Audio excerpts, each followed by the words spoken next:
everyone, welcome to our Artificial Intelligence full course. Have you ever wondered how machines can talk, write, create art, and even develop apps just like humans? It might sound like something out of a sci-fi movie, but with AI, it's a reality today. AI skills are in huge demand across the industries, may it be tech, healthcare, finance, and even the creative world. So, whether you are aiming for a high paying AI job or planning to launch your own AI project or just even curious about how it all works, diving into AI is your way to go.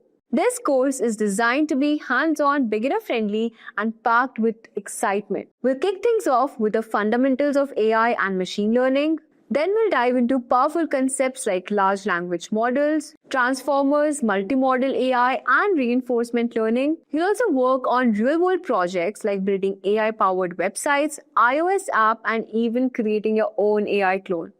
We'll cover top AI skills to help you land job and introduce you to the best tools shaping the AI landscape. Now, this course is all about making AI fun, practical, and easy to understand. So let's get started now. Welcome to Artificial Intelligence Tutorial. My name is Richard Kirshner. I'm with the Simplilearn team. That's www.simplilearn.com. Get certified and get ahead. What's in it for you today? What is artificial intelligence? So we'll start with a general concept. Types of artificial intelligence, covering the four main areas. Ways of achieving artificial intelligence. And some general applications of artificial intelligence in today's world. Finally, we'll dive into a use case predicting if a person has diabetes or not. And we'll be using TensorFlow for that in the Python environment. What is artificial intelligence? In today's world, it's probably one of the most exciting advancements that we're in the middle of experiencing as humans. So, what is artificial intelligence? And here we have a robot with nice little clampy hands. Hey, what am I? You are what we call artificial intelligence. I am your creator, reminding him who programmed him and who he's supposed to take care of. Artificial intelligence is a branch of computer science dedicated to creating intelligent machines that work and react like humans. In today's place where we're at with artificial intelligence, I really want to highlight the fact that they work and react like humans, because that is where the development of artificial intelligence is, and that's what we're comparing it to, is how it looks like next to a human. Thanks! Any tasks you want me to do for you? Get me a cup of coffee? Poof, here you go. And he brings him a cup of coffee. That's my kind of robot. I love my coffee in the morning. You'll see there's kind of a side theme of coffee today's tutorial. So here we have a robot that's able to bring him a cup of coffee. It seems pretty far out there, you know, that we have a walking robot that's doing this, but it's not as far out there as you think. We have automatic coffee pots. We have devices that can move an object from one point to the other. You know, anything from Amazon delivering packages or whatever you want. All these things are in today's world. We're right on the edge of all this. That's what makes this so exciting, such an exciting topic and a place of study. So let's take a look, a real general look at types of artificial intelligence in the really big picture. I mean, when we drill into it, there's like machine learning and all kinds of different aspects, but just a generic level of artificial intelligence. So, hi there, discovered 4 different types. Come have a look. So we have our kind of Einstein-looking guy or professor at some college. So the very first part that we're really, this is reactive machines. They've been around a long time. This kind of AI are purely reactive and do not hold the ability to form memories or use past experiences to make decisions. These machines are designed to do specific jobs. Remember I talked about the programmable coffee maker that makes coffee in the morning? It doesn't remember yesterday from tomorrow. It runs its program. Even going back to our washing machines, they have automatic load balancers that have been around for decades. So reactive machines, we program to do certain tasks, and they have no memory, but they're very functional. Then we have limited memory. And this is kind of right where we're at right now. This kind of AI uses past experience and the present data to make a decision. Self-driving cars are kind of limited memory AI. We bring up self-driving cars because that's a big thing, especially in today's market. They have all these images that they brought in and videos of what's gone on before, and they use that to teach the automatic car what to do. So it's based on a limited memory. Limited memory means it's not evolving new ideas. They have to actually, when they need to make a change, they have the program built on the memory, but then they have to make those changes outside of that and then put the new setup in there. So it's continually reprogramming itself. Theory of mind. These AI machines can socialize and understand human emotions. Machines with such abilities are yet to be developed. Of course, that's under debate because there's a lot of places that are working on the theory of mind and having it be able to cognitively understand somebody based on the environment, their facial features, all kinds of things, and evolve with them. So they have some kind of reflective ability to evolve with that. And finally, self-awareness. This is the future of AI. These machines will be super intelligent, sentient, and conscious. So they'll be able to react very much like a human being, although they'll have their own flavor, I'm sure. Achieving artificial intelligence. So how in today's world right now are we going to achieve artificial intelligence? Well, the main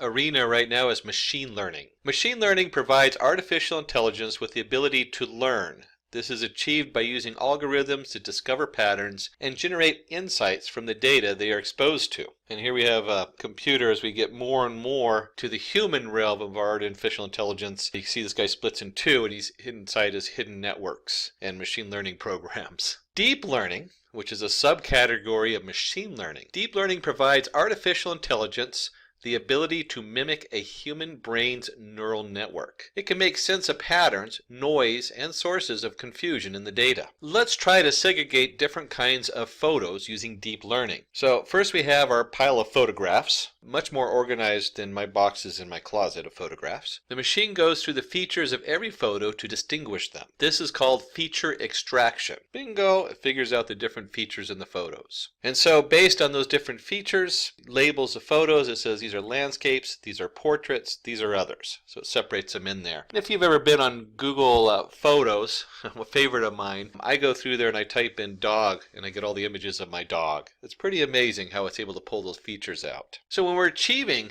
artificial intelligence and the deep learning, let's take a closer look and see just how deep learning works. There are a lot of models out there. This is the most basic model used. This is a neural network. There are three main layers in a neural network. The photos that we want to segregate go into the input layer. And so we have a picture of Mona Lisa, it looks like, and a couple of people. When it goes into the first input layer, the arrows are drawn to like individual dots. Each one of those white dots in the yellow layer or in the input layer would be a pixel in the picture, maybe, a value for that pixel. So the picture of the mountains goes in there and it fills in that whole input layer. And then the next picture of the nightscape goes in there. The hidden layers are responsible for all the mathematical computations or feature extraction on our inputs. So when you see here, we have the two kind of orangish red layers here, and there's all these lines in there. Those lines are the weights. Each one of those represents usually a float number or a decimal number. And then it multiplies it by the value in the input layer.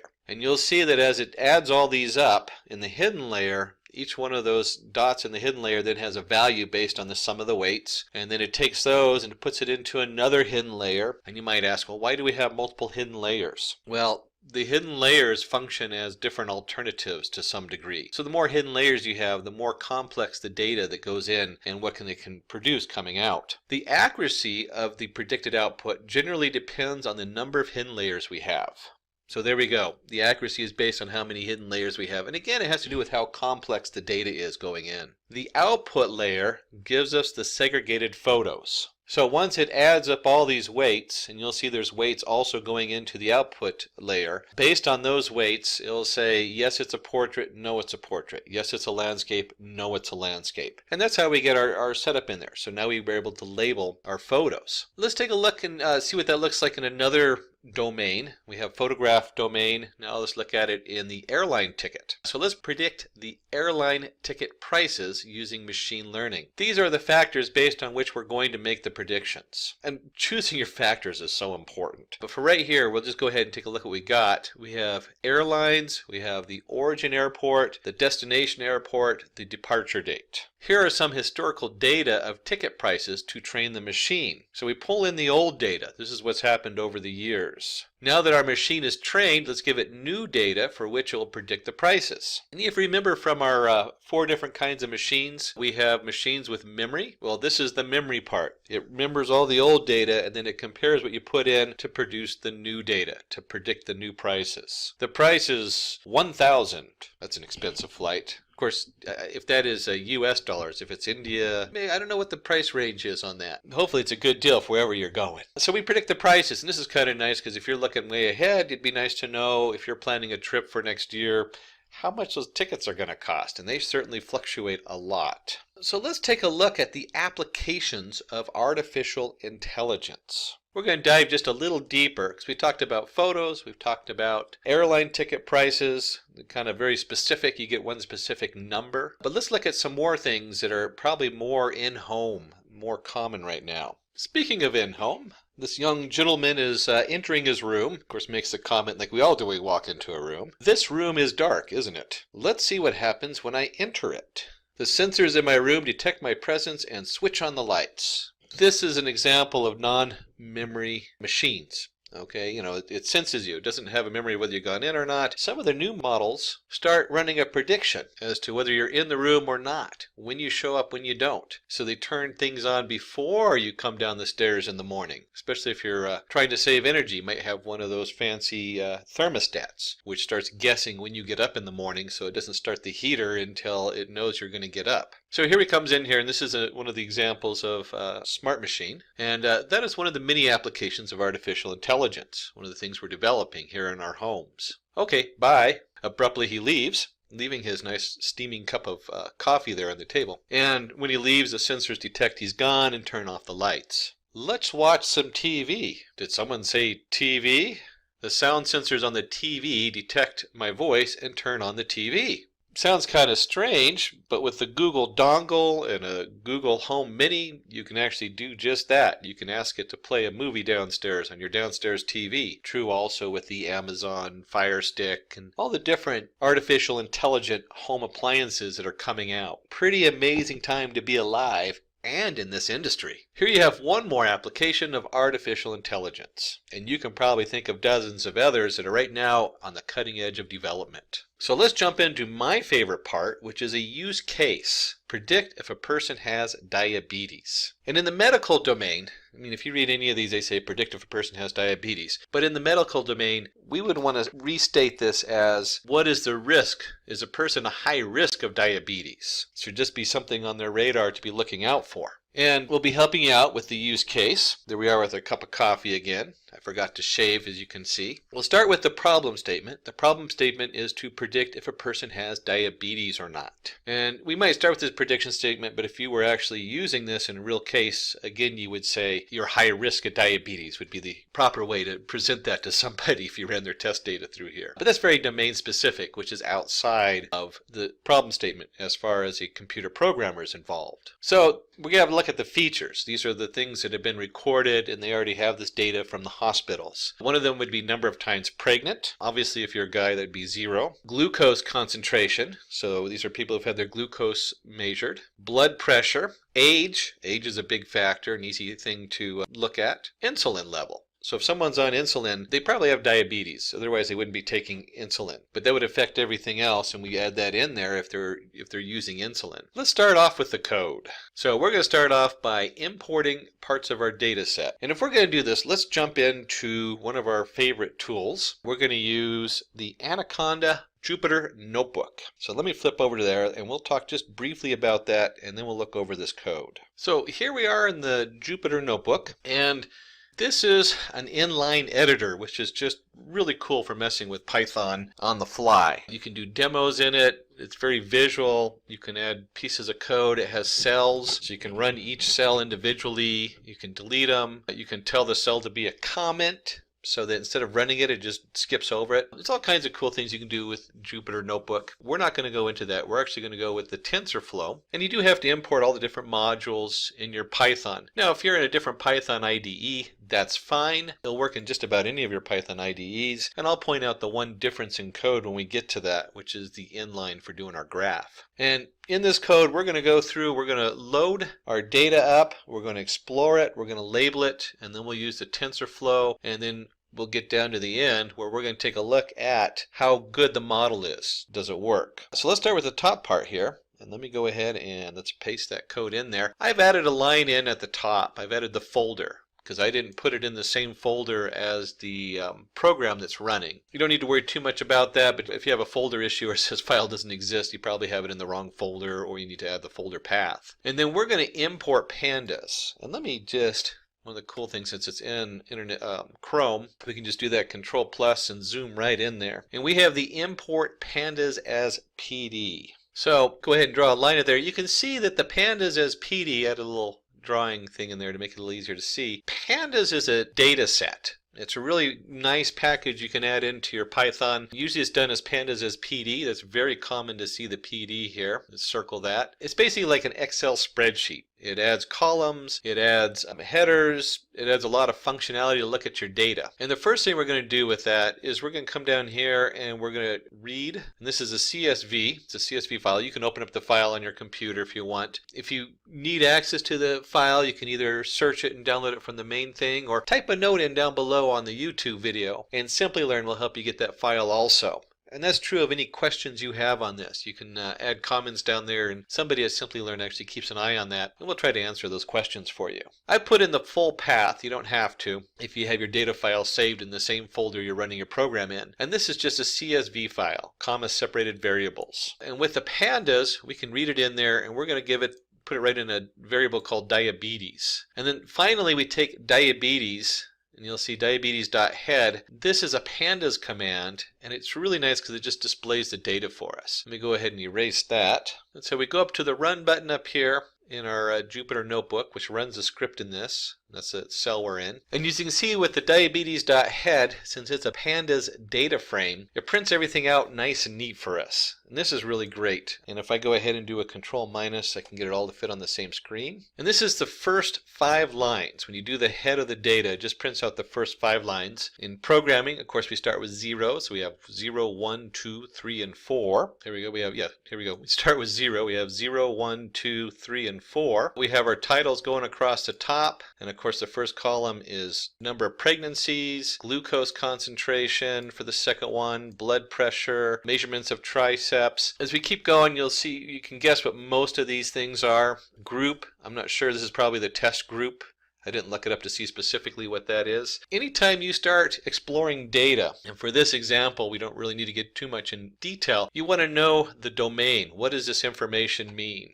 Are we duplicating information going in? That's beyond the scope of this. For right now, though, we're just going to look at this data, and we're going to take apart the different pieces of this data. So let's jump in there and take a look at what the next set of code is. So in our next setup, or our next step, we got to start looking at cleaning the data. We got to start looking at these different columns and how are we going to bring them in? Which columns are what? And I'm going to jump ahead a little bit, and also as we look at the columns, we're going to import our TensorFlow as TF. That's a common import, but that's our TensorFlow model. TensorFlow was developed by Google, and then they put it into open source so that it's free for everybody to use, which is always a nice thing. So let's take a look at what these 2 steps look like in our Jupyter notebook. So let's paste this code in here, and this is something that happens when you're messing with data, is you'll repeat yourself numerous times. We already have diabetes head, so I'm going to put the little pound sign, which tells Python that this is just going to be a comment. We're not going to run it a second time. In here we have diabetes.columns, and then diabetes columns to norm equals diabetes columns to norm.apply lambda x. Let's talk about that, but let me first run that,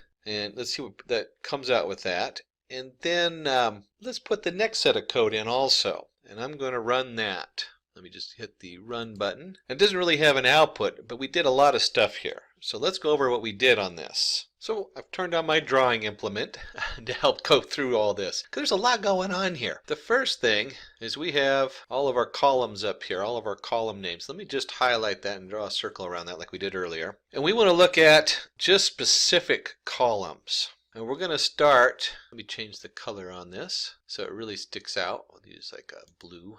I'm going to look at these columns. And we're not going to do age, class, or group. We're going to look at those in a different way. And I'll explain in a little bit what that's about. So we're looking at number of pregnancies, basically anything that can be read as a float number. And you might say age could be read as a float number. We're going to address that differently because when you're doing statistics, we usually take the ages and we group them into buckets. And we'll talk about that. And so we're going to take these columns and we're going to do what they call normalize them. Column to normalize. What is normalize? If you're using the sklearn module, one of their neural networks, they call it scaling or scalar. This is in all of these neural networks. What happens is if I have two pieces of data, and let's say one of them is, in this case, 0 to 6, and one of them is in insulin level is 0 to maybe 0.2 would be a very high level. I don't know what they actually go to. A neural network will look at this 6,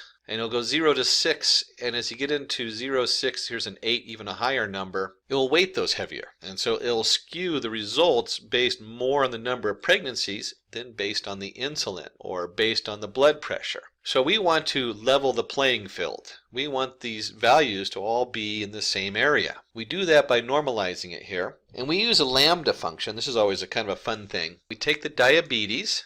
It's a panda setup, and let me just erase all that so we can go down here, put it back to red. And we take our diabetes, which is a panda data set, and we only want to look at the columns to normalize, because that's what we built. We built a list of those columns, and we're going to apply a lambda function. And you'll see lambda in all kinds of Python programming. It just means it's a function. We put x in, and whatever is outside of the x over here, it then takes that and returns that value. So the new value is going to be whatever x is minus x min. Again, it's a pandas data set, so we can get by with that, which is really cool. It makes it easy to read. So we take x, we look for the minimum value of x, and then we divide that by the maximum value of x minus the x min, or the width. And what this essentially does is if you're going from 0 to 15, it's going to divide by 15, and then we subtract it. Let's make this 2 instead of 0. Or 20 to 115. There we go. First off, we set this to 0, so we subtract x min. So right off the bat, the minimal value is going to be 0. And then we divide it by the difference here, x min minus x max, or x max minus x min. This basically sets all the values between 0 to 1. And that's very important if we want to make sure that it's not going to be a skew in the results, if it's not going to weight the values one direction or the other. 0 to 1. That's what this is doing. And again, there's like so many different ways to scale our data. This is the most basic scale, it's standard scaling, and it's the most common. And we spelled it out in the lambda. There's actual modules that do that, but lambda it's such an easy thing to do, and you can really see what we're doing here. So now we've taken these columns, we've scaled them all and changed them to a 0 to 1 value. We now need to let the program know, the TensorFlow model that we're going to create, we need to let it know what these things are. So to do that, I create a variable called number pregnancy, keep it simple, and we've imported the TensorFlow as TF. One line of code brings our TensorFlow in for us. Awesome.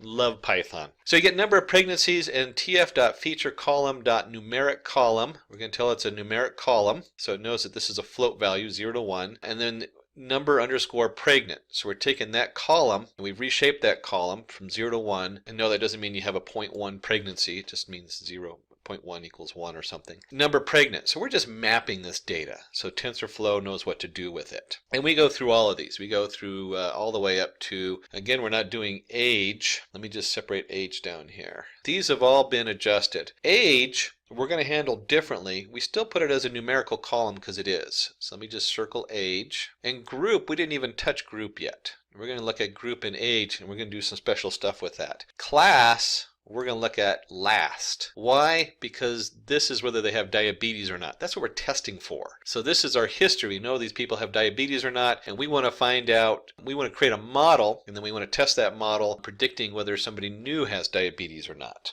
So here I am still with my cup of coffee working away, refill number 3. Let's explore both the categorical group, which is going to be the A, B, C, and D on the end, and also the age. We're going to talk about those a little bit more. And then we're going to combine all those features and we'll jump into splitting the data, although that's kind of the next step. But we'll put that all together. What are we doing with the age and what are we doing with the group down there? So let's flip on over and take a look at our Jupyter notebook. So the first thing is let's put this new set of code in here and run it. And let's talk about what we're doing on this set of code. And I actually want to go one more step forward on the next set of code, or part of it. There we go. And I can go ahead and just run that while we have it. That's fine.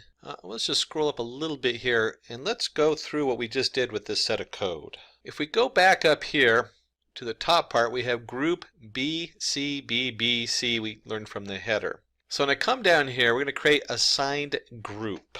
And let me get my drawing pad out. So we're looking at this first one up here, assigned group, TF feature column, categorical column with vocabulary list. Whew, that is a mouthful. This is saying that this is a categorical list. In this case, we have A, B, C, D. You see this a lot in TensorFlow. A lot of times TensorFlow is used to analyze text or logs, error logs, and they're just full of all this information, and they take these, in this case A, B, C, D, but in other cases it'd be words, and they create numbers out of them. So it has 0, this is one column, this is another column, this is another column, this is another column. And it's just this way of being able to look at this in a different light and assigning them different values. You really don't want to assign this a float value. First thought might be, let's assign this 0 to 3, 0, 1, 2, 3 for A, B, C, D. But if you did that, it would try to add 1 plus 2 to get 3 as part of its math and functions. And that just isn't true. C does not equal A plus B.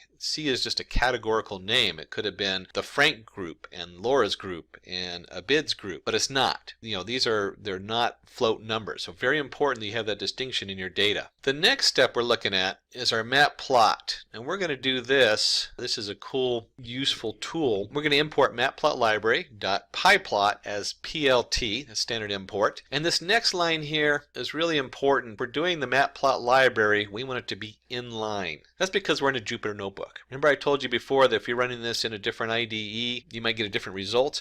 This is the line you need if you want to see the graph on this page. And then we do diabetes, and we're going to look at just the age, and .hist bins equals 20. What the heck is that? Well, it turns out that because this is, remember it's a pandas, there's our PD, pandas as PD. Because this is a pandas, panda automatically knows to look for the matplot library. And a hist just means it's going to be a histogram. And we're going to separate it into 20 bins. And that's what this graph is here. So when I take the diabetes and I do a histogram of it, it produces this really nice graph. We can see that at 22, most of the participants in this, probably around 174 of the people that were recorded, were of this age bracket. They're right here in this first column here. And as they get further and further down, they have less and less and less until when you're at 80, you can actually see down here there's almost none in a couple of these categories. And this is important to note because when you're doing census, the older the group is, the more the people have passed away. So you're going to have this in any of your censuses you take. You're always going to have a much larger group in the younger crowd, and then it gets lower and lower as they get older. And I mentioned the word buckets. Here we go. We're going to create an age bucket. We're going to put people in buckets. Can you imagine people sitting in buckets? Kind of a funny way of looking at it. This just makes it easier for us to separate it. When I go to the doctor's office, I don't want to be told, well, you're age 22. This is you'll get a decent one at 22.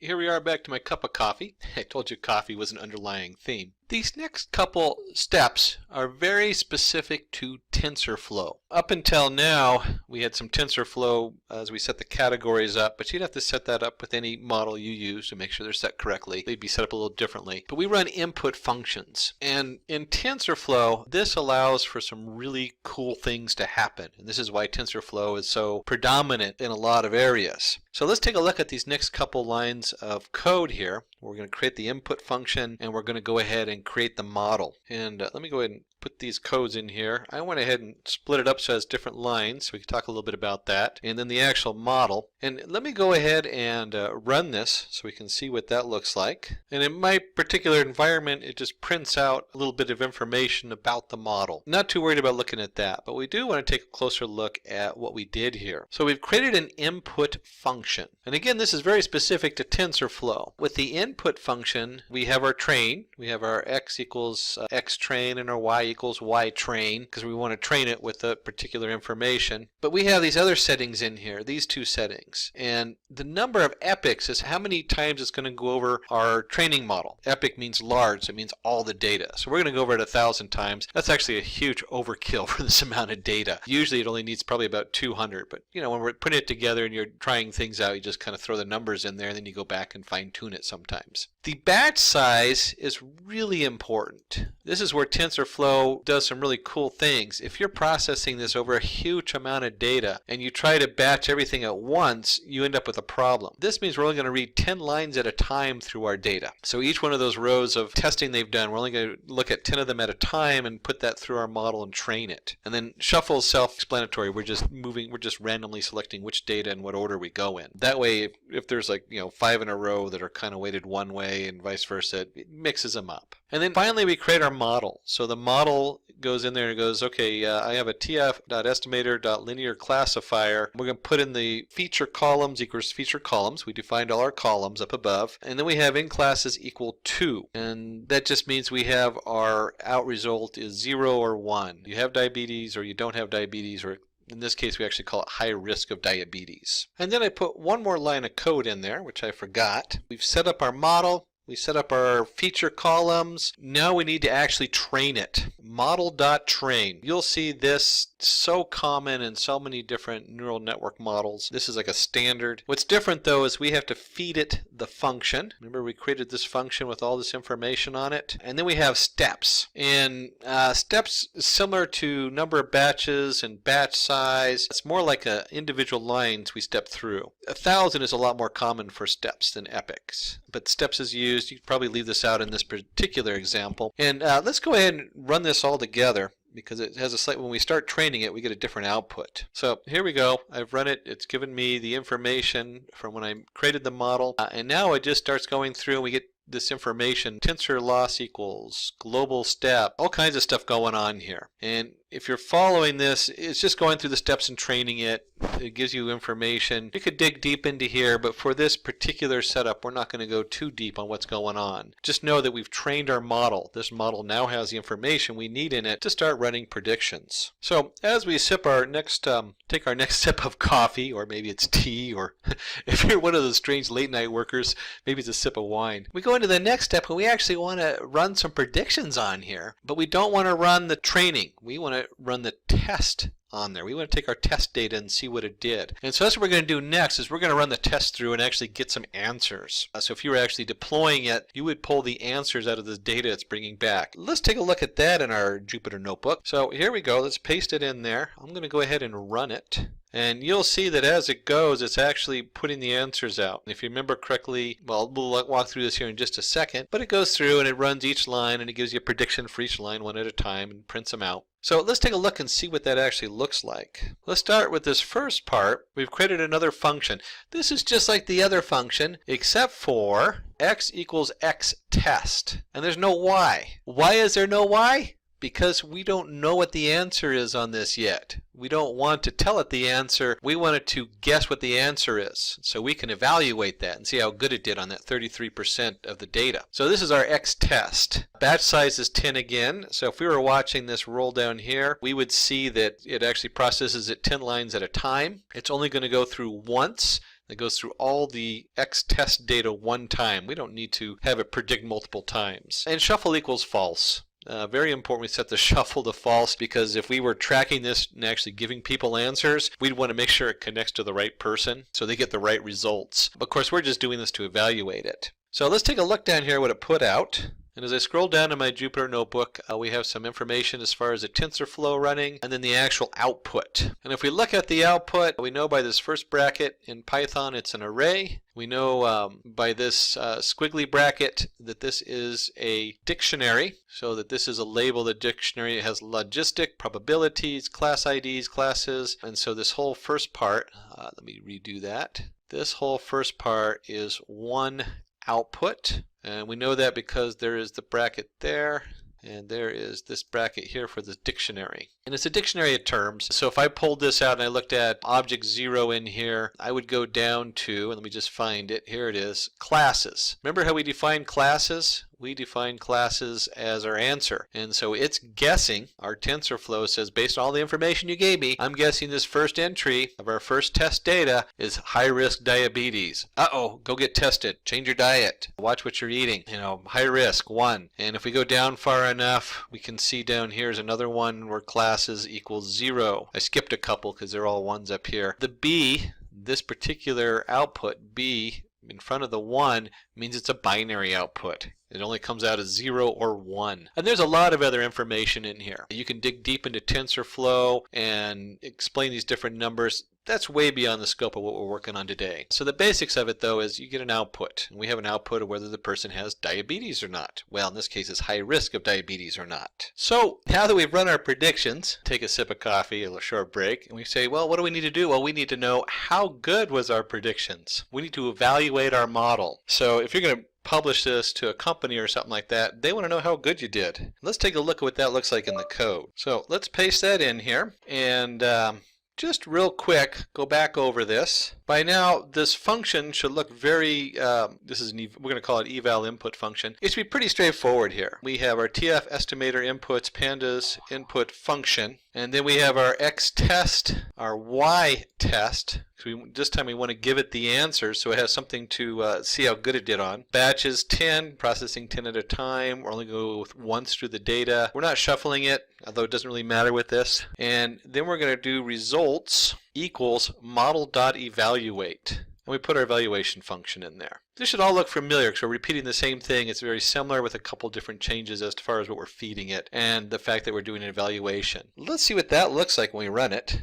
And we go up here to our run model. You'll see warnings on some of these because I didn't install this on its own install. So a lot of it is just temporary files because I'm using the Jupyter Notebook instead of setting it up on a regular machine. And we get our output, and we'll go ahead and just look at this output real quick, and then we'll flip over. And from here you'll see that it generates an accuracy, a baseline, average loss, the mean, gives you precision, prediction. It gives you all kinds of information on here. So let's flip over and see what's important, and we'll look at the slide. Here we are in this slide, and this should be exciting because we've just about wrapped up our whole TensorFlow, and TensorFlow is one of the more complicated models out there. So give yourself a pat on the back for getting all the way through this. When we look at this output, we have an accuracy of 0.7165. That's really what we want to look at. That means that we have an accuracy, if you're just truncating it, of 71%. That's quite good for our model. Given a small amount of data, we came up with the 71% of letting people know they're high risk or not with diabetes. So we created a model that can predict if a person has diabetes based on some previous records of people who were diagnosed with diabetes. And we managed to have an accuracy of 71%, which is quite good. The model was implemented on Python using TensorFlow.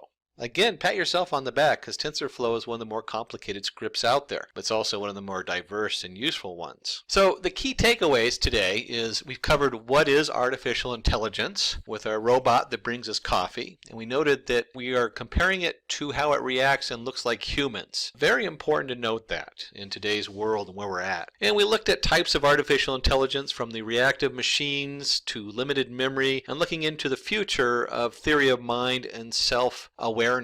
And then we went in there and took a look at taking photos and how artificial machine learning work. We took a glance at deep learning with our neural networks and how we have hidden layers in our input layer and our output layer. We then looked at a use case of somebody walking into a room and activating their TV using artificial intelligence, or part of the AI category. And finally, we dug in deep and we did some coding in the TensorFlow in Python. We've looked at a lot of examples of machine learning, so let's see if we can give a little bit more of a concrete definition.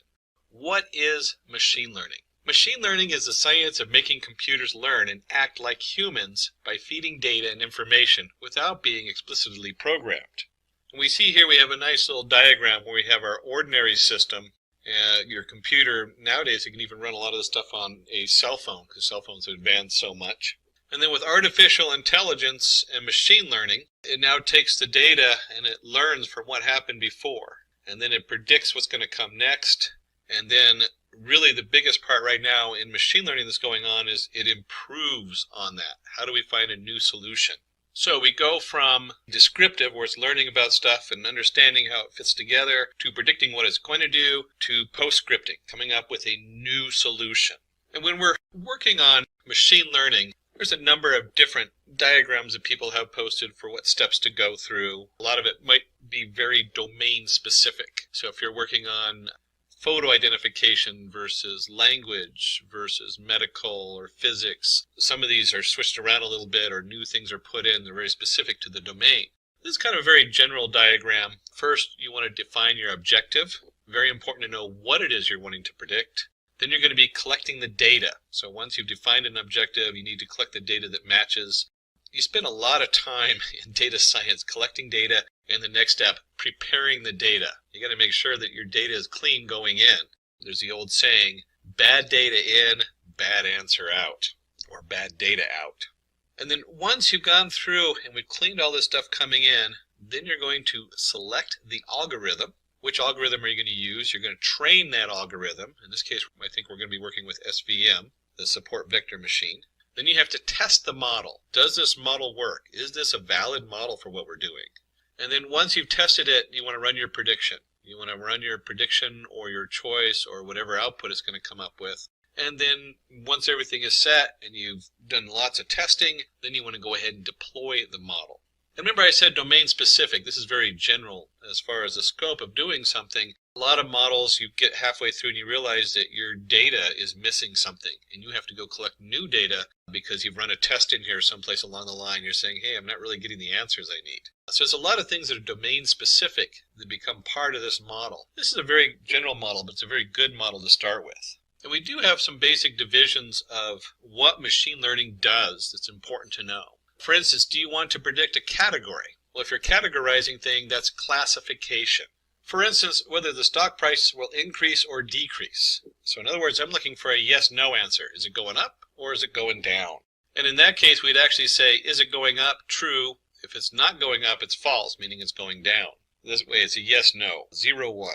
Do you want to predict a quantity? That's regression. So remember, we just did classification. Now we're looking at regression. These are the two major divisions in what data is doing. For instance, predicting the age of a person based on the height, weight, health, and other factors. So based on these different factors, you might guess how old a person is.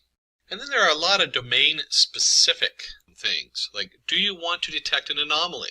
That's anomaly detection. And this is actually very popular right now. For instance, you want to detect money withdrawal anomalies. You want to know when someone's making a withdrawal that might not be their own account. We've actually brought this up because this is really big right now. If you're predicting the stock, whether to buy stock or not, you want to be able to know if what's going on in the stock market is an anomaly. Use a different prediction model because something else is going on. You got to pull out new information in there. Or is this just the norm? I'm going to get my normal return on my money invested. So being able to detect anomalies is very big in data science these days. Another question that comes up, which is on what we call untrained data, is do you want to discover structure in unexplored data? And that's called clustering. For instance, finding groups of customers with similar behavior given a large database of customer data containing their demographics and past buying records. And in this case, we might notice that anybody who's wearing a certain set of shoes goes shopping at certain stores, or whatever it is, they're going to make certain purchases. By having that information, it helps us to market or group people together so that we can now explore that group and find out what it is we want to market to them if you're in the marketing world. And that might also work in just about any arena. You might want to group people together, whether they're based on their different areas and investments and financial background, whether you're going to give them a loan or not. Before you even start looking at whether they're a valid customer for the bank, you might want to look at all these different areas and group them together based on unknown data. So you don't know what the data is going to tell you, but you want to cluster people together that come together. Let's take a quick detour for quiz time. Oh, my favorite. So we're going to have a couple questions here under quiz time. And we'll be posting the answers in the part 2 of this tutorial. So let's go ahead and take a look at these quiz times questions, and hopefully you'll get them all right, and it'll get you thinking about how to process data and what's going on. Can you tell what's happening in the following cases? Of course, you're sitting there with your cup of coffee, and you have your checkbox and your pen trying to figure out what's your next step in your data science analysis. So the first one is grouping documents into different categories based on the topic and content of each document. Very big these days. You have legal documents, you have maybe it's a sports group documents, maybe you're analyzing newspaper postings. But certainly having that automated is a huge thing in today's world. B, identifying handwritten digits in images correctly. So we want to know whether they're writing an A or capital A, B, C. What are they writing out in their handwriting? C, behavior of a website indicating that the site is not working as designed. D, predicting salary of an individual based on his or her years of experience. Boy, HR hiring set up there.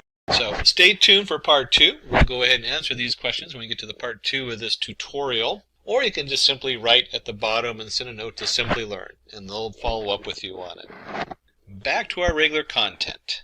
And these last few bring us into the next topic, which is another way of dividing our types of machine learning, and that is with supervised, unsupervised, and reinforcement learning. Supervised learning is a method used to enable machines to classify, predict objects, problems, or situations based on labeled data fed to the machine. And in here you see we have a jumble of data with circles, triangles, and squares, and we label them. We have what's a circle, what's a triangle, what's a square, and we have our model training, and it trains it so we know the answer. Very important, when you're doing supervised learning, you already know the answer to a lot of your information coming in. So you have a huge group of data coming in, and then you have new data coming in. So we've trained our model. The model now knows the difference between a circle, a square, a triangle. And now that we've trained it, we can send in this case, a square and a circle goes in, and it predicts that the top one's a square and the next one's a circle. And you can see that this is being able to predict whether someone's going to default on a loan, because I was talking about banks earlier. Supervised learning on stock market, whether you're going to make money or not. That's always important. And if you are looking to make a fortune in the stock market, keep in mind it is very difficult to get all the data correct on the stock market. It is it fluctuates in ways really hard to predict. So it's quite a roller coaster ride. If you're running machine learning on the stock market, you start realizing you really have to dig for new data. So we have supervised learning, and if you have supervised, we should need unsupervised learning. In unsupervised learning, machine learning model finds the hidden pattern in an unlabeled data. So in this case, instead of telling it what the circle is, and what a triangle is, and what a square is, it goes in there and looks at them and says, for whatever reason, it groups them together. Maybe it'll group it by the number of corners. And it notices that a number of them all have 3 corners, a number of them all have 4 corners, and a number of them all have no corners. And it's able to filter those through and group them together. We talked about that earlier with looking at a group of people who are out shopping. We want to group them together to find out what they have in common.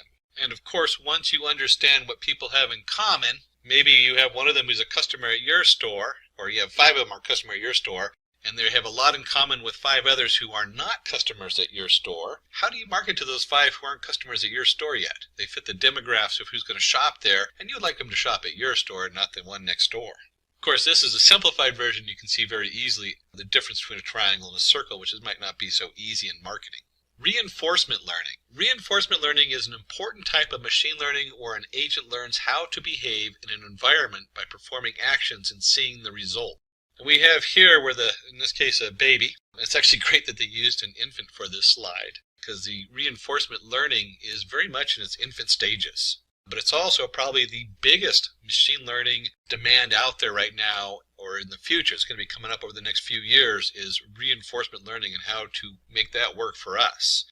And you can see here where we have our action. In the action in this one, it goes into the fire. Hopefully the baby it was just a little candle, not a giant fire pit like it looks like here. When the baby comes out, and the new state is the baby is sad and crying because they got burned on the fire. And then maybe they take another action. The baby's called the agent because it's the one taking the actions. And in this case, they didn't go into the fire. They went a different direction, and now the baby's happy and laughing and playing. Reinforcement learning is very easy to understand because that's how, as humans, that's one of the ways we learn. We learn whether it is, you burn yourself on the stove, don't do that anymore. Don't touch the stove. In the big picture, being able to have a machine learning program or an AI be able to do this is huge because now it's starting to learn how to learn. That's a big jump in the world of computer and machine learning. And we're going to go back and just kind of go back over supervised versus unsupervised learning. Understanding this is huge because this is going to come up in any project you're working on. We have in supervised learning, we have labeled data, We have direct feedback. So someone's already gone in there and said, yes, that's a triangle. No, that's not a triangle. And then you predict an outcome. So you have a nice prediction. This new set of data is coming in and we know what it's going to be. And then with unsupervised training, it's not labeled. So we really don't know what it is. There's no feedback. So we're not telling it whether it's right or wrong. We're not telling it whether it's a triangle or a square. We're not telling it to go left or right. All we do is we're finding hidden structure in the data, grouping the data together to find out what connects to each other. And then you can use these together. So imagine you have an image and you're not sure what you're looking for. So you go in and you have the unstructured data, find all these things that are connected together. And then somebody looks at those and labels them. Now you can take that labeled data and program something to predict what's in the picture. So you can see how they go back and forth, and you can start connecting all these different tools together to make a bigger picture. There are many interesting machine learning algorithms. Let's have a look at a few of them. Hopefully this gives you a little flavor of what's out there. And these are some of the most important ones that are currently being used. We'll take a look at linear regression, decision tree, and the support vector machine. Let's start with a closer look at linear regression. Linear regression is perhaps one of the most well-known and well-understood algorithms in statistics and machine learning. Linear regression is a linear model. For example, a model that assumes a linear relationship between the input variables x and the single output variable y. And you'll see this if you remember from your algebra classes, y equals mx plus c. Imagine we are predicting distance traveled y from speed x. Our linear regression model representation for this problem would be y equals m times x plus c, or distance equals m times speed plus c, where m is the coefficient and c is the y-intercept. And we're going to look at two different variations of this. First, we're going to start with time is constant. And you can see we have a bicyclist. He's got his safety gear on, thank goodness. Speed equals 10 meters per second. And so over a certain amount of time, his distance equals 36 kilometers. We have a second bicyclist who's going twice the speed, or 20 meters per second. And you can guess if he's going twice the speed and time is a constant, then he's going to go twice the distance. And that's easily to compute. 36 times 2, you get 72 kilometers. And so if you had the question of how fast would somebody who's going 3 times that speed, or 30 meters per second is, you can easily compute the distance. In our head, we can do that without needing a computer. But we want to do this for more complicated data. So it's kind of nice to compare the two, but let's just take a look at that and what that looks like in a graph. So in a linear regression model, we have our distance to the speed, and we have our m equals the VE slope of the line. And we'll notice that the line has a plus slope. And as the speed increases, distance also increases, hence the variables have a positive relationship.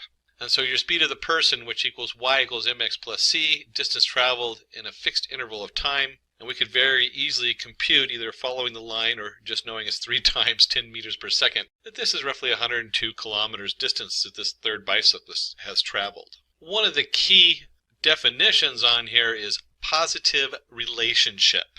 So the slope of the line is positive. As distance increase, so does speed increase. Let's take a look at our second example where we put distance is a constant. So we have speed equals 10 meters per second. They have a certain distance to go, and it takes them 100 seconds to travel that distance. And we have our second bicyclist who's still doing 20 meters per second. Since he's going twice the speed, we can guess that he'll cover the distance in about half the time, 50 seconds.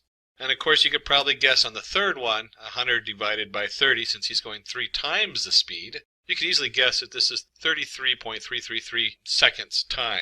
When we put that into a linear regression model or a graph, if the distance is assumed to be constant, let's see the relationship between speed and time.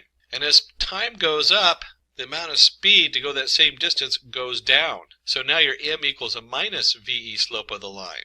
As the speed increases, time decreases. Hence the variable has a negative relationship. Again, there's our definition. Positive relationship and negative relationship dependent on the slope of the line. And with a simple formula like this, and even a significant amount of data, let's see with the mathematical implementation of linear regression. And we'll take this data. So suppose we have this data set where we have x, y, x equals 1, 2, 3, 4, 5, standard series, and the y value is 3, 2, 2, 4, 3. When we take that and we go ahead and plot these points on a graph, you can see there's kind of a nice scattering, and you could probably eyeball a line through the middle of it. But we're going to calculate that exact line for linear regression. And the first thing we do is we come up here and we have the mean of xi. And remember, mean is basically the average. So we added 5 plus 4 plus 3 plus 2 plus 1 and divide by 5. And that simply comes out as 3. And then we'll do the same for y. We'll go ahead and add up all those numbers and divide by 5. And we end up with the mean value of y of I equals 2.8, where the xi references it's an average or means value, and the yi also equals a means value of y.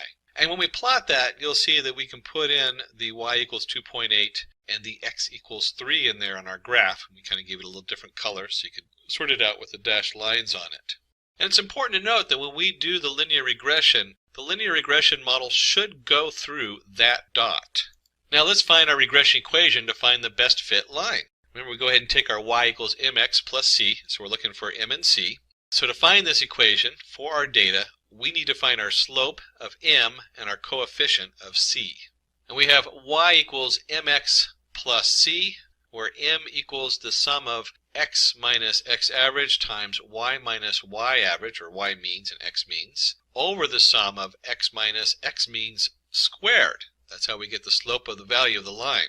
And we can easily do that by creating some columns here where we have x, y. Computers are really good about iterating through data, and so we can easily compute this and fill in a graph of data.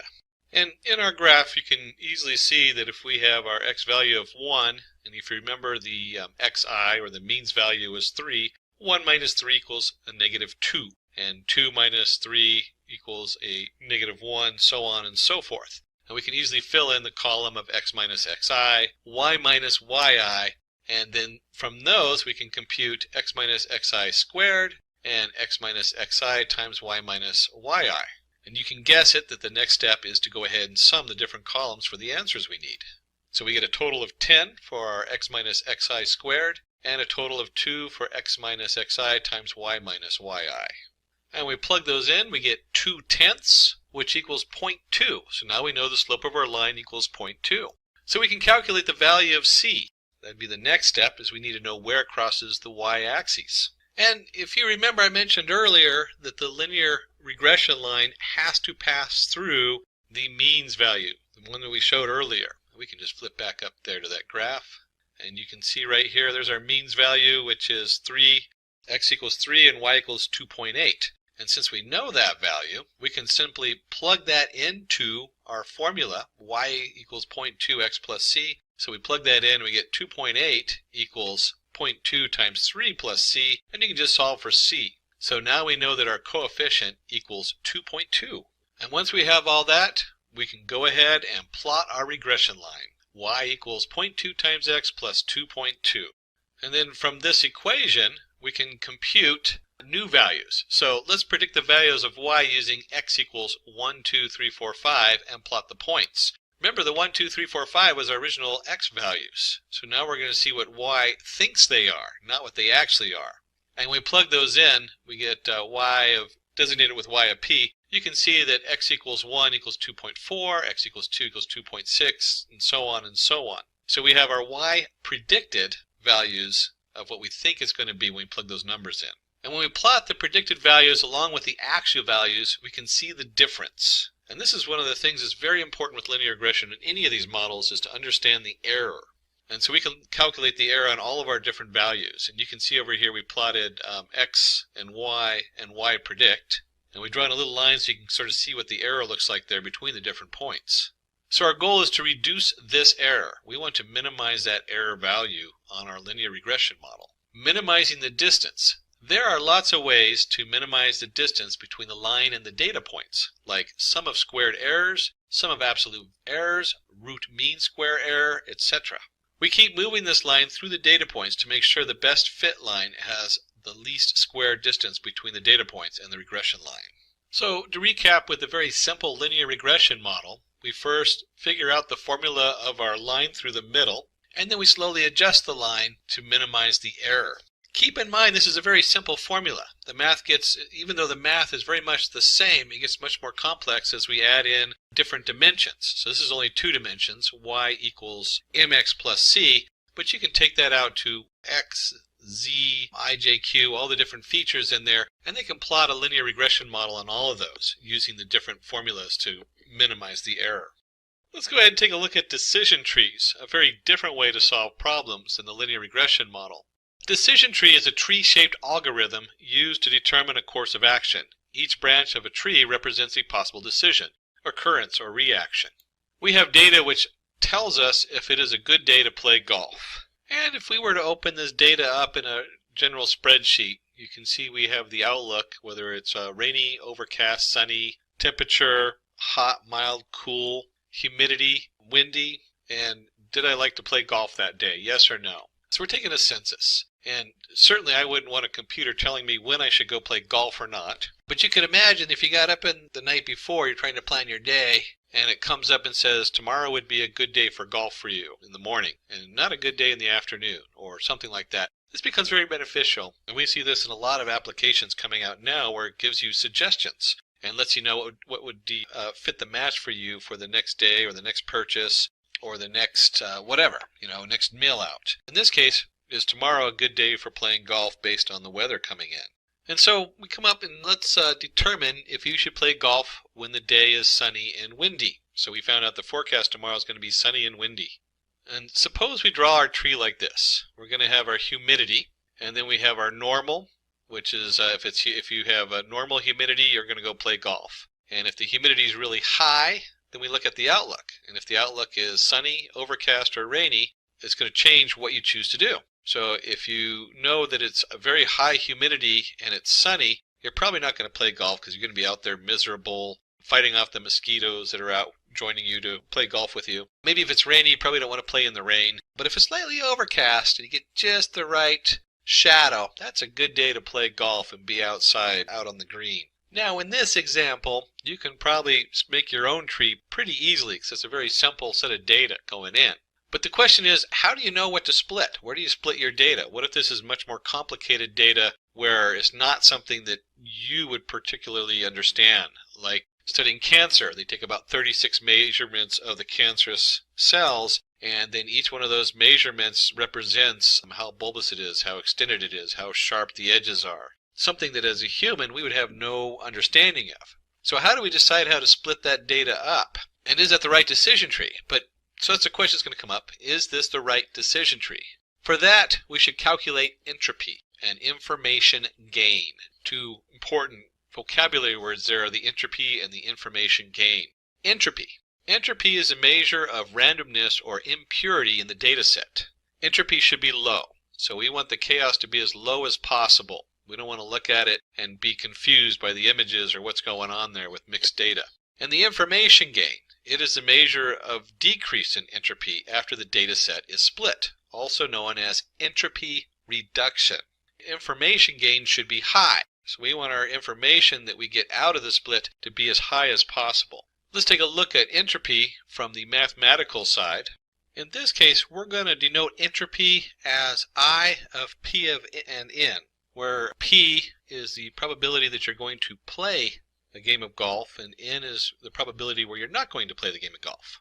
Now, you don't really have to memorize these formulas. There's a few of them out there depending on what you're working with. But it's important to note that this is where this formula is coming from, so when you see it, you're not lost when you're running your programming, unless you're building your own decision tree code in the back. And we simply have a log squared of P over P plus N minus N over P plus N times the log squared of N of P plus N. But let's break that down and see what it actually looks like when we're computing that from the computer script side. Entropy of a target class of the data set is the whole entropy. So we have entropy play golf. And when we look at this, if we go back to the data, you can simply count how many yeses and no in our complete data set for playing golf days. In our complete set, we find we have 5 days we did play golf and 9 days we did not play golf. And so our I equals, if you add those together, 9 plus 5 is 14.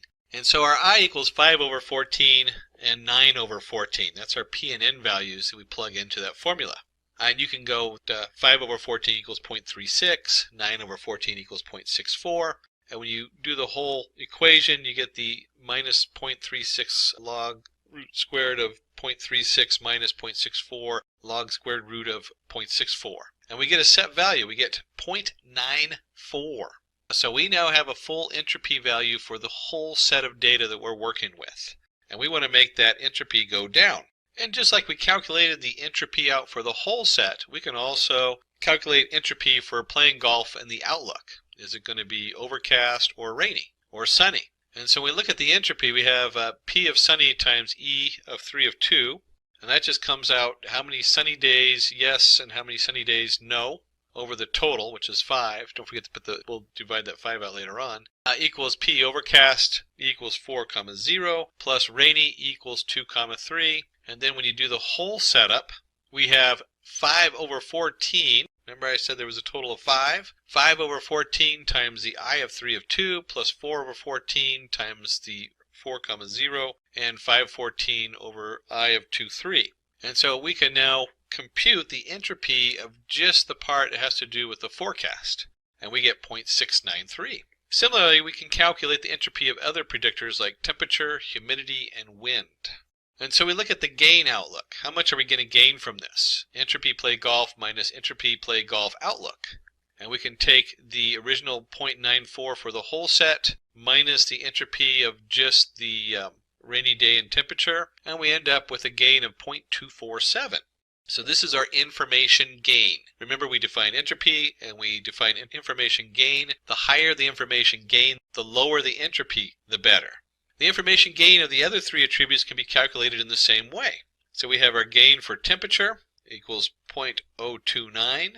We have our gain for humidity equals 0.152, and our gain for a windy day equals 0.048. And if you do a quick comparison, you'll see the 0.247 is the greatest gain of information, so that's the split we want. Now let's build the decision tree. So we have the outlook. Is it going to be sunny, overcast, or rainy? That's our first split because that gives us the most information gain. And we can continue to go down the tree using the different information gains with the largest information. We can continue down the nodes of the tree where we choose the attribute with the largest information gain as the root node, and then continue to split each subnode with the largest information gain that we can compute. And although it's a little bit of a tongue twister to say all that, you can see that it's a very easy to view visual model. We have our outlook, we split it 3 different directions. If the outlook is overcast, we're going to play. And then we can split those further down if we want. So if the outlook is sunny, but then it's also windy, if it's windy, we're not going to play. If it's not windy, we'll play. So we can easily build a nice decision tree to guess what we would like to do tomorrow and give us a nice recommendation for the day. So we want to know if it's a good day to play golf when it's sunny and windy. Remember the original question that came out? Tomorrow's weather report is sunny and windy. You can see by going down the tree, we go outlook sunny, outlook windy. We're not going to play golf tomorrow. So our little smartwatch pops up and says, I'm sorry, tomorrow's not a good day for golf. It's going to be sunny and windy. And if you're a huge golf fan, you might go, uh-oh, it's not a good day to play golf. We can go in and watch a golf game at home. So we'll sit in front of the TV instead of being out playing golf in the wind. Now that we looked at our decision tree, let's look at the third one of our algorithms we're investigating. Support vector machine. Support vector machine is a widely used classification algorithm. The idea of support vector machine is simple. The algorithm creates a separation line which divides the classes in the best possible manner. For example, dog or cat, disease or no disease. Suppose we have a labeled sample data which tells height and weight of males and females. A new data point arrives and we want to know whether it's going to be a male or a female. So we start by drawing a line. We draw decision lines, but if we consider decision line 1, then we will classify the individual as a male. And if we consider decision line 2, then it will be a female. So you can see this person kind of lies in the middle of the 2 groups, so it's a little confusing trying to figure out which line they should be under. We need to know which line divides the classes correctly, but how? The goal is to choose a hyperplane, and that is one of the key words they use when we talk about support vector machines. Choose a hyperplane with the greatest possible margin between the decision line and the nearest point within the training set. So you can see here we have our support vector, we have the 2 nearest points to it, and we draw a line between those 2 points. And the distance margin is the distance between the hyperplane and the nearest data point from either set. So we actually have a value, and it should be equally distant between the 2 points that we're comparing it to.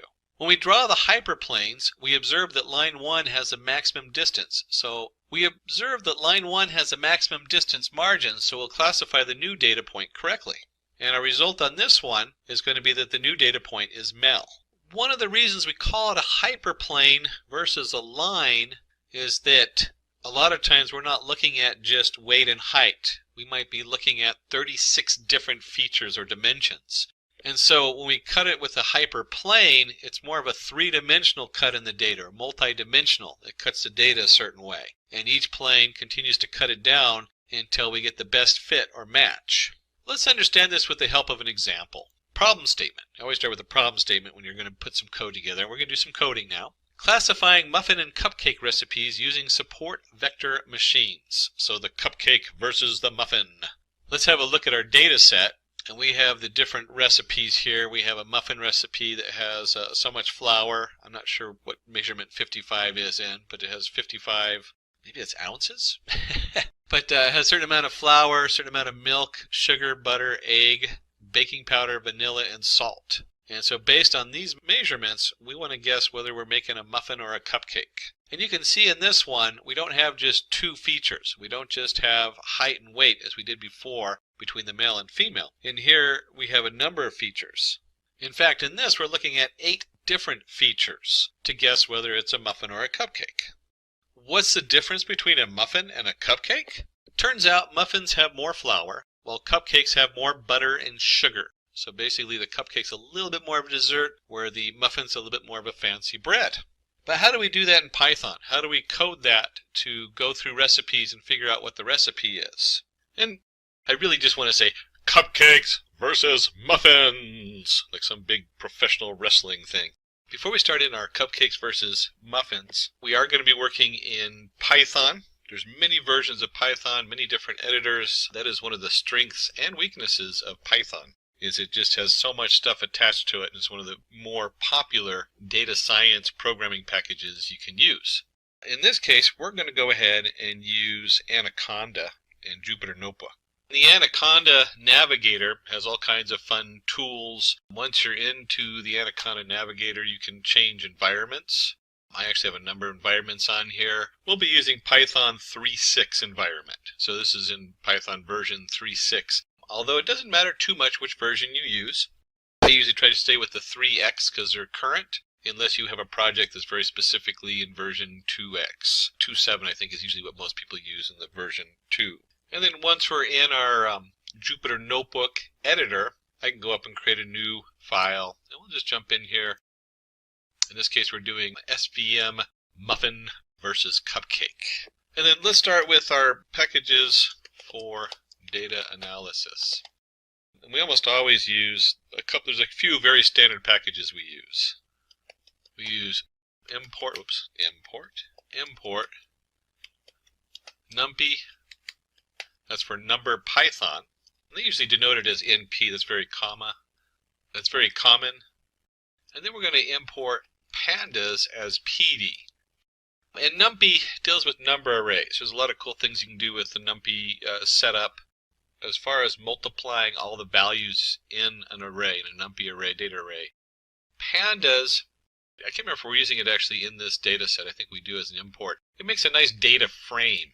And the difference between a data frame and a numpy array is that a data frame is more like your Excel spreadsheet. You have columns, you have indexes, so you have different ways of referencing it, easily viewing it, and there's additional features you can run on a data frame. And Pandas kind of sits on numpy, so you need them both in there. And then finally, we're working with the support vector machine. So from sklearn, we're going to use the sklearn model, import SVM, support vector machine. And then as a data scientist, you should always try to visualize your data. Some data obviously is too complicated or doesn't make any sense to the human. But if it's possible, it's good to take a second look at it so that you can actually see what you're doing. Now for that, we're going to use 2 packages. We're going to import matplotlibary.pyplot as PLT. Again, very common. And we're going to import Seaborn as SNS. And we'll go ahead and set the font scale in the SNS right in our import line. That's what this semicolon followed by a line of data. We're going to set the SNS. And these are great because the Seaborn sits on top of matplotlibary, just like Pandas sits on numpy. So it adds a lot more features and uses and control We're obviously not going to get into Matplotlib and Seaborn. That'd be its own tutorial. We're really just focusing on the SVM, the support vector machine from sklearn. And since we're in Jupyter Notebook, we have to add a special line in here for our Matplotlib. And that's your %sign or ampersand Matplotlib inline. Now, if you're doing this in just a straight code project, a lot of times I use like Notepad++, and I'll run it from there. You don't have to have that line in there because it'll just pop up as its own window on your computer, depending on how your computer's set up. Because we're running this in the Jupyter Notebook as a browser setup, this tells it to display all of our graphics right below on the page. So that's what that line is for. I remember the first time I ran this, I didn't know that, and I had to go look that up years ago. It was quite a headache. So Matplotlib inline is just because we're running this on the web setup. And we can go ahead and run this, make sure all our modules are in. They're all imported, which is great. If you don't have them import, you'll need to go ahead and pip, use the PIP or however you do it. There's a lot of other install packages out there, although pip is the most common. And you have to make sure these are all installed on your Python setup. The model for predicting data if you don't have actual data. So to do that, let me go ahead and open this up and take a look. And we have our cupcakes versus muffins. And it's a CSV file, or .csv, meaning that it's comma-separated variable. And it's going to open it up and read for me. And you can see up here we have the type. We have muffin, muffin, muffin, cupcake, cupcake, cupcake. And then it's broken up into flour, milk, sugar, butter, egg, baking powder, vanilla, and salt. So what we can do is we can go ahead and look at this data also in our Python. Let us create a variable recipes equals, we're going to use our pandas module, .read CSV. Remember, it was a comma-separated variable. And the file name happened to be cupcakes versus muffins. Oops, I got double brackets there. Do it this way. There we go. Cupcakes versus muffins. Because the program I loaded, or the place I saved this particular Python program is in the same folder, we can get by with just the file name. But remember, if you're storing it in a different location, you have to also put down the full path on there. And then because we're in pandas, we're going to go ahead and you can actually, inline you can do this, but let me do the full print. You can just type in recipes.head in the Jupyter Notebook. But if you're running in code in a different script, you need to go ahead and type out the whole print recipes.head. And pandas knows that that's going to do the first 5 lines of data. And if we flip back on over to the spreadsheet where we opened up our CSV file, you can see where it starts on line 2. This one calls it 0, and then 2, 3, 4, 5, 6 is going to match. Go and close that out because we don't need that anymore. And it always starts at 0. And it automatically indexes it since we didn't tell it to use an index in here. So that's the index number for the left-hand side. And it automatically took the top row as labels. So pandas using it to read a CSV is just really slick and fast. One of the reasons we love our pandas. Not just because they're cute and cuddly teddy bears. And let's go ahead and plot our data. And I'm not going to plot all of it. I'm just going to plot the sugar and flour. Now, obviously, you can see where they get really complicated if we have tons of different features. And so you'll break them up and maybe look at just 2 of them at a time to see how they connect. And to plot them, we're going to go ahead and use Seaborn. So that's our SNS. And the command for that is sns.lmplot. And then the 2 different variables I'm going to plot is flour and sugar. Data equals recipes. The hue equals type. And this is a lot of fun because it knows that this is pandas coming in. So this is one of the powerful things about pandas mixed with Seaborn and doing graphing. And then we're going to use a palette set 1. There's a lot of different sets in there. You can go look them up for Seaborn. We'll do a fit regular equals false, so we're not really trying to fit anything. And it's a scatter, KWS. A lot of these settings you can look up in Seaborn. Half of these you could probably leave off when you run them. Somebody played with this and found out that these were the best settings for doing a Seaborn plot. And let's go ahead and run that.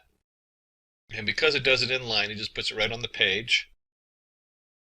And you can see right here that just based on sugar and flour alone, there's a definite split. And we use these models because you can actually look at it and say, hey, if I drew a line right between the middle of the blue dots and the red dots, we'd be able to do an SVM and a hyperplane right there in the middle. Then the next step is to format or pre-process our data. And we're going to break that up into two parts. We need a type label, and remember, we're going to decide whether it's a muffin or a cupcake. Well, a computer doesn't know muffin or cupcake, it knows 0 and 1. So, what we're going to do is we're going to create a type label, and from this we'll create a numpy array np where, and this is where we can do some logic. We take our recipes from our panda, and wherever type equals muffin, it's going to be 0. And then if it doesn't equal muffin, which is cupcakes, it's going to be 1. So we create our type label. This is the answer. So when we're doing our training model, remember we have to have a training data. This is what we're going to train it with, is that it's 0 or 1. It's a muffin or it's not. And then we're going to create our recipe features. And if you remember correctly from right up here, the first column is type. So we really don't need the type column because that's our muffin or cupcake. And in pandas, we can easily sort that out. We take our value recipes dot columns. That's a pandas function built into pandas. Dot values, converting them to values. So it's just the column titles going across the top. And we don't want the first one. So what we do is, since it always starts at 0, we want 1 colon till the end. And then we want to go ahead and make this a list, and this converts it to a list of strings. And then we can go ahead and just take a look and see what we're looking at for the features, make sure it looks right. Let me go ahead and run that. And I forgot the S on recipes, so we'll go ahead and add the S in there and then run that. And we can see we have flour, milk, sugar, butter, egg, baking powder, vanilla, and salt. And that matches what we have up here, right where we printed out everything but the type. So we have our features and we have our label. Now, the recipe features is just the titles of the columns, and we actually need the ingredients. And at this point, we have a couple options. One, we could run it over all the ingredients. And when you're doing this, usually you do, but for our example, we want to limit it so you can easily see what's going on. Because if we did all the ingredients, we have, that's what, 7, 8 different hyperplanes that would be built into it. We only want to look at one so you can see what the SVM is doing. And so we'll take our recipes and we'll do just flour and sugar. Again, you can replace that with your recipe features and do all of them, but we're going to do just flour and sugar. And we're going to convert that to values. We don't need to make a list out of it because it's not string values. These are actual values on there.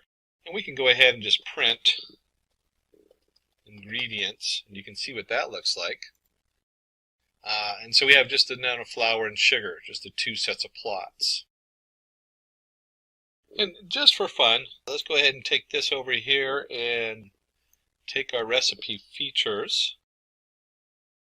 And so if we decided to use all the recipe features, you'll see that it makes a nice column of different data. So it just strips out all the labels and everything, and we just have just the values.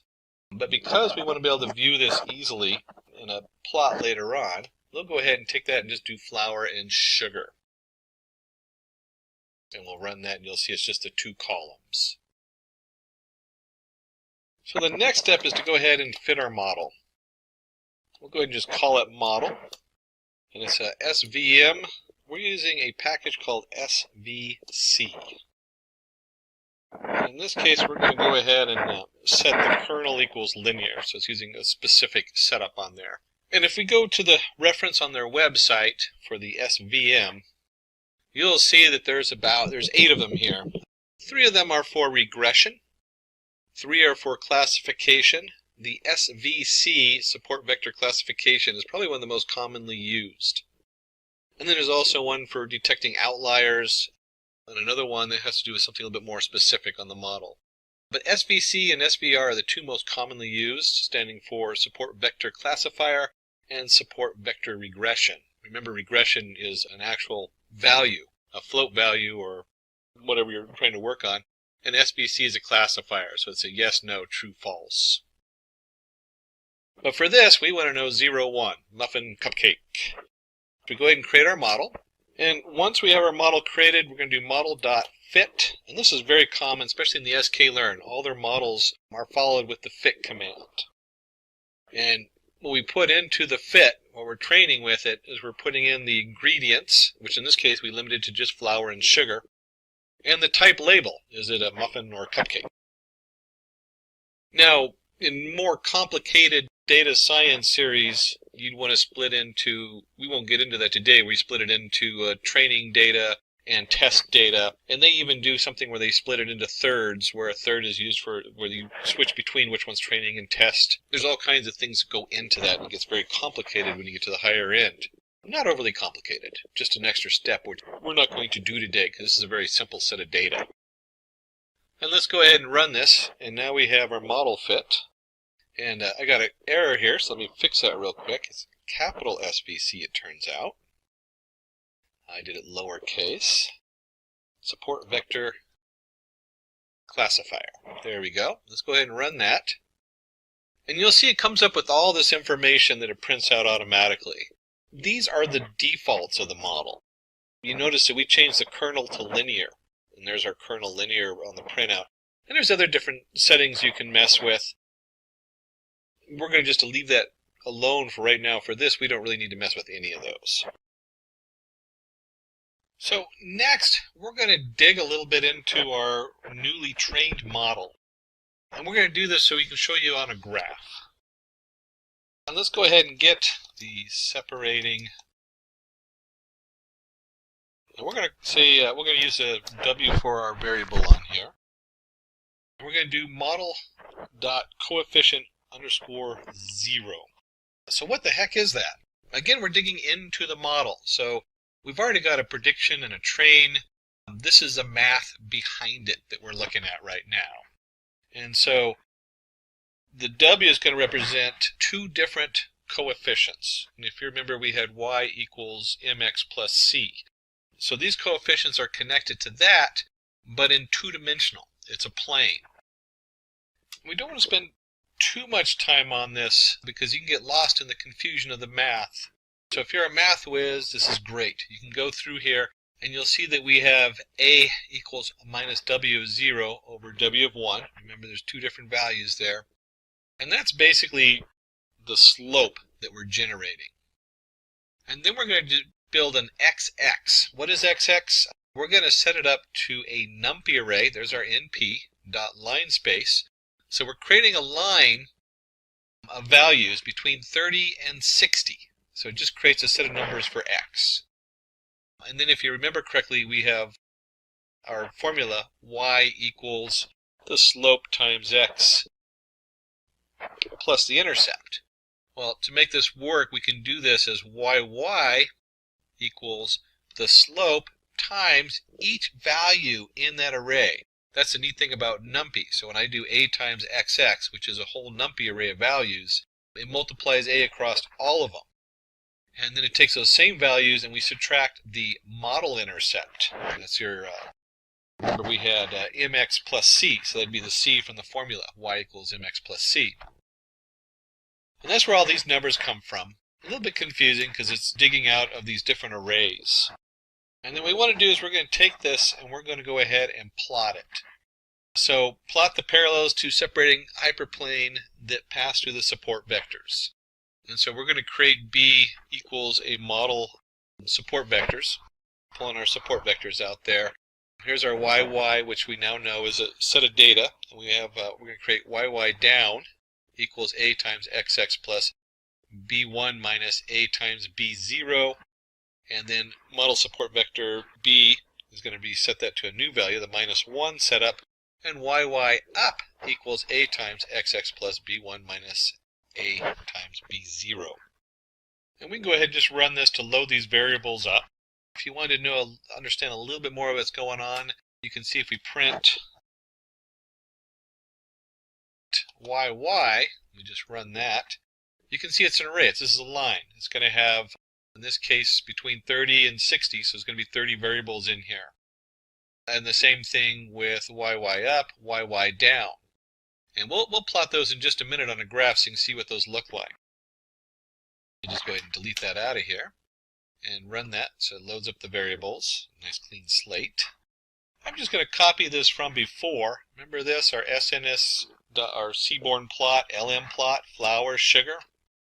And I'll just go ahead and run that real quick so you can see remember what that looks like. It's just a straight graph on there. And then one of the neat things is because seaborn sits on top of pie plot, we can do the pie plot for the line going through. And that is simply plt.plot. And that's our xx and yy, our two corresponding values, xy. And then somebody played with this to figure out that the line width equals 2 and the color black would look nice. So let's go ahead and run this whole thing with the pie plot on there. And you can see when we do this, it's just doing flour and sugar on here. Corresponding line between the sugar and the flour and the muffin versus cupcake. And then we generated the support vectors, the yy down and yy up. So let's take a look and see what that looks like. So we'll do our PL plot. And again, this is all against xx, our x value. But this time we have yy down. And let's do something a little fun with this. We can put in a k dash dash. That just tells it to make it a dotted line. And if we're going to do the down one, we also want to do the up one. So here's our yy up. And when we run that, it adds both sets of line. And so here's our support, and this is what you expect. You expect these two lines to go through the nearest data point. So the dashed lines go through the nearest muffin and the nearest cupcake when it's plotting it. And then your SVM goes right down the middle. So it gives it a nice split in our data, and you can see how easy it is to see, based just on sugar and flour, which one's a muffin or a cupcake. Let's go ahead and create a function to predict muffin or cupcake. I've got my recipes I pulled off the internet, and I want to see the difference between a muffin or a cupcake. And so we need a function to push that through. And we'll create a function with def. And let's call it muffin or cupcake. And remember, we're just doing flour and sugar today. We're not doing all the ingredients. And that actually is a pretty good split. You really don't need all the ingredients to know it's flour and sugar. And let's go ahead and do an if-else statement. So if model predict is of flour and sugar equals 0. So we take our model and we run a predict. It's very common in sklearn where you have a dot predict. You put the data in, and it's going to return a value. In this case, if it equals 0, then print you're looking at a muffin recipe. Else, if it's not 0, that means it's 1, then you're looking at a cupcake recipe. That's pretty straightforward for a function, or def for definition. DEF is how you do that in Python. And of course, if you're going to create a function, you should run something in it. And so let's run a cupcake, and we're going to send it values 50 and 20, a muffin or a cupcake. I don't know what it is. And let's run this and just see what it gives us. And it says, oh, it's a muffin. You're looking at a muffin recipe. So it very easily predicts whether we're looking at a muffin or a cupcake recipe. Let's plot this. Oops, there we go. Plot this on the graph so we can see what that actually looks like. And I'm just going to copy it and paste it from below, where we're plotting all the points in there. So this is nothing different than what we did before. If I run it, you'll see it has all the points and the lines on there. And what we want to do is we want to add another point. And we'll do PLT plot. And if you remember correctly, we did, for our test, we did 50 and 20. And then somebody went in here and decided we'll do YO for yellow, or it's kind of an orangish yellow color is going to come out. Marker size 9. Those are settings you can play with. Somebody else played with them to come up with the right setup so it looks good. And you can see there it is graphed, clearly a muffin. In this case, in cupcakes versus muffins, the muffin has won. And if you'd like to do your own muffin cupcake contender series, you certainly can send a note down below, and the team at Simplilearn will send you over the data they use for the muffin and cupcake. And that's true of any of the data. We didn't actually run a plot on it earlier. We had men versus women. You can also request that information to run it on your data setup so you can test that out. So to go back over our setup, we went ahead for our support vector machine code. We did a predict 40 parts flour, 20 parts sugar. I think it was different than the one we did, whether it's a muffin or a cupcake. Hence, we have built a classifier using SVM, which is able to classify if a recipe is of a cupcake or a muffin, which wraps up our cupcake versus muffin. LLMs.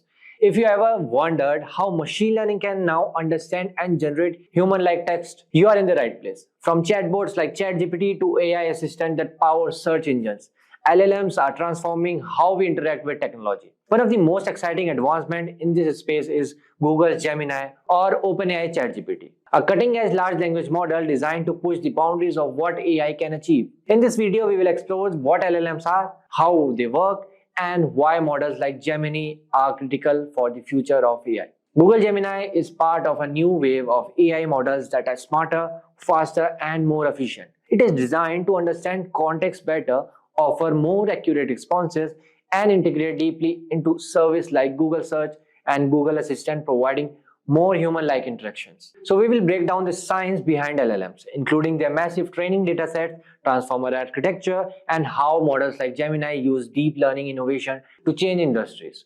Plus, we will compare Google Gemini to other popular LLMs such as OpenAI ChatGPT models, showing how each of these technologies is used to power chatbots, virtual assistants, and other AI-driven applications. By the end of this video, you will have a clear understanding of how large language models like Gemini work, their key features, and what they mean for their future AI. Don't forget to like, subscribe, and hit the bell icon to never miss any update from Simplilearn. So what are the large language models? Large language models like ChatGPT 4, Generative Pre-trained Transformer 4, O, and Google Gemini are sophisticated AI systems designed to comprehend and generate human-like text. These models are built using deep learning techniques and are trained on vast datasets collected from the internet. They leverage self-attention mechanism to analyze the relationship between words or tokens, allowing them to capture context and produce coherent, relevant responses. LLMs have significant applications, including powering virtual assistant, chatbots, content creation, language translation, and supporting research and decision making. Their ability to generate fluent and contextually appropriate text has advanced natural language processing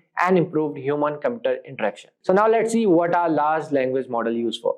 Large language models are utilized in scenarios with limited or no domain-specific data available for training. These scenarios include both few-shot and zero-shot training approaches, which rely on the model's strong inductive bias and its capability to derive meaningful representation from a small amount of data or even no data at all. So now let's see how our large language model trained. Large language models typically undergo pre-training on a board, all-encompassing dataset that shares statistical similarities with the dataset specific to the target task. The objective of pre-training is to enable the model to acquire high-level features that can later be applied during the fine-tuning phase for specific tasks. So there are some training processes of LLM which involve several steps. The first one is text pre-processing. The textual data is transformed into a numerical representation that the LLM model can effectively process. This conversion may involve techniques like tokenization, encoding, and creating input sequences. The second one is random parameter initialization. The model's parameters are initialized randomly before the training process begins. The third one is input numerical data. The numerical representation of the text data is fed into the model of processing. The model's architecture, typically based on transformers, allows it to capture the contextual relationship between the words or tokens in the next. The fourth one is loss function calculation. A loss function calculation measures the discrepancy between the model's prediction and the actual next word or token in a syntax. The LLM model aims to minimize this loss during training.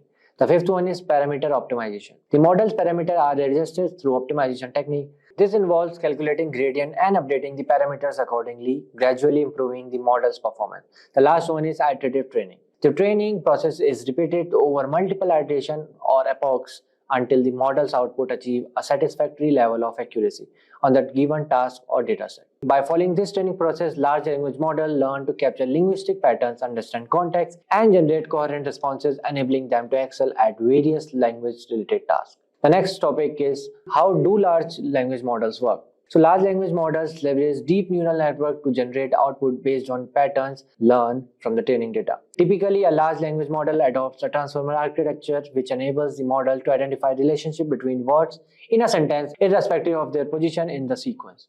In contrast to RNNs that rely on recurrence to capture token relationship, transformer neural network employs self-attention as their primary mechanism. Self-attention calculates attention scores that determine the importance of each token with respect to the other token in the text sequence, facilitating the modeling of intricate relationships within the data. Next, let's see application of large language models. Large language models have a wide range of applications across various domains. So here are some notable applications. The first one is natural language processing, NLP. Large language models are used to improve natural language understanding tasks such as sentiment analysis, named entity recognition, text classification, and language modeling. The second one is chatbot and virtual assistant. Large language models power conversational agents, chatbots, and virtual assistant, providing more interactive and human-like user interaction. The third one is machine translation. Large language models have been used for automatic language translation, enabling text translation between different languages with improved accuracy. The fourth one is sentiment analysis. LLMs can analyze and classify the sentiment or emotion expressed in a piece of text, which is valuable for market research, brand monitoring, and social media analysis. The fifth one is content recommendation. These models can be employed to provide personalized content recommendations, enhancing user experience and engagement on platforms such as news websites or streaming services. So these applications highlight the potential impact of large language models in various domains for improving language understanding automation. Today, we'll take you through the exciting roadmap of becoming an AI engineer. If our content piques your interest and helps fuel your curiosity, don't forget to subscribe to our channel. Hit that bell icon so you never miss an update. Now let's embark on this AI journey together. As artificial intelligence continues to revolutionize various industries, AI engineers stand at the forefront of this technological wave. These professionals are essential in crafting intelligent systems that address complex business challenges. AI projects often stumble due to poor planning, subpar architecture, or scalability issues. AI engineers play a crucial role in overcoming these hurdles by merging cutting-edge AI technologies with strategic business insights. So in this video, we'll guide you through the essentials of becoming an AI engineer. Let's start with the basics. What does an AI engineer do?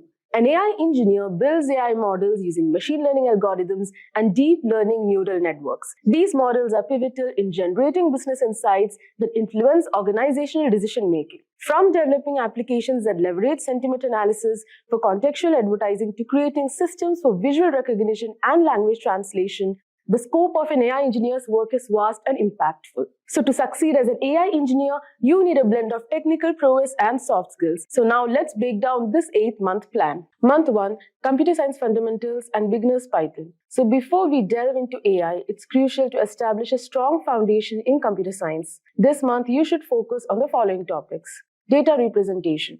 Understanding bits and bytes, how text and numbers are stored, and the binary number system is foundational for everything in computing. This knowledge helps in comprehending how computers interpret and process data. Now next comes computer networks. Learn the basics of computer networks, including IP addresses and internet routing protocols. It's essential to understand how data travels across networks using UDP, TCP, and HTTP, which form the backbone of the internet and the World Wide Web. Next comes programming basics. Begin with the basics of programming like variables, strings, numbers, conditionals, loops, and algorithm basics. These fundamentals will allow you to write and understand simple programs. Simultaneously, you'll also start with Python, the preferred language for AI. So learn about variables, numbers, strings, lists, dictionaries, sets, tuples, and control structures like if conditionals and for loops. And then move on to functions and modules. Understand how to create functions, including Lambda functions, and work with modules by using pip install to add functionality to your projects. Next comes file handling and exceptions. You should also practice reading from and writing to files, as well as handling exceptions to make your programs more robust. Finally, grasp the basics of classes and objects, which are crucial for writing organized and efficient code. So this comprehensive overview sets the stage for more complex programming tasks that you'll encounter in the following months. Now in month 2, you'll move on to data structure algorithms and advanced Python. So building on the foundations from month 1, we'll now delve into data structure and algorithm. So familiarize yourself with the concept of big O notation to understand the efficiency of different algorithms and data structures. Learn about arrays, linked lists, hash tables, stacks, queues, trees, and graphs. Mastering these structures will allow you to store and manipulate data effectively. Now next comes algorithms.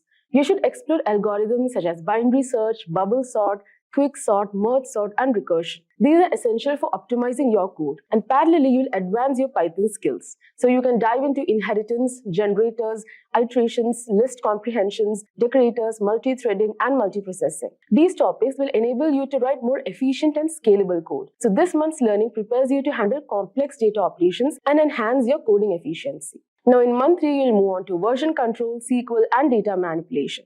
So in the third month, the focus shifts to collaboration and data management. Number 1, version control. So understand the importance of version control systems, especially Git and GitHub. So learn basic commands such as add, commit, and push. You should also learn how to handle branches, reword changes, and understand concepts like head, diff, and merge. So these skills are invaluable for tracking changes and collaborating with other developers. Next, pull requests. Master the art of creating and managing pull requests to contribute to collaborative projects.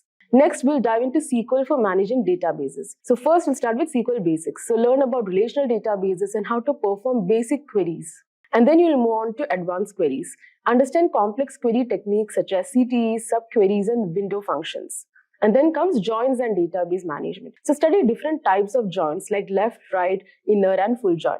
You should also learn how to create databases, manage indexes, and write stored procedures. Additionally, you will use NumPy and Pandas for data manipulation and learn basic data visualization techniques. This comprehensive skill set will be crucial as you move into more advanced data science topics. So now in month 4, you'll deal with maths and statistics for AI. So mathematics and statistics are the backbone of AI, and this month is dedicated to these critical subjects. So first, learn about descriptive versus inferential statistics, continuous versus discrete data, nominal versus ordinal data, measures of central tendency like mean, median, mode, and measures of dispersion like variance and standard deviation. After that, understand the basis of probability and delve into normal distribution, correlation, and covariance. After which, you should move on to advanced concepts. So you can study the central limit theorem, hypothesis testing, p-values, confidence intervals, and so on.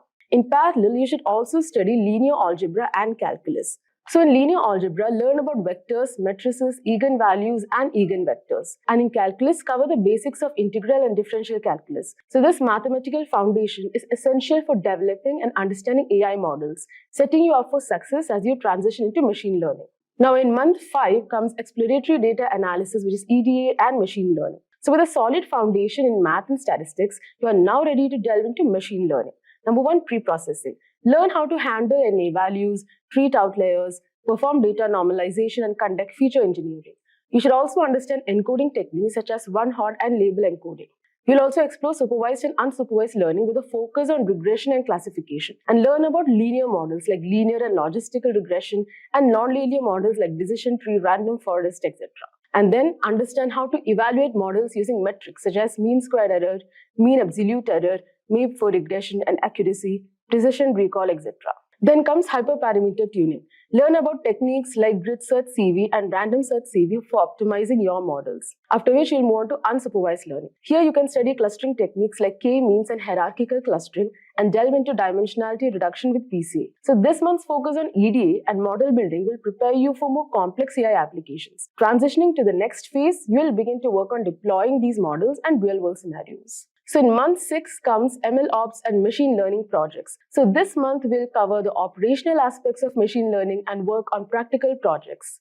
So in ML Ops basics, learn about APIs, particularly using Fast API for Python and server development. Understand DevOps fundamentals, including CI/CD pipelines and containerization with Docker and Kubernetes. You should also gain familiarity with at least one cloud platform like AWS or Azure. Now in month 7 comes deep learning. So in this month, we delve into the world of deep learning. So number 1 comes neural network. So learn about neural networks including forward and backward propagation and build multi-layer perceptrons. After which you'll move on to advanced architectures. So here explore convolutional neural networks which are CNNs for image data and sequence models like RNNs and LSTMs. So this deep learning knowledge will be crucial as we move into specialized areas of AI in the final month. Now in the final month, the 8th month, comes NLP or computer vision. So the final month you have the option to specialize in either natural language processing, NLP or computer vision. So first we'll reveal NLP track. So here you should learn about regex, text representation methods like count vectorizer, TF-IDF, Bow, word2vec, embeddings and text classification with naive Bayes. And familiarize yourself with the fundamentals of libraries like Spacy and NLTK and work on end-to-end NLP project. And talking about computer vision track, focus on basic image processing techniques like filtering, edge detection, image scaling and rotation. Utilize libraries like OpenCV and build upon the CNN knowledge from the previous month. Practice data preprocessing and augmentation. So by the end of this month, you should have a solid foundation in your chosen specialization ready to embark on your AI engineering career. So in conclusion, adopting AI is more than just a trend. It's a strategic move that can transform your organization's approach to machine learning. So do check out our professional certificate course in AI and machine learning, which is designed to equip you with the skills needed to excel in this dynamic field. Through live classes led by industry experts, masterclasses from IIT Kanpur faculty and AI. To enroll in this program, candidates should have a bachelor's degree with a 50% or higher average, preferably 2 or more years of work experience and foundational knowledge in programming and mathematics. Check out the course link in the description box below. So that's all for today's video on becoming an AI engineer. We hope you found this guide valuable and informative. Welcome to the RNN tutorial. That's the recurrent neural network. So we talk about a feed-forward neural network. In a feed-forward neural network, information flows only in the forward direction, from the input nodes through the hidden layers, if any, and to the output nodes. There are no cycles or loops in the network. And so you can see here we have our input layer. I was talking about how it just goes straight forward into the hidden layers. So each one of those connects and then connects to the next hidden layer, connects to the output layer. And of course we have a nice simplified version where it has a predicted output, and they refer to the input as X a lot of times and the output as Y. Decisions are based on current input, no memory about the past, no future scope. Why recurrent neural network? Issues in feed-forward neural network. So one of the biggest issues is because it doesn't have a scope of memory or time, a feed-forward neural network doesn't know how to handle sequential data. It only considers only the current input. So if you have a series of things, and because 3 points back affects what's happening now, and what your output affects what's happening, that's very important. So whatever I put as an output is going to affect the next one. A feed-forward doesn't look at any of that. It just looks at this is what's coming in. And it cannot memorize previous inputs. So it doesn't have that list of inputs coming in. Solution to feed-forward neural network.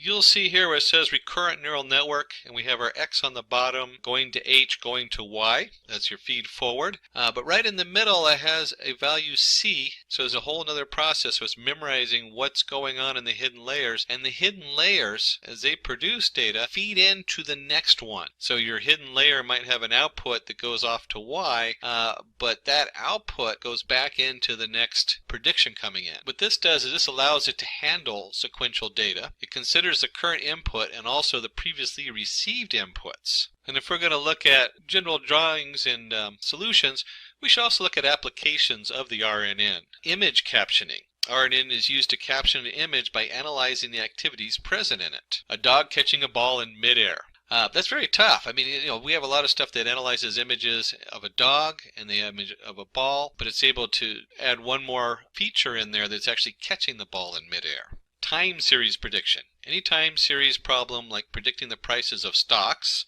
in a particular month can be solved using RNN. And we'll dive into that in our use case and actually take a look at some stock. One of the things you should know about analyzing stock today is that it is very difficult.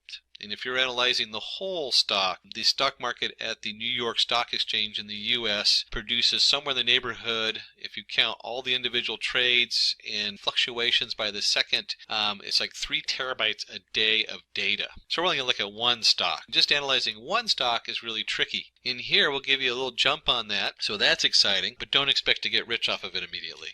Another application of the RNN is natural language processing. Text mining and sentiment analysis can be carried out using RNN for natural language processing. And you can see right here the term natural language processing, when you stream those three words together, is very different than if I said processing language naturally. So the time series is very important when we're analyzing sentiments. It can change the whole value of a sentence just by switching the words around. Or if you're just counting the words, you might get one sentiment where if you actually look at the order they're in, you get a completely different sentiment. When it rains, look for rainbows. When it's dark, look for stars. Both of these are positive sentiments, and they're based upon the order of which the sentence is going in. Machine translation. Given an input in one language, RNN can be used to translate the input into a different languages as output. I myself am very linguistically challenged. But if you study languages and you're good with languages, you know right away that if you're speaking English, you would say big cat. And if you're speaking Spanish, you would say cat big. So that translation is really important to get the right order, to get, there's all kinds of parts of speech that are important to know by the order of the words.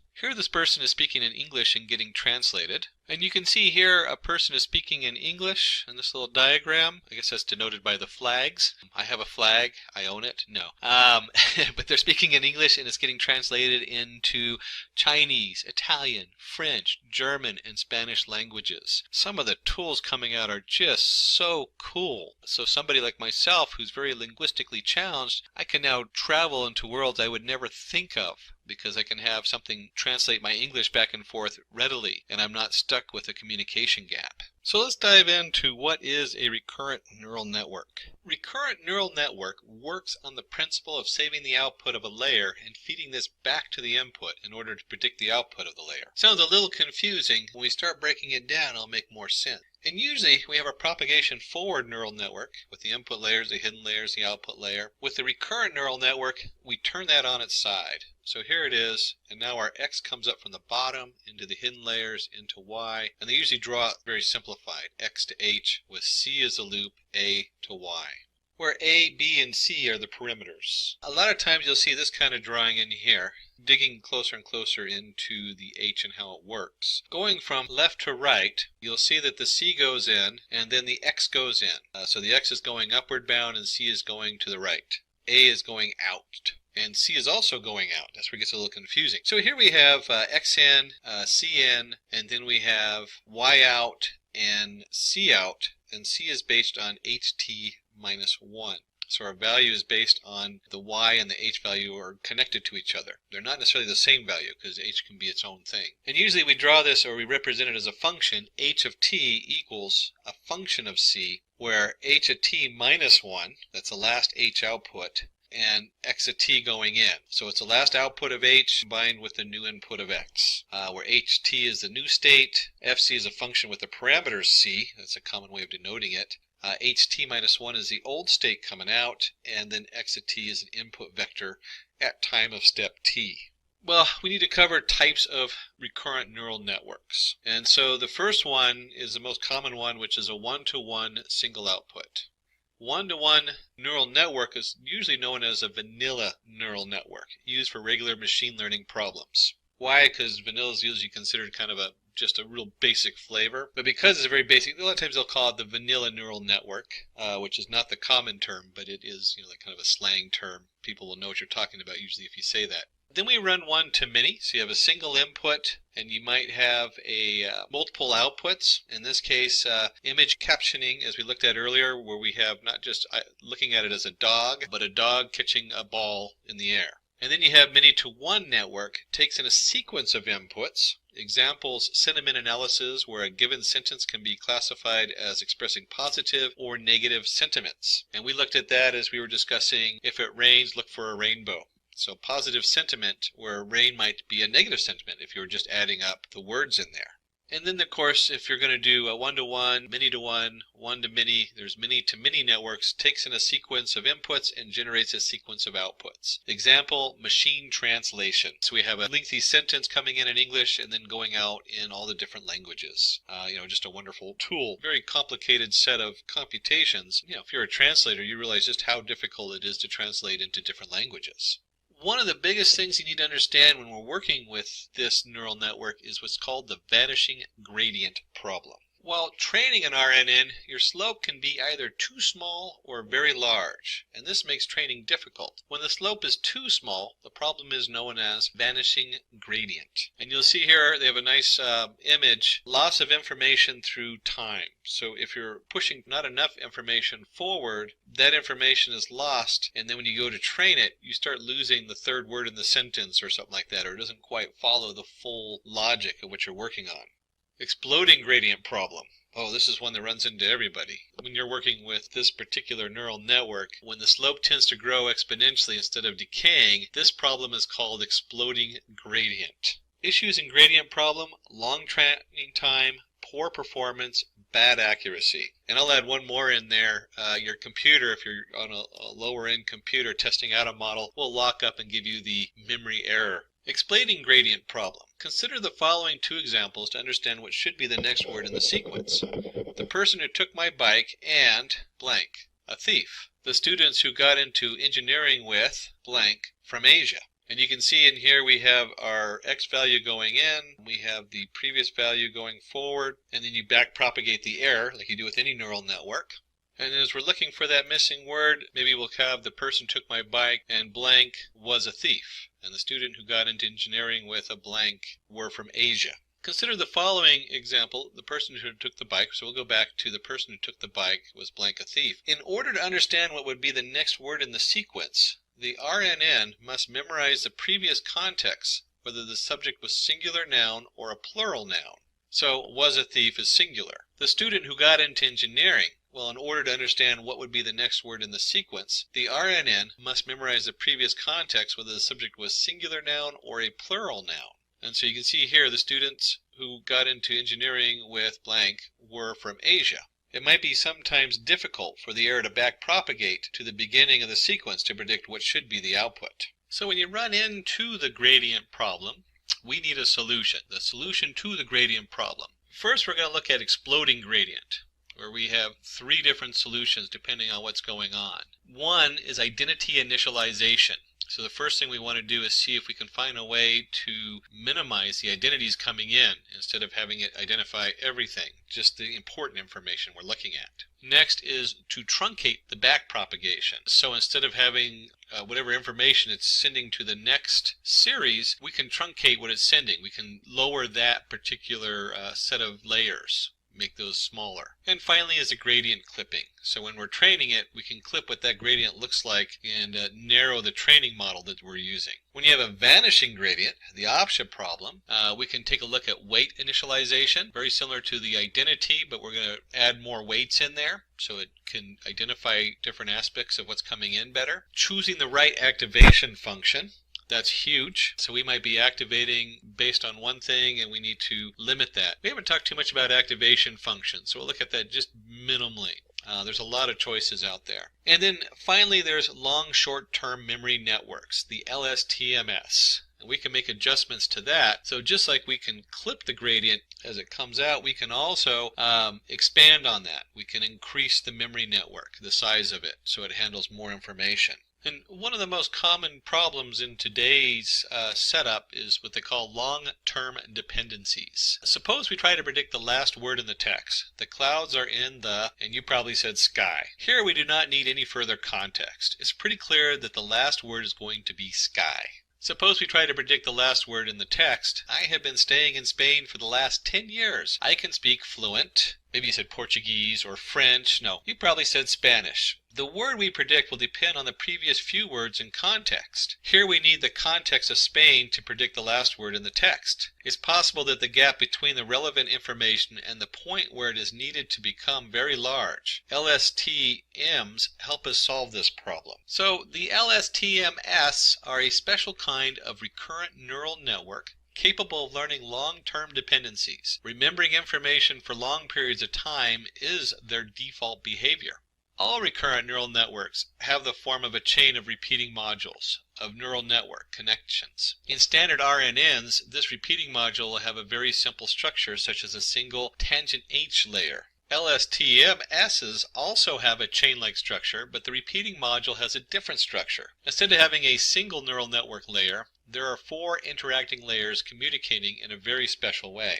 LSTMS are a special kind of recurrent neural network, capable of learning long-term dependencies, remembering information for long periods of time as their default behavior. LSTMSs also have a chain-like structure, but the repeating module has a different structure. Instead of having a single neural network layer, there are 4 interacting layers communicating in a very special way. As you can see, the deeper we dig into this, the more complicated the graphs get. In here, I want you to note that you have x at t minus 1 coming in, you have x at t coming in, and you have x at t plus 1. And you have h at t minus 1, and h at t coming in, and h at t plus 1 going out. And of course, on the other side is the output A. In the middle, we have our tangent H, but it occurs in 2 different places. So not only when we're computing the x at t plus 1 are we getting the tangent H from x at t, but we're also getting that value coming in from the x at t minus 1. So the short of it is as you look at these layers, not only does the propagate through the first layer, goes into the second layer back into itself, but it's also going into the third layer. So now we're kind of stacking those up. And this can get very complicated as you grow that in size. It also grows in memory too, and in the amount of resources it takes. But it's a very powerful tool to help us address the problem of complicated, long sequential information coming in, like we were just looking at in the sentence. And when we're looking at our long, short-term memory network, there's 3 steps of processing in the LSTMS that we look at. The first one is we want to forget irrelevant parts of the previous state. A lot of times, like, is, as, in, a, unless we're trying to look at whether it's a plural noun or not, they don't really play a huge part in the language, so we want to get rid of them. Then selectively update cell state values. So we only want to update the cell state values that reflect what we're working on. And finally, we want to only output certain parts of the cell state. So whatever's coming out, we want to limit what's going out too. And let's dig a little deeper into this. Let's just see what this really looks like. So step 1 decides how much of the past it should remember. First step in the LSTM is to decide which information to be omitted from the cell in that particular time step. It is decided by the sigmoid function. It looks at the previous state, h at t minus 1, and the current input, x at t, and computes the function. So you can see over here we have a function of t equals the sigmoid function of the weight of f, the h at t minus 1, and then x at t, plus, of course you have a bias in there with any of our neural networks, so we have a bias function. So f at t equals forget gate, decides which information to delete that is not important from the previous time step.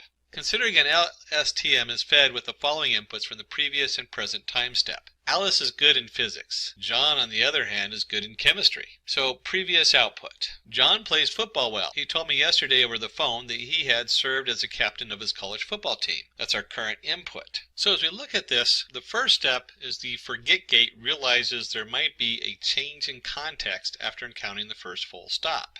Compares with the current input sentence of x at t. So we're looking at that full stop and then compares it with the input of the new sentence. The next sentence talks about John, so the information on Alice is deleted.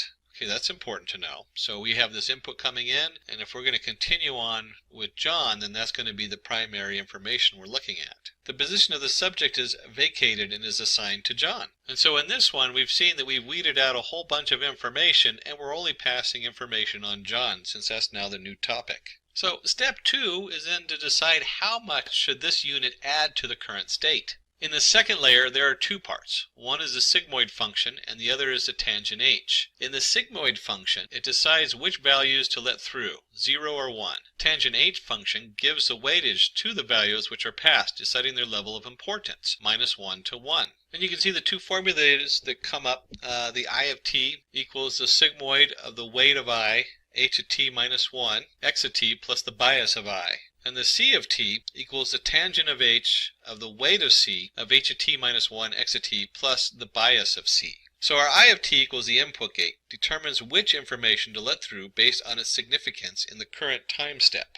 If this seems a little complicated, don't worry, because a lot of the programming is already done when we get to the case study. Understanding, though, that this is part of the program is important when you're trying to figure out what to set your settings at. You should also note when you're looking at this, it should have some semblance to your forward propagation neural networks, where we have a value assigned to a weight plus a bias. Very important steps in any of the neural network layers, whether we're propagating into them the information from one to the next, or we're just doing a straightforward neural network propagation. Let's take a quick look at this, what it looks like from the human standpoint as I step out of my suit again. Consider the current input at X of t. John plays football well. He told me yesterday over the phone that he had served as a captain of his college football team. That's our input. Input gate analyzes the important information. John plays football and he was a captain of his college team is important.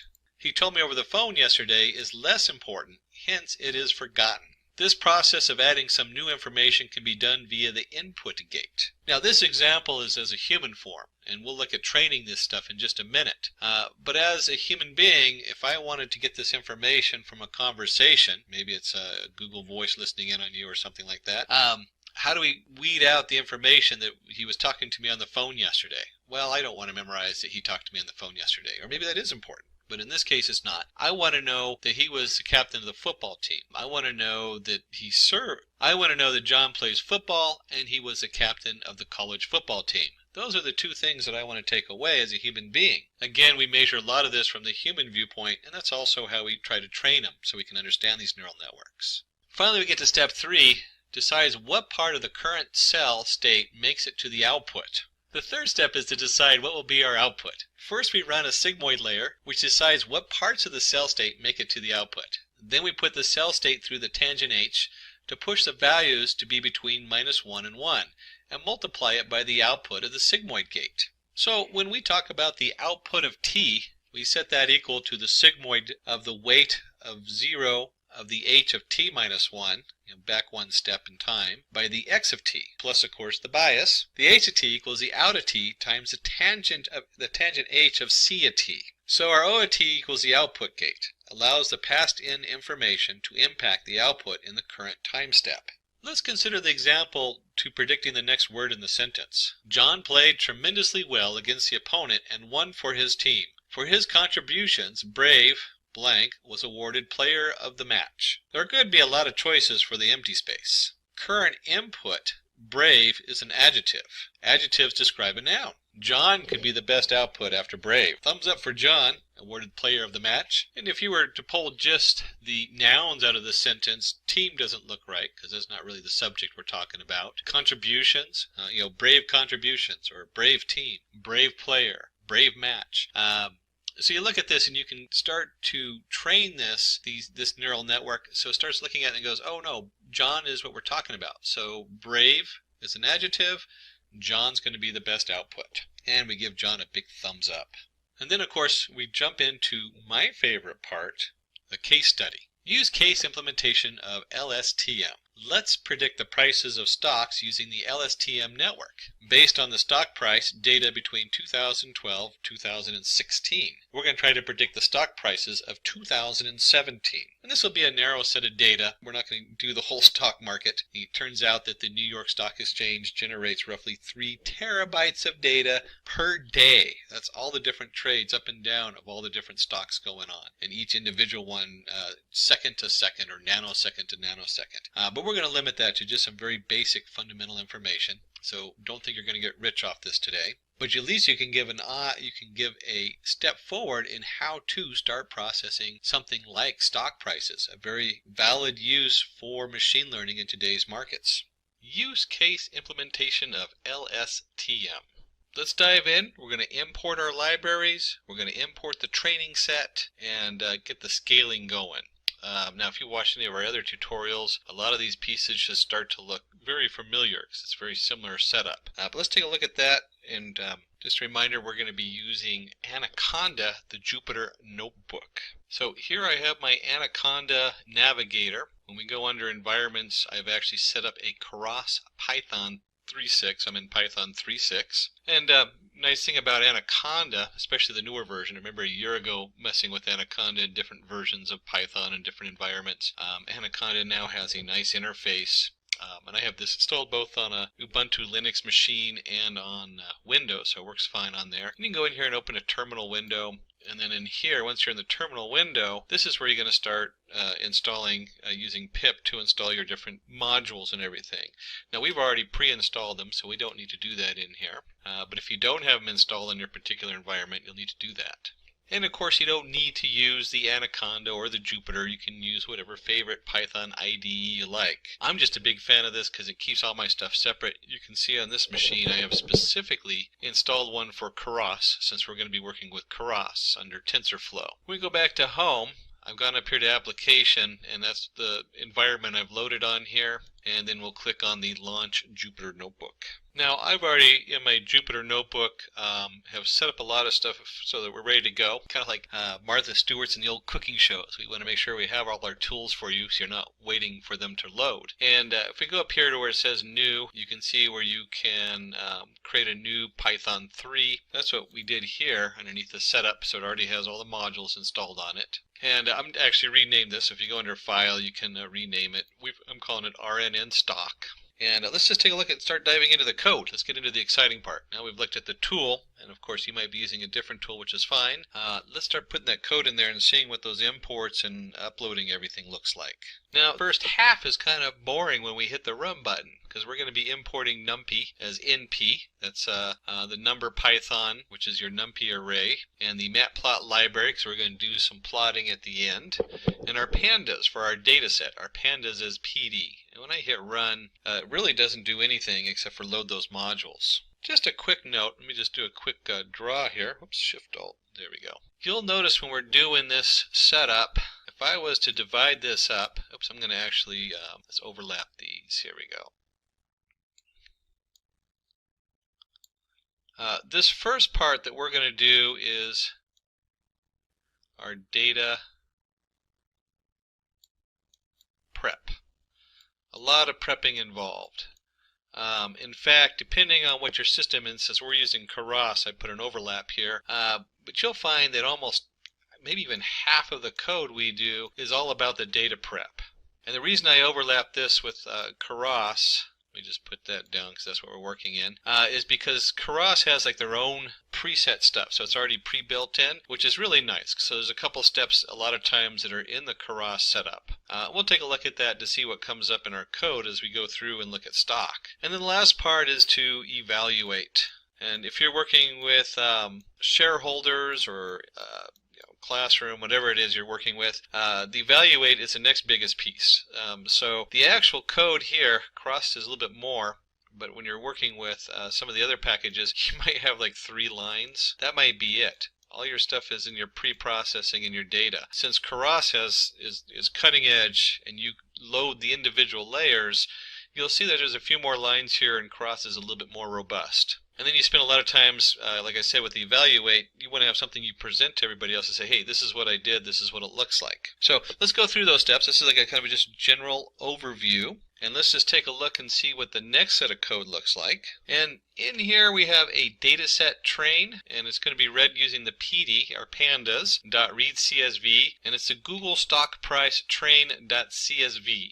And so under this we have training set equals dataset train.iLocation, and we've kind of sorted out part of that. So what's going on here? Let's just take a look at it. Let's look at the actual file and see what's going on there. Now if we look at this, ignore all the extra files on this, I already have a train and a test set where it's sorted out. This is important to notice because a lot of times we do that as part of the pre-processing of the data. We take 20% of the data out so we can test it, and then we train the rest of it. That's what we use to create our neural network. That way we can find out how good it is. But let's go ahead and just take a look and see what that looks like as far as the file itself. And I went ahead and just opened this up in a basic WordPad and text editor just so we can take a look at it. Certainly you can open up an Excel or any other kind of spreadsheet. And we note that this is a comma-separated variables. We have a date, open, high, low, close, volume. This is the standard stuff that we import into our stock, or the most basic set of information you can look at in stock. It's all free to download. In this case, we downloaded it from Google. That's why we call it the Google stock price. And it specifically is Google. This is the Google stock values from, as you can see here, we started off at 1/3/2012. So when we look at this first setup up here, we have a data set train equals PD underscore CSV. And if you noticed on the original frame, let me just go back there. They had it set to home Ubuntu downloads Google stock price train. I went ahead and changed that because we're in the same file where I'm running the code. So I've saved this particular Python code and I don't need to go through any special paths or have the full path on there. And then of course we want to take out certain values in here. And you're going to notice that we're using our data set, and we're now in pandas. So pandas, basically it looks like a spreadsheet. And in this case, we're going to do iLocation, which is going to get specific locations. The first value is going to show us that we're pulling all the rows in the data. And the second one is we're only going to look at columns 1 and 2. And if you remember here from our data, as we switch back on over, columns, we always start with 0, which is the date. And we're going to be looking at open and high, which would be 1 and 2. We'll just label that right there so you can see. Now, when you go back and do this, you certainly can extrapolate and do this on all the columns. But for the example, let's just limit a little bit here so that we can focus on just some key aspects of stock. And then we'll go up here and run the code. And again, I said the first half is very boring. Whenever you hit the run button, it doesn't do anything because we're still just loading the data and setting it up. Now that we've loaded our data, we want to go ahead and scale it. We want to do what they call feature scaling. And in here we're going to pull it up from the sklearn or the skKit pre-processing import min-max scaler. And when you look at this, you got to remember that biases in our data, we want to get rid of that. So if you have something that's like a really high value, let's just draw a quick graph. And I have something here like maybe the stock has a value, one stock has a value of 100, and another stock has a value of 5. You start to get a bias between different stocks. And so when we do this, we go ahead and say, okay, 100 is going to be the max, and 5 is going to be the min, and then everything else goes, and then we change this, so we just squish it down. I like the word squish. So it's between 1 and 0. So 100 equals 1. Or 1 equals 100, and 0 equals 5. And you can just multiply. It's usually just a simple multiplication we're using. Multiplication. So it's going to be minus 5, and then 100 divided, or 95 divided by 1. So, or whatever value is divided by 95. And once we've actually created our scale, we've telling us going to be from 0 to 1. We want to take our training set, and we're going to create a training set scaled. And we're going to use our scaler, SC, and we're going to fit. We're going to fit and transform the training set. So we can now use the SC, this particular object. We'll use it later on our testing set. Because remember, we have to also scale that when we go to test our model and see how it works. And we'll go ahead and click on the run. Again, it's not going to have any output yet because we're just setting up all the variables. Okay, so we paste the data in here, and we're going to create the data structure with the 60 time steps and output. First note, we're running 60 time steps, and that is where this value here also comes in. So the first thing we do is we create our xtrain and ytrain variables, and we set them to an empty Python array. Very important to remember what kind of array we're in and what we're working with. And then we're going to come in here, we're going to go for I in range 60 to 1258. There's our 60 time steps. And the reason we want to do this is as we're adding the data in, there's nothing below the 60. So if we're going to use 60 time steps, we have to start at point 60 because it includes everything underneath of it. Otherwise, you'll get a pointer error. And then we're going to take our xtrain, and we're going to append training set scaled. This is the scaled value between 0 and 1.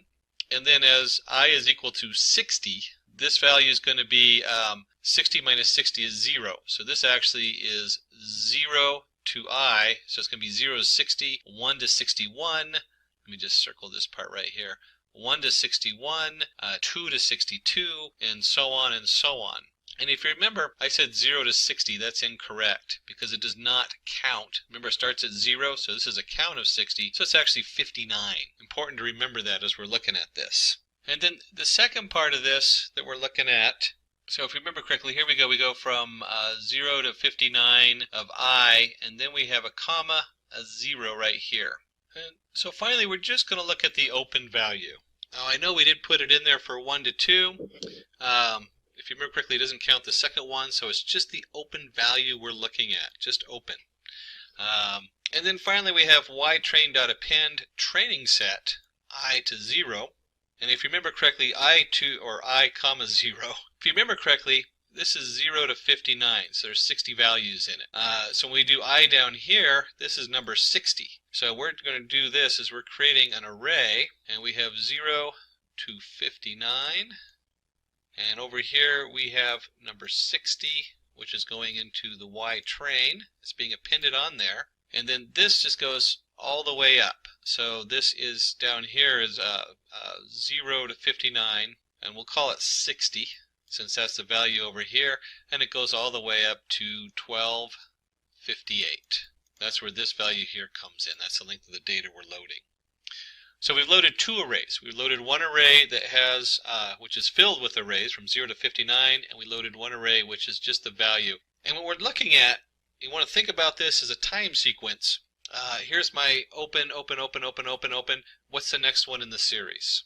So we're looking at the Google stock, and each time it opens, we want to know what the next one, 0 through 59, what's 60? 1 through 60, what's 61? 2 through 62, what's 62? And so on going up. And then once we've loaded those in our for loop, we go ahead and take xtrain and ytrain equals np.array xtrain.nparray ytrain. We're just converting this back into a numpy array. That way we can use all the cool tools that we get with numpy array, including reshaping.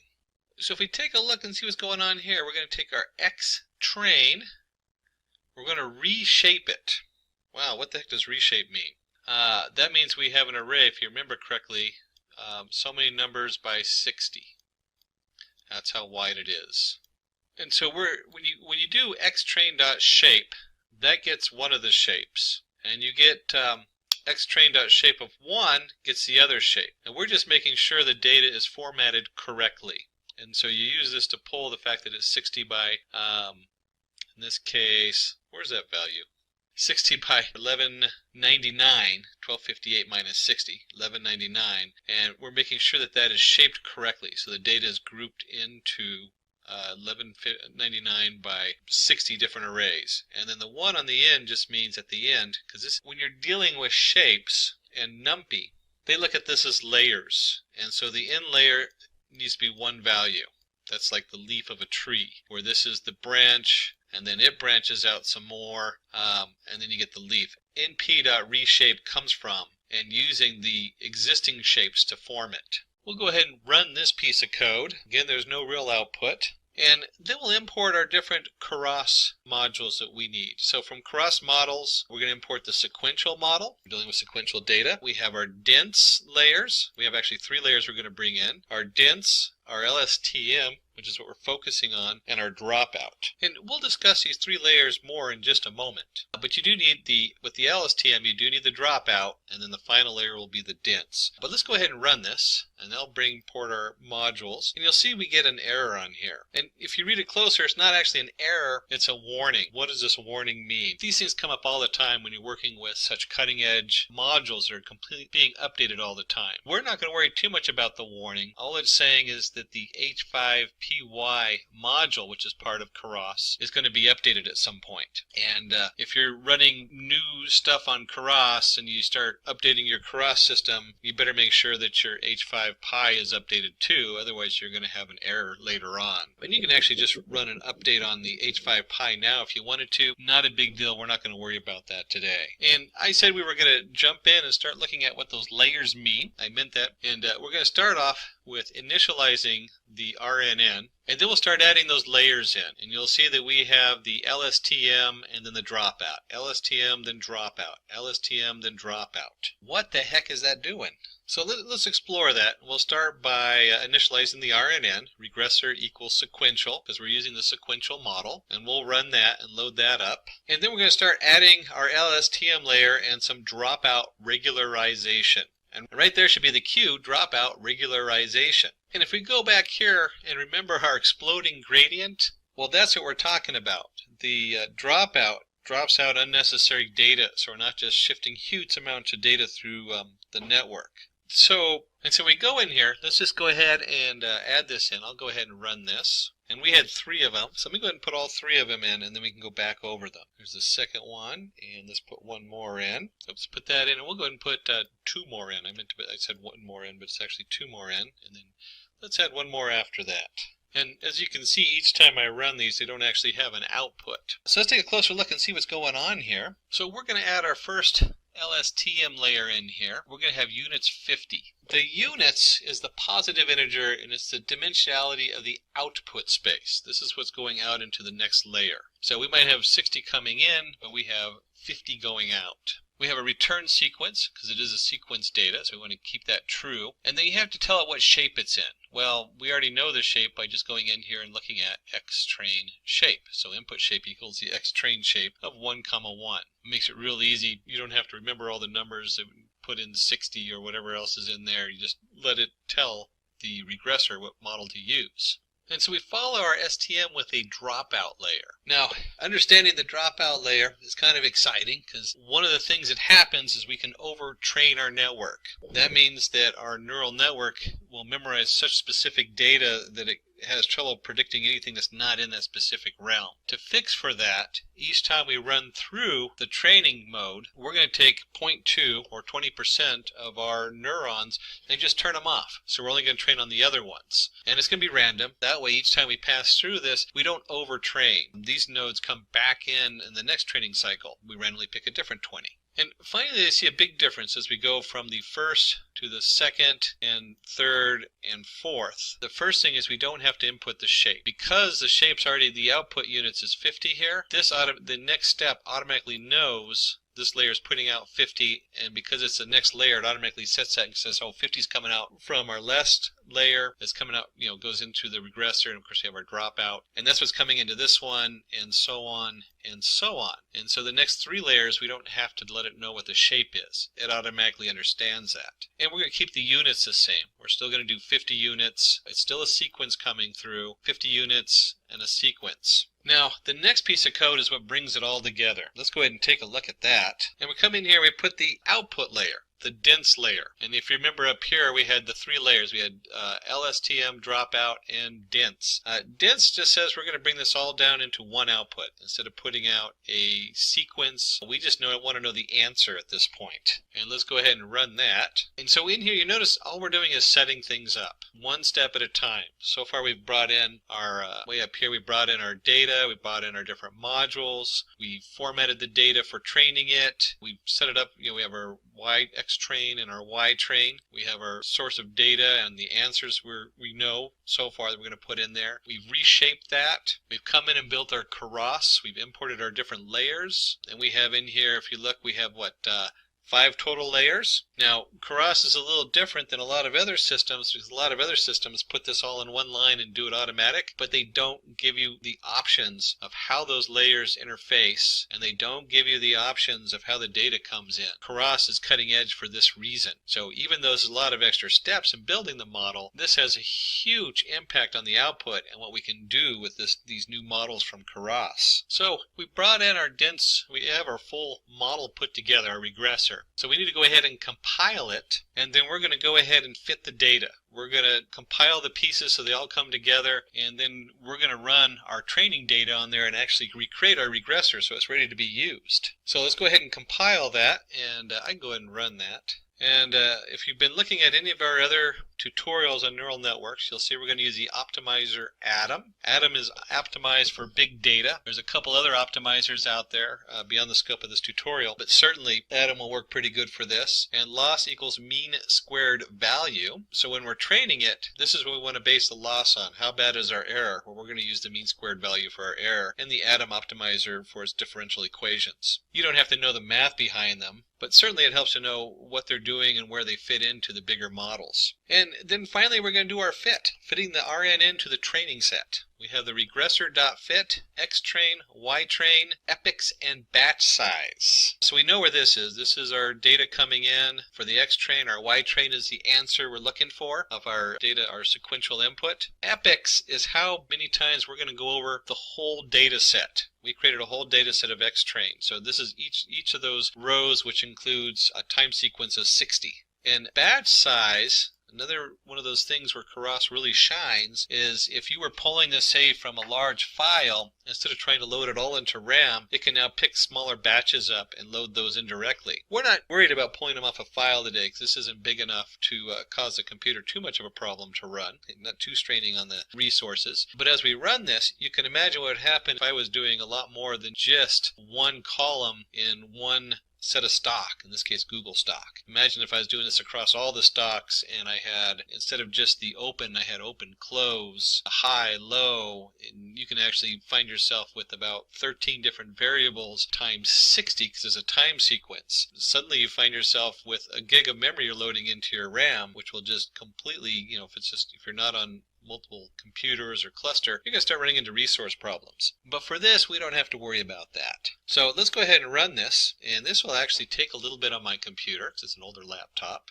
And give it a second to kick in there. There we go. Alright, so we have Epic. So this is going to tell me it's running the first run through all the data. And as it's going through, it's batching them in 32 pieces. So 32 lines each time. And there's 1198. I think I said 1199 earlier, but it's 1198. I was off by one. And each one of these is 13 seconds. So you can imagine this is roughly 20 to 30 minutes runtime on this computer. Like I said, it's an older laptop running at 0.9 gigahertz on a dual processor. And that's fine. What we'll do is I'll go ahead and stop, go get a drink of coffee, and come back, and let's see what happens at the end and where this takes us. And like any good cooking show, I've gotten my latte. I also had some other stuff running in the background, so you'll see these numbers jumped up to like 19 seconds, 15 seconds. But you can scroll through, and you can see we've run it through 100 steps, or 100 epics. So the question is, what does all this mean? One of the first things you'll notice is that our loss is over here. It kind of stopped at 0.0014, but you can see it kind of goes down until we hit about 0.014 3 times in a row. So we guessed our epic pretty close since our loss has remained the same on there. So to find out what we're looking at, we're going to go ahead and load up our test data, the test data that we didn't process yet. And a real stock price, data set, test allocation. This is the same thing we did when we prepped the data in the first place. So let's go ahead and go through this code. And we can see we've labeled it Part 3, Making the Predictions and Visualizing the Results. So the first thing we need to do is go ahead and read the data in from our test CSV. You see I've changed the path on it for my computer. And then we'll call it the real stock price. And again, we're doing just the one column here and the values from iLocation. So it's all the rows and just the values from that one location. That's the open. Stock open. And let's go ahead and run that. So that's loaded in there. And then let's go ahead and we have our inputs. We're going to create inputs here. And this should all look familiar because this is the same thing we did before. We're going to take our data set total. We're going to do a little pandas concat from the data set train. Now remember, the end of the data set train is part of the data going in. And let's just visualize that just a little bit. Here's our train data. Let me just put TR for train. And it went up to this value here. But each one of these values generated a bunch of columns. So it was 60 across, and this value here equals this one, and this value here equals this one, and this value here equals this one. And so we need these top 60 to go into our new data. So to find out what we're looking at, we're going to go ahead and load up our test data, the test data that we didn't process yet. And a real stock price, data set, test allocation. This is the same thing we did when we prepped the data in the first place. So let's go ahead and go through this code. And we can see we've labeled it Part 3, Making the Predictions and Visualizing the Results. So the first thing we need to do is go ahead and read the data in from our test CSV. You see I've changed the path on it for my computer. And then we'll call it the real stock price. And again, we're doing just the one column here and the values from iLocation. So it's all the rows and just the values from that one location. That's the open. Stock open. And let's go ahead and run that. So that's loaded in there. And then let's go ahead and we have our inputs. We're going to create inputs here. And this should all look familiar because this is the same thing we did before. We're going to take our data set total. We're going to do a little pandas concat from the data set train. Now remember, the end of the data set train is part of the data going in. And let's just visualize that just a little bit. Here's our train data. Let me just put TR for train. And it went up to this value here. But each one of these values generated a bunch of columns. So it was 60 across, and this value here equals this one, and this value here equals this one, and this value here equals this one. And so we need these top 60 to go into our new data, because that's part of the next data, or it's actually the top 59.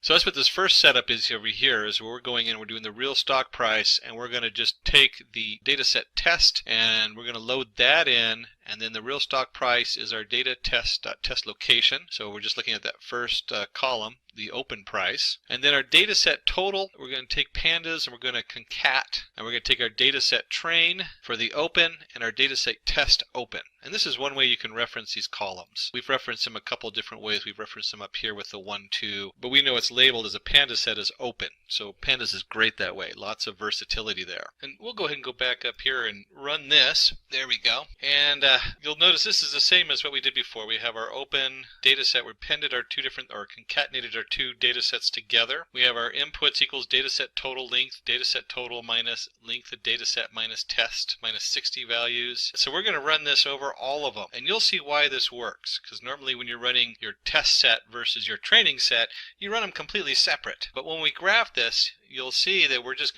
be looking at the part that we didn't train it with to see how well it graphs. And we have our inputs equals inputs dot reshape, so reshaping like we did before. We're transforming our inputs. So if you remember from the transform between 0 and 1. And finally we want to go ahead and take our X test, and we're going to create that X test, and for I in range 60 to 80. So here's our X test, and we're appending our inputs I to 60, which remember is 0 to 59, and I comma 0 on the other side. So it's just the first column, which is our open column. And once again, we take our X test, we convert it to a numpy array. We do the same reshape we did before, and then we get down to the final 2 lines, and here we have something new. Right here on these last 2 lines, let me just highlight those or mark them. Predicted stock price equals regressor.predicts X test. So we're predicting all the stock, including both the training and the testing model here. And then we want to take this prediction and we want to inverse the transform. So remember, we put them between 0 and 1. Well, that's not going to mean very much to me to look at a float number between 0 and 1. I want the dollar amounts. I want to know what the cash value is. And we'll go ahead and run this,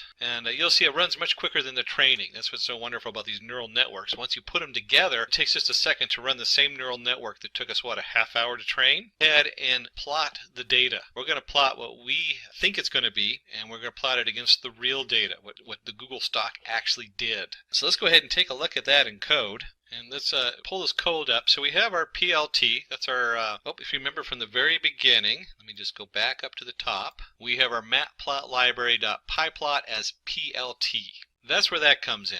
And we come down here, we're going to plot, and let me get my drawing thing out again. We're going to go ahead, and PLT is basically kind of like an object. It's one of the things that always threw me when I'm doing graphs in Python, because I always think you have to create an object, and then it loads that class in there. Well, in this case, PLT is like a canvas you're putting stuff on. So if you've done HTML5, you'll have the canvas object. This is the canvas. So we're going to plot the real stock price. That's what it actually is. And we're going to give that color red, so it's going to be in bright red, and we're going to label it real Google stock price. And then we're going to do our predicted stock, and we're going to do it in blue, and it's going to be labeled predicted. And we'll give it a title, because it's always nice to give a title to your graph, especially if you're going to present this to somebody, to your shareholders in the office. And the X label is going to be time, because it's a time series. And we didn't actually put the actual date and times on here, but that's fine. We just know they're incremented by time. And then, of course, the Y label is the actual stock price. PLT.legend tells us to build the legend on here so that the color red and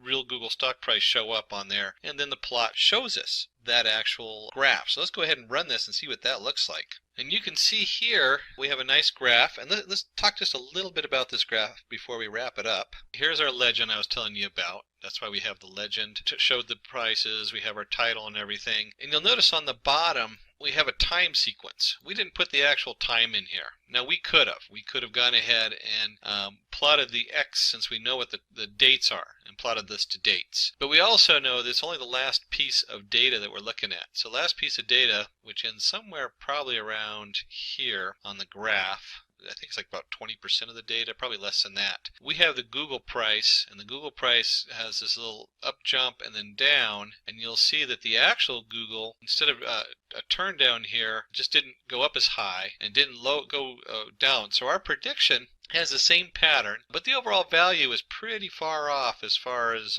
stock. But then again, we're only looking at one column. We're only looking at the open price. We're not looking at how many volumes were traded. And like I was pointing out earlier, when we talk about stock, just right off the bat, there's 6 columns. There's open, high, low, close, volume. Then there's whether how many volume shares. Then there's the adjusted open, adjusted high, adjusted low, adjusted close. They have a special formula to predict exactly what it would really be worth based on the value of the stock. And then from there, there's all kinds of other stuff you can put in here. So we're only looking at one small aspect, the opening price of the stock. And as you can see here, we did a pretty good job. This curve follows the curve pretty well. It has like little jumps on it, bends. They don't quite match up.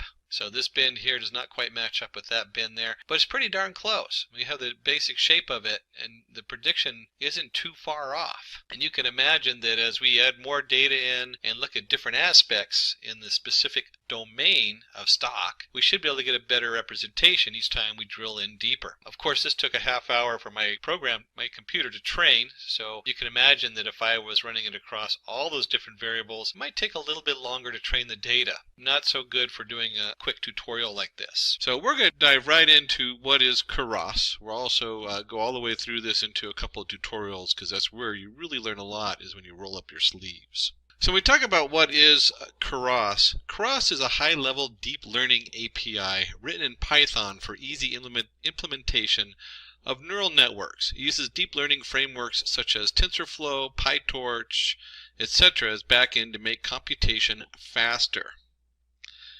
And this is really nice because as a programmer, there is so much stuff out there and it's evolving so fast, it can get confusing. And having some kind of high-level order in there where you can actually view it and easily program these different neural networks is really powerful. It's really powerful to have something out really quick and also be able to start testing your models and seeing where you're going. So Keras works by using complex deep learning frameworks such as TensorFlow, PyTorch, MLPlade, etc. as a backend for fast computation, while providing a user-friendly and easy-to-learn front-end.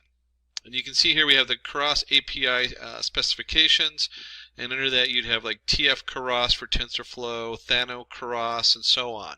And then you have your TensorFlow workflow that this is all sitting on top of.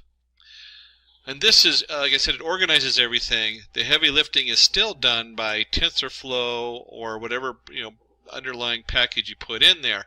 And this is really nice because you don't have to dig as deeply into the heavy end stuff while still having a very robust package you can get up and running rather quickly. And it doesn't distract from the processing time because all the heavy lifting is done by packages like TensorFlow. This is the organization on top of it. So the working principle of Keras. The working principle of Keras is Keras uses computational graphs to express and evaluate mathematical expressions. And you can see here we put them in blue. They have the expression expressing complex problems as a combination of simple mathematical operators, where we have like the percentage, or in this case in Python that's usually your remainder, or multiplication. You might have the operator of x to the power of 0.3. And it is useful for calculating derivatives by using backpropagation. So if we're doing with neural networks, when we send the error back up to figure out how to change it, this makes it really easy to do that without really not banging your head and having to hand write everything. It's easier to implement distributed computation, and for solving complex problems, specify input and outputs and make sure all nodes are connected.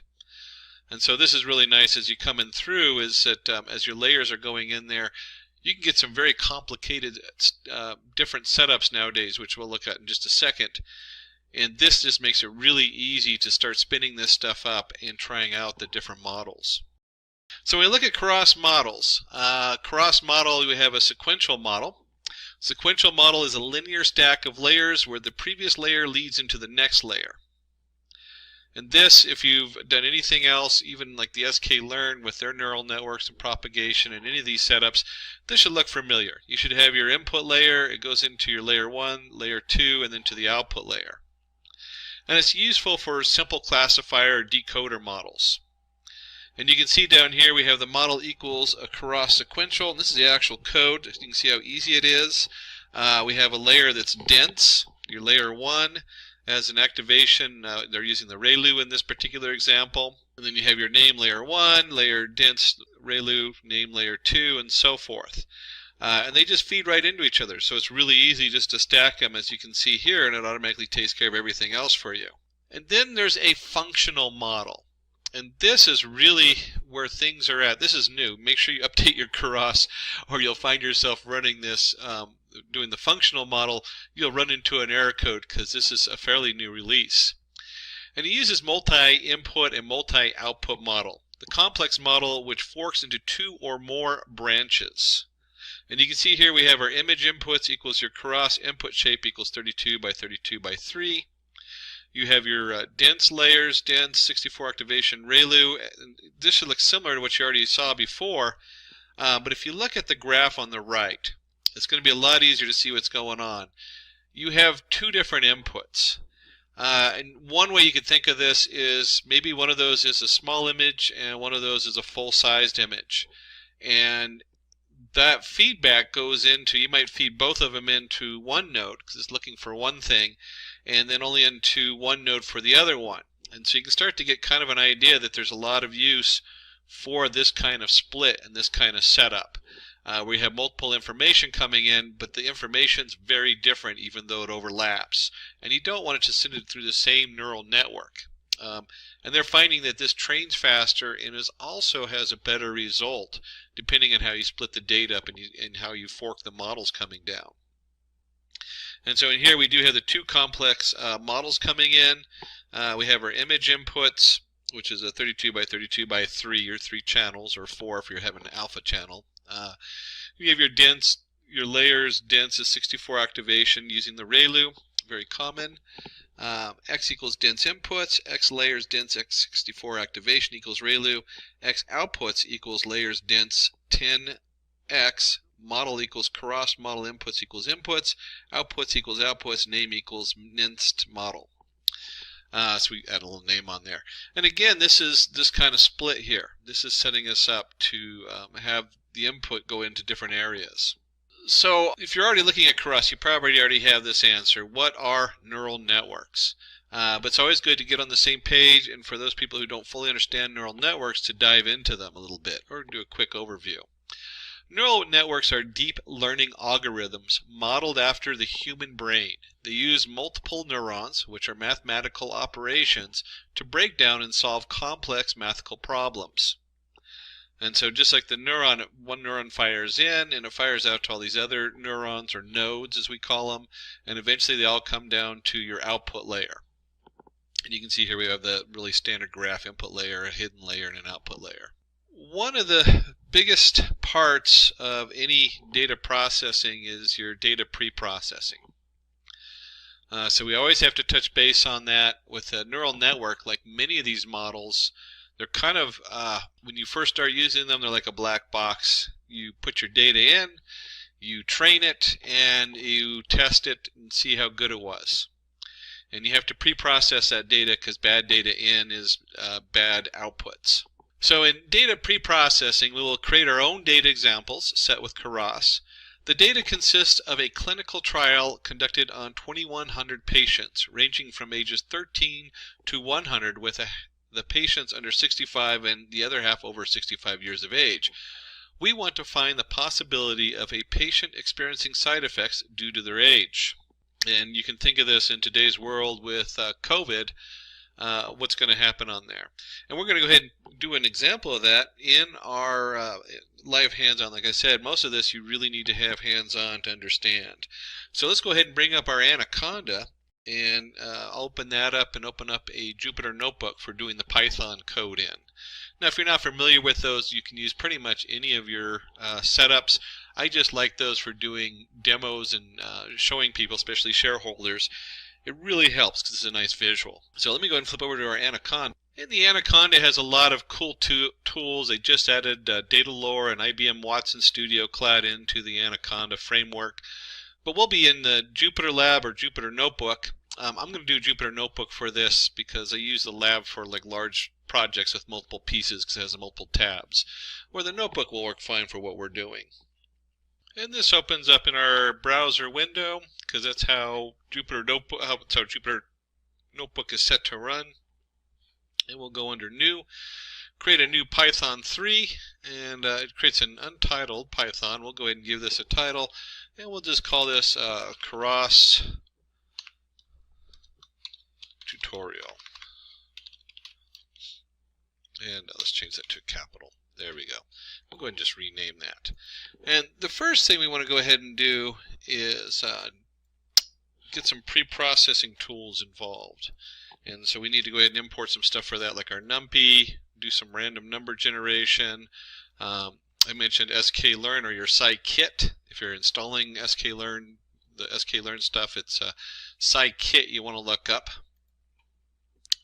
That should be a tool of anybody who is doing data science. If you're not familiar with the sklearn toolkit, it's huge, but there's so many things in there that we always go back to. And we want to go ahead and create some train labels and train samples for training our data. And then just a note of what we're actually doing in here. Let me go ahead and change this. This is kind of a fun thing you can do. We can change the code to Markdown. And then Markdown code is nice for doing examples once you've already built this. Our example data, we're going to do experimental. There we go. Experimental drug was tested on 2,100 individuals between 13 to 100 years of age. Half the participants are under 65, and 95% of participants are under 65. Experienced no side effects, while 95% of participants over 65 experienced side effects. So that's kind of where we're starting at. And this is just a real quick example, because we're going to do another one with a little bit more complicated information. And so we want to go ahead and generate our setup.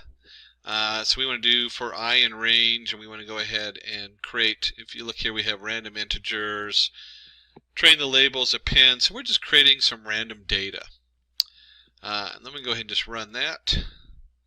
And so once we've created our random data, and you can certainly ask for a copy of the code from Simplilearn. They'll send you a copy of this, or you can zoom in on the video and see how we went ahead and did our train samples append. And we're just using this. I do this kind of stuff all the time. I was running a thing on that had to do with errors following a bell-shaped curve on a standard distribution error. And so what do? I generate the data on a standard distribution error to see what it looks like and how my code processes it, since that was the baseline I was looking for. In this, we're just doing generating random data for our setup on here. And we could actually go in, print some of the data up. Let's just do this, print. We'll do train samples, and we'll just do the first 5 pieces of data in there to see what that looks like. And you can see the first 5 pieces of data in our train samples is 49, 85, 41, 68, 19. Just random numbers generated in there. That's all that is. And we generated significantly more than that. Let's see, 50 up here, 1,000. Yeah, so there's 1,000 here. 1,000 numbers we generated. And we could also, if we wanted to find that out, we could do a quick print the length of it. And so, or you could do a shape kind of thing, and if you're using NumPy, although the link for this is just fine. And there we go, it's actually 2,100, like we said in the demo setup in there. And then we want to go ahead and take our labels. Oh, that was our train labels. We also did samples, didn't we? So we could also print, do the same thing. Oh, labels. And let's change this to labels. And labels. And run that just to double check, and sure enough we have 2,100, and they're labeled 10, 10, 10. I guess that's if they have symptoms or not. 1 symptoms, 0 none. And so we want to go ahead and take our train labels and we'll convert it into a NumPy array, and the same thing with our samples. And let's go ahead and run that. And we also shuffle. This is just a neat feature you can do in NumPy right here. Put my drawing thing on, which I didn't have on earlier. I can take the data and I can shuffle it. So we have it just randomizes it. That's all that's doing. We've already randomized it, so it's kind of an overkill. It's not really necessary. But if you're doing a larger package where the data is coming in, and a lot of times it's organized somehow, and you want to randomize it just to make sure that the input doesn't follow a certain pattern that might create a bias in your model. And we go ahead and create a scalar. The scalar range, minimum max scalar, feature range 0 to 1. And then we go ahead and scale the scaled trained samples. So we're going to go ahead and fit and transform the data so it's nice and scaled. And that is the age. So you can see up here we have 49, 85, 41. We're just moving that so it's going to be between 0 and 1. And so this is true with any of your neural networks. You really want to convert the data to 0 and 1, otherwise you create a bias. So if you have like 100 creates a bias versus the math behind it gets really complicated. If you actually start multiplying stuff, because there's a lot of multiplication and addition going on in there, that higher end value will eventually multiply down, and it will have a huge bias as to how the model fits it, and then it will not fit as well. And then one of the fun things we can do in Jupyter Notebook is that if you have a variable and you're not doing anything with it, and it's the last one on the line, it will automatically print. And we're just going to look at the first 5 samples on here. And so it's going to print the first 5 samples. And you can see, here we go, 0.195, 0.791. So everything's between 0 and 1. And that just shows us that we scaled it properly and it looks good. It really helps a lot to do these kind of print-ups halfway through. You never know what's going to go on there. I don't know how many times I've gotten down and found out that the data sent to me that I thought was scaled was not. And then I have to go back and track it down and figure it out on there. So let's go ahead and create our artificial neural network. And for doing that, this is where we start diving into TensorFlow and Keras. TensorFlow, if you don't know the history of TensorFlow, it helps to jump into, we'll just use Wikipedia. Be careful, don't quote Wikipedia on these things because you get in trouble. But it's a good place to start. Back in 2011, Google Brain built Disbelief as a proprietary machine learning setup. TensorFlow became the open source for it. So TensorFlow was a Google product, and then it became open sourced, and now it's just become probably one of the de factos when it comes for neural networks as far as where we're at. So when you see the TensorFlow setup, it's got like a huge following. There are some other setups like the Scikit under the sklearn has their own little neural network, but the TensorFlow is the most robust one out there right now. And Keras sitting on top of it makes it a very powerful tool, so we can leverage both the Keras easiness in which we can build a sequential setup on top of TensorFlow.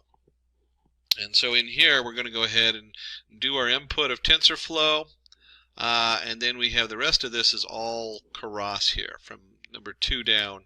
We're going to import from TensorFlow the Keras connection.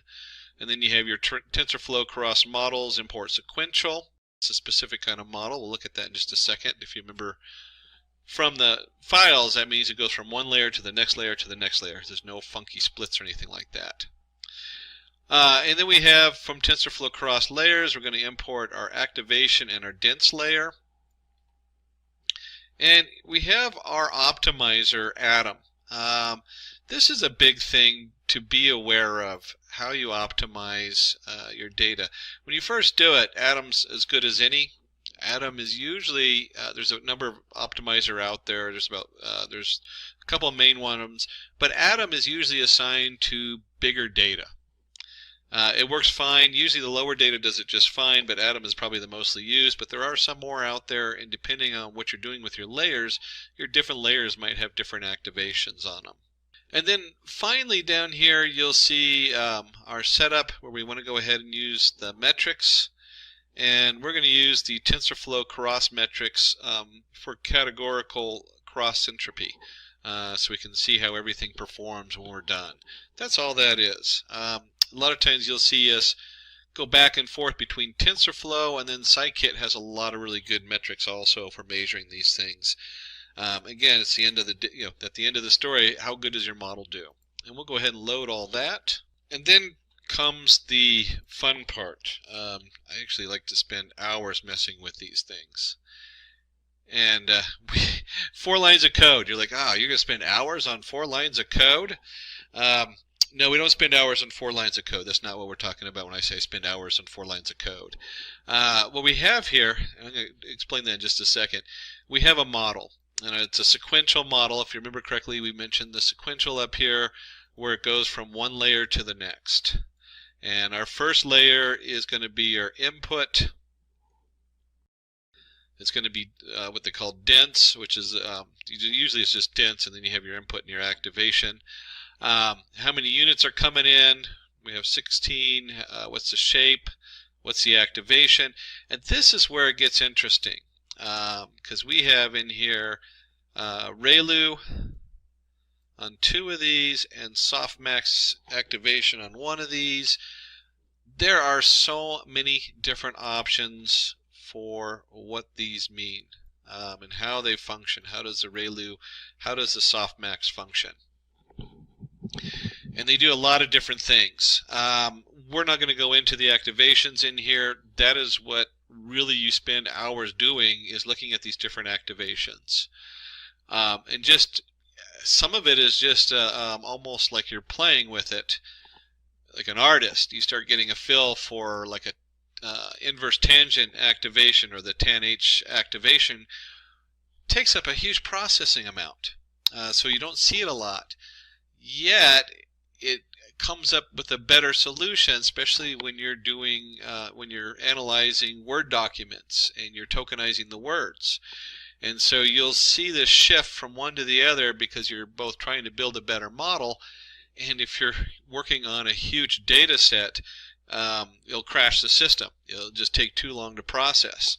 And then you see things like softmax. Softmax generates an interesting setup where a lot of these, when you talk about ReLU, oops, let me do this. ReLU, there we go. ReLU has a setup where if it's less than 0, it's 0, and then it goes up. And then you might have what they call lazy setup, where it has a slight negative to it so that the errors can translate better. Same thing with softmax. It has a slight laziness to it so that errors translate better.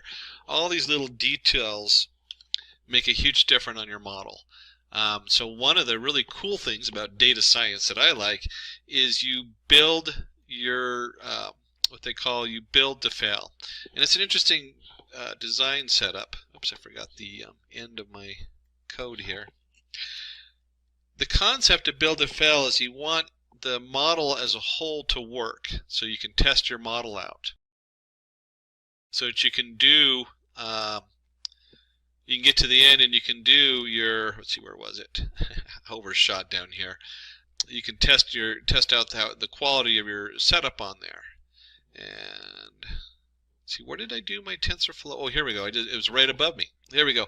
We start doing your cross entropy and stuff like that. Is you need a full functional set of code so that when you run it, you can then test your model out and say, hey, it's either this model works better than this model and this is why. And then you can start swapping in these models. And so when I say I spend a huge amount of time on pre-processing data, it's probably 80% of your programming time. Well, between those two, it's like 80-20. You'll spend a lot of time on the models. Once you get the model down, once you get the whole code and the flow down set, depending on your data, your models get more and more robust as you start experimenting with different inputs, different data streams, and all kinds of things. And we can do a simple model summary here. Here's our sequential, here's our layer, our output, our parameter. This is one of the nice things about Keras is you can see right here, here's our sequential 1 model. Boom, boom, boom, boom. Everything's set and clear and easy to read.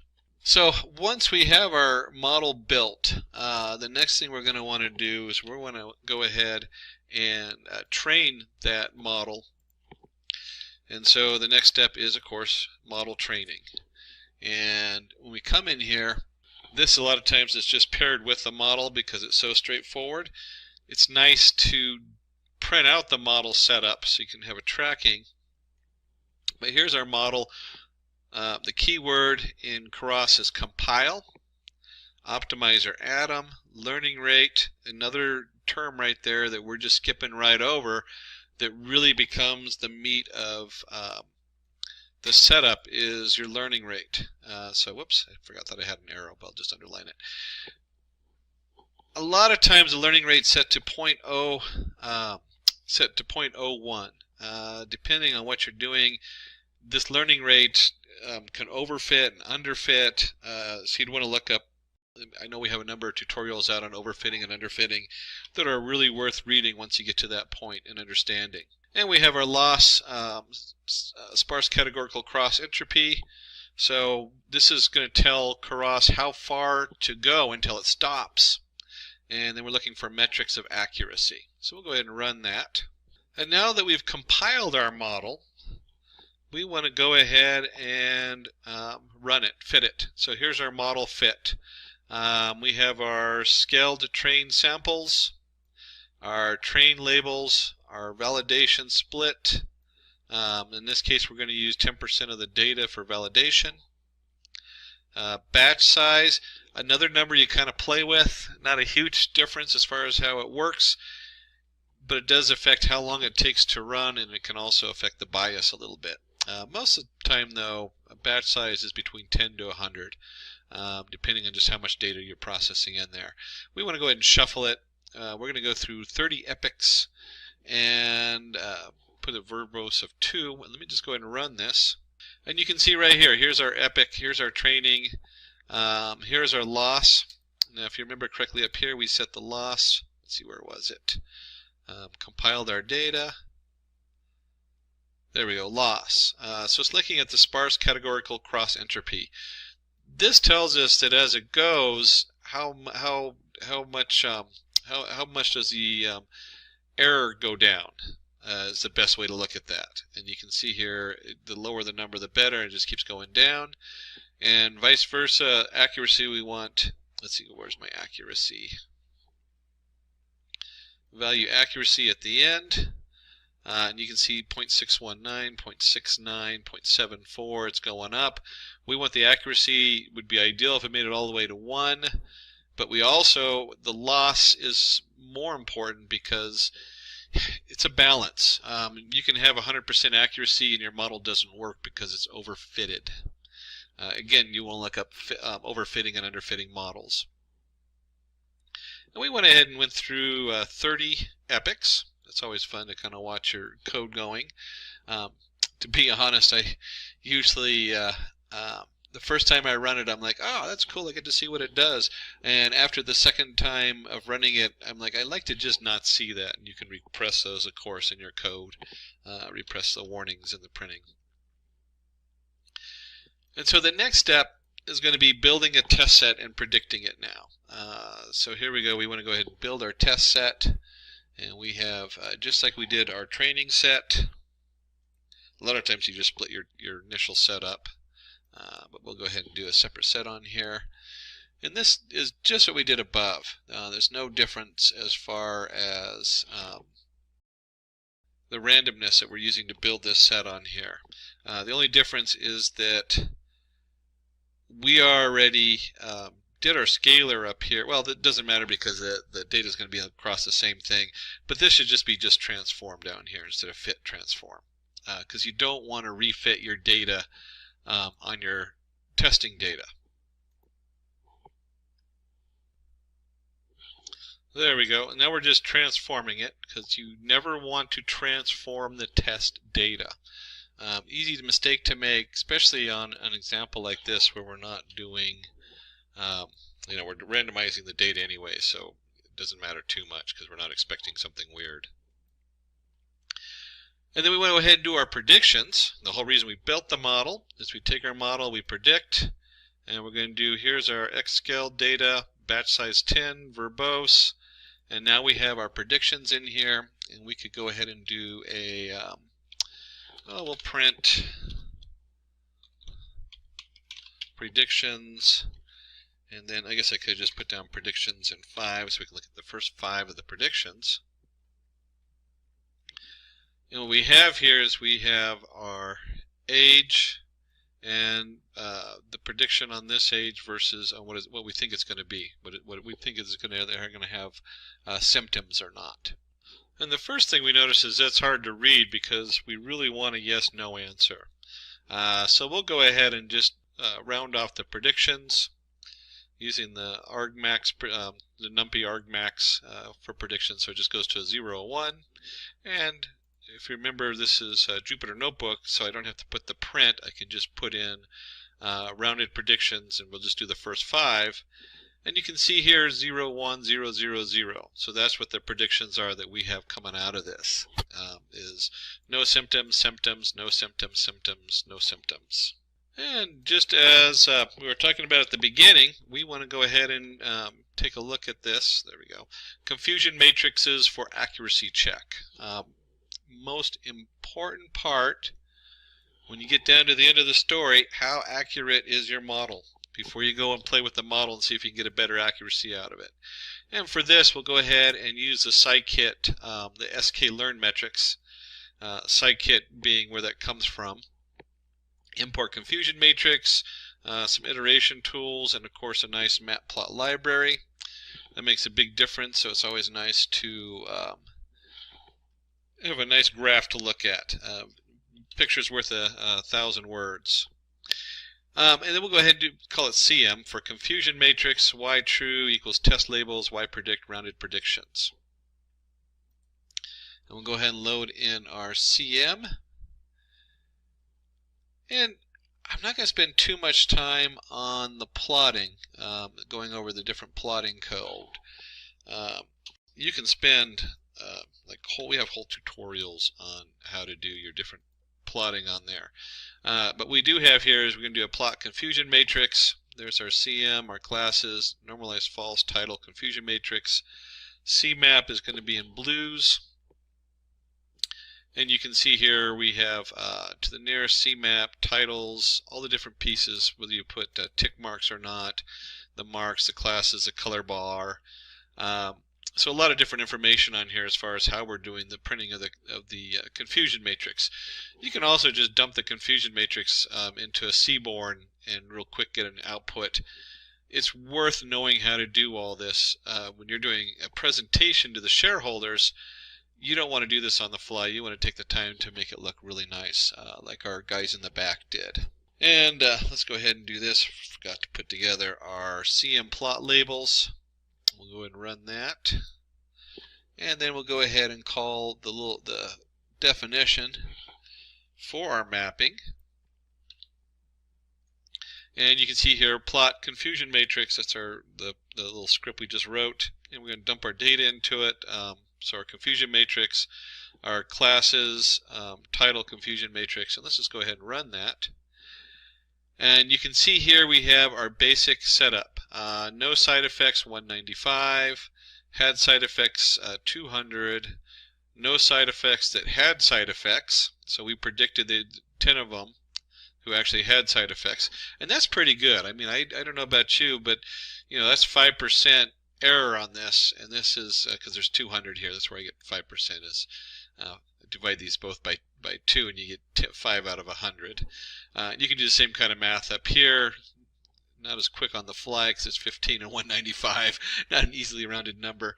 But you can see here where they have 15 people who predicted to have with the no side effects but had side effects kind of set up on there.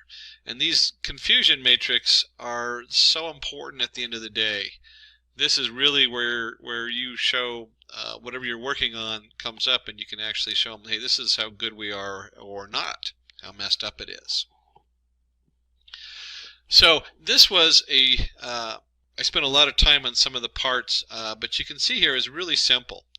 We did the random generation of data, but when we actually built the model coming up here, here's our model summary, and we just have the layers on here that we built with our model on this, and then we went ahead and trained it and ran the prediction. Now we can get a lot more complicated. Let me flip back on over here because we're going to do another demo. So that was our basic introduction to it. We talked about the oops, here we go. Okay, so implementing a neural network with Keras. After creating our samples and labels, we need to create our Keras neural network model. We will be working with a sequential model which has 3 layers. And this is what we did. We had our input layer, our hidden layers, and our output layers. And you can see the input layer coming in was the age factor. We had our hidden layer, and then we had the output. Are you going to have symptoms or not? So we're going to go ahead and go with something a little bit more complicated. Training our model is a 2-step process. We first compile our model and then we train it in our training data set. So we have compiling. Compiling converts the code into a form of understandable by machine.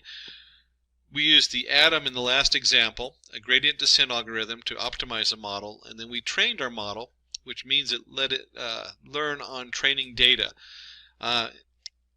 And I actually had a little backwards there, but this is what we just did. Is we, if you remember from our code we just had, oops, let me go back here. Here's our model that we created, summarized. We come down here and we compile it. So it tells it, hey, we're ready to build this model and use it. And then we train it. And this is the part where we go ahead and fit our model and put that information in here, and it goes through the training on there. And of course we scaled the data, which was really important to do. And then you saw we did the creating a confusion matrix with Keras. As we are performing classifications on our data, we need a confusion matrix to check the results. A confusion matrix breaks down the various misclassifications as well as correct classifications to get the accuracy. And so you can see here, this is what we did with a true positive, false positive, true negative, false negative. And that is what we went over. Let me just scroll down here. On the end, we printed it out, and you can see we have a nice printout of our confusion matrix with the true positive, false negative, true negative. And so the blue ones, we want those to be the biggest numbers because those are the better side. And then we have our false predictions on here as far as this one. So it had no side effects, but we predicted, let's see, no side effects predicting side effects and vice versa. If getting your learning started is half the battle, what if you could do that for free? Visit Skill Up by Simplilearn. Click on the link in the description to know more. Now, saving and loading models with Keras. We're going to dive into a more complicated demo. And you're going to say, oh, that was a lot of complication before.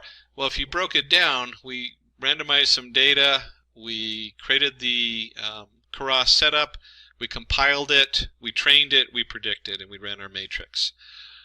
So we're going to dive into something a little bit more fun. Is we're going to do a face mask detection with Keras. So we're going to build a Keras model to check if a person is wearing a mask or not in real time. And this might be important if you're at the front of a store. This is something today which is might be very useful as far as some of our, making sure people are safe. And so we're going to look at mask and no mask. And let's start with a little bit on the data. And so in my data I have with a mask, and you can see they just have a number of images showing the people in masks. And again, if you want some of this information, contact Simplilearn, and they can send you some of the information as far as people with and without masks, so you can try it on your own. And this is just such a wonderful example of this setup on here. So before I dive into the mask detection, talking about being in the current with COVID and seeing if people are wearing masks, this particular example I had to go ahead and update to a Python 3.8 version. It might run in a 3.7, I'm not sure. I kind of skipped 3.7 and installed 3.8. So I'll be running in a Python 3.8, and then you also want to make sure your TensorFlow is up to date, because the they call functional layers, that's where they split. If you remember correctly from back, let's take a look at this. Remember from here, the functional model and a functional allows us to feed in the different layers into different nodes into different layers and split them. Very powerful tool, very popular right now in the edge of where things are with neural networks and creating a better model. So I've upgraded to Python 3.8, and let's go ahead and open that up and go through our next example, which includes multiple layers, programming it to recognize whether someone wears a mask or not, and then saving that model so we can use it in real time. So we're actually almost a full end-to-end development of a product here. Of course, this is a very simplified version, and there'd be a lot more to it. You'd also have to do like recognizing whether it's someone's face or not. All kinds of other things go into this. So let's go ahead and jump into that code, and we'll open up a new Python 3. Oops, Python 3. It's working on it. There we go. And then we want to go ahead and train our mask. We'll just call this train mask. And we want to go ahead and train mask and save it. So it's save mask, train mask detection, not to be confused with masking data. A little bit different. We're actually talking about a physical mask on your face. And then from the cross standpoint, we got a lot of imports to do here. And I'm not going to dig too deep on the imports. We're just going to go ahead and notice a few of them. So we have in here, oops, let me go Alt-D, there we go.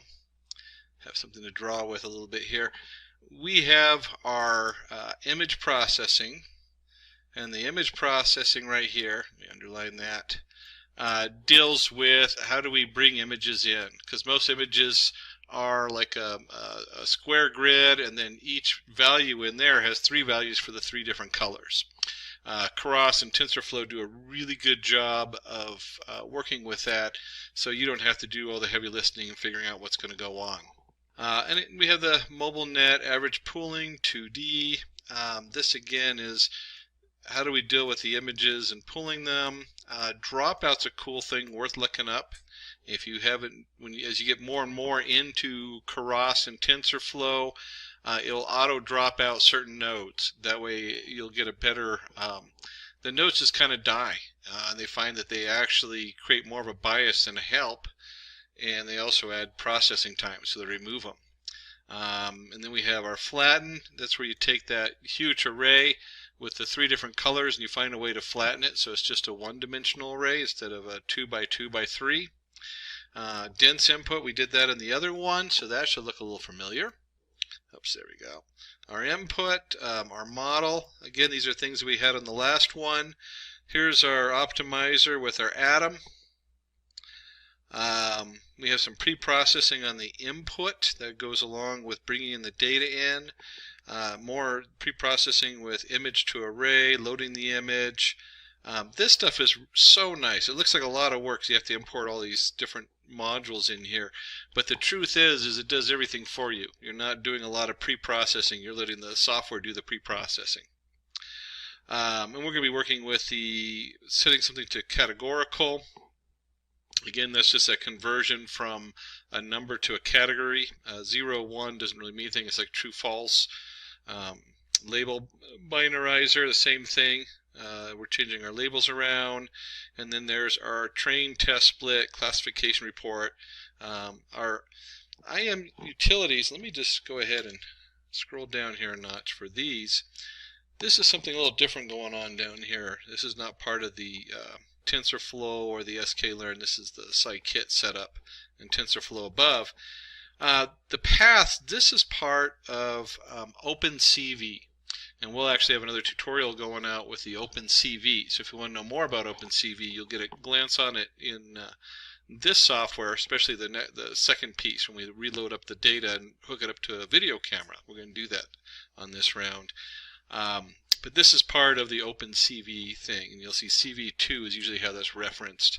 But the IM utilities has to do with how do you rotate pictures around and stuff like that, and resize them. And then the matplot library for plotting, because it's nice to have a graph, tells us how good we're doing, and then of course our numpy numbers array and just a straight OS access. Wow, so that was a lot of imports. Like I said, I'm not going to spend a little time going through them. but we didn't want to go too much into them. And then I'm going to create some variables that we need to go ahead and initialize. We have the learning rate, number of epochs to train for, and the batch size. And if you remember correctly, we talked about the learning rate to the negative 4.00001. A lot of times it's 0.001 or 0.001. Usually it's in that variation depending on what you're doing and how many epochs, and they kind of play with the epochs. The epochs is how many times we're going to go through all the data. And now I have it as 2. The actual setup is for 20, and 20 works great. The reason I have it for 2 is it takes a long time to process. One of the downsides of Jupyter is that Jupyter isolates it to a single kernel. So even though I'm on an 8-core processor with 16 dedicated threads, only one thread is running on this, no matter what. So it doesn't matter. So it takes a lot longer to run, even though TensorFlow really scales up nicely. And the batch size is how many pictures do we load at once and process. Again, those are numbers you have to learn to play with depending on your data and what's coming in. And the last thing we want to go ahead and do is there's a directory with a data set we're going to run. And this just has images of masks and not masks. And if we go in here, you'll see data set. And then you have pictures with masks. They're just images of people with masks on their face. And then we have the opposite. Let me go back up here. Without masks. So it's pretty straightforward. They look kind of askew because they tried to format them into very similar setup on there. So they're mostly squares. You'll see some that are slightly different on here. And that's kind of an important thing to do on a lot of these data sets. Get them as close as you can to each other. And we actually will run in this processing of images up here and the cross layers and importing and dealing with images. It does such a wonderful job of converting these that a lot of it we don't have to do a whole lot with. So you have a couple things going on there. And so we're now going to be, this is now loading the images. And let me see. And we'll go ahead and create data and labels. Here's our here's the features going in, which is going to be our pictures, and our labels going out. And then for categories in our list directory, and if you remember, I just flashed that at you. It had face mask or no face mask. Those are the two options. And we're just going to load into that. We're going to append the image itself and the labels. So we're just going to create a huge array. And you can see right now this could be an issue if you had more data. At some point, thankfully I have a 32 gig hard drive or RAM. Even that, you could do with a lot less of that. Probably under 16 or even 8 gigs would easily load all this stuff. And there's a conversion going on in here. I told you about how we are going to convert the size of the image so it resizes all the images. And that way our data is all identical the way it comes in. And you can see here with our labels, we have without mask, without mask, without mask. The other one would be with mask. Those are the two that we have going in there. And then we need to change it to the one-hot encoding. And this is going to take our, up here we had, what was it, labels and data. We want the labels to be categorical. So we're going to take labels and change it to categorical. And our labels then equal a categorical list. We'll run that. And again, if we do labels and we just do the last or the first 10, let's do the last 10 just because minus 10 to the end. There we go. Just so we can see what the other side looks like.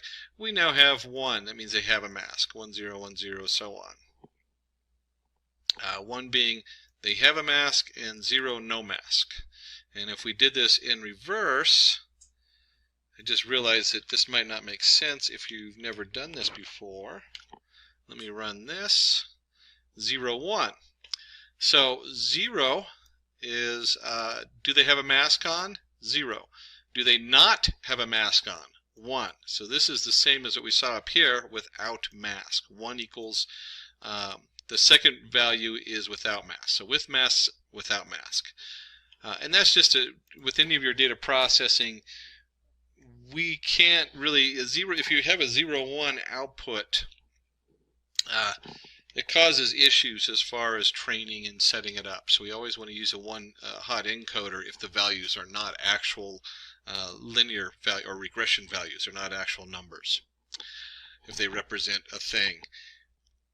And so now we need to go ahead and do our train X, test X, train Y, test Y, train split test data. And we'll go ahead and make sure it's going to be random, and we'll take 20% of it for testing and the rest for setting it up as far as training their model. This is something that's become so cool. When they're training these sets, they realize we can augment the data. What does augment mean? Well, if I rotate the data around and I zoom in, I zoom out, I rotate it, shear it a little bit, flip it horizontally, fill mode, as I do all these different things to the data, it is able to, it's kind of like increasing the number of samples I have. So if I have all these perfect samples, what happens when we only have part of the face, or the face is tilted sideways, or all those little shifts cause a problem if you're doing just a standard set of data. So we're going to create an augment in our image data generator, which is going to rotate, zoom, and do all kinds of cool things. And this is worth looking up, this image data generator and all the different features it has. A lot of times, the first time through my models, I'll leave that out because I want to make sure there's a thing what we call build to fail, which is just cool to know. You build the whole process, and then you start adding these different things in so that you can better train your model. And so we go and run this, and then we're going to load. And then we need to go ahead, and you probably would have gotten an error if you hadn't put this piece in right here. I haven't run it myself because the guys in the back did this. But we take our base model, and one of the things we want to do is we want to do a MobileNet v2. And this is a big thing right here. Include the top equals false. A lot of data comes in with a label on the top row.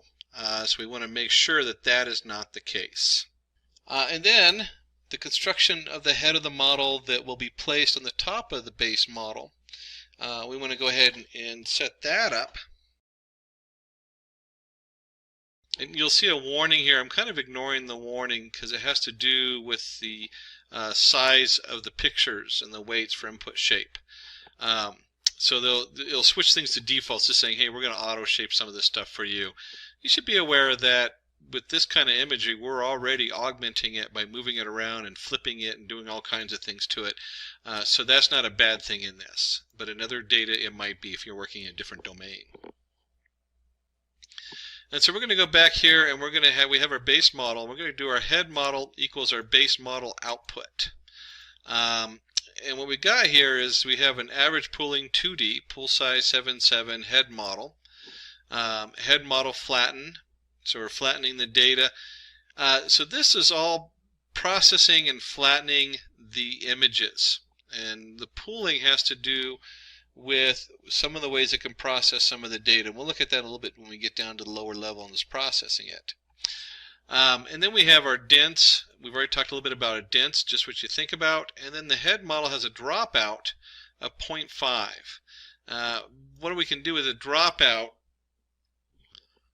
the dropout says that we're going to drop out a certain amount of nodes while training. So when you actually use the model, it will use all the nodes. But this drops certain ones out, and it helps stop biases from forming. So it's really a cool feature in here. They discovered this a while back. We have another dense mode, and this time we're using softmax activation. Lots of different activation options here. Softmax is a real popular one for a lot of things, and so is the ReLU. And we could do a whole talk on activation formulas and what their different uses are and how they work. When you first start out, you'll use mostly the ReLU and the softmax for a lot of them, just because they're some of the basic setups. It's a good place to start. And then we have our model equals model, inputs equals base model dot input, outputs equals head model. So again, we're still building our model here. We'll go ahead and run that. And then we're going to loop over all the layers in the base model and freeze them so they will not be updated during the first training process. So for layer and base model layers, layers.trainable equals false. A lot of times when you go through your data, you want to kind of jump in partway through.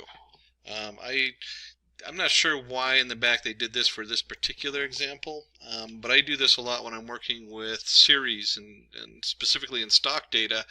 I want it to iterate through the first set of 30 data before it does anything. I would have to look deeper to see why they froze it on this particular one. And then we're going to compile our model. So compiling the model, atom, init, layer, decay, initial learning rate over epochs, and we go ahead and compile. Our loss is going to be the binary cross entropy, which will have that print out. Optimizer for opt, metrics is accuracy. Same thing we had before, not a huge jump as far as the previous code.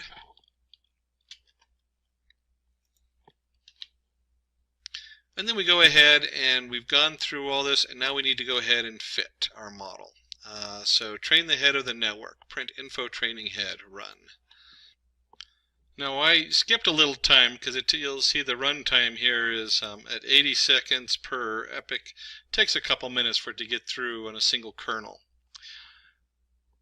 One of the things I want you to notice on here while it's finishing the processing is that we have up here our augment going on. So anytime the train X and train Y go in, there's some randomness going on there, and is jiggling it around what's going into our setup. Of course, we're batch sizing it, so it's going through whatever we set for the batch values, how many we process at a time. And then we have the steps per epoch, the train X, the batch size, validation data.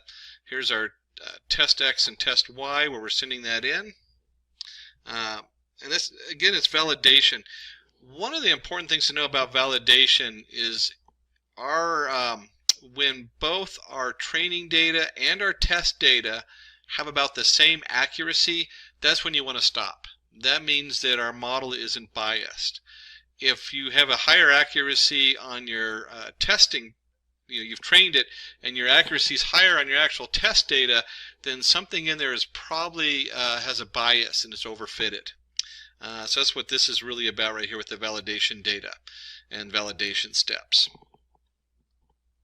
So it looks like let me go ahead and see if it's done processing. It looks like we've gone ahead and gone through 2 epochs. Again, you could run this through about 20 with this amount of data, and it would give you a nice refined model at the end.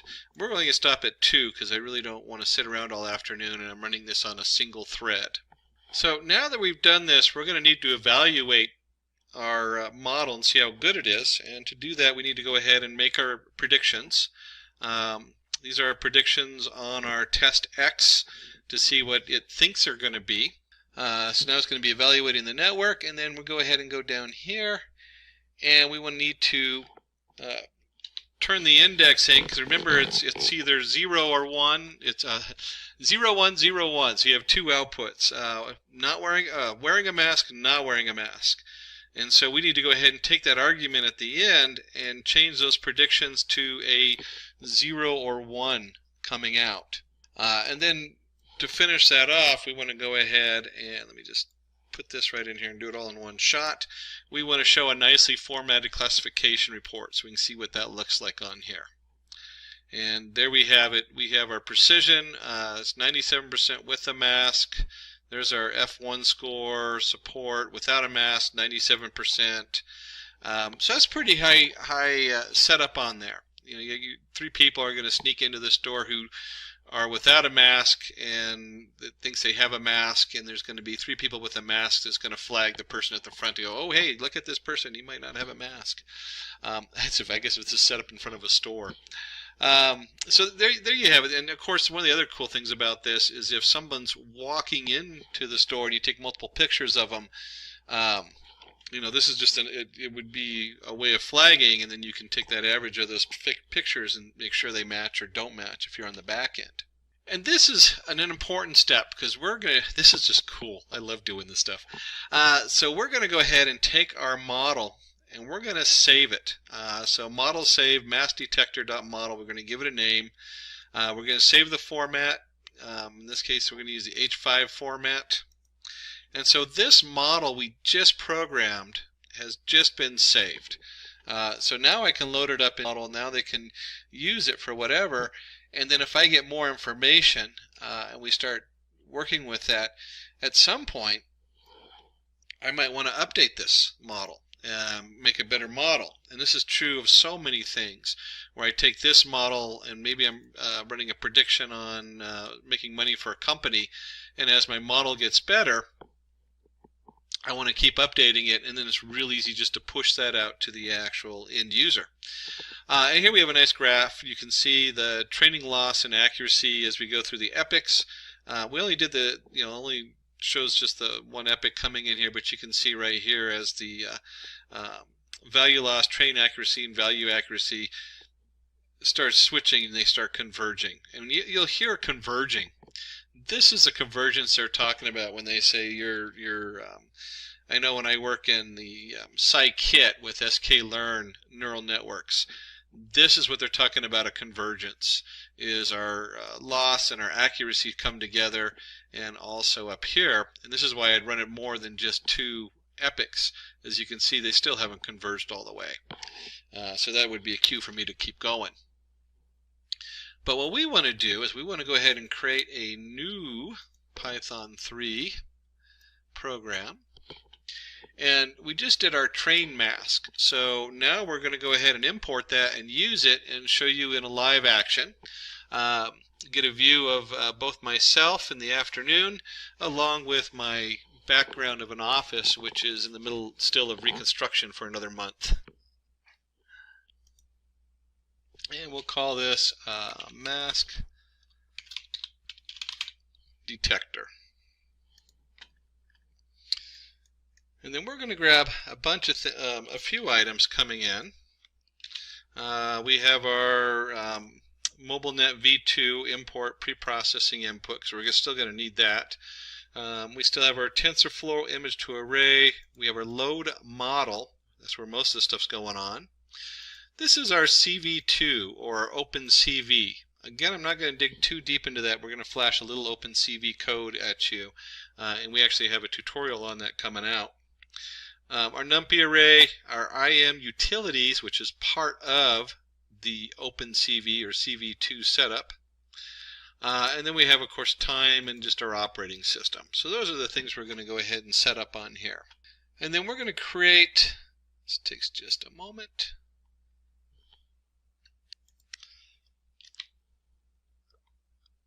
Our module here, which is going to do all the heavy lifting. So we're going to detect and predict a mask. We have frame, FaceNet, MaskNet. These are going to be generated by our OpenCV. We have our frame coming in, and then we want to go ahead and create a mask around the face. It's going to try to detect the face and then set that up so we know what we're going to be processing through our model. And then there's a frame shape here. This is just our height versus width. That's all HW stands for. They've called it blob, which is a CV2 DNN blob form image frame. So this is reformatting this frame that's going to be coming in literally from my camera. And we'll show you that in a minute, that little piece of code that shoots that in here. And we're going to pass the blob through the network and obtain the face detections. So FaceNet.setImport blob, detections FaceNet forward, print detections shape. So this is what's going on here. This is that model we just created. We're going to send that in there, and I'll show you in a second where that is, but it's going to be under FaceNet. And then we go ahead and initialize our list of faces, their corresponding locations, and the list of predictions from our face mask network. We're going to loop over the detections, and this is a little bit more work than you think as far as looking for different faces. What happens if you have a crowd of faces? So we're looping through the detections and the shapes going through here. And probability associated with the detection. Here's our confidence of detections. We're going to filter out weak detection by ensuring the confidence is greater than the minimum confidence. So we've set it, remember, 0 to 1. So 0.5 would be our minimal confidence, probably is pretty good. And then we're going to put in compute bounding boxes for the object. If I'm zipping through this, it's because we're going to do an OpenCV, and I really want to stick to just the Keras part. And so I'm just kind of jumping through all this code. You can get a copy of this code from Simplilearn and take it apart, or look for the OpenCV coming out. And we'll create a box. The box sets it around the image. Ensure the bounding boxes fall within the dimensions of the frame. So we create a box around what we hope is going to be the face. Extract the face, ROI, convert it from BGR to RGB channel. Again, this is an OpenCV issue. Not really an issue, but it has to do with the order. I don't know how many times I've forgotten to check the order colors when working with OpenCV. Causes all kinds of fun things when red becomes blue and blue becomes red. And we're going to go ahead and resize it, process it, frame it, face frame, setup. Again, the face, the CVT color, we're going to convert it. We're going to resize it, image to array, pre-process the input, pin the face, locate face, start X, start Y, and X. Boy, that was just a huge amount, and I skipped over a ton of it, but the bottom line is we're building a box around the face, and that box, because the OpenCV does a decent job of finding the face, and that box is going to go in there and see, hey, does this person have a mask on it? And so that's what all this is doing on here. And then finally we get down to this where it says predictions equals masknet.predict faces batch size 32. So these different images where we're guessing where the face is are then going to go through and generate an array of faces, if you will. And we're going to look through and say, does this face have a mask on it? And that's what's going right here is our prediction. That's the big thing that we're working for. And then we return the locations and the predictions. The location just tells where on the picture it is, and then the prediction tells us what it is. Is it a mask or is it not a mask? Alright, so we've loaded that all up. So we're going to load our serialized face detector model from disk.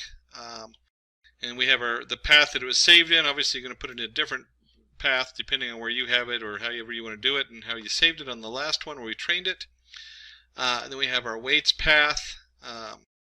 And so finally our facenet, here it is, equals cv2.dnn.readnet prototext path weights path. And we're going to load that up on here. So let me go ahead and run that. And then we also need to, I'll just put it right down here. I always hate separating these things in there. And then we're going to load the actual mask detector model from disk. This is the model that we saved. So let's go ahead and run that on there also. So this is pulling in all the different pieces we need for our model. And then the next part is we're going to open up our video. And this is just kind of fun because it's all part of the OpenCV video setup. And let me just put this all in as one. There we go. So we're going to go ahead and open up our video. We're going to start it and we're going to run it until we're done. And this is where we get some real kind of live action stuff, which is fun. This is what I like working about with images and videos, is that when you start working with images and videos, it's all right there in front of you. It's visual and you can see what's going on. So we're going to start our video streaming. This is grabbing our video stream source 0 start. That means it's grabbing my main camera I have hooked up. And then, starting video, you're going to print it out. Here's our video source equals 0 start. Loop over the frames from the video stream. Oops, a little redundancy there. Let me close. I'll just leave it. That's how they had it in the code. So while true, we're going to grab the frame from the threaded video stream and resize it to have the maximum width of 400 pixels. So here's our frame. We're going to read it from our visual stream. We're going to resize it. And then we're returning. Remember, we returned from our procedure the location and the prediction. So detect and predict mask. We're sending it the frame.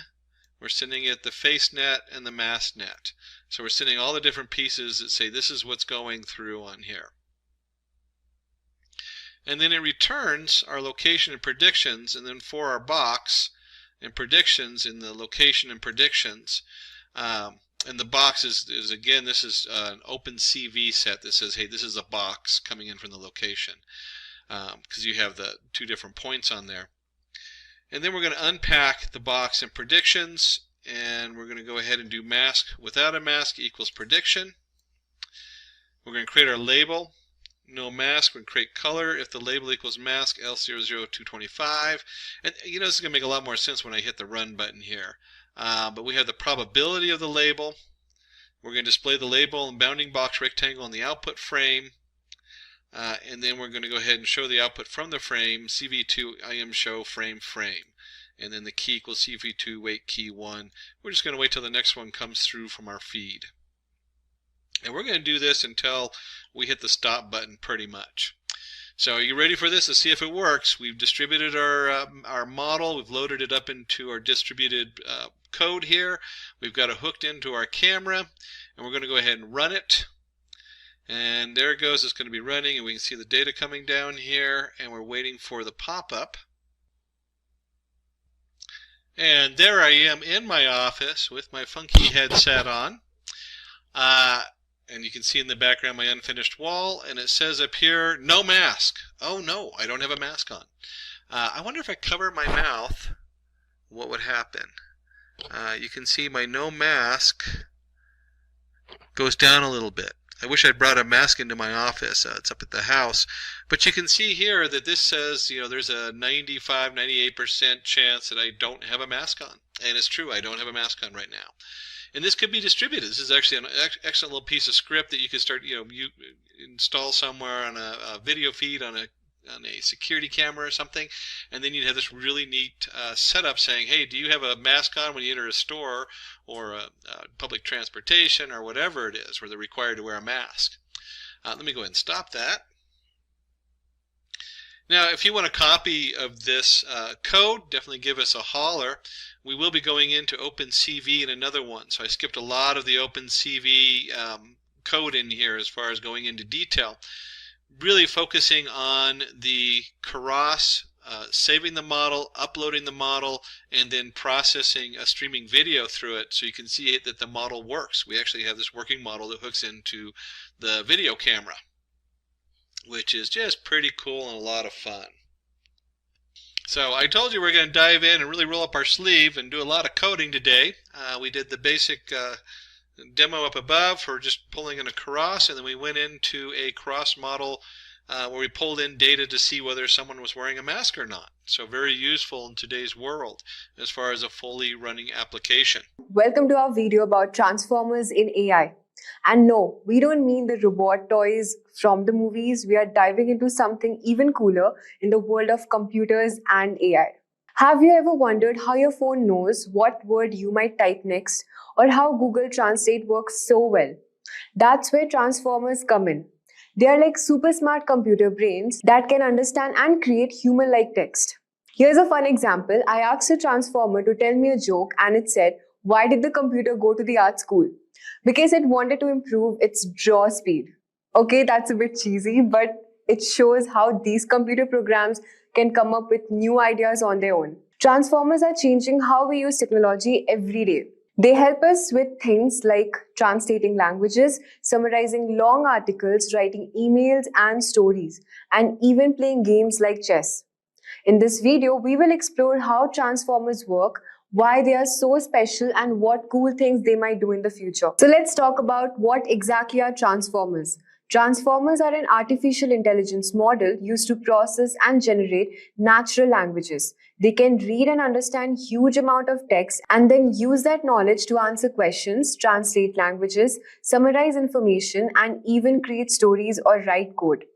The magic behind transformers is their ability to focus on different text paths with attention mechanisms. This means that they can understand context better than older models, making their outputs more accurate and natural sounding. The basic structure of a transformer includes two main parts, the encoder and the decoder. Think of the encoder as a translator that understands and processes the input, and the decoder as the one that takes the processed information and turns it into the output. For example, if we are translating a sentence from English to French, the encoder reads the English sentence and converts it into a form that AI can understand. The decoder then takes this form and generates the French sentence. A great example of a transformer in action is ChatGPT. ChatGPT uses transformers to understand and generate human-like text, When you ask a question, it processes your input with its encoder and generates a response with its decoder. This lets it have conversations, write essays, and even tell jokes. For instance, if you ask ChatGPT what's the weather like today, it uses its transformer model to understand your question and respond it with it's sunny with a chance of rain in the afternoon. This ability to understand and generate text makes transformers incredibly powerful. So let's talk about how transformers work. Transformers are especially good at sequence to sequence learning tasks like translating a sentence from one language to another. Here's how they work. First, there's the attention mechanism. This allows the transformer to focus on different parts of input data. For example, if it's translating the sentence, the cat sat on the mat, it can pay attention to each word's context to understand the meaning better. So it knows cat is related to sat and mat, helping it produce an accurate translation in another language. Transformers also use something called positional encoding. Since they process all words at once, they need a way to understand the order of the words. Positional encoding adds information about the position of each word to the input, helping the transformers understand the sequence.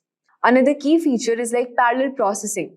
Unlike older models like Recurrent Neural Network, which is RNNs, the process text words by word. Transformers can process the entire sentence at once. This makes them much faster and more efficient. Let's compare transformers with recurrent neural networks. But first, let's understand what are RNNs. So RNNs is a type of neural network designed to handle sequential data. They process data one step at a time, maintaining a memory of previous steps. This makes them good for tasks where order matters, like speech recognition or time series prediction. However, RNNs have a problem called the vanishing gradient, which means that they can forget information from earlier in the sequence. Imagine trying to understand the sentence, Alice went to the park and then to the store. And RNN might struggle to remember Alice by the time it gets to the store, but a transformer can easily keep track of Alice throughout the sentence. So why are transformers better? Unlike RNNs, transformers process the entire sentence at once, keeping the context intact. This solves the vanishing gradient problem and makes transformers faster and more accurate to tasks like language translation and text generation. So let's talk about the applications of transformers. At first, we have language translation. They are used by services like Google Translate to convert text from one language to another. For example, translating hello, how are you to Spanish as hola. Then we have document summarization. They can take long articles and summarize them into shorter, more concise versions. For instance, summarizing a 10-page report into a few key points, making it easier to understand the main ideas without reading the whole document. Then we have content generation. Transformers can write articles, stories, and even code. They can create new content based on what they have learned. For example, you could ask a transformer to write a short story about a space adventure, and then it would come up with a unique narrative. Then we have game playing. Transformers can learn and play complex games like chess, making strategic decisions just like a human player. They analyze the entire board and make moves considering all possible outcomes. Let's talk about image processing. They are used in tasks like image classification and object detection, helping computers understand visual data.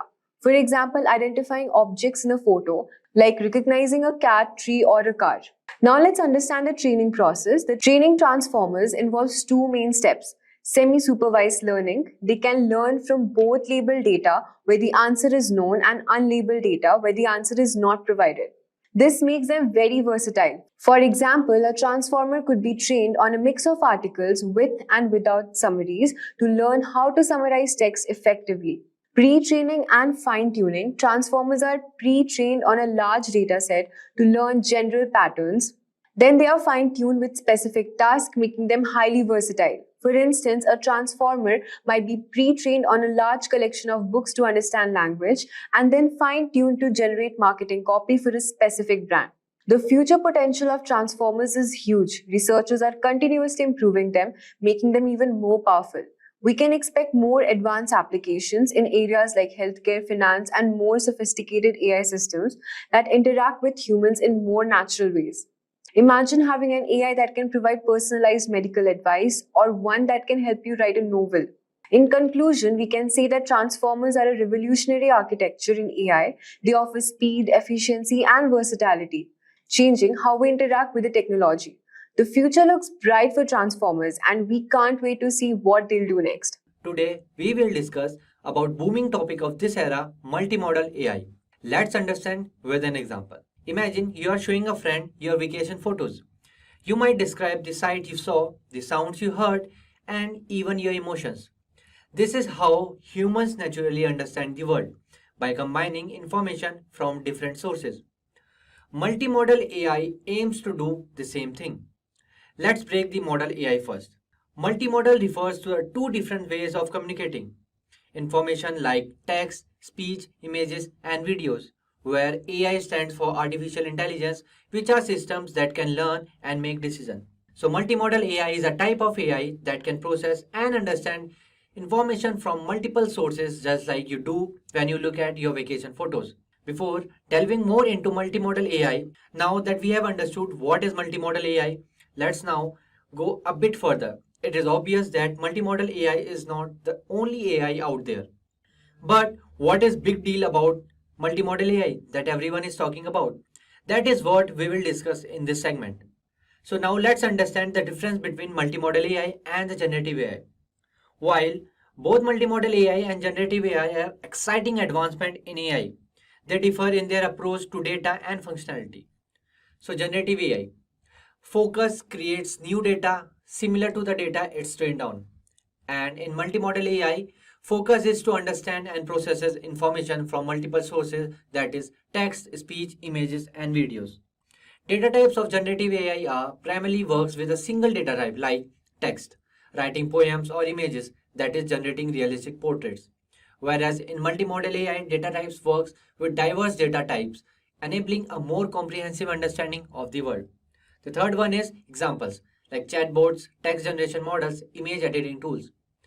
Whereas multimodal AI example covers virtual assistants, medical diagnosis system, and autonomous vehicles. Strengths are can produce creative and innovative content, automate repetitive tasks, and personalize your experience. Whereas in multimodal AI, strengths are provides a more human-like understanding of the world and improve accuracy. In essence, generative AI excels at creating new data, while multimodal AI excels at understanding and utilizing existing data from diverse sources. They can be complementary with generative models being used to create new data for multimodal AI systems to learn more from and improve their understanding to the world. Next, let's understand what are the benefits of multimodal AI. The benefits of multimodal AI is that it offers developers and users an AI with more advanced reasoning, problem solving, and generation capabilities. These advancements offers endless possibilities for how next generation application can change the way we work and live. For developers looking to start building, Vortex AI Gemini API offers features such as enterprise security, data residency, performance, and technical support. If your existing Google Cloud customers can start prompting with Gemini AI in Vortex AI right now. Next, let's see what are the multimodal AI big challenges. Multimodal AI is powerful but faces hurdles. The first one is data overload. Managing and storing massive, diverse data is expensive and complex. The second one is meaning mystery. Teaching AI to understand subtle difference in between meaning like sarcasm is tricky. The third one is data alignment. Ensuring data points from different sources staying in tune is challenging. The fourth one is data scarcity. Limited and potentially biased datasets hinder effective training. The fifth one is missing data blues. What happens when data is missing, like distorted audio? The last one is black box blues. Understanding how AI makes decisions can be difficult. So these challenges must be addressed to unlock the full potential of model AI. Next, let's see what is the future of multimodal AI and why is it important. Multimodal AI and multimodals represent a leap forward in how developers build and expand the functionality of AI in the next generation of application. For example, Gemini can understand, explain, and generate high quality code in the world's most popular programming languages like Python, Java, C++, and Go, freeing developers to work on building more featured field applications. Multimodal's AI potential also bring the world closer to AI That's less like smart software and more like an expert helper or assistant. In this tutorial, we will learn about how to build an iOS application using AI. Building an iOS application no longer requires years of coding expertise, thanks to the power of artificial intelligence. AI-driven tools and no-code platforms are making app development accessible to creators from all backgrounds. With just an idea and the right AI assistant, design, build, and launch your own applications. Beyond the technical ease, this opens up opportunities to monetize your app, generate passive income with creativity and entrepreneurship in your hands. That said, if these are the type of videos you'd like to watch, then hit that like and subscribe buttons and the bell icon to get notified. How to build an iOS application with AI. Let's have a brief introduction on how to build an iOS app. Basically, to build an iOS app in the olden days, you needed a platform or an IDE referred as Apple's Xcode. But now we are working on a Windows operating system, so it might not be compatible. So if you really wanted to work on the Apple's Xcode, you can go with the virtual machine or you can boot it as a dual boot OS in your PC. But if you wanted to continue development with your Windows operating system, then there are ways to do it. So let's get started. And here we will be starting with a demonstration. Let's imagine that you are a person or an entrepreneur with an idea and you found a venture capitalist to invest in your idea. Now you wanted to visit New York and you wanted to meet your VC. So you are looking for a good workplace or some cafes or the best place where you can execute a professional meeting, explain your idea to your venture capitalist. But you don't know the perfect place, right? So you have multiple locations and you don't know the prices, and it might be a little complicated with hidden price tags as well. So what if you had one application which would work for both Apple phones as well as Android phones to help not just you, but many other entrepreneurs just like you to find their best meeting location with their VCs, right? Now, let's have an idea for that. What would an iPhone have as an application which could support this? And in the same way, what could an Android phone has an application to support this, right? So now we will try to build both. So to build an application which supports both Android as well as Apple, we might need a couple of tools. Firstly, an AI agent. So we will be going ahead with one of the best AI designers for websites, as well as there is a new launch from Bolt, which can also help you design applications. So you need to log in. So Bolt will provide you with some free tokens and free user trials, so you can proceed for free. And also Expo is another development IDE or a kind of location where you can launch both Android applications as well as iOS applications for free. Now you also need to create an account in Expo, and you might also have to log in and download an application on your phone for supports. So this is the platform where you can create an application and upload and launch. So you cannot directly upload to iOS from Windows. So you might have to download the project first, then make some modifications if you like, and then upload for trials on Expo. And if everything goes fine, then you can just proceed.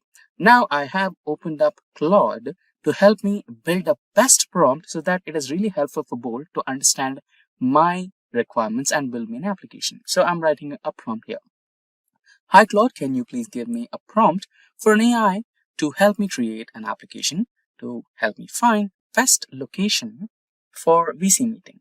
So you can maybe include cafes or hotels or some good places where the ambience will match professional meetings. So that's the main motto. And we'll hit enter. We'll also copy the same old prompt from here and also see if Bolt can help us out or not.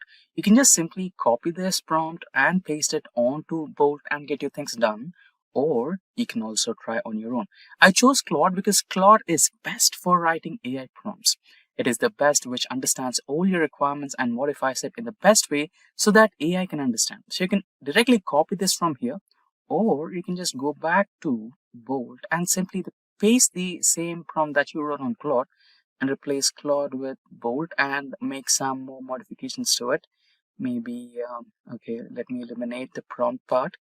So we'll directly place the request for creating the best application for iOS. That's good. And maybe I can also add a few more pointers. So I can also make some modifications. Since we are looking for location, maybe I can have the app should have location based settings. So it should have locations, maybe also timings. That should be good, or it will automatically have it, I guess. So location and date, and also we can have budget, right? So if you are a person or entrepreneur with just an idea and little financial support, then you may also have a concern related to budget, right? So that should be good.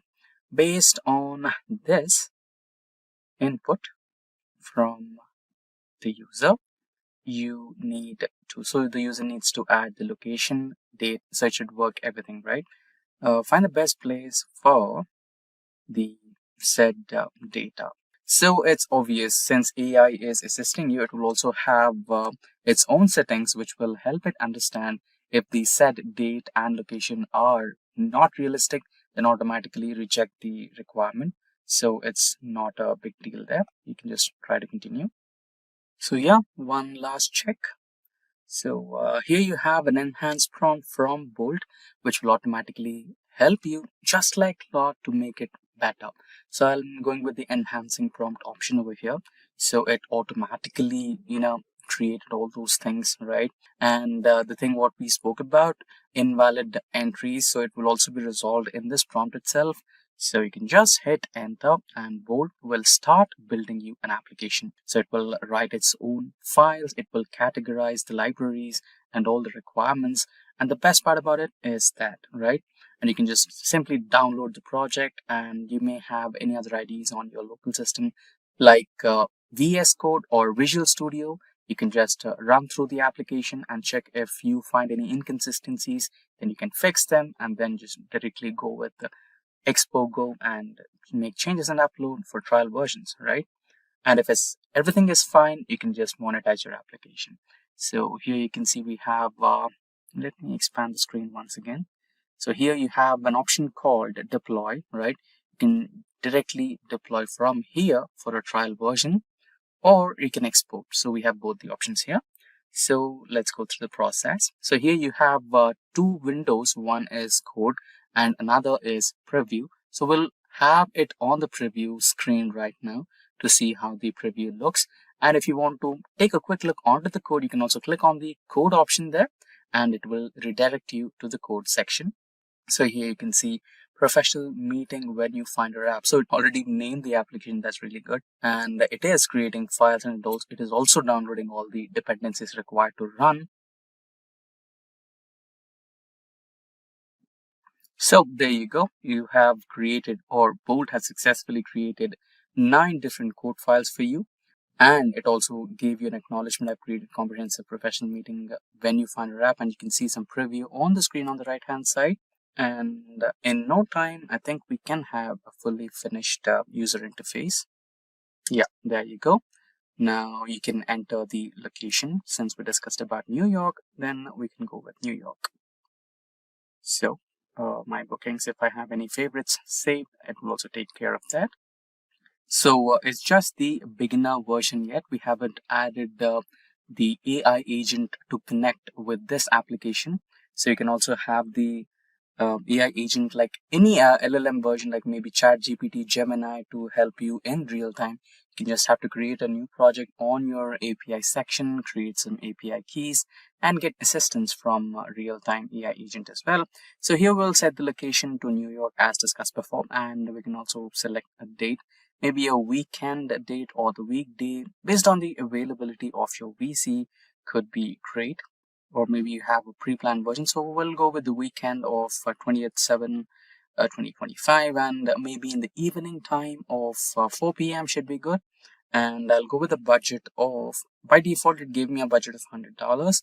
I can also increase it to maybe 125 or 150. I'll go with 125, and you can just search and it'll give you some results based on its ability to search through the Google web pages for some results, right? So it's showing you some results over here based on your requirements of date, time, and budget.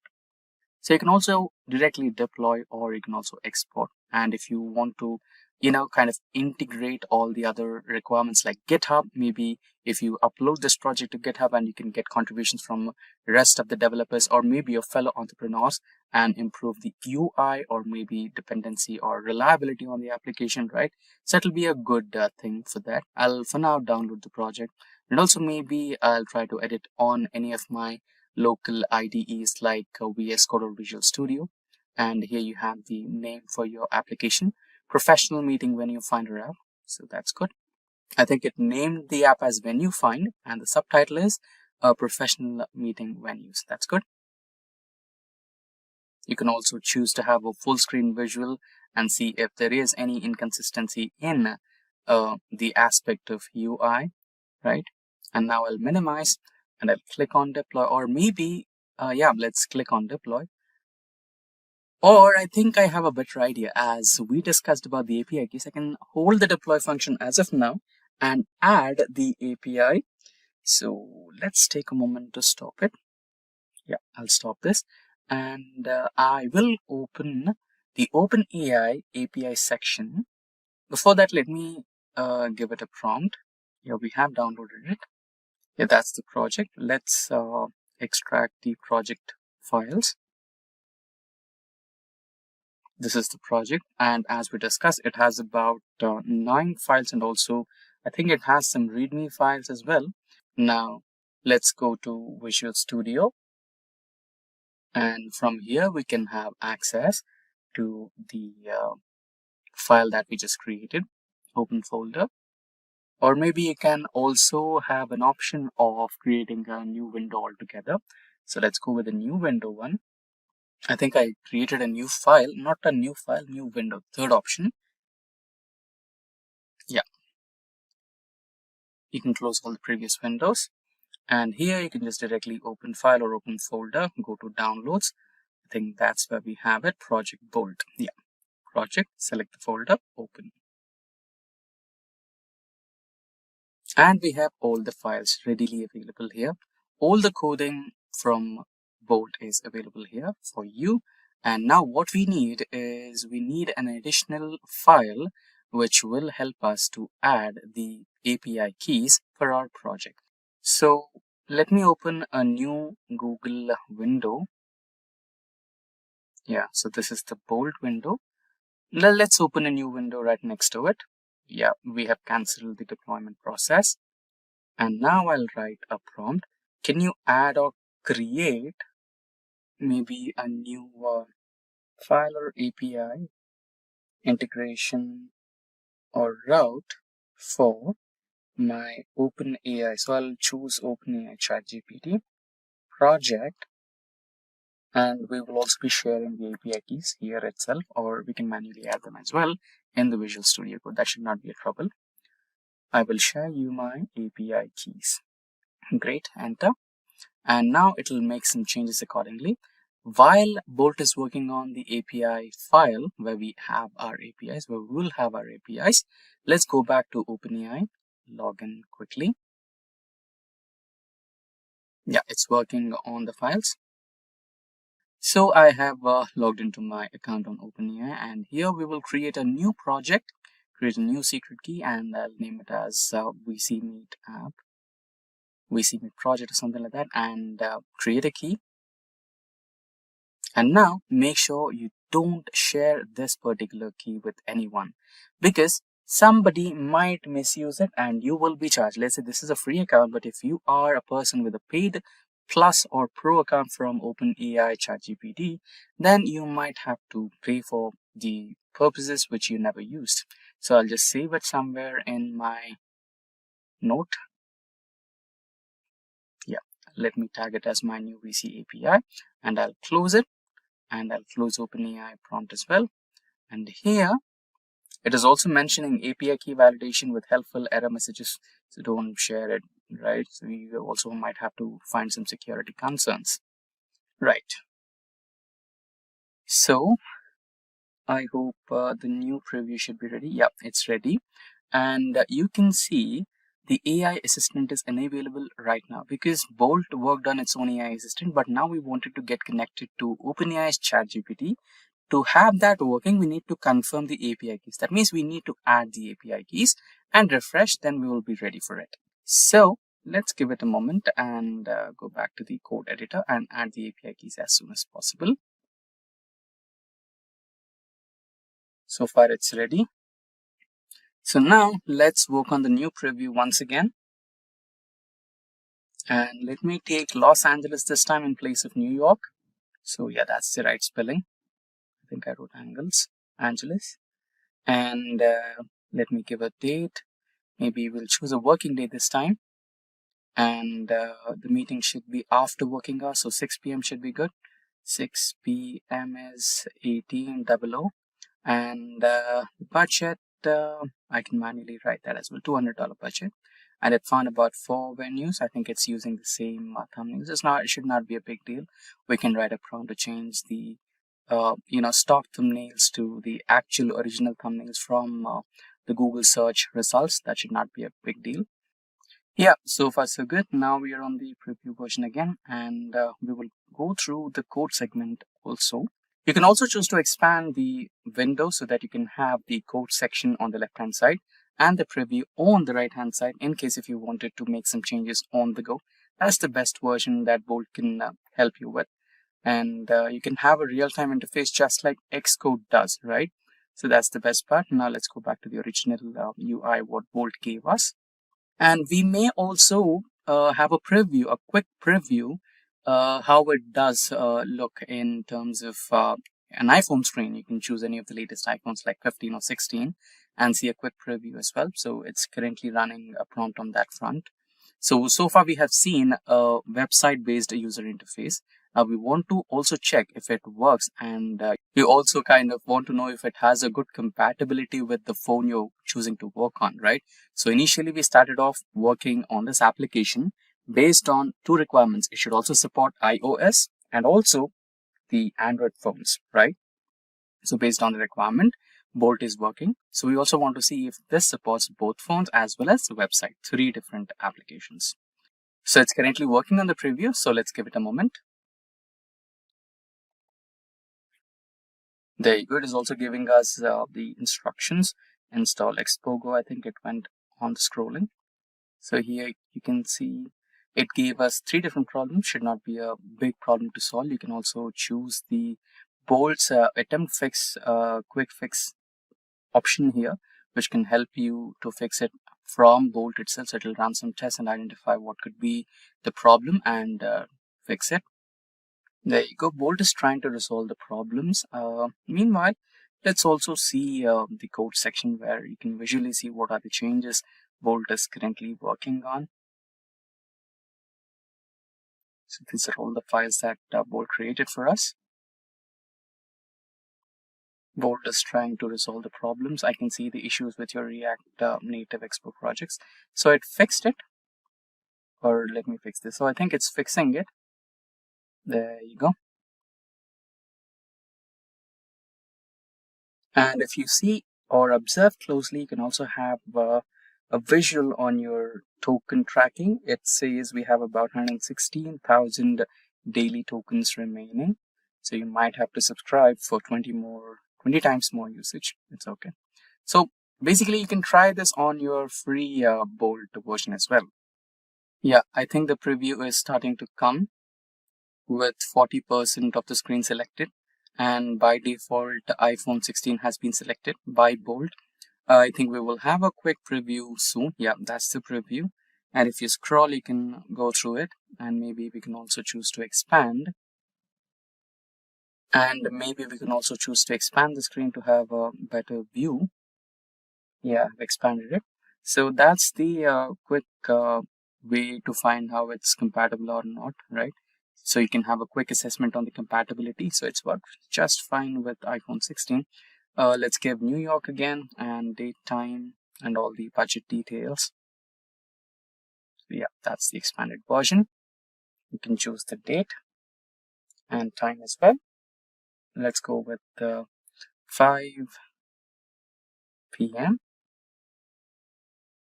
So yeah, you can also choose to have an AM and a PM clock there. It's by default going with a 24-hour cycle. And here are the search results as we expected, right?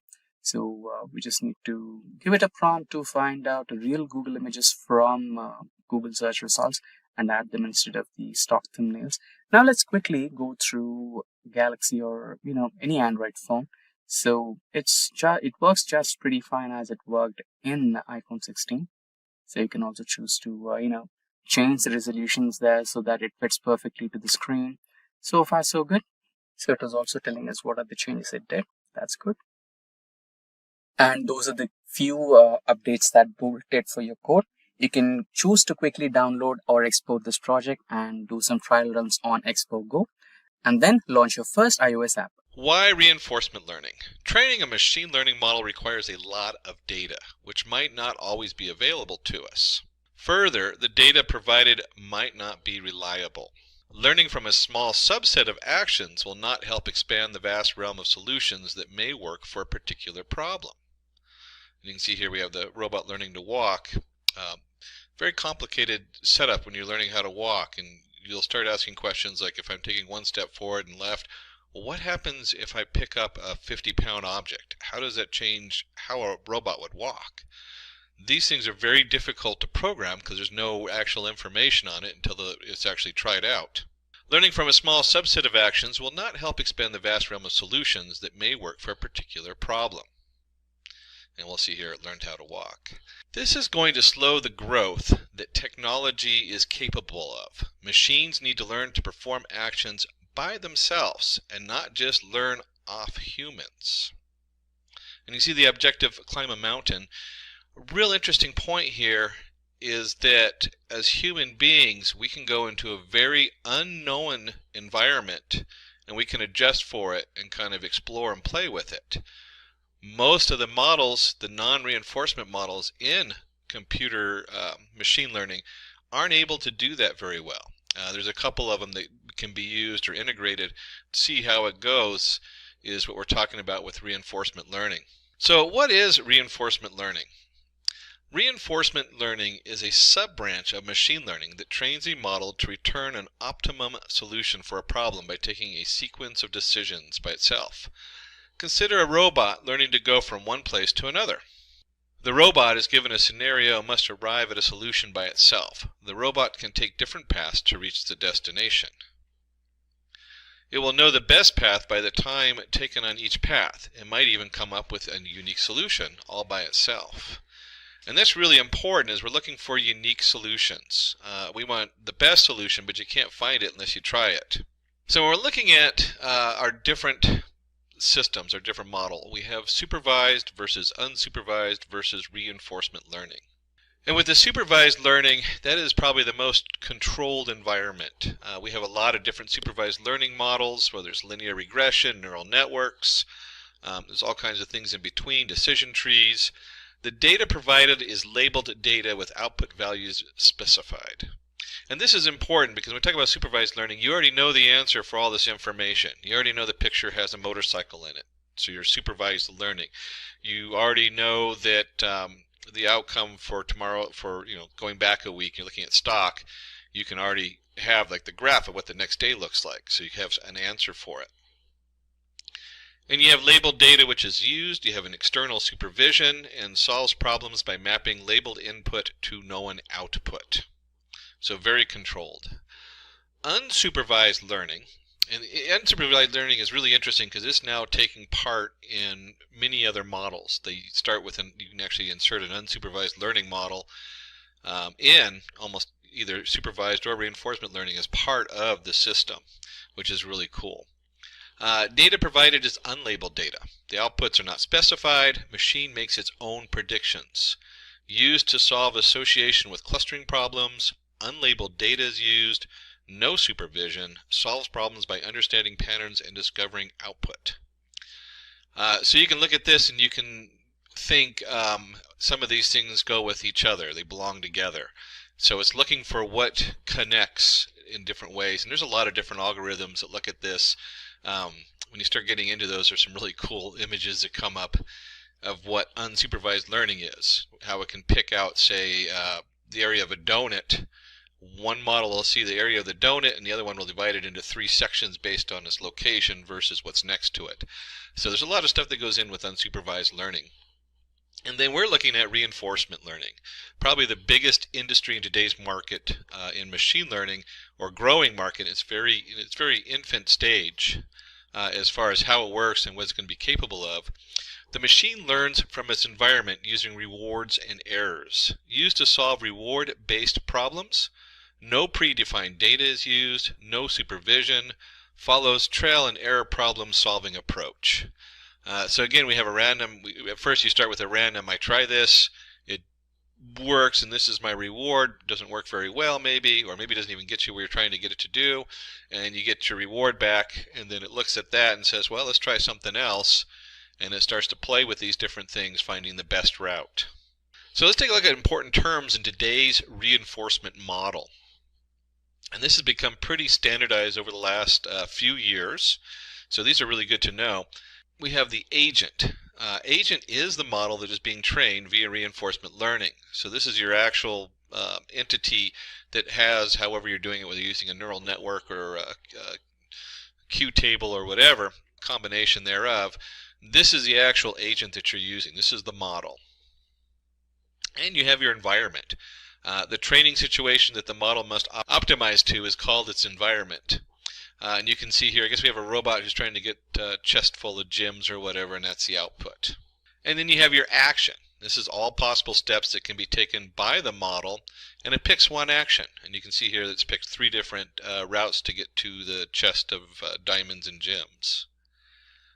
We have a state, the current position condition returned by the model.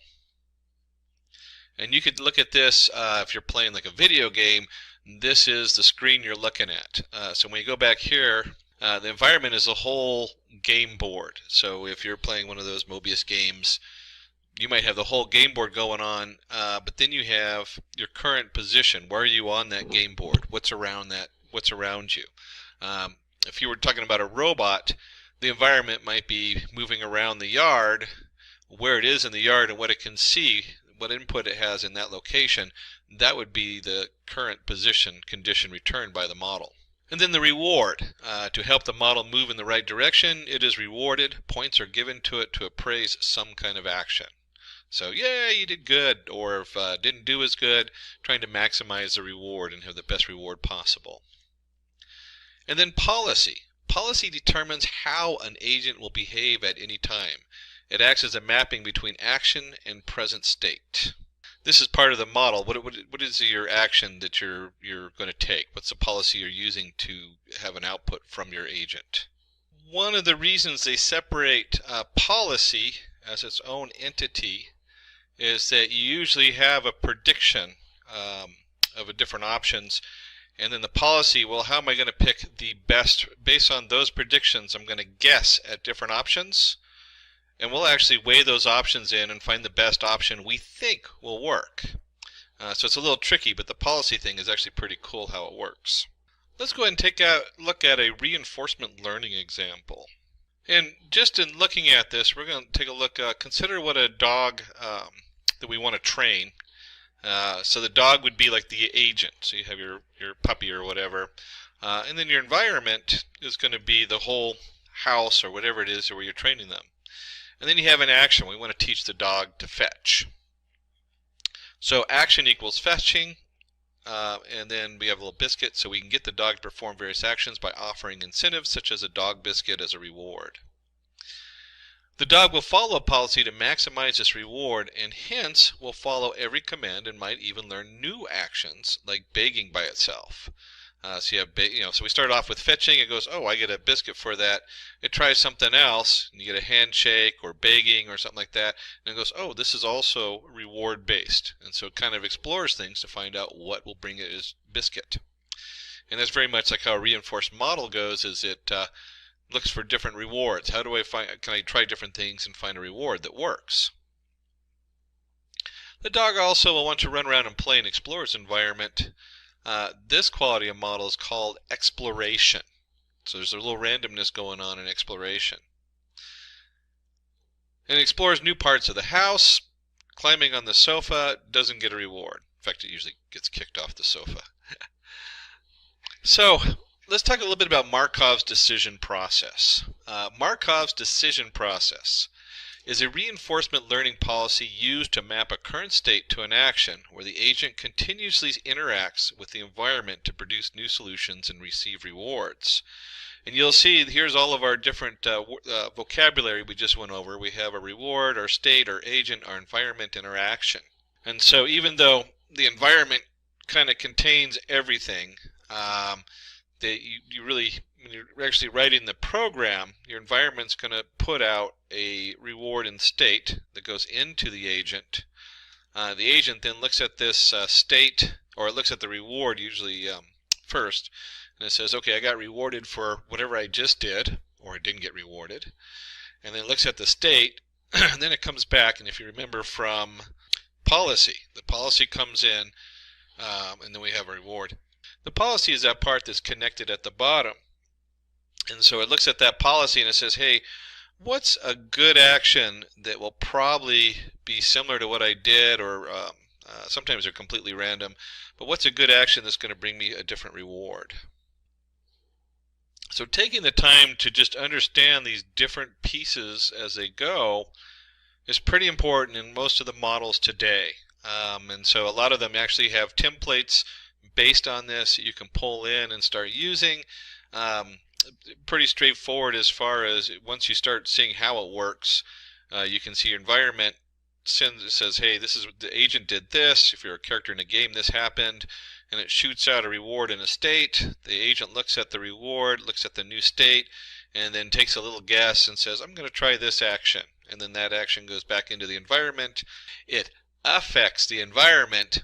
The environment then changes depending on what the action was, and then it has a new state and a new reward that goes back to the agent. So in the diagram shown, we need to find the shortest path between node A and D. Each path has a reward associated with it, and the path with a maximum reward is what we want to choose. The nodes A, B, C, D denote the nodes to travel from node A to B is an action. Reward is the cost of each path, and policy is each path taken. And you can see here A can go to B, or A can go to C right off the bat, or it can go right to D. And if you explored all three of these, you would find that A going to D was a 0 reward, A going to C and D would generate a different reward, or you could go A, C, B, D. There's a lot of options here. And so when we start looking at this diagram, you start to realize that even though today's reinforced learning models do really good at finding an answer, they end up trying almost all the different directions you see. And so they take up a lot of work or a lot of processing time for reinforcement learning. They're right now in their infant stage, and they're really good at solving simple problems. And we'll take a look at one of those in just a minute in a tic-tac-toe game. But you can see here, once it's gone through these and it's explored, it's going to find the ACD is the best reward. It gets a full 30 points for it. So let's go ahead and take a look at a reinforcement learning demo. In this demo, we're going to use reinforcement learning to make a tic-tac-toe game. You'll be playing this game against the machine learning model. And we'll go ahead, we're doing it in Python. So let's go ahead and go through not always, I actually have a lot of Python tools. Let's go through Anaconda, which will open up a Jupyter notebook. Seems like a lot of steps, but it's worth it to keep all my stuff separate, and it also has a nice display when you're in the Jupyter notebook for doing Python. So here's our Anaconda navigator. I open up the notebook, which is going to take me to a web page, and I've gone in here and created a new Python folder. In this case, I've already done it and enabled it to change the name to tic-tac-toe. And then for this example, we're going to go ahead and import a couple things. We're going to import numpy as np. We'll go ahead and import pickle. Numpy, of course, is our number array, and then pickle is just a nice way sometimes for storing different information, different states that we're going to go through on here. And so we're going to create a class called state. We're going to start with that. And there's a lot of lines of code to this class that we're going to put in here. Don't let that scare you too much. There's not as much here it looks like there's going to be a lie here, but there really is just a lot of setup going on in our class state. And so we have up here, we're going to initialize it. We have our board. It's a tic-tac-toe board, so we're only dealing with 9 spots on the board. We have player 1, player 2 is end. We're going to create a board hash. We'll look at that in just a minute. We're just going to store some information in there. Symbol of player equals 1. So there's a few things going on as far as the initialization. Then something simple, we're just going to get the hash of the board. We're going to get the information from the board on there, which is columns and rows. We want to know when a winner occurs. So if you get 3 in a row, that's what this whole section here is for. Let me go ahead and scroll up a little bit. And you can get a copy of this code if you send a note over to Simplilearn. We'll send you over this particular file, and you can play with it yourself and see how it's put together. I don't want to spend a huge amount of time on this because this is just some real general Python coding. But you can see here we're just going through all the rows, and you add them together, and if it equals 3 in a row, same thing with columns. Diagonal, so you got to check the diagonal. That's what all this stuff does here, is it just goes through the different areas. Actually, let me go ahead and put, there we go. And then it comes down here and we do our sum, and it says true, -3 just says did somebody win, or is it a tie? So you got to add up all the numbers on there anyway, just in case they're all filled up. And next we also need to know available positions. These are ones that no one's ever used before. This way when you try something, or the computer tries something, it's not going to give it an illegal move. That's what the available positions is doing. Then we want to update our state. And so you have your position going in. We're just sending in the position that you just chose. And you'll see there's a little user interface we put in there. You can pick the row and column in there. And again, I mean, this is a lot of code. So really it's kind of a thing you'd want to go through and play with a little bit and just read through it, get a copy of it. A great way to understand how this works. And here is a given reward. So we're going to give a reward, result equals self winner. This is one of the hearts of what's going on here, is we have a result self.winner. So if there's a winner, then we have a result. If the result equals 1, here's our feedback. If it doesn't equal 1, then it gets a 0. So it only gets a reward in this particular case if it wins. And that's important to know because different systems of reinforced learning do rewarding a lot differently depending on what you're trying to do. This is a very simple example with a 3x3 board. Imagine if you're playing a video game, certainly you only have so many actions, but your environment is huge. You have a lot going on in the environment. And suddenly a reward system like this is going to be just, is going to have to change a little bit. It's going to have different rewards and different setup. And there's all kinds of advanced ways to do that as far as weighing, you add weights to it. And so they can add the weights up depending on where the reward comes in. So it might be that you actually get a reward. In this case, you get the reward at the end of the game. And I'm spending just a little bit of time on this because this is an important thing to note. But there's different ways to add up those rewards. It might have, like if you take a certain path, the first reward is going to be weighed a little bit less than the last reward because the last reward is actually winning the game or scoring or whatever it is. So this reward system gets really complicated in some of the more advanced setups. In this case, though, you can see right here that they give a 0.1 and a 0.5 reward just for picking the right value and something that's actually valid instead of picking an invalid value. So rewards, again, that's like key. It's huge. How do you feed the rewards back in? Then we have a board reset. That's pretty straightforward. It just goes back and resets the board to the beginning because it's going to try out all these different things while it's learning. It's going to do it by trial and error, so you have to keep resetting it. And then, of course, there's the play. We want to go ahead and play rounds equals 100. Depends on what you want to do on here. You can set this different. You can obviously set that to higher level. But this is just going to go through, and you'll see in here that we have player 1 and player 2. This is the computer playing itself. One of the more powerful ways to learn to play a game, or even learn something that isn't a game, is to have two of these models that are basically trying to beat each other. And so they keep explore new things. This one works for this one, so this one tries new things. It beats this. We've seen this in chess. I think was a big one where they had the two players in chess with reinforcement learning. It was one of the ways they trained one of the top computer chess playing algorithms. So this is just what this is. It's going to choose an action, it's going to try something, and the more it tries stuff, the more we're going to record the hash. We actually have a board hash where you get the hash set up on here where it stores all the information. And then once you get to a win, one of them wins, it gets the reward. Then we go back and reset and try again.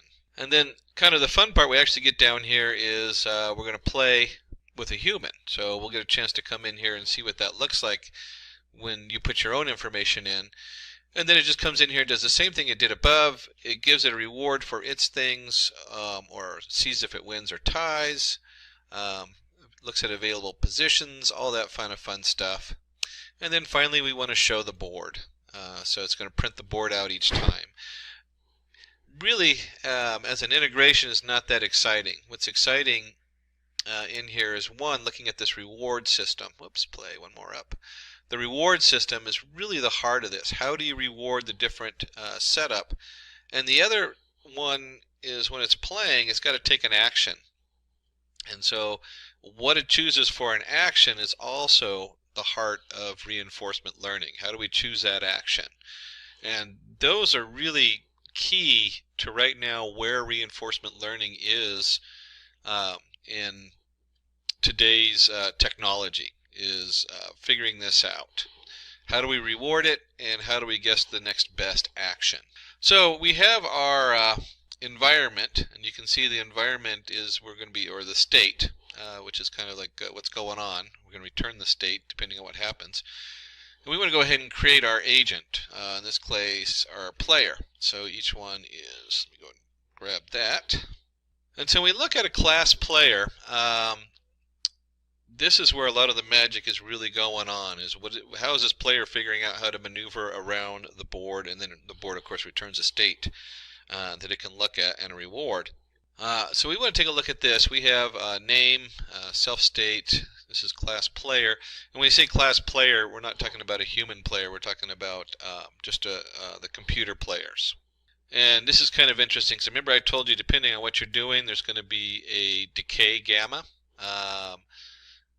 explore rate. These are what I'm talking about, is how do we train it?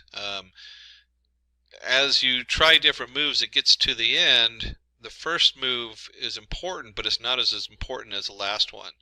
And so you could say that the last one has the heaviest weight, and then as you get there, the first one, let's see, the first move gives you a 5 reward, the second gives you a 2 reward, and the third one gives you a 10 reward, because that's the final ending. You got it. The 10's going to count more than the first step. And here's our, we're going to get the board information coming in, and then choose an action. This was the second part that I was talking about that was so important. So once you have your training going on, we have to do a little randomness, and you can see right here is our NP random uniform. So it's picking out a random number. Take a random action. This is going to just pick which row and which column it is.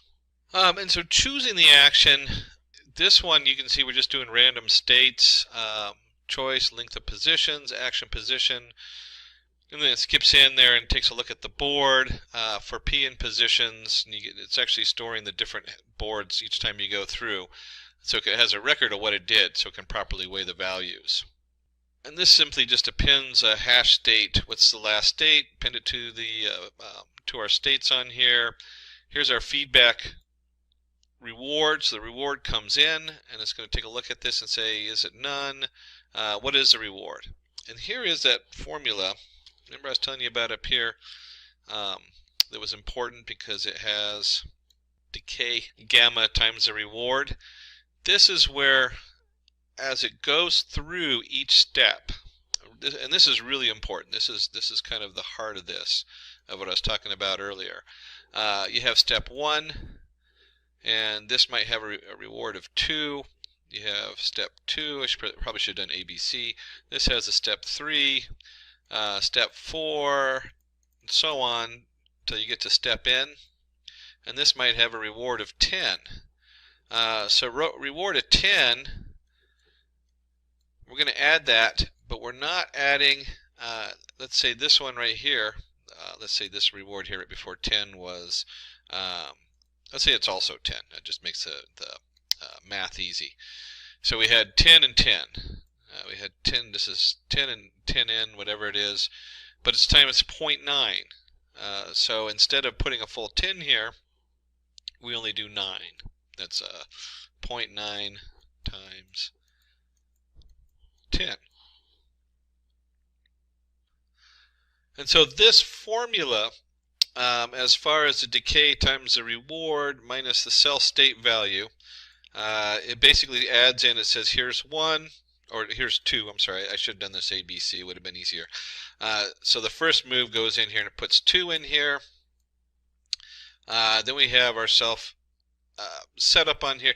You can see how this gets pretty complicated in the math, but this is really the key, is how do we train our states? And we want the final state, the win, to get the most points. If you win, you get most points. And the first step gets the least amount of points. So you're really training this almost in reverse. You're training it from the last place where you have, like it says, okay, this is now where I need to sum up my rewards, and I want to sum them up going in reverse, and I want to find the answer in reverse. Kind of an interesting play on the mind when you're trying to figure this stuff out. And of course we want to go ahead and reset the board down here and save the policy, load policy. These are the different things that are going in between the agent and the state to figure out what's going on. Let's go ahead and load that up. And then finally we want to go ahead and create a human player. And the human player is going to be a little different in that you choose an action, row and column. Here's your action. If action in positions, meaning positions that are available, you return the action. If not, it just keeps asking you until you get the action that actually works. And then we're going to go ahead and append to the hash state, which we don't need to worry about because it returns the action up here, and feed forward. Again, this is because it's a human. At the end of the game, propagate and update state values. This part isn't being done because it's not programming the model. The model is getting its own rewards. So we've gone ahead and loaded this in here. So here's all our pieces, and the first thing we want to do is set up P1 player 1, P2 player 2, and then we're going to send our players to our state. So now it has P1, P2, and it's going to play, 50,000 rounds. Now we can probably do a lot less than this, and it's not going to get the full results. In fact, you know what? Let's go ahead and just do 5, just to play with it, because I want to show you something here. Oops, somewhere in there I forgot to load something. There we go. I must have forgot to run this. Run. Oops, forgot a reference there for the board, rows and columns, 3 by 3. There is actually in the state, it references that. We can just tack it on the end. It was supposed to be at the beginning. So now I've only set this up with, let's see, where are we going here? I've only set this up to train 5 times. And the reason I did that is we're going to come in and actually play it, and then I'm going to change that, and we can see how it differs on there. There we go. And it didn't even make it through a run, and we're going to go ahead and save the policy. So now we have our player 1 and our player 2 policy. The way we set it up, it has 2 separate policies loaded up in there. And then we're going to come in here and we're going to do player 1 is going to be the computer, experience rate 0, load policy 1, human player human, and we're going to go ahead and play this.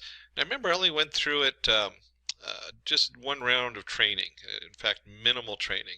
And so it puts an X there, and I'm going to go ahead and do row 0, column 1. And you can see this is very basic on here. And so I put in my 0, and then I'm going to go 0, block it, 0, 0. And you can see right here, it let me win. Just like that, I was able to win. 0, 2, and woo, human wins. So I only trained it 5 times. We're going to run this again, and this time, instead of 5, let's do 5,000 or 50,000. I think that's what the guys in the back had. And this takes a while to train it. This is where reinforcement learning really falls apart. Look how simple this game is. We're talking about a 3x3 set of columns. And so for me to train it on this, I could do a Q table which would go much quicker. You could build a quick Q table with almost all the different options on there, and you would probably get the same result much quicker.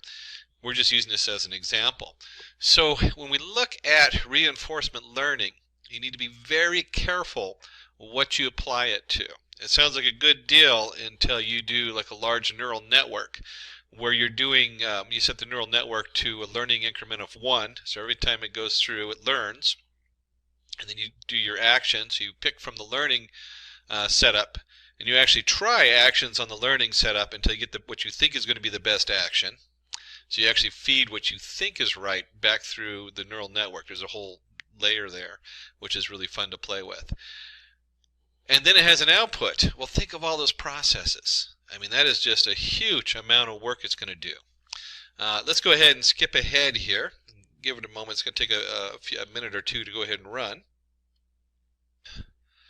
Now, to train it, we went ahead and let it run, and it took a while. This took, I got a pretty powerful processor, and it took about 5 minutes plus to run it. And we'll go ahead and run our player setup on here. Oops, it brought in the last whoops, it brought in the last round. So give me just a moment to redo the policy save. There we go. I forgot to save the policy back in there. And then go ahead and run our player again. So we've saved the policy, and then we want to go ahead and load the policy for P1 as a computer. And we can see the computer's gone in the bottom right corner. I'm going to go ahead and go 1, 1, which is the center. And it's gone right up the top, and if you have ever played tic-tac-toe, you know the computer has me. But we'll go ahead and play it out. Row 0, column 2. There it is, and then it's gone here, and so I'm going to go ahead and go row 0, 1, 2, no, 0, 1, there we go, and column 0. That's where I wanted. Oh, and it says, okay, your action, there we go, boom. So you can see here, we've got didn't catch the win on this, it said tie. Kind of funny that it didn't catch the win on there. But if we play this a bunch of times, you'll find that it's going to win more and more. The more we train it, the more the reinforcement happens. This lengthy training process is really the stopper on reinforcement learning. As this changes, reinforcement learning will be one of the more powerful packages evolving over the next decade or two. In fact, I would even go as far as to say it is the most important machine learning tool and artificial intelligence tool out there, as it learns not only a simple tic-tac-toe board, but we start learning environments. And the environment would be like in language. If you're translating a language or something from one language to the other, so much of it is lost if you don't know the context it's in, what's the environments it's in. And so being able to attach environment and context and all those things together is going to require reinforcement learning to do. So again, if you want to get a copy of the tic-tac-toe board, it's kind of fun to play with. Run it, you can test it out, you can do test it for different values. You can switch from P1 computer where we loaded the policy 1 to load the policy 2 and just see how it varies. There's all kinds of things you can do on there. So what is Q-learning? Q-learning is reinforcement learning policy which will fill the next best action given a current state. It chooses this action at random and aims to maximize the reward. And so you can see here's our standard reinforcement learning graph. By now, if you're doing any reinforcement learning, you should be familiar with this, where you have your agent takes an action, the action affects the environment, and then the environment sends back the reward or the feedback, and the state, it's the new state the agent's in. Where is it at on the chessboard? Where is it at in the video game? If your robot's out there picking trash up off the side of the road, where is it at on the road? Consider an ad recommendation system. Usually when you look up a product online, you get ads which will suggest the same product over and over again. Using Q learning, we can make an ad recommendation system which will suggest related products to our previous purchase. The reward will be if user clicks on the suggested product. And again, you can see you might have a lot of products on your web advertisement or your pages, but it's still not a float number. It's still a set number, and that's something to be aware of when you're using Q learning. And you can see here that if you have 100 people clicking on ads and you click on one of the ads, it might go in there and say, okay, this person clicked on this ad. What is the best set of ads based on clicking on this ad or these two ads afterwards based on where they are browsing? So let's go ahead and take a look at some important terms when we talk about Q learning. We have states. The state S represents the current position of an agent in an environment. The action A is the step taken by the agent when it is a particular state. Rewards. For every action, the agent will get a positive or negative reward. And again, when we talk about states, we're usually not, when you're using a Q table, you're not usually talking about float variables. You're talking about true, false. And we'll take a closer look at that in a second. And episodes, when an agent ends up in a terminating state and can't take a new action. This might be if you're playing a video game, your character stepped in and is now dead or whatever. Q values used to determine how good an action A taken at a particular state S is Q A of S. And temporal difference, a formula used to find the Q value by using the value of the current state and action and previous state and action. And there's Bellman's equation, which basically is the equation that kind of covers what we just looked at in all those different terms. The Bellman equation is used to determine the values of a particular state and deduce how good it is to be in take that state. The optimal state will give us the highest optimal value. Factor influencing Q values, the current state and action, that's your SA, so your current state and your action. Then you have your previous state and action, which is your S, I guess prime, I'm not sure how they reference that, S prime, A prime. So this is what happened before. Then you have a reward for action, so you have your R reward, and you have your maximum expected future reward. And you can see there's also a learning rate put in there and a discount rate. So when we're looking at these, just like any other model, we don't want to have an absolute final value on here. We don't want it to, if you do absolute values instead of taking smaller steps, you don't really have that approach to the solution. You just have a jump, and then pretty soon if you jump one solution out, that's what's going to be the new solution, whichever one jumps up really high first. Kind of ruining the whole idea of doing a random selection. I'll go into the random selection in just a second. Steps in Q learning. Step 1. Create an initial Q table with all values initialized to 0.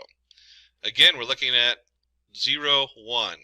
So here's our action. We start, we're in idle, we took a wrong action, we took a correct action, and end.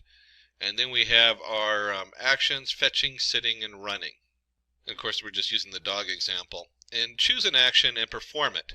Update values in the table. And of course, when we're choosing an action, we're going to kind of do something random and just randomly pick one. So you start out and you sit, and you have then depending on that action you took, you can now update the value for sitting after you start, from start to sitting. Get the value of the reward and calculate the value Q value using the Bellman equation. And so now we attach a reward to sitting. And when we attach all those rewards, we continue the same until the table is filled with or an episode ends. And I mentioned I was going to come back to the random side of this, and there's a few different formulas I use for the random setup to pick it. I usually let whatever Q model I'm using do their standard one, because someone's usually gone in and done the math for the optimal spread. But you can look at this. If I have running has a reward of 10, sitting has a reward of 7, fetching has a reward of 5, just kind of without doing like a means, using the bell curve for the means value, and like I said, there's some math you can put in there to pick so that you're more likely, so that running has even a higher chance. But even if you were just going to do an average on this, you could do an average, a random number by adding them all together. So you get 10 plus 7 plus 5 is 22. You could do 0 to 22, or 0 to 21, but 1 to 22. 1 to 5 would be fetching, and so forth, the last 10. So you can just look at this as what percentage are you going to go for that particular option. And then that gets your random setup in there, and then as you slowly increment these up, you see that if you're idle, where's one? Here we go. Sitting at the end, if you're at the end of wherever you're at, sitting gets a reward of 1. Where's a good one on here? Oh, wrong action. Running for a wrong action gets almost no reward. So that becomes very, very less likely to happen, but it still might happen. It still might have a percentage of coming up. And that's where the random programming and Q-learning comes in. The below table gives us an idea of how many times an action has been taken and how positively correct action or negatively wrong action it is going to affect the next state. So let's go ahead and dive in and pull up a little piece of code and see what this looks like in Python. In this demo, we'll use Q-learning to find the shortest path between two given points. If getting your learning started is half the battle, what if you could do that for free? Visit SkillUp by Simplilearn. Click on the link in the description to know more. If you've seen my videos before, I like to do it in the Anaconda Jupyter Notebook setup, just because it's really easy to see and it's a nice demo. And so here's my Anaconda. This one I'm actually using a Python 3.6 environment that I set up in here. And we'll go ahead and launch the Jupyter Notebook on this. And once we're in our Jupyter Notebook, which has the kernel loaded with Python 3, we'll go ahead and create a new Python 3 folder in here. And we'll call this Q Learning. And to start this demo, let's go ahead and import our NumPy array. We'll just run that so it's imported. And like a lot of these model programs, when you're building them, you spend a lot of time putting it all together, and then you end up with this really short answer at the end. And we'll take a look at that as we come into it. So we go ahead and start with our location to state. So we have L1, L2. These are our 9 locations, 1 to 9. And then, of course, the state is going to be 0, 1, 2, 3, 4. It's just a mapping of our location to a integer on there. And then we have our actions. Our actions are simply moving from one location to another. So I can go to location 0, I can go to location 1, 2, 3, 4, 5, 6, 7, 8. So these are my actions I can choose. These are the locations of our state. And if you remember earlier, I mentioned that the limitation is that you don't want to put in a continually growing table, because you can actually create a dynamic queue table where you continually add in new values as they arise. Because if you have float values, it just becomes infinite, and then your memory in your computer is gone, or it's not going to work. At the same time, you might think, well, that kind of really limits the Q learning setup. But there are ways to use it in conjunction with other systems. And so you might look at, well, I've been doing some work in stock. And one of the questions that comes out is to buy or sell the stock. And the state coming in might be, you might take it and create what we call buckets, where anything that you predict is going to return more than a certain amount of money the error for that stock that you've had in the past. You put those in buckets, and suddenly as you start creating these buckets, you realize you do have a limited amount of information coming in. You no longer have a float number. You now have bucket 1, 2, 3, and 4. And then you can take those buckets, put them through a Q learning table, and come up with the best action. Which stock should I buy? It's like gambling. Stock is pretty much gambling if you're doing day trading. You're not doing long-term investments. And so you can start looking at it like that. A lot of the current feeds say that the best algorithms used for day traders, where you're doing it on your own, is really to ask the question, do I want to trade the stock? Yes or no? And now you have it in a Q learning table, and now you can take it to that next level, and you can see where that can be a really powerful tool at the end of doing a basic linear regression model or something. What is the best investment? And you start getting the best reward on there. And so if we're going to have rewards, these rewards we just create.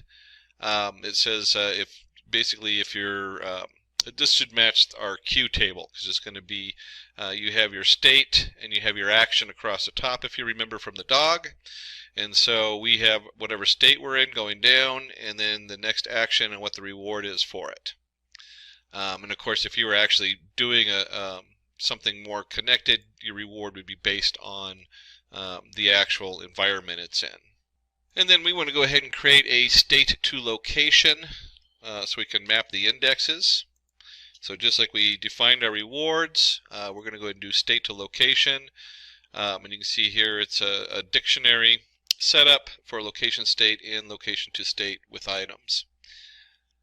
And we also need to define what we want for learning rates. You remember we had our two different rates as far as like learning from the past and learning from the current. So we'll go ahead and set those to 0.75 and the alpha set to 0.9. And we'll see that when we do the formula. And of course, any of this code, send a note to our Simplilearn team. They'll get you a copy of this code on here. And let's go ahead and pull.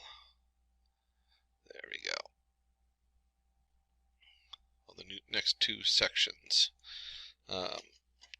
Since we're going to keep it short and sweet. Here we go. So let's go ahead and create our agent. So our agent is going to have our initialization where we send it all the information. We'll define our self gamma equals gamma. We could have just set the gamma rate down here instead of submitting it. It's kind of nice to keep them separate because you can play with these numbers. And our self alpha. Then we have our location state. We'll set that in here. We have our choice of actions. We're going to go ahead and just embed the rewards right into the agent. So obviously this would be coming from somewhere else instead of from self-generated. And then a self state to location equals our state to location dictionary. And we go ahead and create a Q learning table. And I went ahead and just set the Q learning table up to 0 to 0. What the setup is, location to state. How many of them are there? And this just creates an array of 0 to 0 setup on there. And then the big part is the training. We have our rewards new equals a copy of self.rewards. Ending state equals the self location state in location. So this is whatever we end up at. Rewards new equals ending state plus ending state equals 999. Just kind of goes to a dead end. And we start going through iterations. And we'll go ahead, let's do this. So this, we're going to come back and we're going to call it on here. Let me just erase that. Switch it to an arrow. There we go. So what we're doing is we're going to send in here to train it. We're going to say, hey, I want to iterate through this 1,000 times and see what happens. Now this part would actually be, instead of iterating, you might have your external environment and they're going back and forth and you iterate through outside of here. But just for ease of use, our agent's going to come in here and iterate through this. Sometimes I'll put this iteration in here and I'll have it call the environment and say, hey, this is what I did, what's the next state? And the environment does its thing right in here as I iterate through it. And then we want to go ahead and pick a random state to start with. That's what's going on here. You have to start somewhere.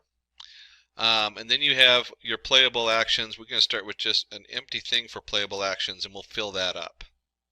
So that's what choices I have. And so we're going to iterate through the rewards matrix to get the states, directly reachable from the randomly chosen current state. Assign those states to a list named playable actions. And so you can see here we have range 9. I usually use length of whatever I'm looking at, which is our locations or states as they are. We have a reward, so we want to look at the rewards. The new reward is in our chart here of rewards underscore new current state plus J. J being what is the next state we want to try. And so we go ahead and do our playable actions and we append J. And so what we're doing is we're randomly trying different things in here to see what's going to generate a better reward. And then of course we go ahead and choose our next state. So we have our random choice playable actions. And if you remember, I mentioned on this, let me just go ahead and, let's do a free form. When we were talking about the next state, this right here just does a random selection. Instead of a random selection, you might do something where whatever the best selection is, which might be option 3 here, and then so you can see that it might use a bell curve, and then option 2 over here might have a bell curve like this. Oops.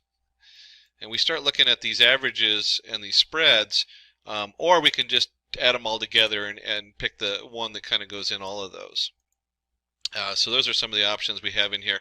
We just go with a random choice. That's usually where you start, play with it. And then we have our reward section down here. And so we want to go ahead and find, well, in this case, the temporal difference. So you have your rewards new plus the self gamma, and this is the formula we were looking at. This is Bellman's equation here. So we have our current value, our learning rate, our discount rate involved in there, the reward system coming in for that, and we can add it all together. This is, of course, our maximum expected future setup in here. So this is all of our Bellman's equation that we're looking at here. And then we come up in here and we update our Q table. That's all this is on this one. And that's right here. We have self Q, current state, next state, and we add in our alpha because we don't want to train all of it at once in case there's slight differences coming in there. We want to slowly approach the answer. And then we have our route equals the start location, and next location equals start location. So we're just incrementing. We took a step forward. And then finally, remember I was telling you how we're going to do all this and just have some simple thing at the end where it just generates a simple path. We're going to go ahead and get the optimal route. We want to find the best route in here. And so we've created a definition for the optimal route down here. Just scroll down for that. And we get the optimal route. We go ahead and put the information in, including the Q table, self, start location, end location, next location, route, Q. And it says while next location is not equal to end location, so while we can still go, our start location equals self location to state start location. So we already have our best value for the start location. The next state looks at the Q table and says, hey, what's the next one with the best value? And then the next location, we go ahead and pull that in and we just append it. That's what's going on down here. And then our start location equals the next location. And we just go through all the steps. And we'll go ahead and run this. And now that we have our Q table, our Q agent loaded, we're going to go ahead and take our Q agent, load them up with our alpha, gamma that we set up above, along with the location step, action, reward, state to location. And our goal is to plot a course between L9 and L1. And we're going to go through 1,000 iterations on here. And so when I run that, it runs pretty quick. Why is this so fast? If you've been running neural networks and you've been doing all these other models, you sit here and wait a long time. Well, we're a very small amount of data. These are all integers. These aren't float values. The math is not heavy on the processing end, and this is where Q tables are so powerful. If you have a small amount of information coming in, you very quickly get an answer off of this, even though we went through it 1,000 times to train it. And you'll see here we have L9, 8, 5, 2, and 1, and that's based on our reward table we had set up on there. And this is the shortest path going between these different setups in here. And if you remember on our reward table, you can see that if you start here, you can go to here. There's places you can't go. That's how this reward table was set up. So I can only go to certain places. So kind of a little maze set up in there. And you can play with it. This is really fun setup to play with.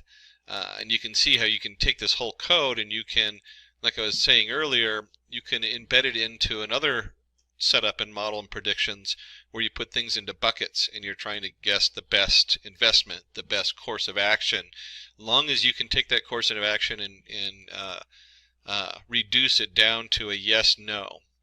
Or if you're using text, you can use a one-hot encoder, which word is next. There's all kinds of things you can do with a Q table, depending on just how much information you're putting in there.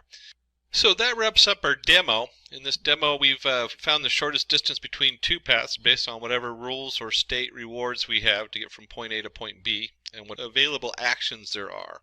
Hello and welcome to this tutorial on deep learning. My name is Mohan, and in the next about 1.5 hours I will take you through what is deep learning and into TensorFlow environment to show you an example of deep learning. Now, there are several applications of deep learning, really very interesting and innovative applications, and one of them is identifying the geographic location based on a picture. And how does this work? The way it works is pretty much we train an artificial neural network with millions of images which are tagged, their geolocation is tagged, and then when we feed a new picture, it will be able to identify the geolocation of this new image. For example, you have all these images, especially with maybe some significant monuments or significant locations, and you train with millions of such images, and then when you feed another image, it need not be exactly one of those that you have trained. It can be completely different. That is the whole idea of training. It will be able to recognize, for example, that this is a picture from Paris because it is able to recognize the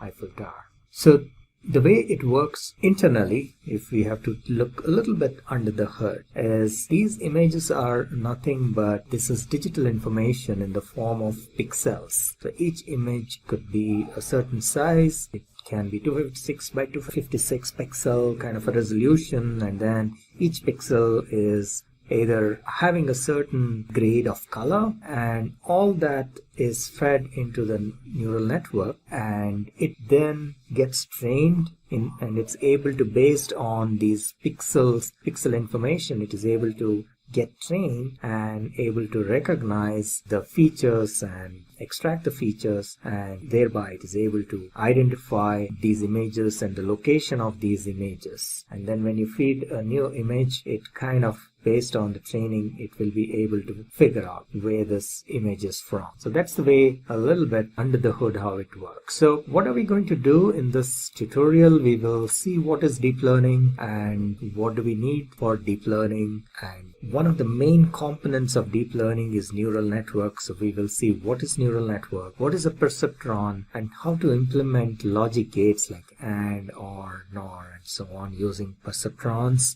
The different types of neural networks and then applications of deep learning, and we will also see how neural networks works. So how do we do the training of neural networks?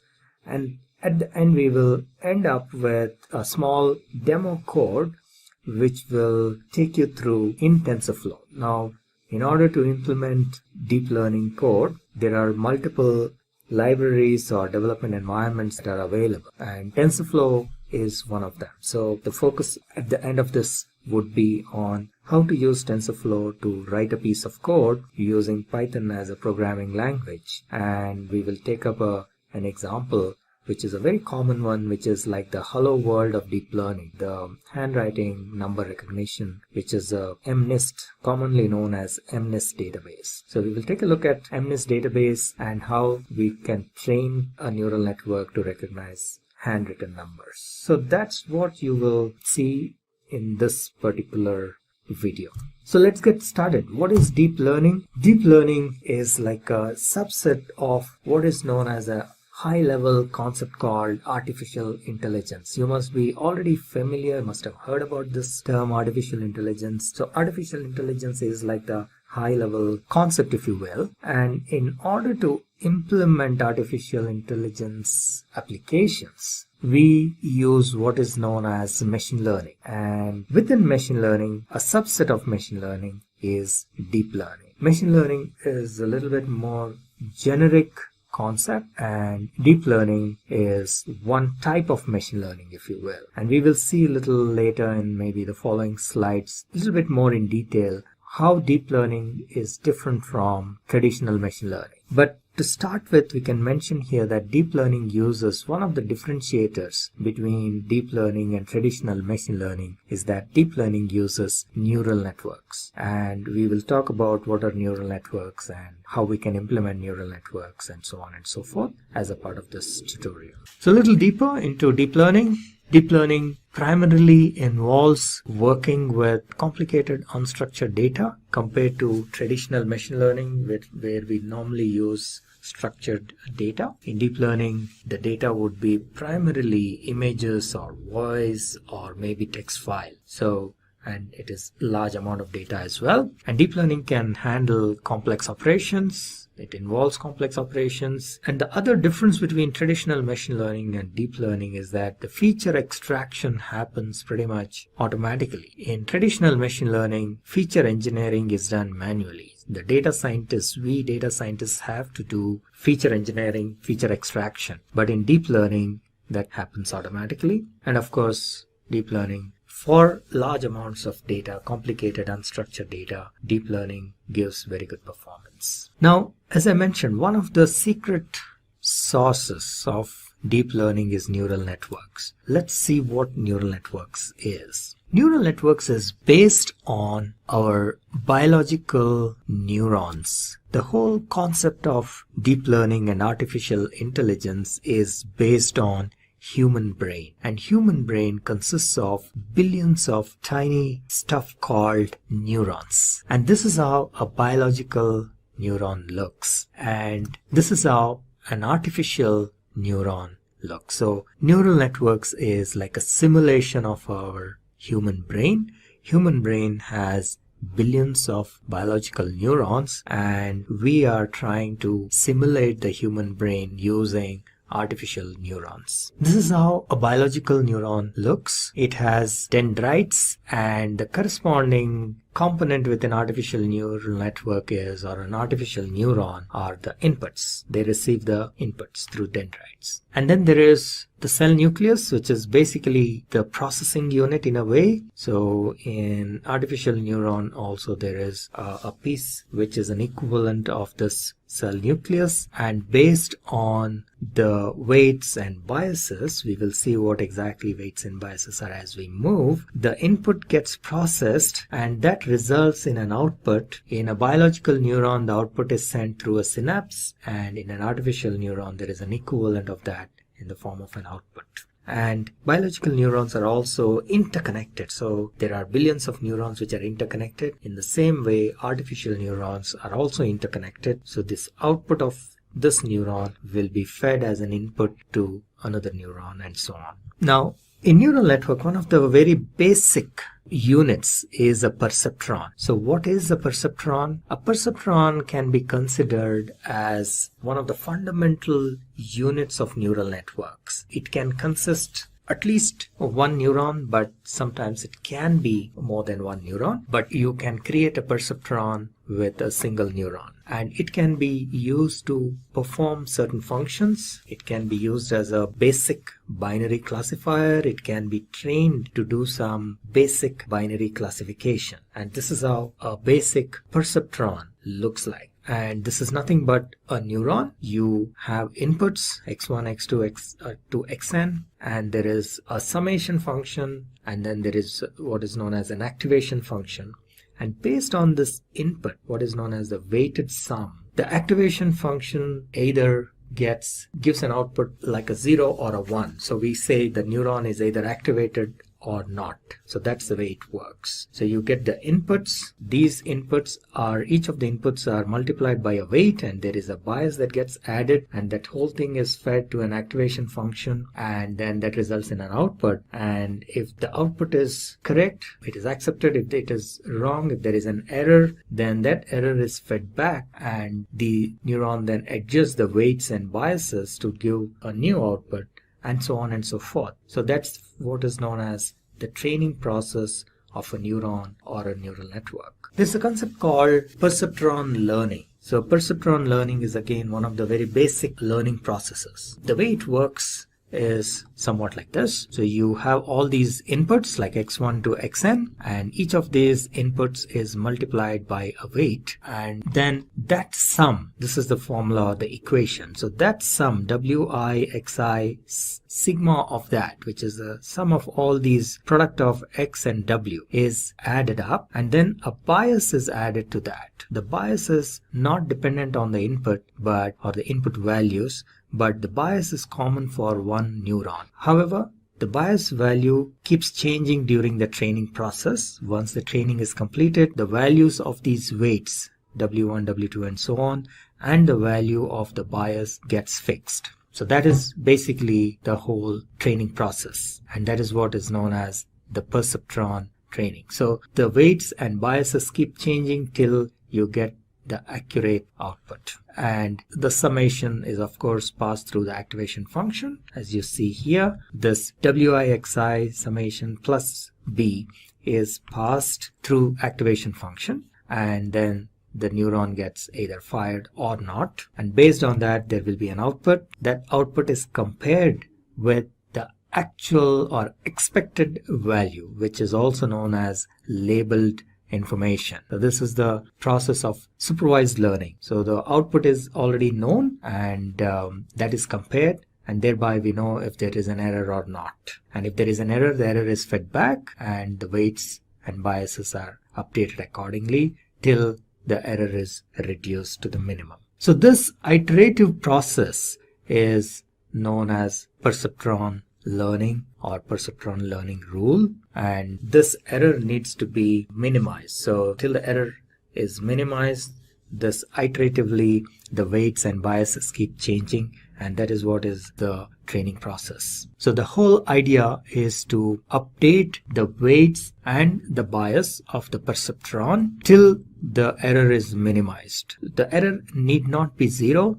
The error may not ever reach zero, but the idea is to keep changing these weights and bias so that the error is minimum, the minimum possible that it can have. So this whole process is an iterative process, and the iteration continues till either the error is zero, which is unlikely situation, or it is the minimum possible within these given conditions. Now in 1943, two scientists, Warren McCulloch and Walter Pitts, came up with an experiment where they were able to implement the logical functions like AND, OR, and NOR using neurons. And that was a significant breakthrough in a sense. So they were able to come up with the most common logical gates. They were able to implement some of the most common logical gates, which could take two inputs like A and B and then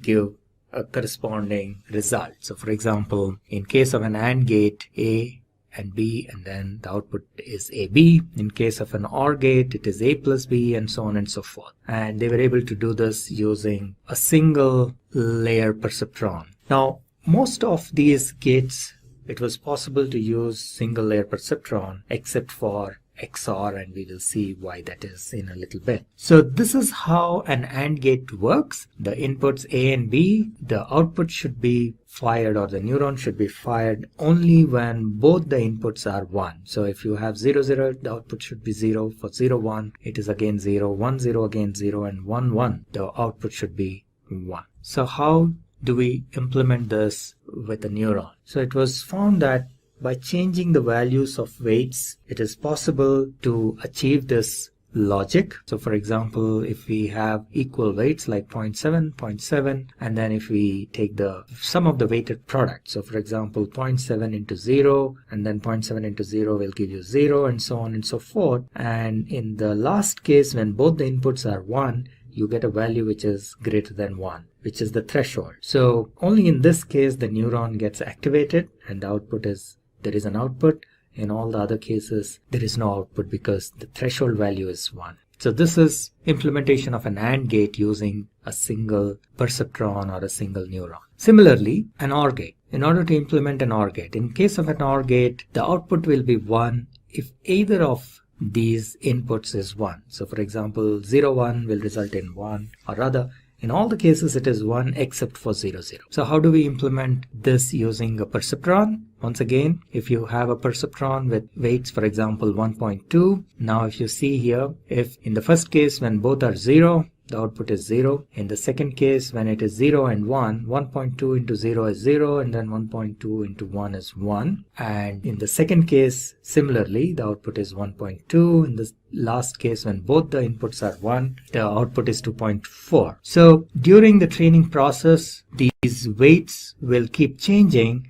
and then at one point where the weights are equal to W1 is equal to 1.2 and W2 is equal to 1.2, the system learns that it gives the correct output. So that is implementation of OR gate using a single neuron or a single layer perceptron. Now XOR gate. This was one of the challenging ones. They tried to implement an XOR gate with a single level perceptron, but it was not possible. And therefore, in order to implement an XOR, so this was like a roadblock in the progress of neural network. However, subsequently they realized that this can be implemented, an XOR gate can be implemented using a multi-level perceptron or MLP. So in this case, there are 2 layers instead of a single layer, and this is how you can implement an XOR gate. So you will see that X1 and X2 are the inputs, and there is a hidden layer, and that's why it is denoted as H3 and H4, and then you take the output of that and feed it to the output at O5 and provide a threshold here. So we will see here that this is the numerical calculation. So the weights are, in this case for X1 it is 20 and minus 20, and once again 20 and minus 20. So these inputs are fed into H3 and H4. So you will see here for H3 the input is 0, 1, 1, 1, and for H4 it is 1, 0, 1, 1. And if you now look at the output, final output, where the threshold is taken as 1, if we use a sigmoid with the threshold 1, you will see that in these 2 cases it is 0, and in the last 2 cases it is 1. So this is the implementation of XOR. In case of XOR, only when one of the inputs is 1, you will get an output. So that is what we are seeing here. If we have either both the inputs are 1 or both the inputs are 0, then the output should be 0. So that is what is an exclusive OR gate. So it is exclusive because only one of the inputs should be 1, and then only you will get an output of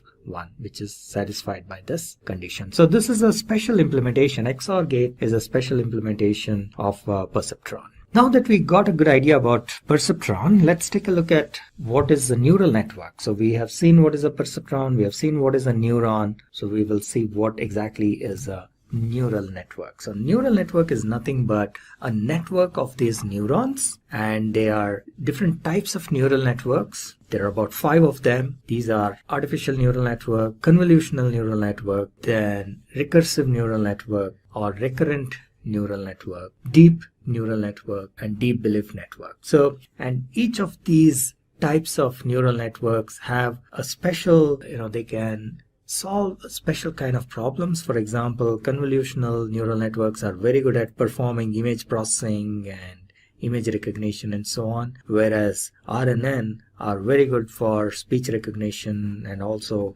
text analysis and so on. So each type has some special characteristics, and they're good at performing certain special kind of tasks. What are some of the applications of deep learning?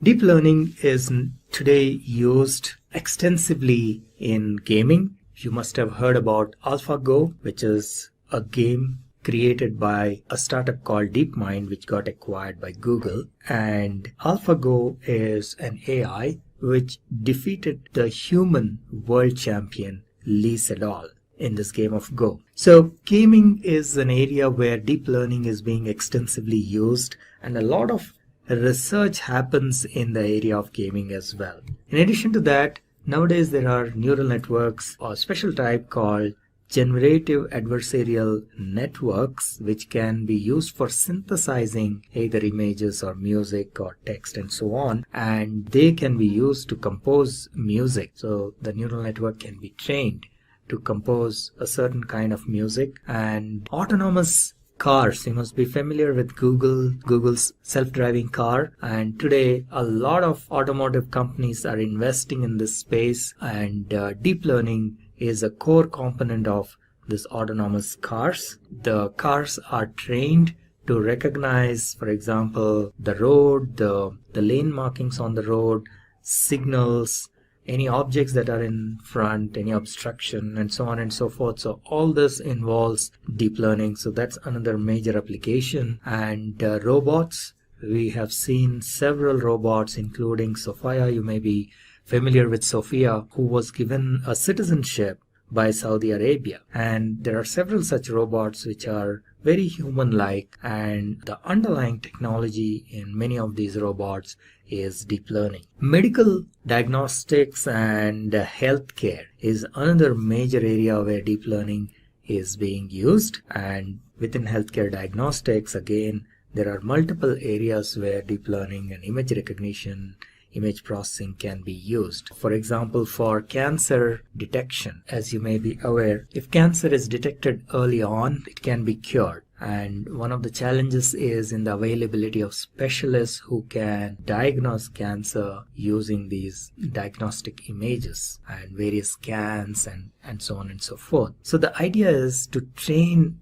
neural network to perform some of these activities so that the load on the cancer specialist doctors or oncologists comes down. And there is a lot of research happening here, and there are already quite a few applications that are claimed to be performing better than human beings in this space. It can be lung cancer, it can be breast cancer, and so on and so forth. So healthcare is a major area where deep learning is being applied. Let's take a look at the inner working of a neural network. So how does an artificial neural network, let's say, can we train a neural network to identify the shapes like squares and circles and triangles when these images are fed? So this is how it works. Any image is nothing but it is a digital information of the pixels. So in this particular case, let's say this is an image of 28 by 28 pixel, and this is an image of a square. There is a certain way in which the pixels are lit up, and so these pixels have a certain value,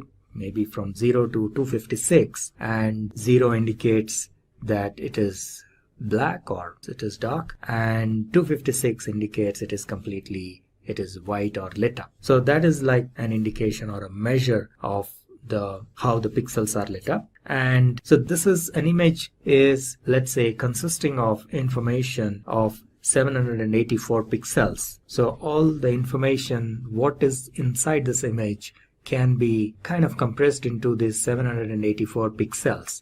The way each of these pixels is lit up provides information about what exactly is the image. So we can train neural networks to use that information and identify the images. So let's take a look how this works. So each neuron, the value, if it is close to 1, that means it is white, whereas if it is close to 0, that means it is black. Now this is an animation of how this whole thing works. So these pixels, one of the ways of doing it is we can flatten this image and take this complete 784 pixels and feed that as input to our neural network. The neural network can consist of probably several layers.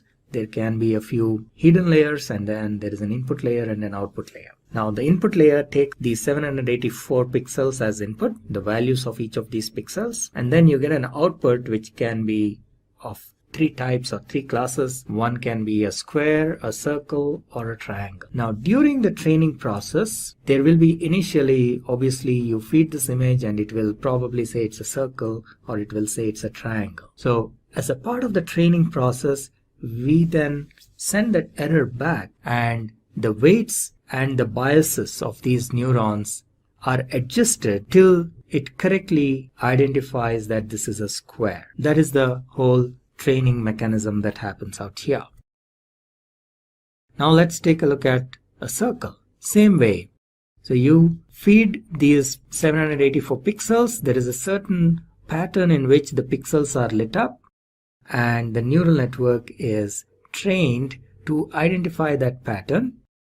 And during the training process, once again, it would probably initially identify it incorrectly, saying this is a square or a triangle, and then that error is fed back and the weights and biases are adjusted finally till it finally gets the image correct. So that is the training process. So now we will take a look at same way a triangle.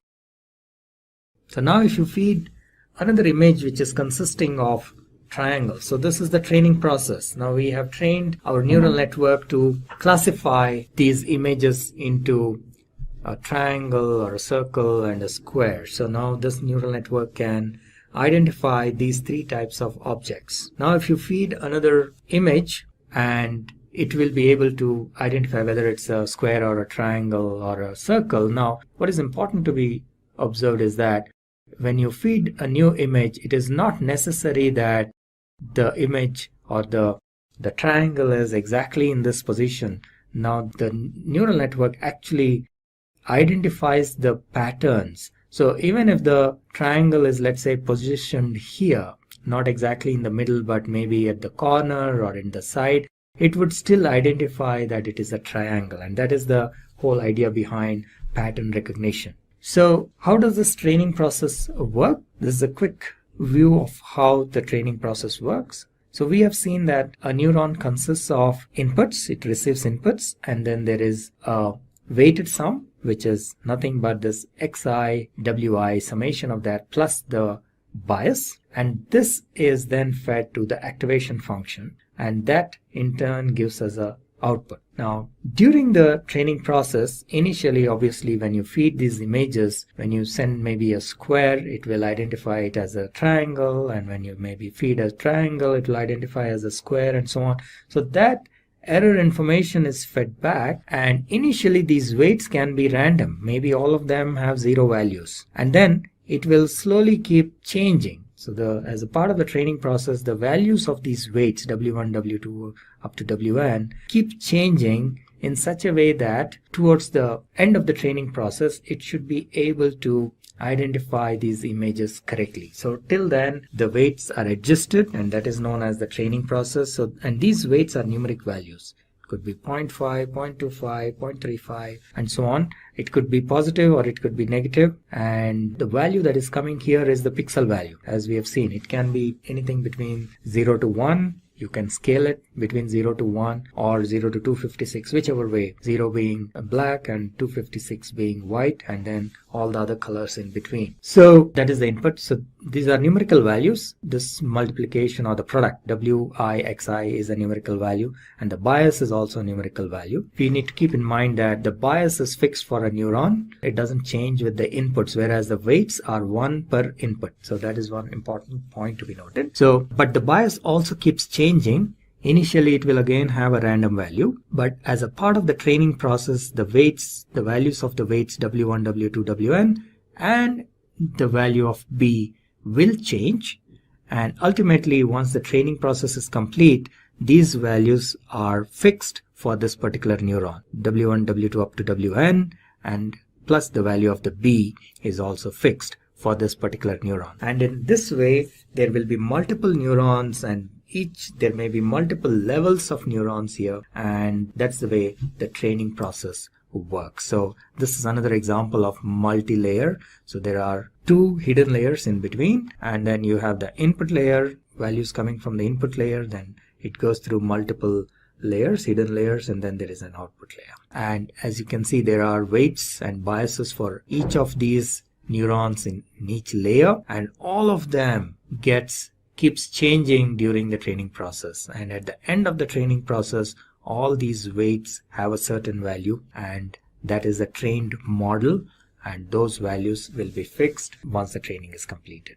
Alright, then there is something known as activation function. Neural networks consists of one of the components in neural networks is activation function, and every neuron has an activation function, and there are different types of activation functions that are used. It could be a ReLU, it could be sigmoid, and so on and so forth. And the activation function is what decides whether a neuron should be fired or not. So whether the output should be 0 or 1 is decided by the activation function. And the activation function in turn takes the input, which is the weighted sum. Remember, we talked about WI plus B.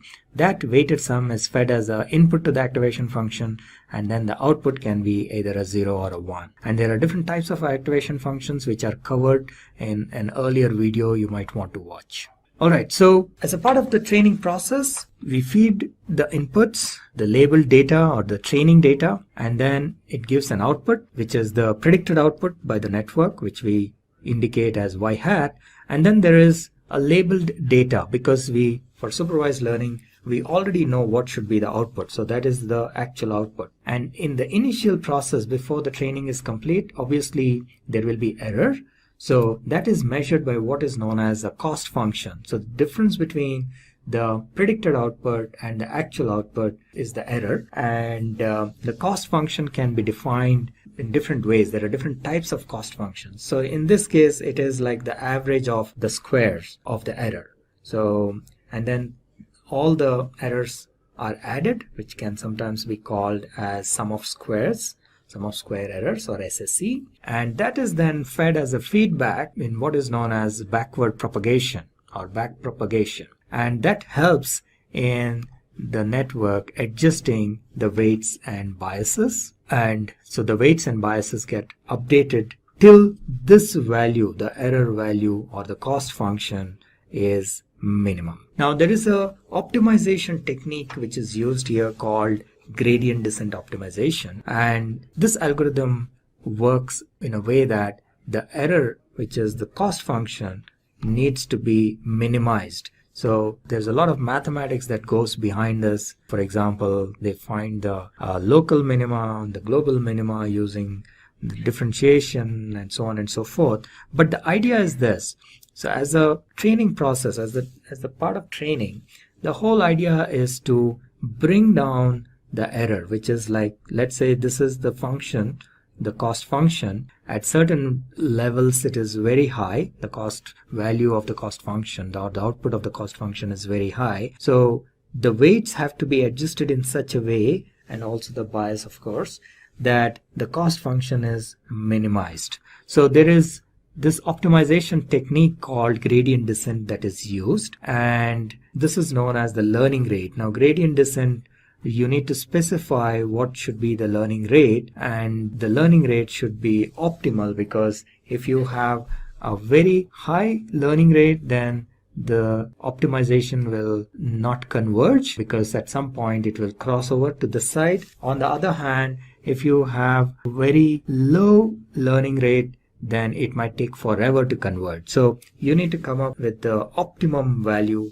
of the learning rate, and once that is done using the gradient descent optimization, the error function is reduced, and that's like the end of the training process. Alright, so this is another view of gradient descent. So this is how it looks. This is your cost function, the output of the cost function, and that has to be minimized using gradient descent algorithm. And these are like the parameters, and weight could be one of them. So initially we start with certain random values, so cost will be high, and then the weights keep changing, and in such a way that the cost function needs to come down, and at some point it may reach the minimum value, and then it may increase. So that is where the gradient descent algorithm decides that, okay, it has reached a minimum value and it will kind of try to stay here. This is known as the global minima. Now sometimes these curves may not be, just for explanation purpose this has been drawn in a nice way, but sometimes these curves can be pretty erratic. There can be some local minima here, and then there is a peak, and so on. So the whole idea of gradient descent optimization is to identify the global minima and to find the weights and the bias at that particular point. So that's what is gradient descent. And then this is another example. So you can have these multiple local minima. So as you can see, at this point when it is coming down, it may appear like this is a minimum value, but then it is not. This is actually the global minimum value, and the gradient descent algorithm will make an effort to reach this level and not get stuck at this point. So the algorithm is already there and it knows how to identify this global minimum, and that's what it does during the training process. Now, in order to implement deep learning, there are multiple platforms and languages that are available, but the most common platform nowadays is TensorFlow. And so that's the reason we have this tutorial. We have created this tutorial for TensorFlow. So we will take you through a quick demo of how to write a TensorFlow code using Python. And TensorFlow is an open source platform created by Google. So let's just take a look at the details of TensorFlow. And so this is a library, a Python library. So you can use Python or any other languages. It's also supported in other languages like Java and R and so on. But Python is the most common language that is used. So it is a library for developing deep learning applications, especially using neural networks. And it consists of primarily two parts, if you will. So one is the tensors, and then the other is the graphs or the flow. That's the way the name, that's the reason for this kind of a name called TensorFlow. So what are tensors? Tensors are like multi-dimensional arrays, if you will. That's one way of looking at it. So usually you have a one-dimensional array. So first of all, you can have what is known as a scalar, which means a number. And then you have a one-dimensional array, something like this, which means this is like a set of numbers. So that is a one-dimensional array. Then you can have a two-dimensional array, which is like a matrix. And beyond that, sometimes it gets difficult. So this is a three-dimensional array, but TensorFlow can handle many more dimensions. So it can have multi-dimensional arrays. That is the strength of TensorFlow, and which makes computation, deep learning computation, much faster. And that's the reason why TensorFlow is used for developing deep learning applications. So TensorFlow is a deep learning tool, and this is the way it works. So the data basically flows in the form of tensors, and the way the programming works as well is that you first create a graph of how to execute it, and then you actually execute that particular graph in the form of what is known as a session. We will see this in the TensorFlow code as we move forward. So all the data is managed or manipulated in tensors, and then the processing happens using these graphs. There are certain terms called, like for example, ranks of a tensor. The rank of a tensor is like a dimensionality in a way. So for example, if it is scalar, so there is just a number, just one number, the rank is supposed to be 0. And then it can be a one-dimensional vector, in which case the rank is supposed to be 1. And then you can have a two-dimensional vector, typically like a matrix. Then in that case, we say the rank is 2. And then if it is a three-dimensional array, then rank is 3, and so on. So it can have more than 3 as well. So it is possible that you can store multi-dimensional arrays in the form of tensors. So what are some of the properties of TensorFlow? I think today it is one of the most popular platform. TensorFlow is the most popular deep learning platform or library. It is open source. It's developed by Google, developed and maintained by Google, but it is open source. One of the most important things about TensorFlow is that it can run on CPUs as well as GPUs. GPU is a graphical processing unit, just like CPU is central processing unit. Now, in earlier days, GPU was used primarily for graphics, and that's how the name has come. And one of the reasons is that it cannot perform generic activities very efficiently like CPU, but it can perform iterative actions or computations extremely fast and much faster than a CPU. So they are really good for computational activities, and in deep learning there is a lot of iterative computation that happens, so in the form of matrix multiplication and so on. So GPUs are very well suited for this kind of computation, and TensorFlow supports both GPU as well as CPU. And there's a certain way of writing code in TensorFlow we will see as we go into the code. And of course, TensorFlow can be used for traditional machine learning as well, but then that would be an overkill. But just for understanding, it may be a good idea to start writing code for a normal machine learning use case so that you get a hang of how TensorFlow code works, and then you can move into neural networks. So that is just a suggestion, but if you're already familiar with how TensorFlow works, then probably you can go straight into the neural networks part. So in this tutorial, we will take the use case of recognizing handwritten digits. This is like a hello world of deep learning, and this is a nice little MNIST database is a nice little database that has images of handwritten digits nicely formatted, because very often in deep learning and neural networks, we end up spending a lot of time in preparing the data for training. And with MNIST database, we can avoid that. You already have the data in the right format, which can be directly used for training. And MNIST also offers a bunch of built-in utility functions that we can straight away use and call those functions without worrying about writing our own functions. And that's one of the reasons why MNIST database is very popular for training purposes. Initially, when people want to learn about deep learning and TensorFlow, this is the database that is used. And it has a collection of 70,000 handwritten digits, and a large part of them are for training. Then you have test, just like in any machine learning process, and then you have validation, and all of them are labeled.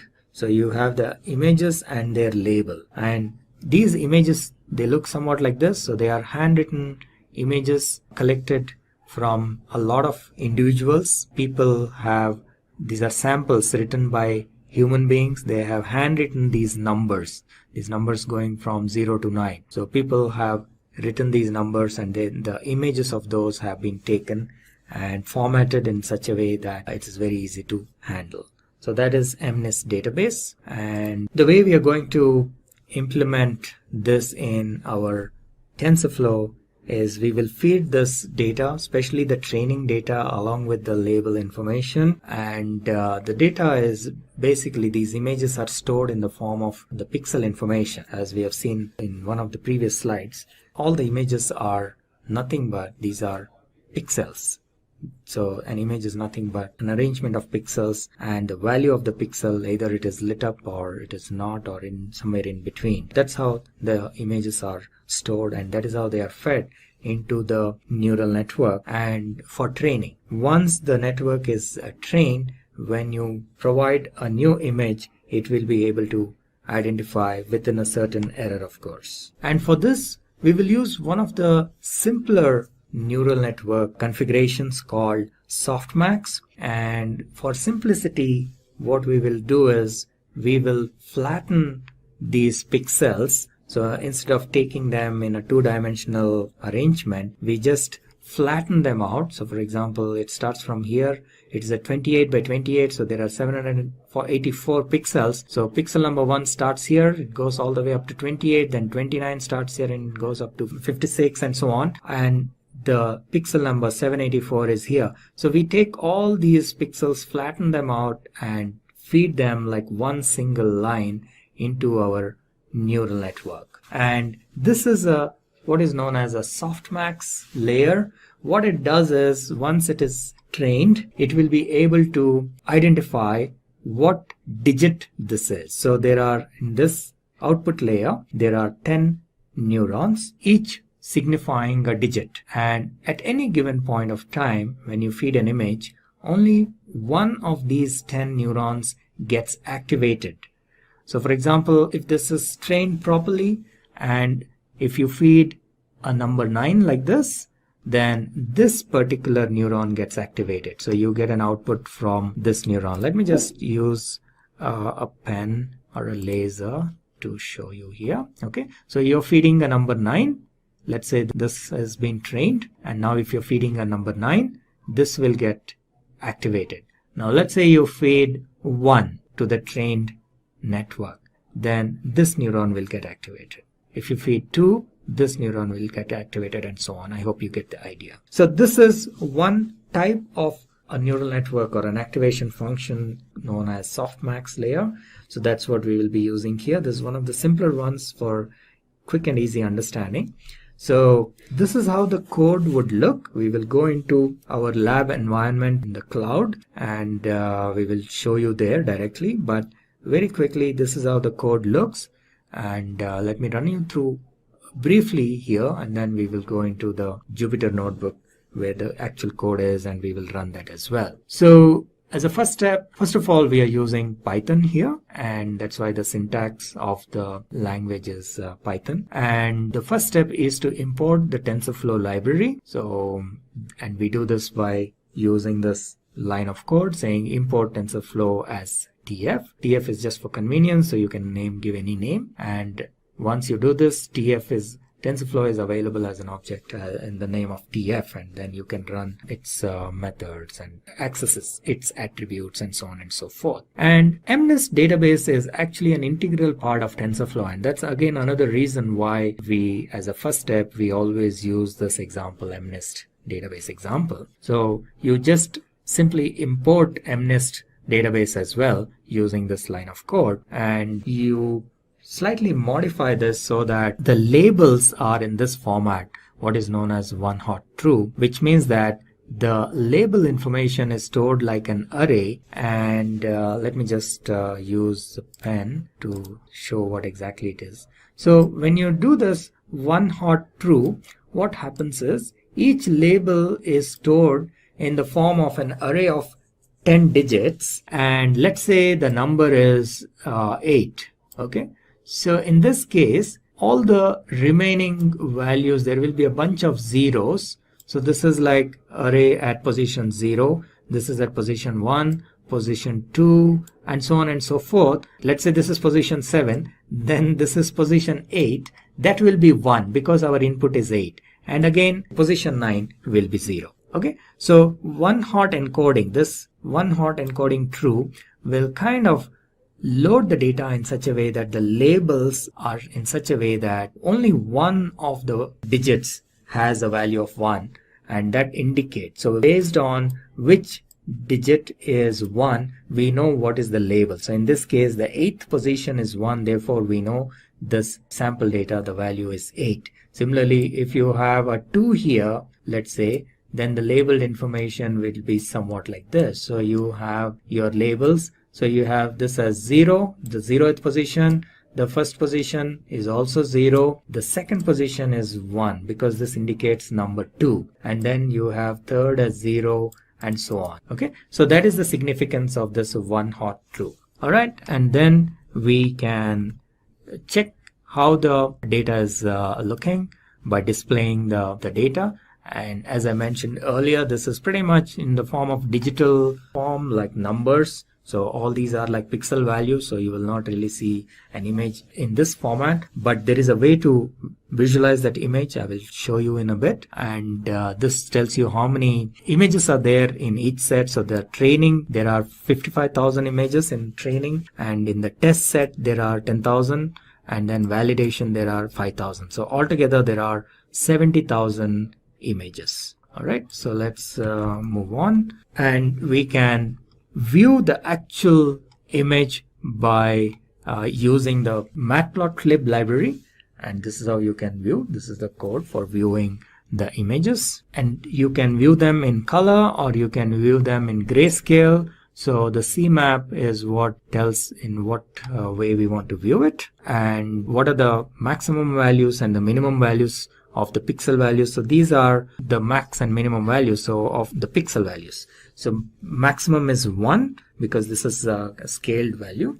So 1 means it is white, and 0 means it is black, and in between is, it can be anywhere in between black and white. And the way to train the model, there is a certain way in which you write your TensorFlow code. And the first step is to create some placeholders, and then you create a model. In this case, we will use the softmax model, one of the simplest ones. And placeholders are primarily to get the data from outside into the neural network. So this is a very common mechanism that is used. And then, of course, you will have variables, which are you remember, these are your weights and biases. So in our case, there are 10 neurons, and each neuron actually has 784, because each neuron takes all the inputs. If we go back to our slide here, actually every neuron takes all the 784 inputs. Right? This is the first neuron. It receives all the 784. This is the second neuron. This also receives all the 780. So each of these inputs needs to be multiplied with a weight, and that's what we are talking about here. So this is a matrix of 784 values for each of the neurons, and so it is like a 10 by 784 matrix, because there are 10 neurons. And similarly, there are biases. Now remember, I mentioned biases only one per neuron, so it is not one per input, unlike the weights. So therefore, there are only 10 biases, because there are only 10 neurons in this case. So that is what we are creating a variable for biases. So this is something little new in TensorFlow. You will see, unlike our regular programming languages where everything is a variable, here the variables can be of 3 different types. You have placeholders, which are primarily used for feeding data. You have variables, which can change during the course of computation. And then a third type, which is not shown here, are constants. So these are like fixed numbers. All right. So in a regular programming language, you may have everything as variables, or at the most variables and constants. But in TensorFlow, you have 3 different types: placeholders, variables, and constants. And then you create what is known as a graph. So TensorFlow programming consists of graphs and tensors, as I mentioned earlier. So this can be considered ultimately as a tensor. And then the graph tells how to execute the whole implementation, so that the execution is stored in the form of a graph. And in this case, what we are doing is we are doing a multiplication. TF, you remember this TF was created as a TensorFlow object here. One more level, one more. So TF is available here. Now TensorFlow has what is known as a matrix multiplication, or matmul function. So that is what is being used here in this case. So we are using the matrix multiplication of TensorFlow, so that you multiply your input values x with w, right? This is what we were doing, xw plus b. You're just adding b, and this is very similar to one of the earlier slides where we saw sigma xi wi. So that's what we are doing here. Matrix multiplication is multiplying all the input values with the corresponding weights, and then adding the bias. So that is the graph we created. And then we need to define what is our loss function and what is our optimizer. So in this case, we again use the TensorFlow's APIs. So tf.nn softmax cross entropy with logits is the API that we will use. And reduce mean is what is like the mechanism which says that you reduce the error. And optimizer for doing reduction of the error, what optimizer are we using? So we are using gradient descent optimizer. We discussed about this in a couple of slides earlier. And for that, you need to specify the learning rate. You remember we saw that there was a slide somewhat like this, and then you define what should be the learning rate, how fast you need to come down. That is the learning rate. And this again needs to be tested and tried, and to find out the optimum level of this learning rate. It shouldn't be very high, in which case it will not converge, or shouldn't be very low, because in that case it will take very long. So you define the optimizer, and then you call the method minimize for that optimizer, and that will kickstart the training process. And so far we've been creating the graph, and in order to actually execute that graph, we create what is known as a session, and then we run that session. And once the training is completed, we specify how many times, how many iterations we want it to run. So for example, in this case, we are saying 1000 steps. So that is a exit strategy in a way. So you specify the exit condition. So a training will run for 1000 iterations. And once that is done, we can then evaluate the model using some of the techniques shown here. So let us get into the code quickly and see how it works. So this is our cloud environment. Now you can install TensorFlow on your local machine as well.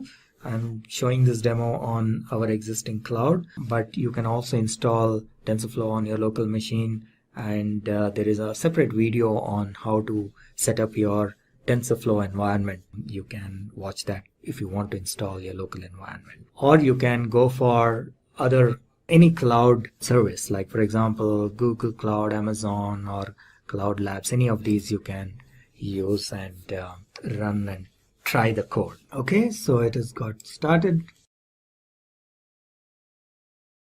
We will log in.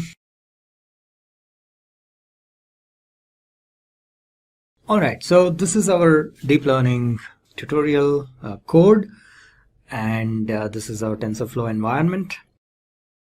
And so let's get started.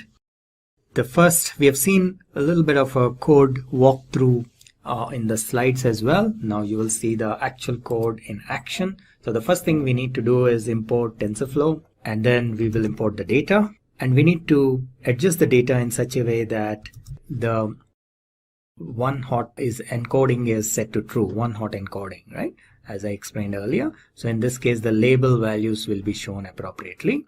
And if we just check what is the type of the data, so you can see that this is a data sets, Python data sets. And if we check the number of images, the way it looks, so this is how it looks. It is an array of type float 32. Similarly, the number, if you want to see what is the number of training images, there are 55,000, then there are test images 10,000, and then validation images 5,000. Now let's take a quick look at the data itself, visualization. So we will use matplotlib for this. And if we take a look at the shape, now shape gives us like the dimension of the tensors or the arrays, if you will. So in this case, the training data set, if we see the size of the training data set using the method shape, it says there are 55,000 and 55,000 by 784. So remember, the 784 is nothing but the 28 by 28, 28 into 28. So that is equal to 784. So that's what it is showing. Now we can take just one image and just see what is the first image and see what is the shape. So again, size, obviously it is only 784. Similarly, you can look at the image itself, the data of the first image itself. So this is how it shows. So large part of it will probably be zeros, because as you can imagine, in the image only certain areas are written, rest is blank. So that's why you will mostly see zeros, either it is black or white. But then there are these values so the values are actually, they are scaled, so their values are between 0 and 1. Okay, so this is what you're seeing. So certain locations there are some values, and then other locations there are zeros. So that is how the data is stored and loaded. If we want to actually see what is the value of the handwritten image, if you want to view it, this is how you view it. So you create, like, do this reshape, and matplotlib has this feature to show you these images. So we will actually use the function called imshow, and then if you pass this parameters appropriately, you will be able to see the different images. Now I can change the values in this position, so which image we are looking at, right? So we can say, if I want to see what is there in maybe 5,000, right? So 5,000 has 3.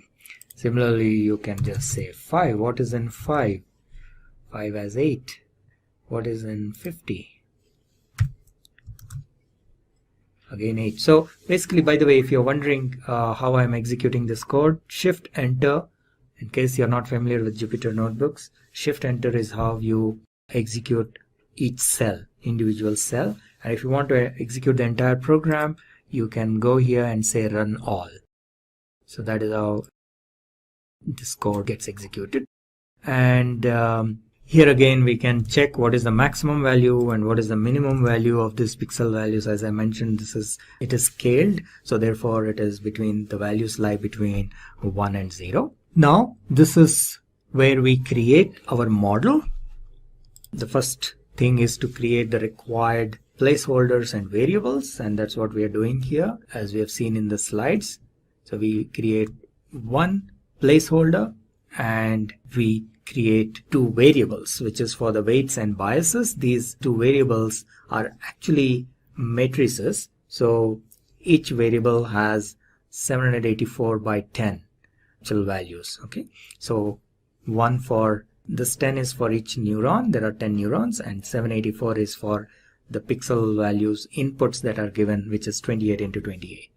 And the biases, as I mentioned, one for each neuron, so there will be 10 biases. They are stored in a variable by the name B.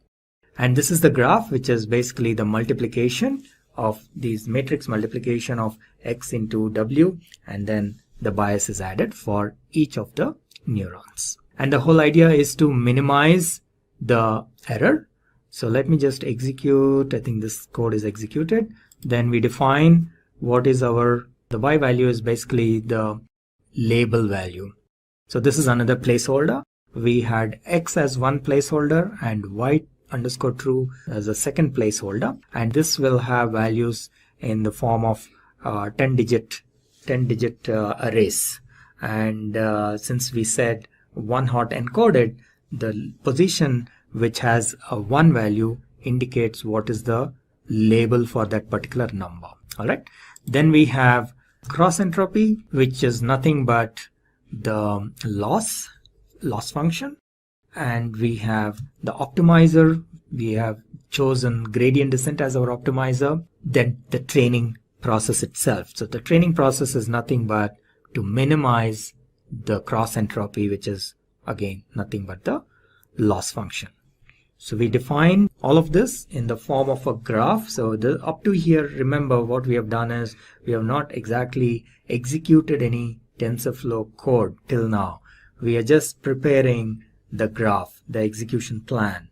That's how the TensorFlow code works. So the whole structure and format of this code will be completely different from how we normally do programming. So even with people with programming experience may find this a little difficult to understand it, and it needs quite a bit of practice. So you may want to view this video also maybe a couple of times to understand this flow, because the way TensorFlow programming is done is slightly different from the normal programming. Some of you who, let's say, have done maybe Spark programming to some extent will be able to easily understand this. But even in Spark, the programming, the code itself is pretty straightforward. Behind the scenes, the execution happens slightly differently. But in TensorFlow, even the code has to be written in a completely different way. So the code doesn't get executed in the same way as you have written. So that's something you need to understand, and a little bit of practice is needed for this. So far what we have done up to here is creating the variables and feeding the variables, and or rather not feeding but setting up the variables and the graph. That's all. Defining maybe the what kind of a network you want to use. For example, we want to use softmax and so on. So you have created the variables, how to load the data, loaded the data, viewed the data, and prepared everything, but you have not yet executed anything in TensorFlow. Now the next step is the execution in TensorFlow. So the first step for doing any execution in TensorFlow is to initialize the variables. So anytime you have any variables defined in your code, you have to run this piece of code always. So you need to basically create what is known as a node for initializing. So this is a node. You still are not yet executing anything here. You just created a node for the initialization. So let us go ahead and create that. And here onwards is where you will actually execute your code in TensorFlow. And in order to execute the code, what you will need is a session, TensorFlow session. So tf.session will give you a session, and there are a couple of different ways in which you can do this, but one of the most common methods of doing this is with what is known as a with loop. So you have a with tf.session as ses and with a colon here, and this is like a block, starting of the block, and these indentations tell how far this block goes, and this session is valid till this block gets executed. So that is the purpose of creating this with block. This is known as a with block. So with tf.session as ses, you say ses.run init. Now ses.run will execute a node that is specified here. So for example, here we are saying ses.run. Ses is basically an instance of the session, right? So here we are saying tf.session. So an instance of the session gets created and we are calling that ses. And then we run a node within that, one of the nodes in the graph. So one of the nodes here is init. So we say run that particular node, and that is when the initialization of the variables happens. Now what this does is, if you have any variables in your code, in our case we have w is a variable and b is a variable. So any variables that we created, you have to run this code, you have to run the initialization of these variables, otherwise you will get an error. Okay, so that's what this is doing. Then we, within this with block, we specify a for loop, and we are saying we want the system to iterate for 1,000 steps and perform the training. That's what this for loop does. Run training for 1,000 iterations. And what it is doing basically is it is fetching the data or these images. Remember, there are about 50,000 images, but it cannot get all the images in one shot because it will take up a lot of memory and performance issues will be there. So this is a very common way of performing deep learning training. You always do in batches. So we have maybe 50,000 images, but you always do it in batches of 100 or maybe 500 depending on the size of your system and so on and so forth. So in this case we are saying, okay, get me 100 images at a time and get me only the training images. Remember, we use only the training data for training purpose, and then we use test data for test purpose. You must be familiar with machine learning, so you must be aware of this, but in case you are not, in machine learning also, this is not specific to deep learning, but in machine learning in general, you have what is known as training data set and test data set. Your available data, typically you will be splitting into two parts and using the training data set for training purpose, and then to see how well the model has been trained, you use the test data set to check or test the validity or the accuracy of the model. So that's what we are doing here. And you observe here that we are actually calling an mnist function here. So we are saying mnist train.next batch.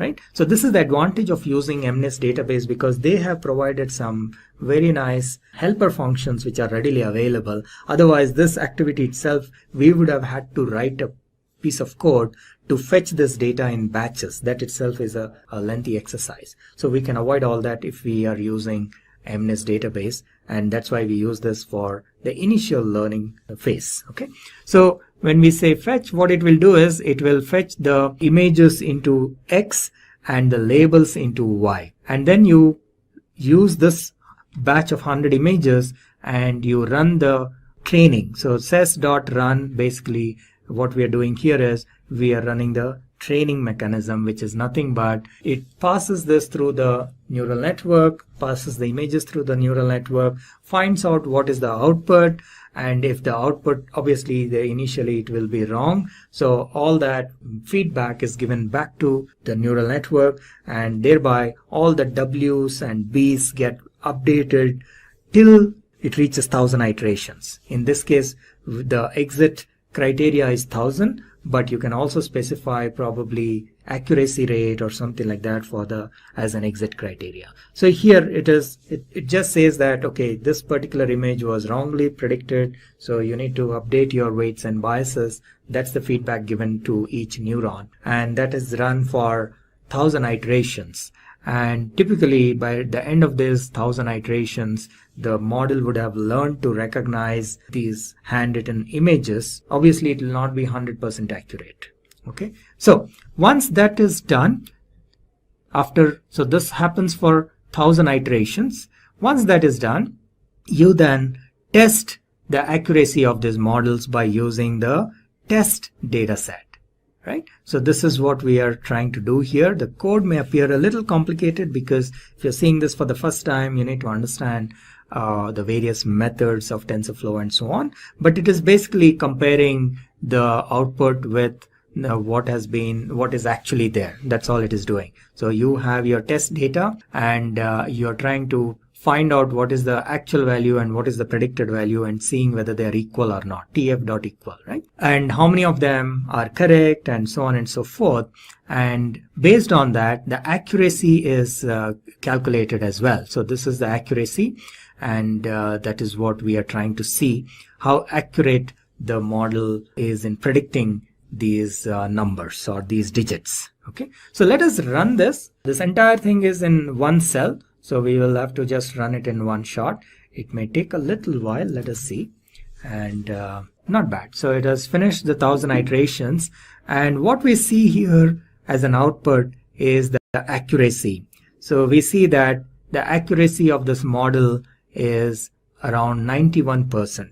Okay, now which is pretty good for such a short exercise. Within such a short time we got 90% accuracy. However, in real life this is probably not sufficient, so there are other ways to increase the accuracy. We will see probably in some of the later tutorials how to improve this accuracy, how to change maybe the hyperparameters like number of neurons or number of layers and so on and so forth, and so that this accuracy can be increased beyond 90%.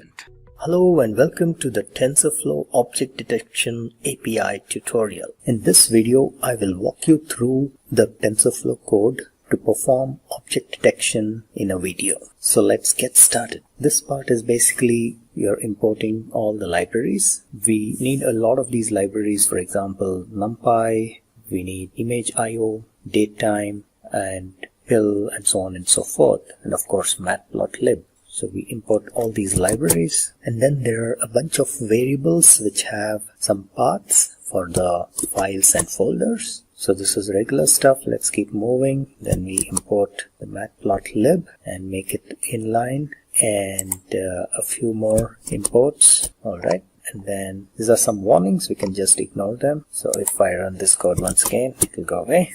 Alright, and then here onwards we do the model preparation. Now what we are going to do is we are going to use an existing neural network model. So we are not going to train a new one because that really will take a long time, and it needs a lot of computation resources and so on, and it is really not required. There are already models that have been trained, and in this case it is the SSD with MobileNet. That's the model that we are going to use, and this model is trained to detect objects, and it is readily available as open source, so we can actually use this. And if you want to use other models, there are a few more models available, so you can click on this link here, and let me just take you there. There are a few more models, but we have chosen this particular one because this is faster. It may not be very accurate, but that is one of the faster models. But on this link you will see a lot of other models that are readily available. These are trained models. Some of them would take a little longer, but they may be more accurate and so on, so you can probably play around with these other models. Okay, so we will be using that model. So this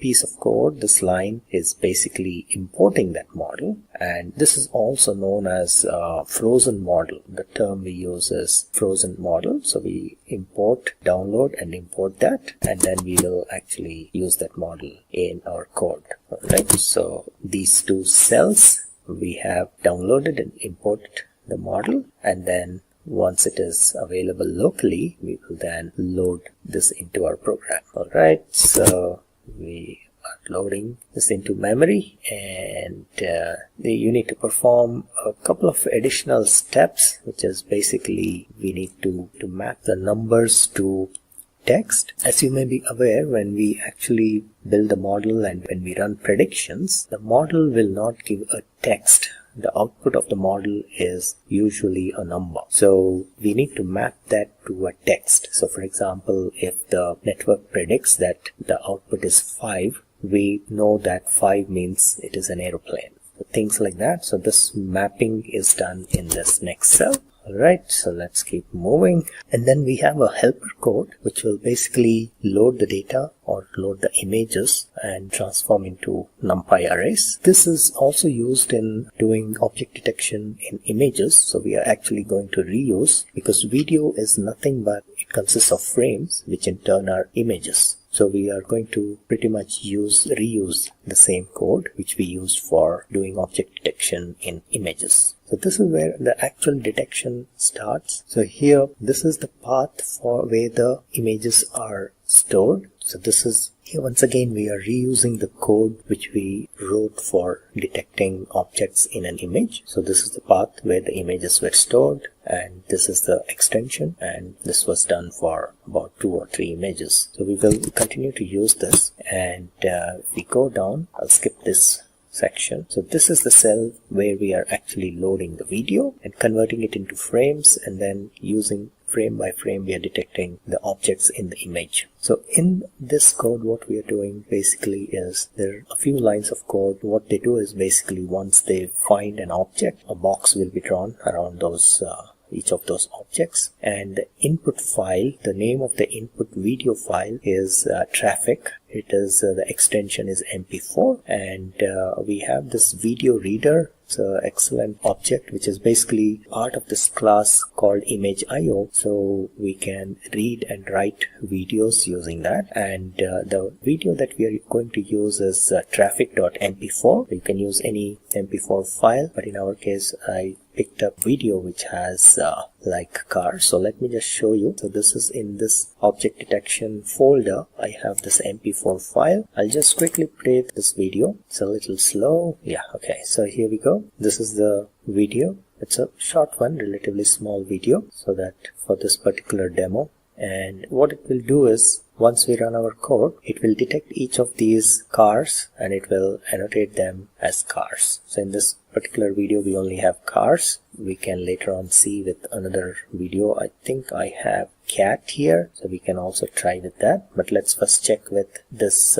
traffic video. So let me go back. So we will be reading this frame by frame, and no, actually we will be reading the video file, but then we will be analyzing it frame by frame, and we will be reading them at 10 frames per second. That is the rate we are mentioning here, and analyzing it and then annotating and then writing it back. So you will see that we will have a video file named something like this, traffic_annotated, and we will see the annotated video. So let's go back and run through this piece of code, and then we will come back and see the annotated video. This might take a little while, so I will pause the video after running this particular cell and then come back to show you the results. Alright, so let's go ahead and run it. So it is running now, and it is also important that at the end you close the video writer, so that it is similar to a file pointer. When you open a file, you should also make sure you close it so that it doesn't hog the resources. So it's very similar. So at the end of it, the last piece or last line of code should be video_writer.close. Alright, so I'll pause and then I'll come back.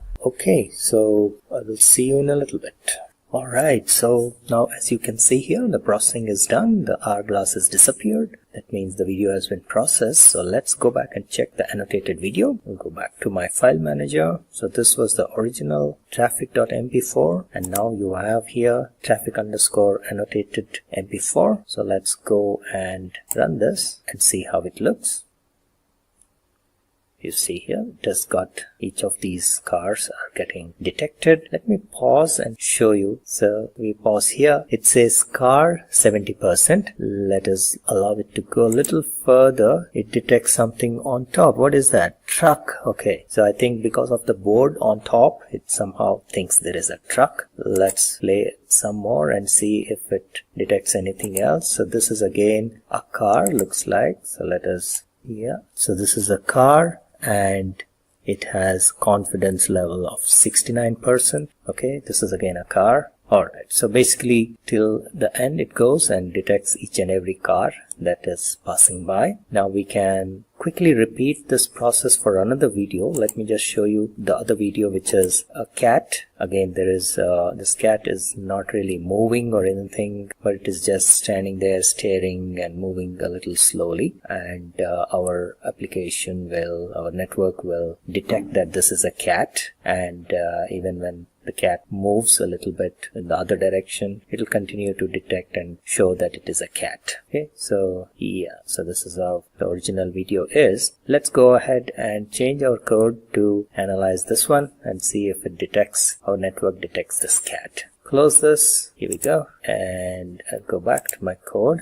All we need to do is change this traffic to cat. The extension, it will automatically up because it is given here, and then it will run through. So very quickly, once again, what it is doing is this video reader, video underscore reader, has a neat little feature or interface whereby you can say for frame in video underscore reader. So it will basically provide frame by frame. So you're in a loop frame by frame, and then you take that each frame that is given to you, you take it and analyze it as if it is an image, individual image. So that's the way it works. So it is very easy to handle this. Alright, so now let's once again run just this cell. The rest of the stuff remains the same. So I will run this cell again. It will take a little while, so the hourglasses come back. I will pause and then come back in a little while. Alright, so the processing is done. Let's go and check the annotated video. Go here. So we have cat annotated.mp4. Let's play this. Alright, so you can see here it is detecting the cat, and in the beginning you also saw it detected something else here. There looks like it detected one more object. So let's just go back and see what it has detected here. Let's see. Yes. So what is it trying to show here? It's too small, not able to see, but it is trying to detect something. I think it is saying it is a car. I don't know. Alright, okay, so in this video there's pretty much only one object, which is the cat, and let's wait for some time and see if it continues to detect it when the cat turns around and moves as well. Just in a little bit that's going to happen, and we will see. There we go. And in spite of turning the other way, I think our network is able to detect that it is a cat. So let me freeze and then show here it is actually still continues to detect it as a cat. Alright, so that's pretty much it. I think that's the only object that it detects in this particular video. Okay, so close this. So that's pretty much it. Thank you very much for watching this video, and you have a great day. And in case you have any questions, please put them below the video here, and we will be more than happy to get back to you. And make sure you put your email ID so that we can contact you in case you have any questions. Thank you once again. Bye-bye. Today we're going to be covering the convolutional neural network tutorial. Do you know how deep learning recognizes the objects in an image? And really, this particular neural network is how image recognition works. It's very central, one of the biggest building blocks for image recognition. It does it using convolution neural network. And over here we have the basic picture of a hummingbird. Pixels of an image fed as input. You have your input layer coming in, so it takes that graphic and puts it into the input layer. You have all your hidden layers, and then you have your output layer, and your output layer, one of those is going to light up and say, oh, it's a bird. We're going to go into depth. We're going to actually go back and forth on this a number of times today. So if you're not catching all the image, don't worry, we're going to get into the details. So we have our input layer accepts the pixels of the image as input in the form of arrays. And you can see up here where they've actually labeled each block of the bird in different arrays. So we'll dive into deep as to how that looks like and how those matrices are set up. Your hidden layer carry out feature extraction by performing certain calculations and manipulation. So this is the part that kind of reorganizes that picture multiple ways until we get some data that's easy to read for the neural network. This layer uses a matrix filter and performs convolution operation to detect patterns in the image. And if you remember that convolution means to coil or to twist. So we're going to twist the data around and alter it and use that operation to detect a new pattern. There are multiple hidden layers like convolution layer. ReLU is how that is pronounced. And that's the rectified linear unit. That has to do with the activation function that's used. Pooling layer also uses multiple filters to detect edges, corners, eyes, feathers, beak, etc. And just like the term says, pooling is pooling information together. And we'll look into that a lot closer here. So if it's a little confusing now, we'll dig in deep and try to get you squared away with that. And then finally there is a fully connected layer that identifies the object in the image. So we have these different layers coming through in the hidden layers, and they come into the final area, and that's where we have, say, one node or one neural network entity that lights up that says it's a bird. What's in it for you? We're going to cover an introduction to the CNN. What is convolution neural network? How CNN recognizes images. We're going to dig deeper into that and really look at the individual layers in the convolutional neural network. And finally, we do a use case implementation using the CNN. We'll begin our introduction to the CNN by introducing the pioneer of convolutional neural network, Yann LeCun. He was the director of Facebook AI Research Group. Built the first convolutional neural network called LeNet in 1988. So these have been around for a while and have had a chance to mature over the years. It was used for character recognition tasks like reading zip code digits. Imagine processing mail and automating that process. CNN is a feed-forward neural network that is generally used to analyze visual images by producing data with a grid-like topology. A CNN is also known as a convnet. And very key to this is we are looking at images. That was what this was designed for. And you'll see the different layers as we dig in mirror some of them are actually now used since we're using TensorFlow and Keras in our code later on. You'll see that some of those layers appear in a lot of your other neural network frameworks. But in this case, this is very central to processing images and doing so in a variety that captures multiple images and really drills down into their different features. In this example here you see flowers of two varieties, orchid and a rose. I think the orchid is much more dainty and beautiful, and the rose smells quite beautiful. I have a couple rose bushes in my yard. They go into the input layer. That data is then sent to all the different nodes in the next layer, one of the hidden layers, based on its different weights and its setup. It then comes out and gives those a new value. Those values then are multiplied by their weights and go to the next hidden layer, and so on. And then you have the output layer, and one of those nodes comes out and says it's an orchid, and the other one comes out and says it's a rose, depending on how well it was trained.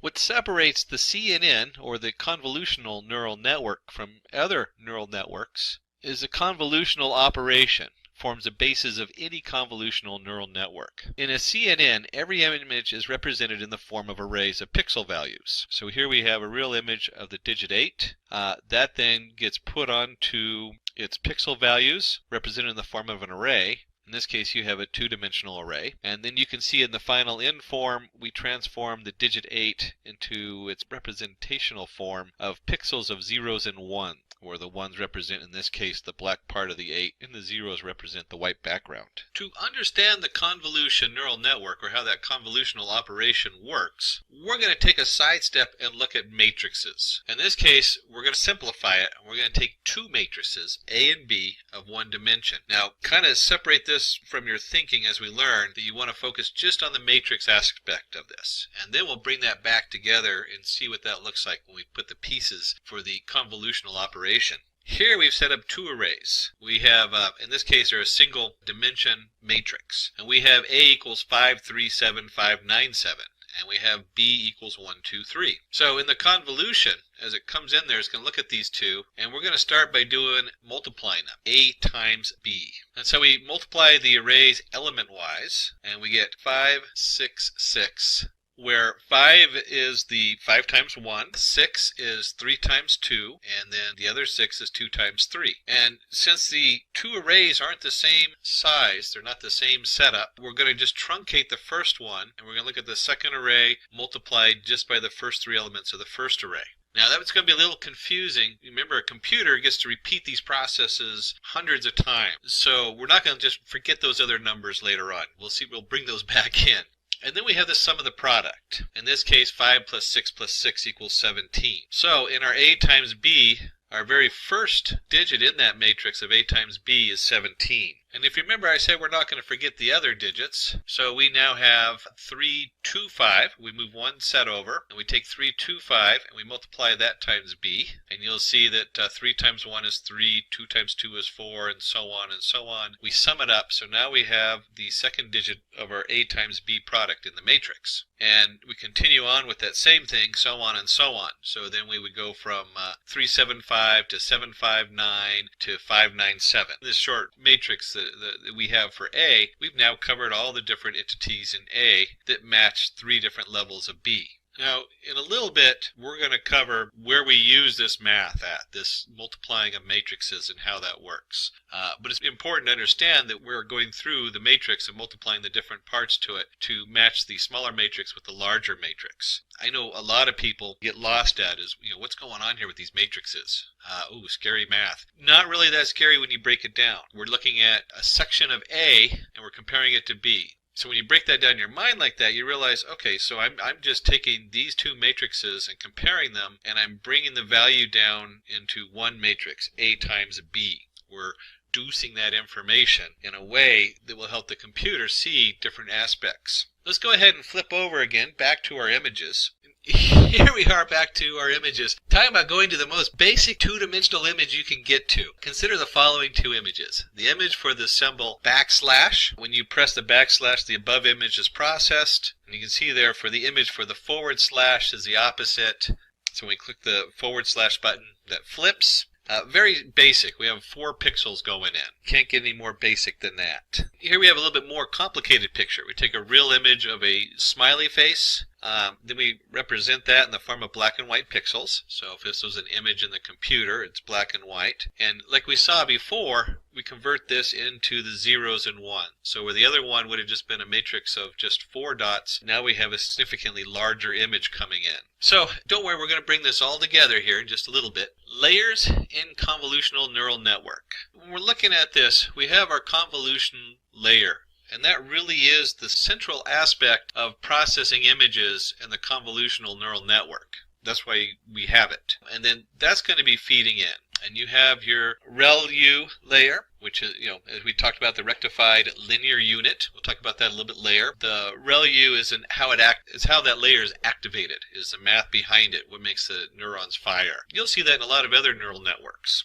When you're using it just by itself, it's for processing smaller amounts of data, where you use the atom activation feature for large data coming in. Now, because we're processing small amounts of data in each image, the ReLU layer works great. You have your pooling layer. That's where you're pooling the data together. Pooling is a neural network term. It's very commonly used. I like to use the term reduce. So if you're coming from the map and reduce side, you'll see that we're mapping all this data through all these networks, and then we're going to reduce it. We're going to pool it together. And then finally we have the fully connected layer. That's where our output's going to come out. So we have started to look at matrices. We've started to look at the convolutional layer and where it fits in and everything. We've taken a look at images. So we're going to focus more on the convolution layer, since this is a convolutional neural network. A convolution layer has a number of filters and perform convolution operation. Every image is considered as a matrix of pixel values. Consider the following 5x5 image whose pixel values are only 0 and 1.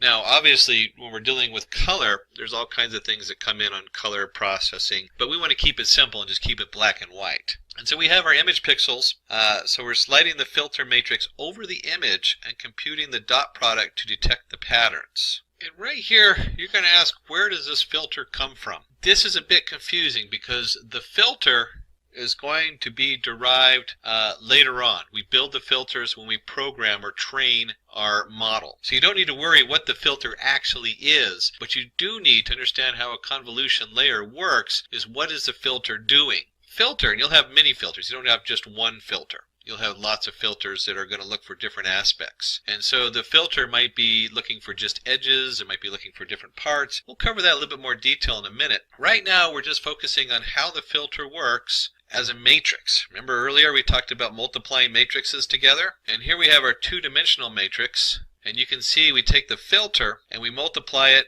in the upper left image, and you can see right here 1 times 1, 1 times 0, 1 times 1. We multiply those all together, then sum them, and we end up with a convolved feature of 4. We're going to take that and sliding the filter matrix over the image and computing the dot product to detect patterns. So we're just going to slide this over. We're going to predict the first one and slide it over 1 notch, predict the second one, and so on all the way through until we have a new matrix. And this matrix, which is the same size as the filter, has reduced the image, and whatever filter, whatever that's filtering out, is going to be looking at just those features reduced down to a smaller matrix. So once the feature maps are extracted, the next step is to move them to the ReLU layer. So the ReLU layer, the next step, first is going to perform an element-wise operation. So each of those maps coming in, if there's negative pixels, so it sets all the negative pixels to 0. And you can see this nice graph where it just zeroes out the negatives, and then you have a value that goes from 0 up to whatever value is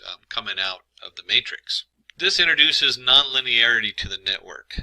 So up until now, we say linearity, we're talking about the fact that the feature has a value. So it's a linear feature. This feature came up and has, let's say the feature is the edge of the beak. It's like, or the backslash that we saw.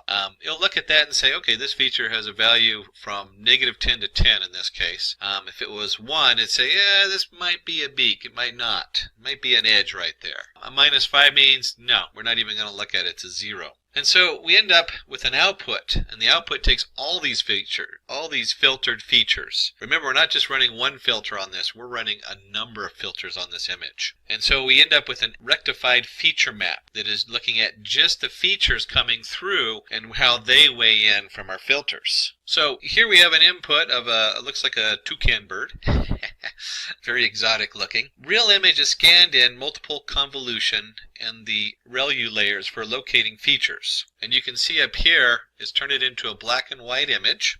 And in this case, we're looking in the upper right-hand corner for a feature, and that box scans over. A lot of times it doesn't scan 1 pixel at a time. A lot of times it will skip by 2 or 3 or 4 pixels to speed up the process. That's one of the ways you can compensate if you don't have enough resources on your computation for large images. And it's not just one filter that slowly goes across the image. You have multiple filters that have been programmed in there. So you're looking at a lot of different filters going over the different aspects of the image and just sliding across there and forming a new matrix.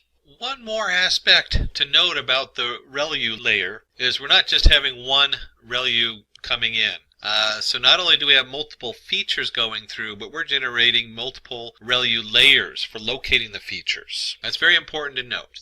So we have quite a bundle. We have multiple filters, multiple ReLU, which brings us to the next step, forward propagation. Now we're going to look at the pooling layer. The rectified feature map now goes through a pooling layer. Pooling is a downsampling operation that reduces the dimensionality of the feature map. That's all we're trying to do. We're trying to take a huge amount of information and reduce it down to a single answer. This is a specific kind of bird. This is an iris. This is a rose. So you have a rectified feature map.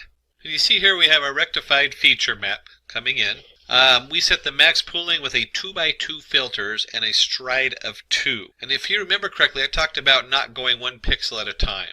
Well, that's where the stride comes in. We end up with a 2x2 pooled feature map, but instead of moving 1 over each time and looking at every possible combination, we skip a few there. We go by 2. We skip every other pixel. And we just do every other one. And this reduces our rectified feature map, which as you can see over here, 16 by 16 to a 4 by 4. So we're continually trying to filter and reduce our data so that we can get to something we can manage. And over here you see that we have the max 3, 4, 1, and 2. And in the max pooling, we're looking for the max value. A little bit different than what we were looking at before. So coming from the rectified feature, we're now finding the max value and then we're pooling those features together. So instead of thinking of this as image of the map, think of this as how valuable is a feature in that area? How much of a feature value do we have? And we just want to find the best or the maximum feature for that area. They might have that one piece of the filter of the beak said, oh, I see a 1 in this beak in this image, and then it skips over and says, I see a 3 in this image, and it says, oh, this one is rated as a 4. We don't want to sum it together because then you might have like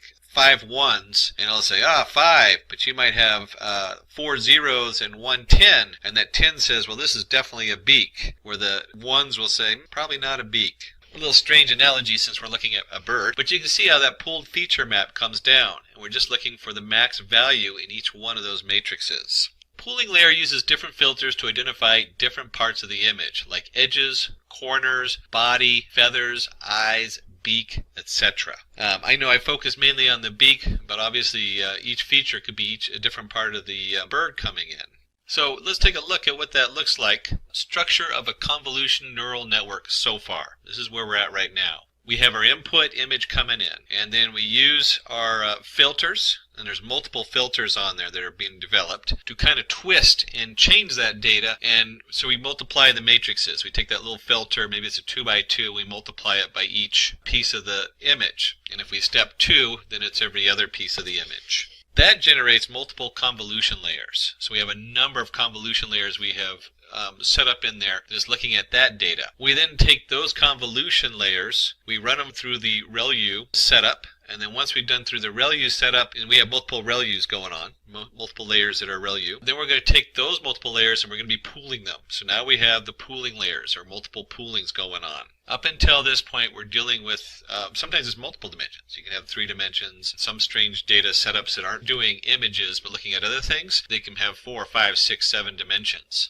So right now we're looking at 2D image dimensions coming into the pooling layer. So the next step is we want to reduce those dimensions, or flatten them. So flattening is a process of converting all of the resultant two-dimensional arrays from pooled feature map into a single long continuous linear vector. So over here you see where we have a pooled feature map. Maybe that's the bird wing, and it has values 6, 8, 4, 7, and we want to just flatten this out and turn it into 6, 8, 4, 7, or a single linear vector. And we find out that not only do we do each of the pooled feature maps, we do all of them into one long linear vector. So now we've gone through our convolutional neural network part, and we have the input layer into the next setup. All we've done is taken all those different pooling layers and we've flattened them out and combined them into a single linear vector going in. So after we've done the flattening, we have just a quick recap because we've covered so much, so it's important to go back and take a look at each of the steps we've gone through. The structure of the network so far is we have our convolution where we twist it and we filter it and multiply the matrices. We end up with our convolutional layer, which uses the ReLU to figure out the values going out into the pooling. As you have numerous convolution layers that then create numerous pooling layers, pooling that data together, which is the max value, which one we want to send forward. We want to send the best value. And then we're going to take all of that from each of the pooling layers and we're going to flatten it. And we're going to combine them into a single input going into the final layer. Once you get to that step, you might be looking at that going, boy, that looks like the normal input to most neural network. And you're correct, it is. So once we have the flattened matrix from the pooling layer, that becomes our input. So the pooling layer is fed as an input to the fully connected layer to classify the image. And so you can see as our flattened matrix comes in this case we have the pixels from the flattened matrix fed as an input back to our toucan, or whatever that kind of bird that is. I need one of these to identify what kind of bird that is. It comes into our forward propagation network. And that will then have the different weights coming down across. And then finally it selects that that's a bird and that it's not a dog or a cat in this case. Even though it's not labeled, the final layer there in red is our output layer, our final output layer that says bird, cat, or dog.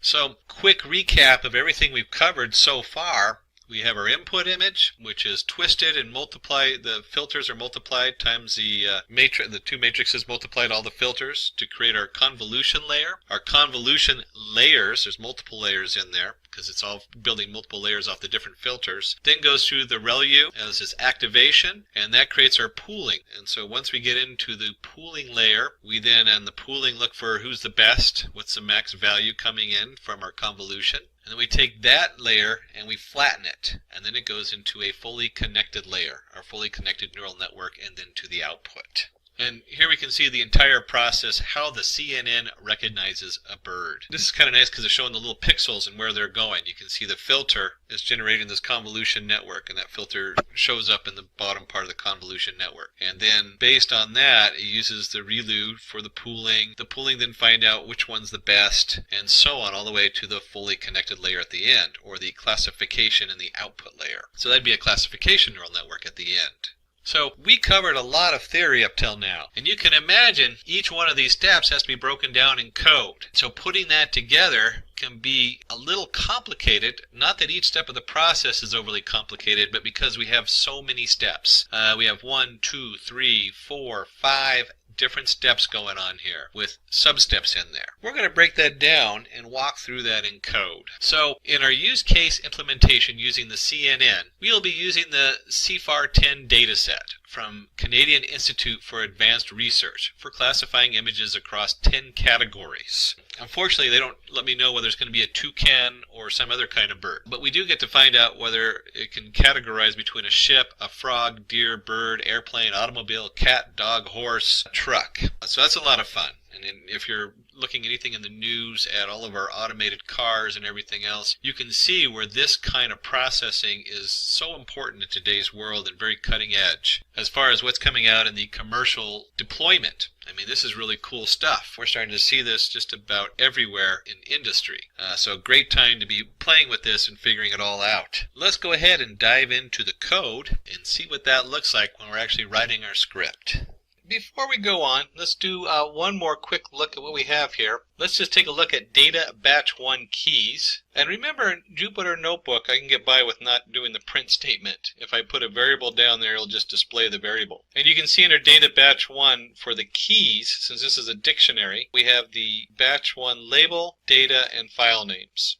So you can actually see how it's broken up in our data set. So for the next step, or step 4 as we're calling it, we want to display the image using Matplotlib. There's many ways to display the images. You could even, well, there's other ways to drill into it, but Matplotlib is really good for this. And we'll also look at our first reshape setup, or shaping the data, so you can have a little glimpse into what that means. So we're going to start by importing our matplot, and of course, since I am doing Jupyter Notebook, I need to do the matplot inline command, so it shows up on my page. So here we go. We're going to import matplotlib.pyplot as PLT. And if you remember Matplotlib, the pyplot is like a canvas that we paint stuff onto. And there's my %sign matplotlib inline, so it's going to show up in my notebook. And then of course we're going to import numpy as np for our numbers Python array setup. And let's go ahead and set x equals to data batch 1. So this will pull in all the data going into the x value. And then, because this is just a long stream of binary data, we need to go a little bit of reshaping. So in here we have to go ahead and reshape the data. We have 10,000 images. Okay, that looks correct. And this is kind of an interesting thing. It took me a little bit I had to go research this myself to figure out what was going on with this data. And what it is it's a 32 by 32 picture. And let me do this. Let me go ahead and do a drawing pad on here.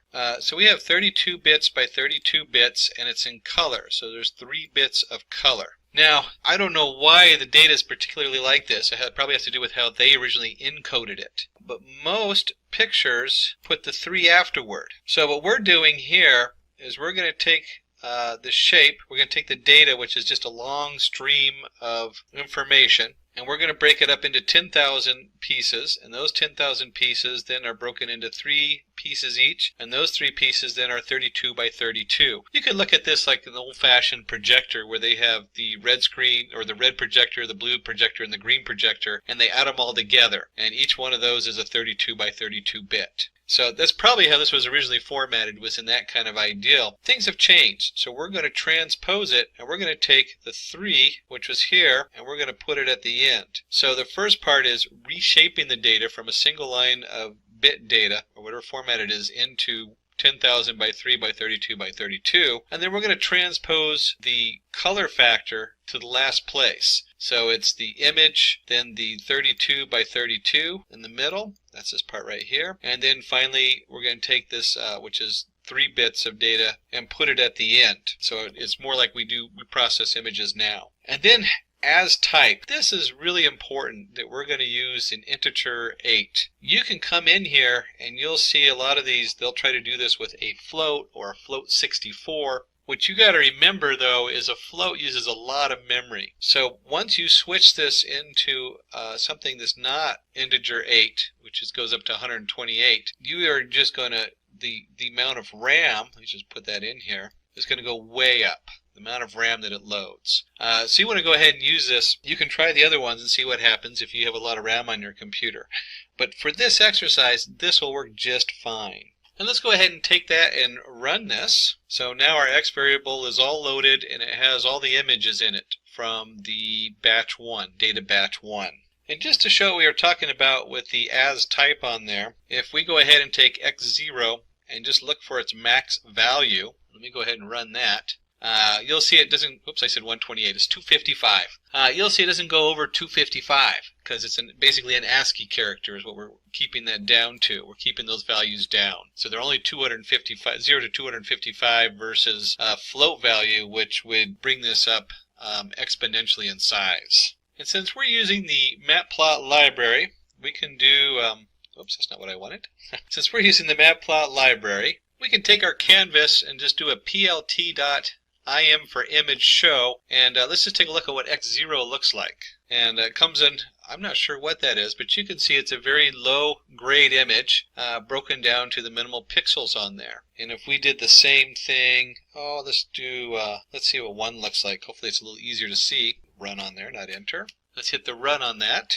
And we can see this is probably a semi-truck. That's a good guess on there. And I can just go back up here instead of typing the same line in over and over. And we'll look at 3. That looks like a dump truck unloading, and so on. You can do any of the 10,000 images. We can just jump to 55. Looks like some kind of animal looking at us there, probably a dog. And just for fun, let's do just one more run on there, and we can see a nice car for our image number 4. So you can see we paste through all the different images. It's very easy to look at them, and they've been reshaped to fit our view and what the matplot library uses for its format. So the next step is we're going to start creating some helper functions. We'll start by a one-hot encoder to help us when we're processing the data. Remember that your labels, they can't just be words. They have to switch it, and we use the one-hot encoder to do that. And then we'll also create a class CFAR helper, so it's going to have an init and a setup for the images. And then finally we'll go ahead and run that code so you can see what that looks like. And then we get into the fun part where we're actually going to start creating our model, our actual neural network model. So let's start by creating our one-hot encoder. We're going to create our own here, and it's going to return an out. And we'll have our vector coming in and our values equal 10. What this means is that we have the 10 values, the 10 possible labels. And remember, we don't look at the labels as a number, because a car isn't one more than a horse. That'd be just kind of bizarre to have horse equals 0, car equals 1, plane equals 2, cat equals 3. So a cat plus a car equals what? So instead, we create a NumPy array of zeros. And there's going to be 10 values, so we have 10 different values in there. So you have 0 or 1. 1 means it's a cat, 0 means it's not a cat. In the next line it might be that 1 means it's a car, 0 means it's not a car. So instead of having one output with a value of 0 to 10, you have 10 outputs with the values of 0 to 1. That's what the one-hot encoder is doing here. And we're going to utilize this in code in just a minute. So let's go ahead and take a look at the next helpers. We have a few of these helper functions we're going to build. And when you're working with a very complicated Python project, dividing it up into separate definitions and classes is very important. Otherwise, it just becomes really ungainly to work with. So let's go ahead and put in our next helper, which is a class. And there's a lot in this class, so we'll break it down here. And let's just start, oops, we can put a space right in there. There we go. Now this is a little bit more readable. Add a second space. So we're going to create our class, the Cipher Helper, and we'll start by initializing it. Now there's a lot going on in here. So let's start with the init part. Self.I equals 0. That'll come in a little bit. We'll come back to that in the lower part. We want to initialize our training batches. So when we went through this, there was like a meta batch. We don't need the meta batch, but we do need the data batch 1, 2, 3, 4, 5, and we do not want the testing batch in here. This is just the self all train batches. So we're going to make an array of all those different images. And then of course we left the test batch out, so we have our self.test batch. We're going to initialize the training images and the training labels, and also the test images and the test labels. So this is just to initialize these variables in here. Then we create another definition down here, and this is going to set up the images. And let's just take a look and see what's going on in there. Now we could have all just put this as part of the init part, since this is all just helper stuff, but breaking it up again makes it easier to read. It also makes it easier when we start executing the different pieces to see what's going on. So that way we have a nice print statement to say, hey, we're now running this and this is what's going on in here. We're going to set up the self-training images at this point, and that's going to go to a NumPy array VStack. And in there we're going to load up, in this case, the data for D and self all train batches. Again, that points right up to here. So we're going to go through each one of these files, or each one of these data sets, because they're not a file anymore. We've brought them in. Data batch 1 points to the actual data. And so our self-training images is going to stack them all into a NumPy array.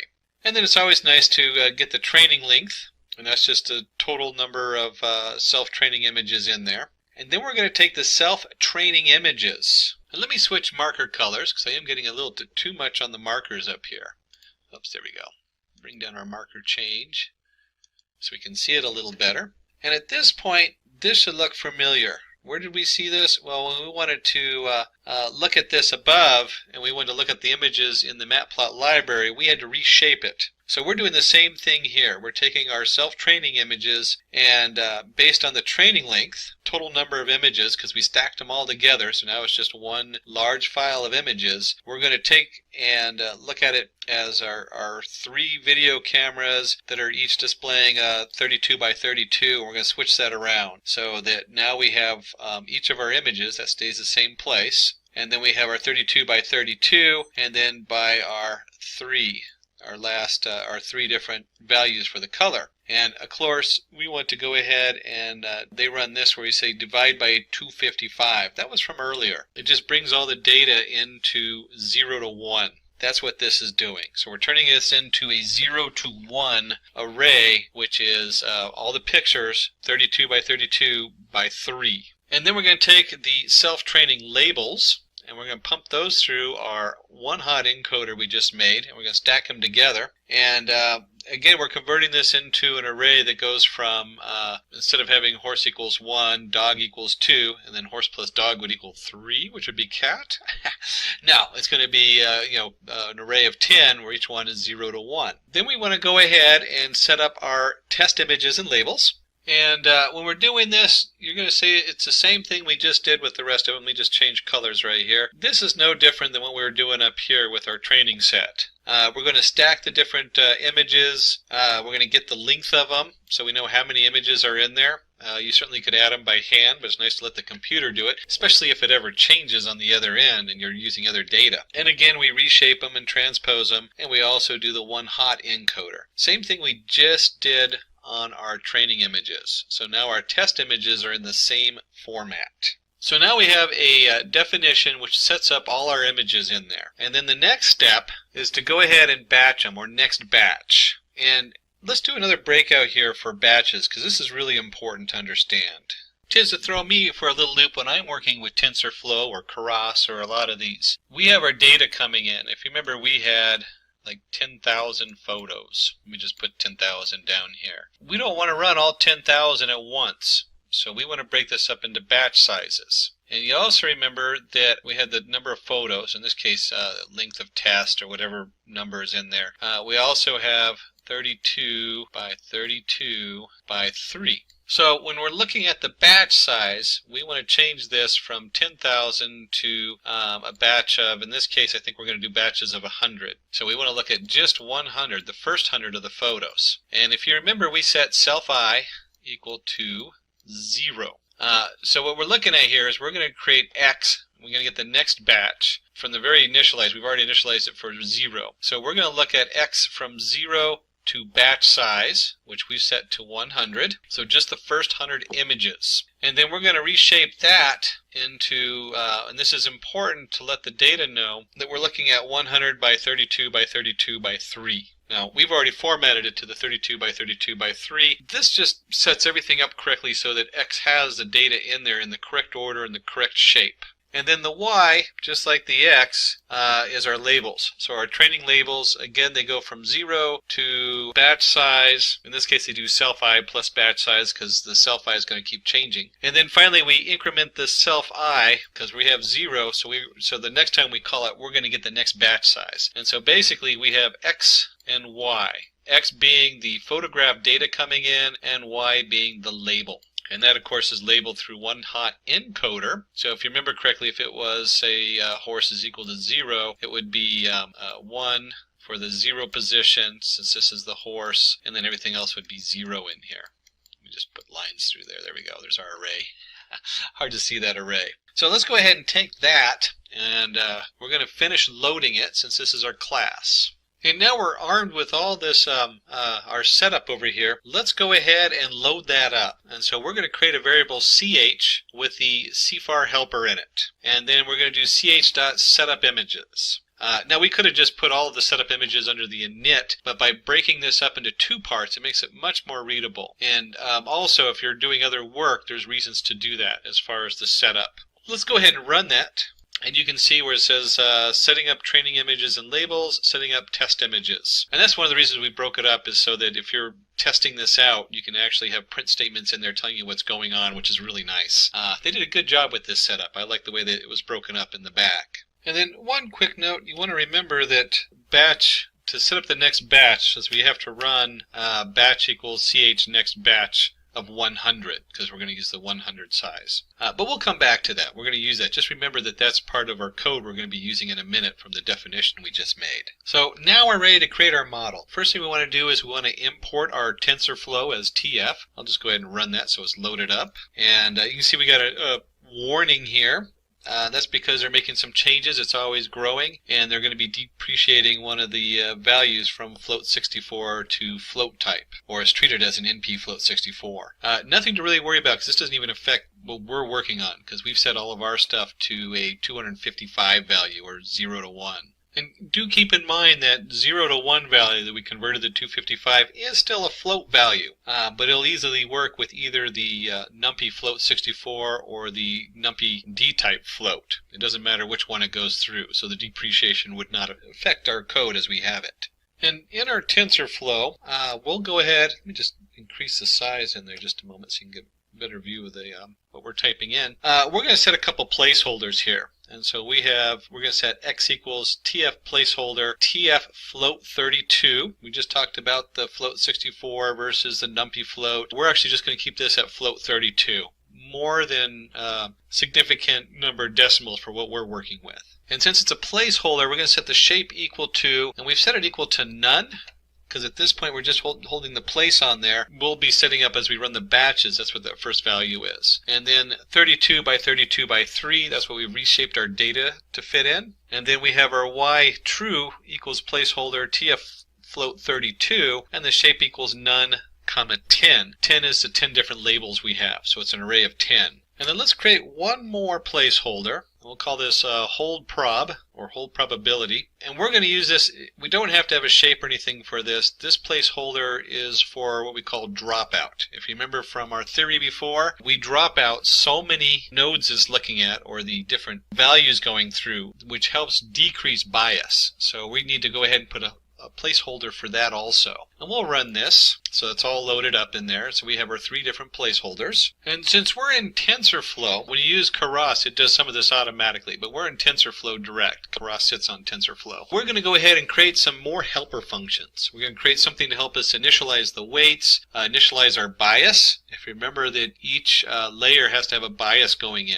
We're going to go ahead and work on our convolutional 2D, our max pool. So we have our pooling layer, our convolutional layer, and then our normal full layer. So we're going to go ahead and put those all into definitions. And let's see what that looks like in code. And you can also grab some of these helper functions from the MNIST, the NIST setup. Let me just put that in there if you're under the TensorFlow. So a lot of these are already in there, but we're going to go ahead and do our own. And we're going to create our init weights. And one of the reasons we're doing this is so that you can actually start thinking about what's going on in the back end. So even though there's ways to do this with an automation, sometimes these have to be tweaked and you have to put in your own setup in here. Now we're not going to be doing that. We're just going to recreate them for our code. And let's take a look at this. We have our weights, and so what comes in is going to be the shape, and what comes out is going to be random numbers. So we're going to go ahead and just init some random numbers based on the shape with a standard deviation of 0.1. Kind of a fun way to do that. And then the TF variable, init random distribution. So we're just creating a random distribution on there. That's all that is for the weights. Now, you might change that. You might have a higher standard deviation. In some cases, you actually load preset weights. That's pretty rare. Usually you're testing that against another model or something like that, and you want to see how those weights configure with each other. Now remember, we have our bias, so we need to go ahead and initialize the bias with a constant. In this case, we're using 0.1. A lot of times the bias is just put in as 1, and then you have your weights to add on to that. But we're going to set this as 0.1. So we want to return a convolutional 2D, in this case a neural network. This is would be a layer on here. What's going on with the conv2D is we're taking our data coming in, we're going to filter it. Strides, if you remember correctly, strides came from, here's our image, and then we only look at this picture here, and then maybe we have a stride of 1, so we look at this picture here, and we continue to look at the different filters going on there. The other thing this does is that we have our data coming in as 32 by 32 by 3. And we want to change this so that it's just, this is 3 dimensions, and it's going to reformat this as just 2 dimensions. So it's going to take this number here and combine it with the 32 by 32. So this is a very important layer here because it's reducing our data down using different means. And it connects down, I'm just going to jump down one here. It goes with the convolutional layer. So you have your kind of your pre-formatting and the setup, and then you have your actual convolution layer that goes through on there. And you can see here we have init weights by the shape, init bias, shape of 3, because we have the 3 different, here's our 3 again. And then we return the TFNN ReLU with the convention 2D, so this convolutional has this feeding into it. Right there, it's using that as part of it, and of course the input is the XY plus B, the bias. So that's quite a mouthful, but these two are the keys here to creating the convolutional layers there. The convolutional 2D coming in, and then the convolutional layer, which then steps through and creates all those filters we saw. Then of course we have our pooling. So after each time we run it through the conventional layer, we want to pool the data. If you remember correctly on the pool side, and let me just get rid of all my marks, it's getting a little crazy there. And in fact, let's go ahead and jump back to that slide. Let's just take a look at that slide over here. So we have our image coming in. We create our convolutional layer with all the filters. Remember, the filters go, the filters coming in here, and it looks at these 4 boxes, and then if it's a step, let's say step 2, it then goes to these 4 boxes, and then the next step, and so on. So we have our convolutional layer that we generate, or convolutional layers. They use the ReLU function. There's other functions out there. For this, though, the ReLU is the one that works the best, at least so far. I'm sure that will change. And then we have our pooling. Now, if you remember correctly, the pooling was max. So if we had the filter coming in, and they did the multiplication on there, and we have a 1, and maybe a 2 here, and another 1 here, and a 3 here, 3 is the max. And so out of all of these, you then create an array that would be 3, and if the max is over here 2, or whatever it is, that's what goes into the pooling, of what's going on in our pooling. So again, we're reducing that data down. We're reducing it down as small as we can, and then finally, we're going to flatten it out into a single array, and that goes into our fully connected layer. And you can see that here in the code. Right here we're going to create our normal full layer. So at some point we're going to take from our pooling layer, this will go into some kind of flattening process, and then that will be fed into the different layers going in down here. And so we have our input size. You'll see our input layer get shape, which is just going to get the shape for whatever's coming in. And then input size, initial weights is also based on the input layer coming in. And the input size down here is based on the input layer shape. So we're just going to already use the shape and already have our size coming in. And of course, you have to make sure you init the bias. Always put your bias on there. And we'll do that based on the size. So this will return tf.matmul input layer W plus B. This is just a normal full layer. That's what this means right down here. That's what we're going to return. So that was a lot of steps we went through. Let's go ahead and run that. So those are all loaded in there. And let's go ahead and create the layers. Let's see what that looks like. Now that we've done all the heavy lifting and everything, we get to do all the easy part. Let's go ahead and create our layers. We'll create a convolution layer 1 and 2 different convolutional layers, and then we'll take that and we'll flatten that out, create a reshape pooling in there for our reshape, and then we'll have our full layer at the end. So let's start by creating our first convolutional layer. Then we come in here, and let me just run that real quick.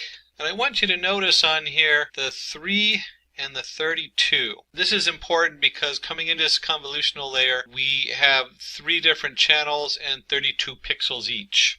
So that has to be in there. The 4 and 4 you can play with. This is your filter size. So if you remember, you have a filter and you have your image, and the filter slowly steps over and filters out this image depending on what your step is. For this particular setup, 4 is just fine. That should work pretty good for what we're doing and for the size of the image. And then of course at the end, once you have your convolutional layer set up, you also need to pool it, and you'll see that the pooling is automatically set up so that it would see the different shape based on what's coming in. So here we have max 2x2, and we put in the convolutional one that we just created, the convolutional layer we just created goes right back into it. And that right up here, as you can see, is the X. It's coming in from here, so notice to look at the first model and set the data accordingly. Set that up so it matches. And we went ahead and ran this already. I think I ran it. Let me go and run it again. And if we're going to do one layer, let's go ahead and do a second layer down here. And it's we'll call it Convo 2.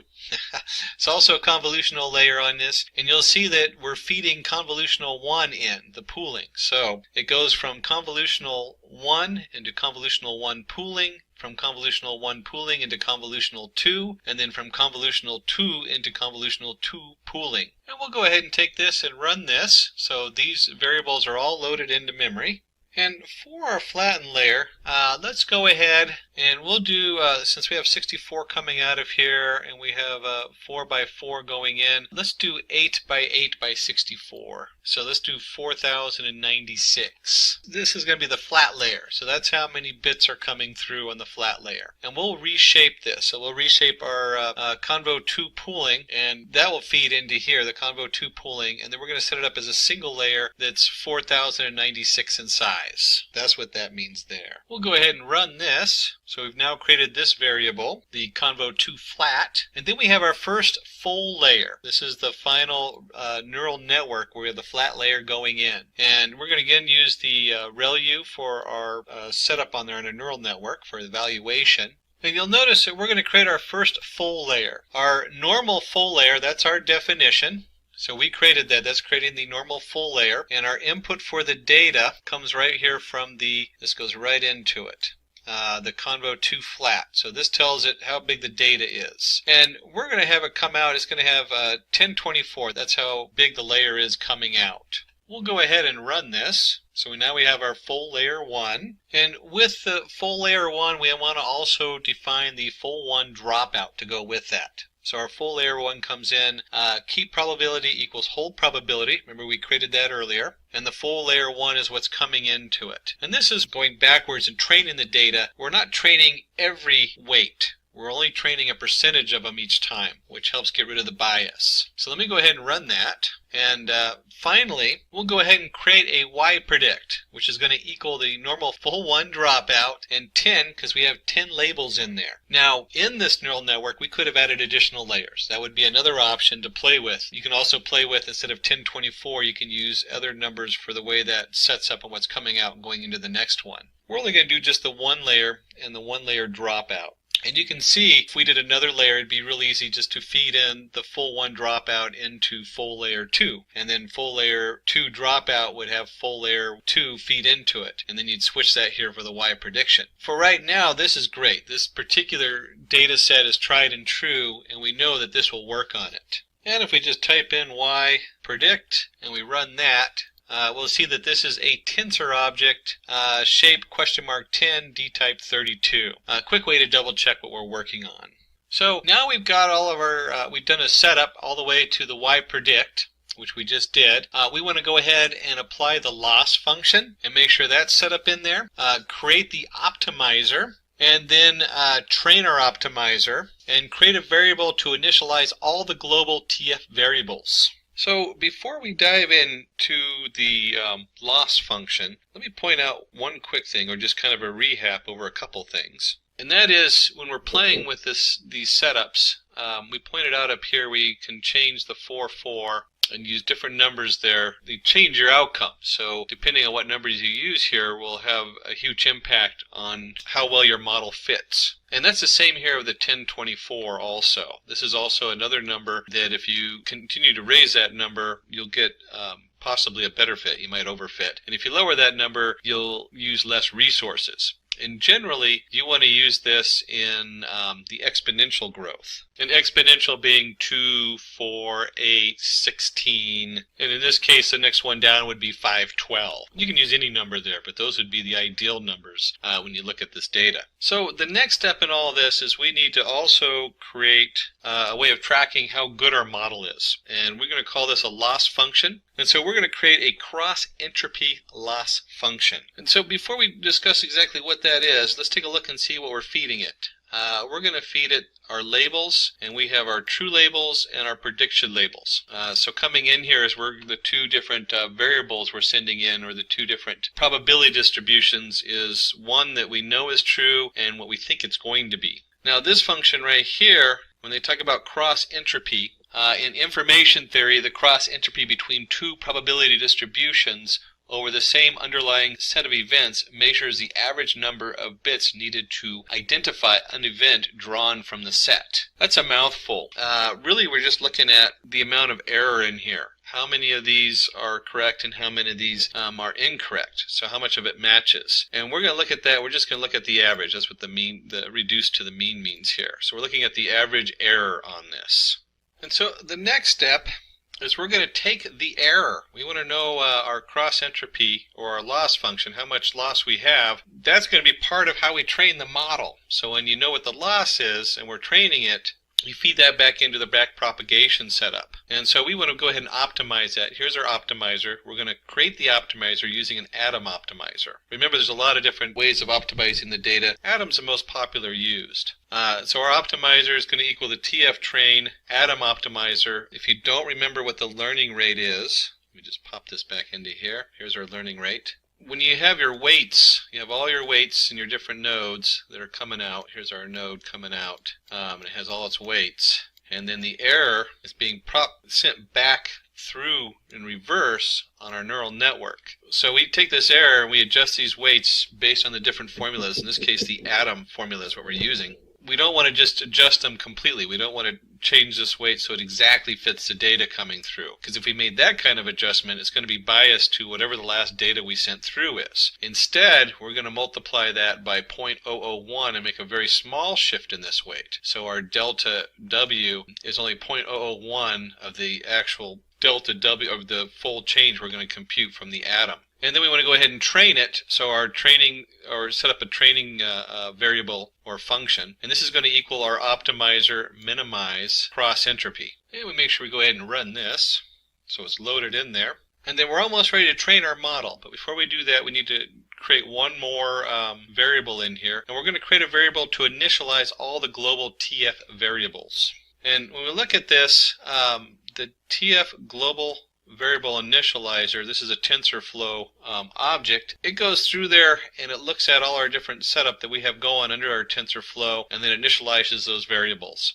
So it's kind of like a magic wand because it's all hidden in the back end of TensorFlow. All you need to know about this is that you have to have the initialization on there, which is an operation, and you have to run that once you have your setup going. So we'll go ahead and run this piece of code, and then we're going to go ahead and train our data. So let me run this so it's loaded up there. And so now we're going to go ahead and run the model by creating a graph session. Graph session is a TensorFlow term. So you'll see that coming up. It's one of the things that throws me because I always think of GraphX and Spark and Graph as just general graphing. But they talk about a graph session. So we're going to go ahead and run the model. And let's go ahead and walk through this, what's going on here. And let's paste this data in here. And here we go. So we're going to start off with a TF session as ses. So that's our actual TF session that we've created. So we're right here with the TF session. Our session we're creating, we're going to run TF global variable initializer. So right off the bat, we're initializing our variables here. And then we have for I in range 500. So what's going on here, remember 500, we're going to break the data up and we're going to batch it in at 500 points each. We've created our session run. So we're going to do with TF session as session right here. We've created our variable session. And then we're going to run and we're going to go ahead and initialize it. So we have our TF global variables initializer that we created. That initializes our session in here. The next thing we're going to do is we're going to go for I in range of 500 batch equals ch.next batch. So if you remember correctly, this is loading up 100 pictures at a time. And this is going to loop through that 500 times. So we are literally doing, 500 times 100 is 50,000. So that's 50,000 pictures we're going to process right there. In the first process is we're going to do a session run. We're going to take our train. We created our train variable or optimizer in there. We're going to feed it the dictionary.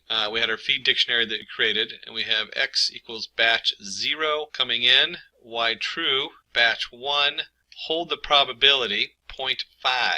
And then just so that we can keep track of what's going on, we're going to, every 100 steps, we're going to run a print. So currently on step, format, accuracy is, and we're going to look at matches equals tf.equal tf argument y prediction 1, tf.arg max y true, comma 1. So we're going to look at this as how many matches it has. And here our ACC, all we're doing here is we're going to take the matches, how many matches they have, it generates a chart. We're going to convert that to float. That's what the TF cast does. And then we just want to know the average. We just want to know the average of the accuracy. And then we'll go ahead and print that out, print session run accuracy feed dictionary. So it takes all this and it prints out our accuracy on there. So let's go ahead and take this. Oops, flip screens there. Let's go ahead and take this and let's run it. And this is going to take a little bit to run. So let's see what happens on my old laptop. And we'll see here that we have our current, we're currently on step 0. It takes a little bit to get through the accuracy. And this will take just a moment to run. We can see that on our step 0, it has an accuracy of 0.1 or 0.1028. And as it's running, we'll go ahead, you don't need to watch it run all the way, but this accuracy is going to change a little bit up and down. So we've actually lost some accuracy during our step 2. But we'll see how that comes out. Let's come back after we run it all the way through and see how the different steps come out. I was actually reading that backwards. The way this works is the closer we get to 1, the more accuracy we have. So you can see here we've gone from a 0.1 to a 0.39, and we'll go ahead and pause this and come back and see what happens when we're done with the full run. Alright, now that we've prepared the meal, got it in the oven, and pulled out my finished dish here, if you've ever watched any of the old cooking shows, let's discuss a little bit about this accuracy going on here, and how do you interpret that? We've done a couple things. First, we've defined accuracy. The reason I got it backwards before is you have loss or accuracy. And with loss, you'll get a graph that looks like this. It goes, oops, that's an S, by the way. There we go. You get a graph that curves down like this. And with accuracy, you get a graph that curves up. This is how good it's doing. Now, in this case, 1 is supposed to be really good accuracy. That means it gets close to 1, but it never crosses 1. So if you have an accuracy of 1, that is phenomenal. In fact, that's pretty much unheard of. And the same thing with loss. If you have a loss of 0, that's also unheard of. And the 0 is actually on this axis right here as we go in there. So how do we interpret that? Because, if I was looking at this and I go, oh, 0.51, that's 51%. You're doing 50-50. No, this is not percentage. Let me just put that in there. It is not percentage. This is logarithmic. What that means is that 0.2 is twice as good as 0.1.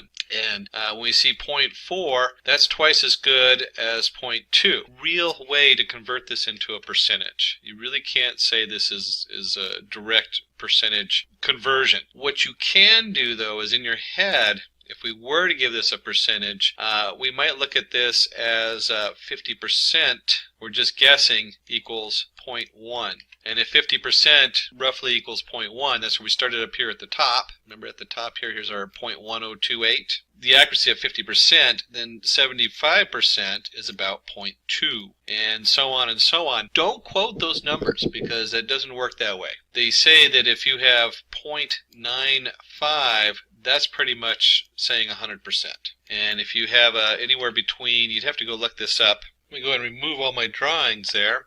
So the magic number is 0.5. We really want to be over a 0.5 in this whole thing. And we have both 0.5004. Remember, this is accuracy. If we were looking at loss, then we'd be looking the other way.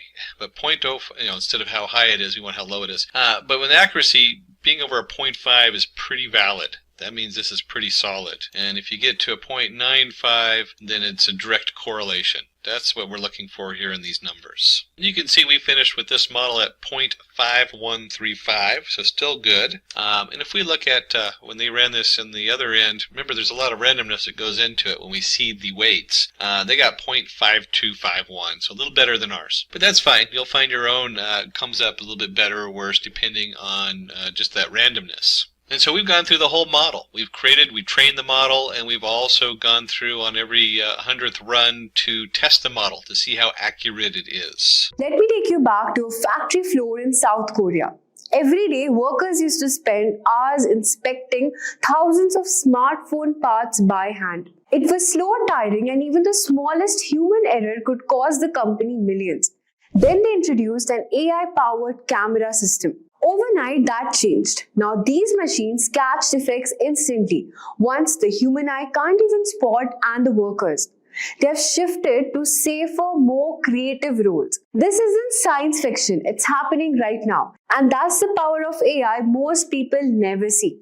When we hear AI, we always think ChatGPT, Midjourney, maybe a few more smart assistants that answer questions and write stuff. But here's the truth. That's just the surface. Behind every chatbot, every voice assistant, every cool AI demo, there's a massive hidden world working behind the scenes. And today, I want to show you that world. In this video, we are not just talking about tools, we are peeling back the layers. What powers these tools, how they learn, what makes them smart and sometimes biased, and why understanding this is a key to anyone who wants to be future ready. So let's start with what's most popular to know. You've probably used ChatGPT, Bard, Jasper, or even AI tools built into your phone. They are impressive. They talk like humans, write like authors, and sometimes even think like strategists. They feel magical, but they are not magic. They are powered by something much bigger underneath. At the core of these tools is something called an LLM, which is a large language model. Think of it like the brain behind the chatbot face. An LLM is trained on huge amounts of text from websites, books, code, social media, and learns to predict what words come next in a sentence. It doesn't understand like a human does, but it's brilliant at patterns. You type a prompt and the model predicts most likely next word again and again, millions of times per second. But even that brain needs fuel, and that fuel is data. We are talking about massive web archives like Common Crawl, curated information from Wikipedia, code from GitHub, opinions and trends from Reddit and Twitter. This is where the model gets its knowledge, and also sometimes it flaws, because data isn't always clean or fair.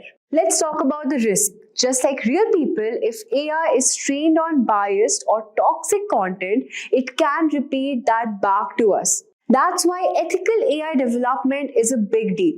Developers have to clean, test, and constantly fine-tune these models to keep them safe, fair, and useful. Talking about the real-world impact, so where's all this AI power going today? It's transforming manufacturing, logistics, finance, education, and more.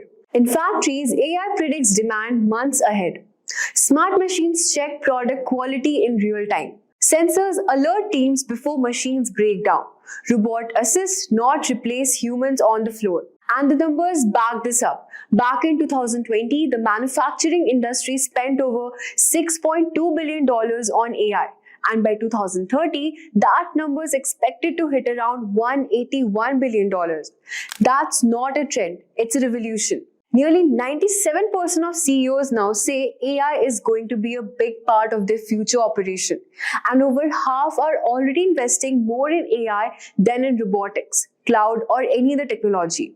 They are seeing the real results: better performance, lower cost, and faster growth. So the next time someone talks about how cool ChatGPT is, remember it's just the tip of the iceberg.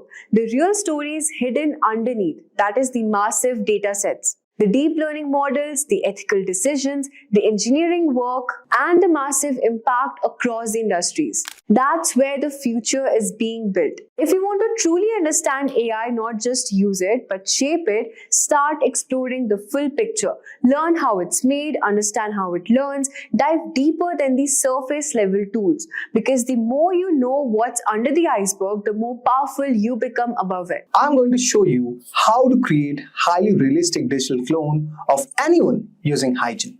This tool is an incredible way to generate lifelike avatars and unlock endless creative possibilities for content creators, businesses, and anyone looking to produce realistic digital representation. So whether you want to create training videos, personalize content, or even bring someone's likeness into your project, this tutorial will walk you through the process step by step. So guys, watch this video till the end if you want to learn more about it. But before we move on, let us first understand what exactly is digital clone. A digital clone is essentially a digital version of a person that mimics their appearance or voice and even behaviors. These clones can be used for a wide variety of purposes, from creating virtual assistant avatars for training videos or personalized messages, to even crafting content for marketing campaigns. The key is that these clones are powered by artificial intelligence, which allows them to mimic the unique trait and characteristics of a real person. Digital clones are created by combining video footage, voice recording, advanced machine learning techniques to produce digital representation that can speak, move, and interact just like the original person. And with tools like Hygiene, this process has become much more easier and accessible. So you can see I'm at the official website of Hygiene. Okay, you can access this website if you go all over here, type Hygiene, and you can also go with type Hygiene digital clone. It will redirect you all over here. Clone yourself AI. So this is the official website. Now the next step is you have to sign up. So you can see all over here there's an option sign up for free. Just click on this. Now there will be various plans that will be there for you. Like for example, there would be the free version where you don't have to pay anything. Then you have the creator plan. Okay.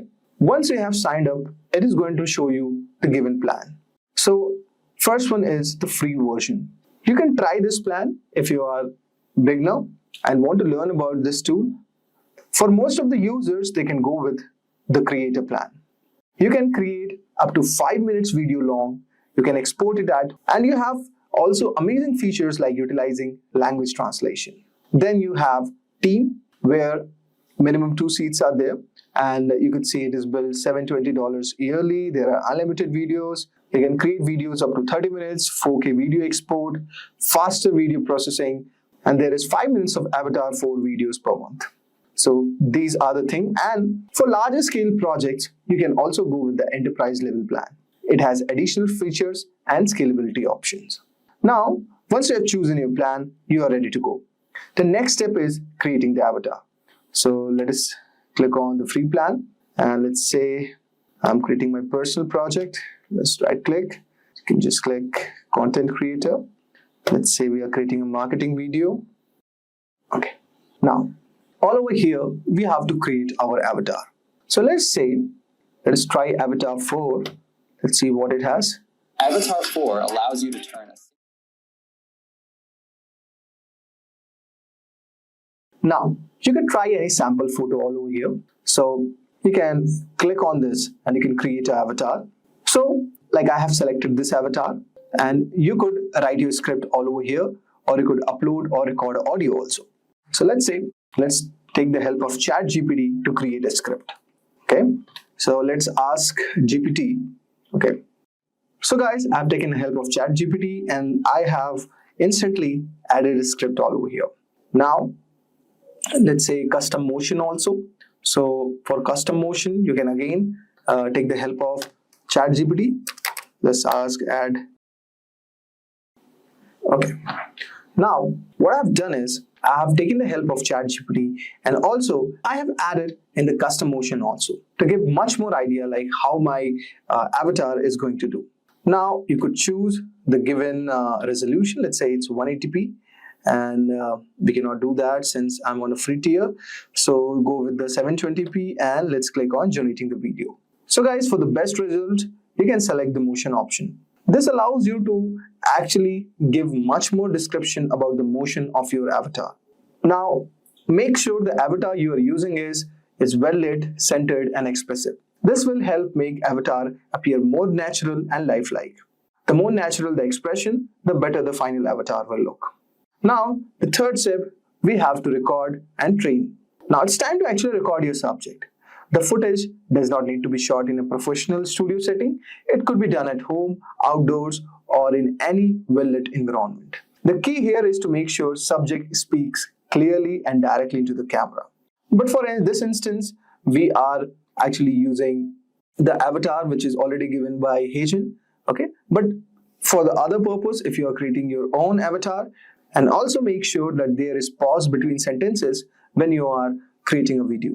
For example, you could say something like, hello, my name is your name, and today we are going to show you how to create a digital clone.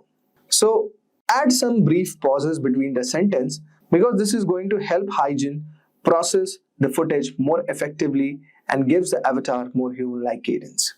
Now let's see how video is created. Let's look into this.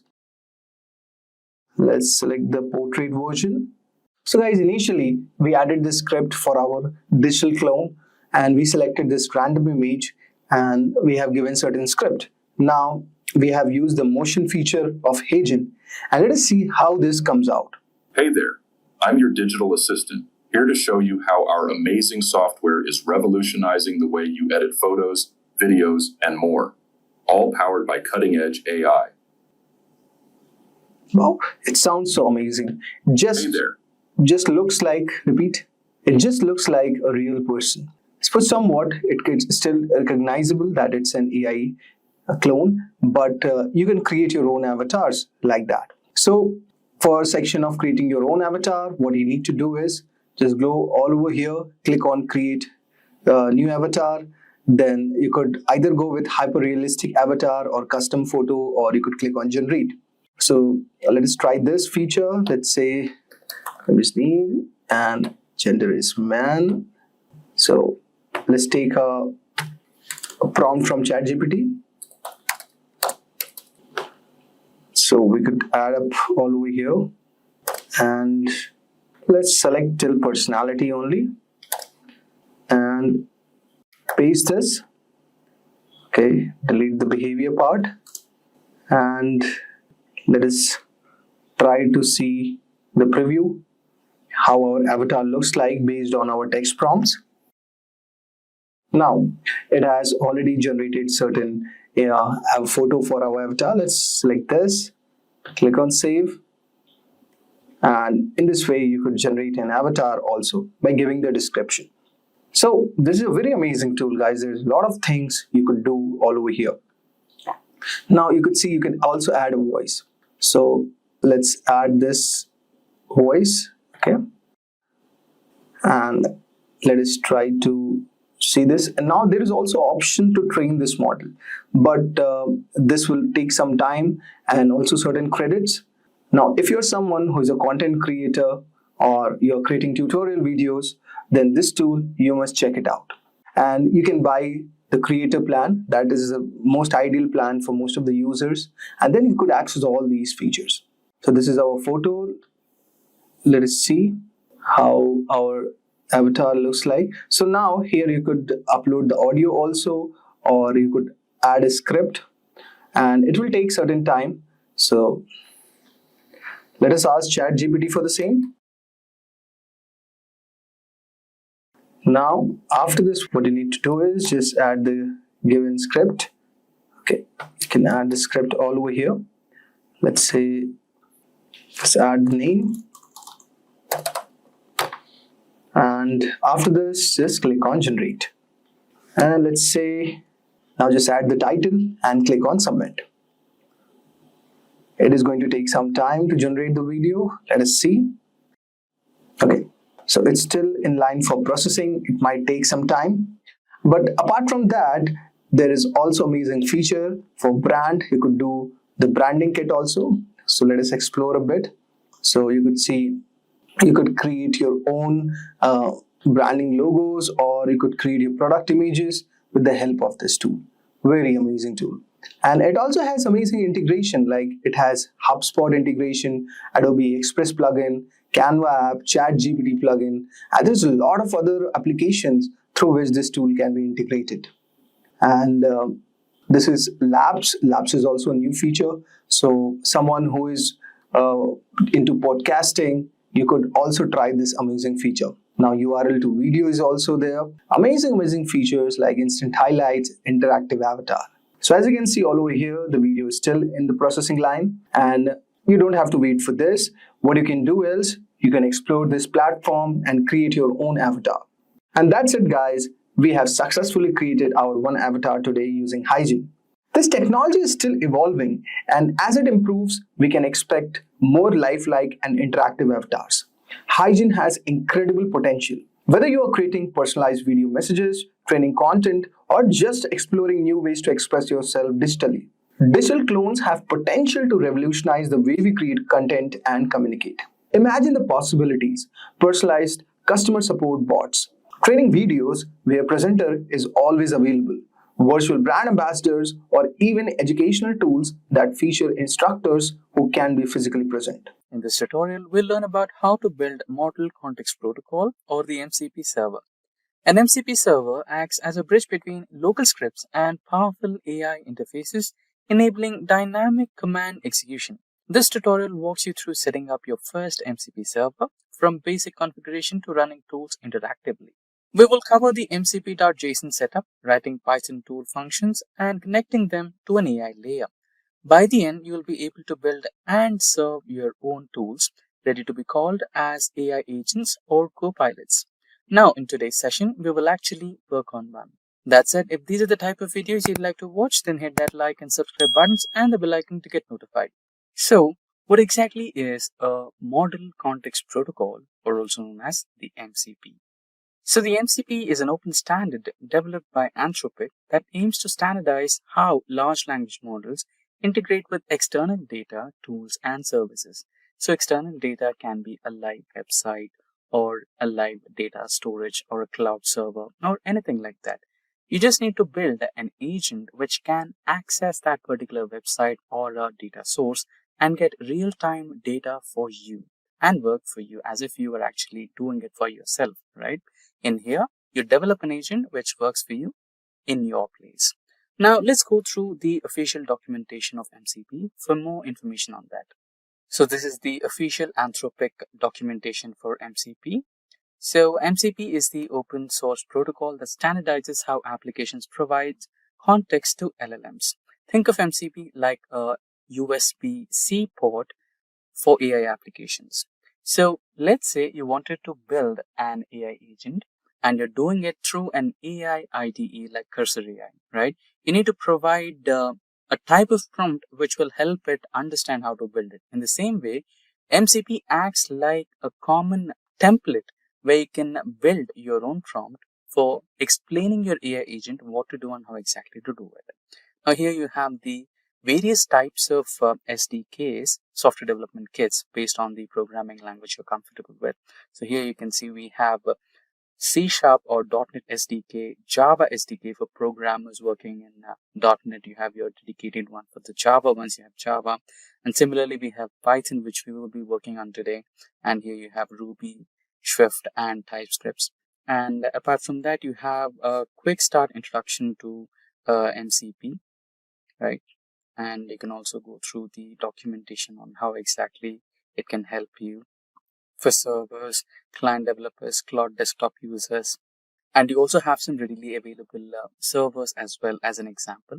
And here you have the entirely accessible GitHub page for your MCP, which you can readily replicate in your IDEs like Cursor AI or Visual Studio Code, or any of the IDEs that you prefer. And here you have the README files which you need to follow, and a quick installation guide. You just need to run some commands on your command prompt, like this one here. So this is my command prompt, and here you just need to use pip command pip3 install MCP. I've already installed it, so it'll just tell me that the required files are already installed. So here you can see already satisfied, right? So once your MCP is installed, you can get ahead with all the procedures here. So you can just refer to the README file. So here we have the Python file which is available here. Just let me explain that.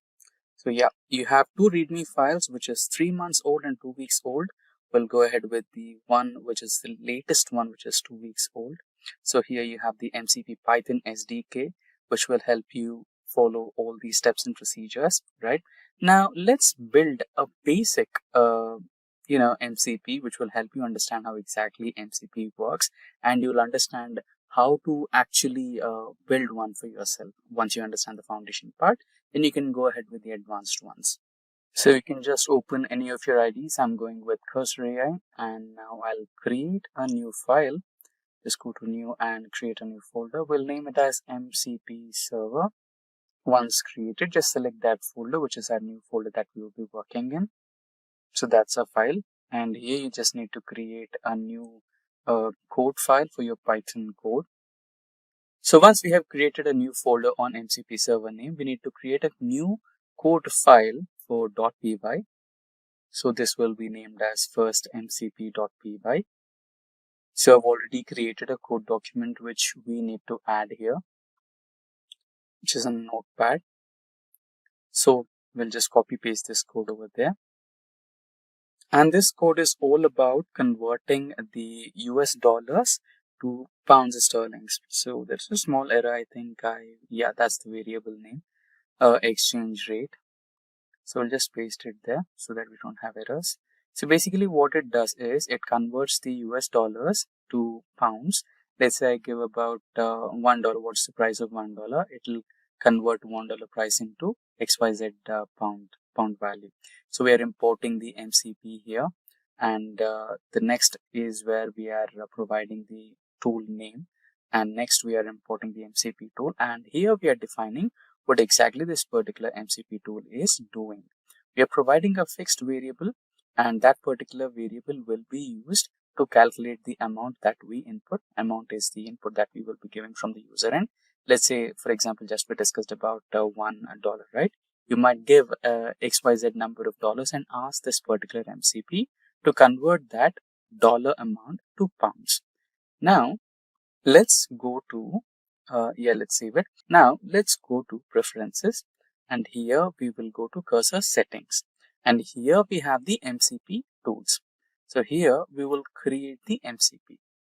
You already have some MCPs from the previous examples. We'll erase this just a moment.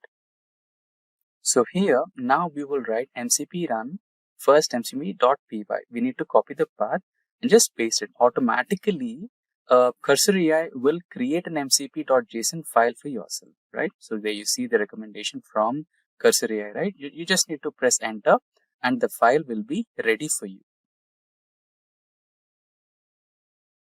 Okay, let's try that again.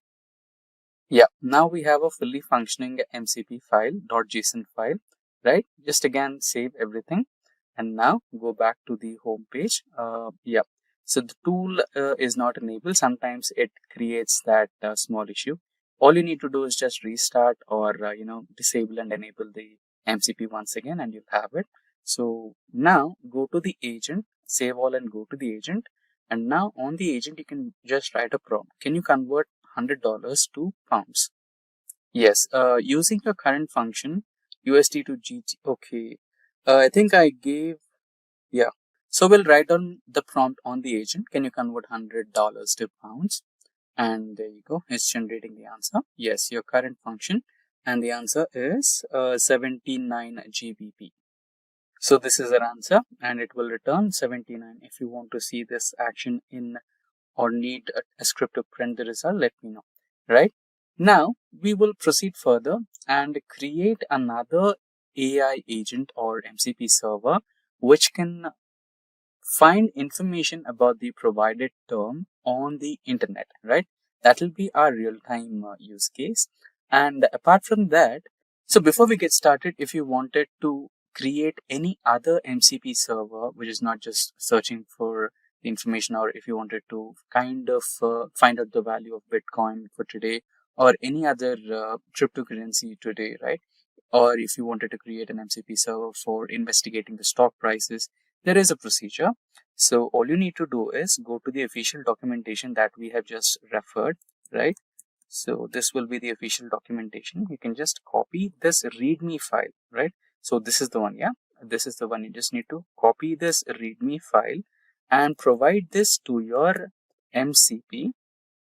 So we'll create a new window. So now we are on the new window. All you need to do is just go to the preferences and here to the cursor settings. And here you got the option for indexing and docs. Previously, it was having a features option over here.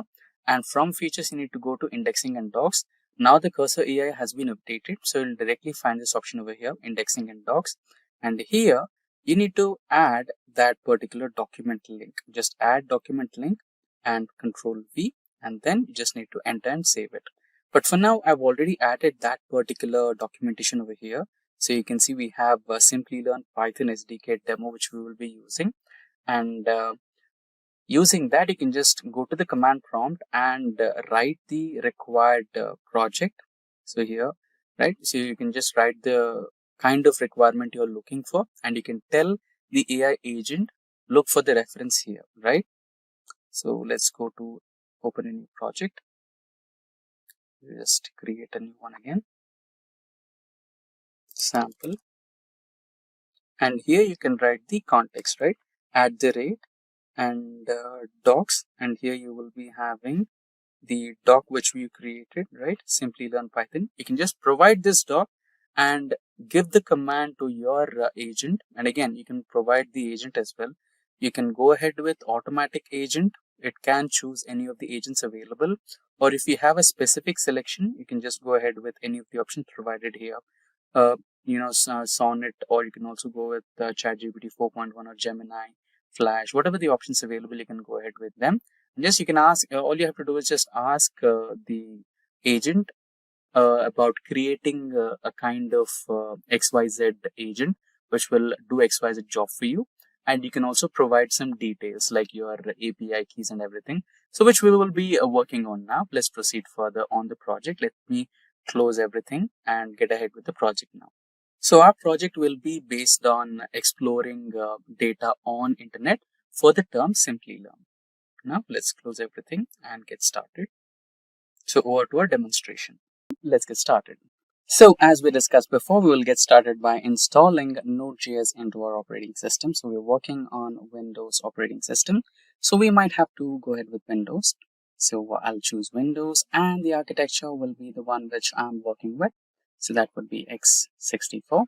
But in case if you are working with a different operating system, say Mac OS, then you might have to select ARM or any suitable architecture that you can be compatible with. For Linux, you'll have to choose with the same, and so on. So since we're working with Windows, so Windows it is, and x64 architecture, and click on that Windows installer MSI file. So it will be getting started to install, and you'll have to click on that Windows installer.msi file and it'll get downloaded. While it is getting downloaded, let's go to the next web page and download and install the Cursor AI that we will be needing for this demonstration today. You'll have to log in, create an account and log in, and automatically it will give you the version that suits our operating system. Since we are in Windows, it gave me a Windows operating system. Just sign up or log in. So since you have already an account, just log into your account and confirm it's that you, and followed by that, you'll have installed your Cursor AI. Choose your theme. I'll go with the Cursor Dark theme. And here you make sure that you have Cursor tab, Control K agent, and you can also choose the data sharing option. I'll go with the privacy mode in case if you want the other one, go ahead with that. And here you have a few review settings, and there you go. Now you're on the new window for Cursor AI. And meanwhile, let's check on the Node.js installation. I think the wizard has already started installing the Node.js setup. So this is the window. Let's quickly go through each and every instance that we have gone through so far in this particular window from the beginning. So it started off with some packages that we would be needing. So yeah, chocolatey and KB299. Yeah, further we have, and the last one is Python 13, right? Version 3.13.3 is approved. So far so good. I think we can now get started with the next step. So here we are on the Cursor AI. So we might have to get started going through the Cursor AI settings to create our new MCP. So there are quite a few methods that you can try out to reach to settings. One is you can go to the file and there you may have to choose the preferences, and then you have the Cursor settings. You just can use that particular step, or you can go ahead with the search options as well. So you can use that step, or you can also use the other step where you can just go to the search window and search for the settings. Here you can see MCP on the left window. So let me also walk you through a few other steps. So go to the search window and type down Cursor AI or Cursor settings. I think there has been a discrepancy, but not to worry. We'll go with the regular approach where we go to the file, preferences, and Cursor settings. And there you have the options on the left hand side. Go to MCP, and so far you don't have any MCP servers because this is the first time you've logged into Cursor AI. So you just have to add new global MCP server, which is available on the blue color button. Just click on that. And now you'll have a mcp.json file which is completely empty. You'll have to write down a few hard-coded codes here, which are not too complex related to the earlier ones that you have worked on in A10. So you might need a few more tools here. So go to the Firecrawl website. Before that, let's go through some awesome MCP servers GitHub link.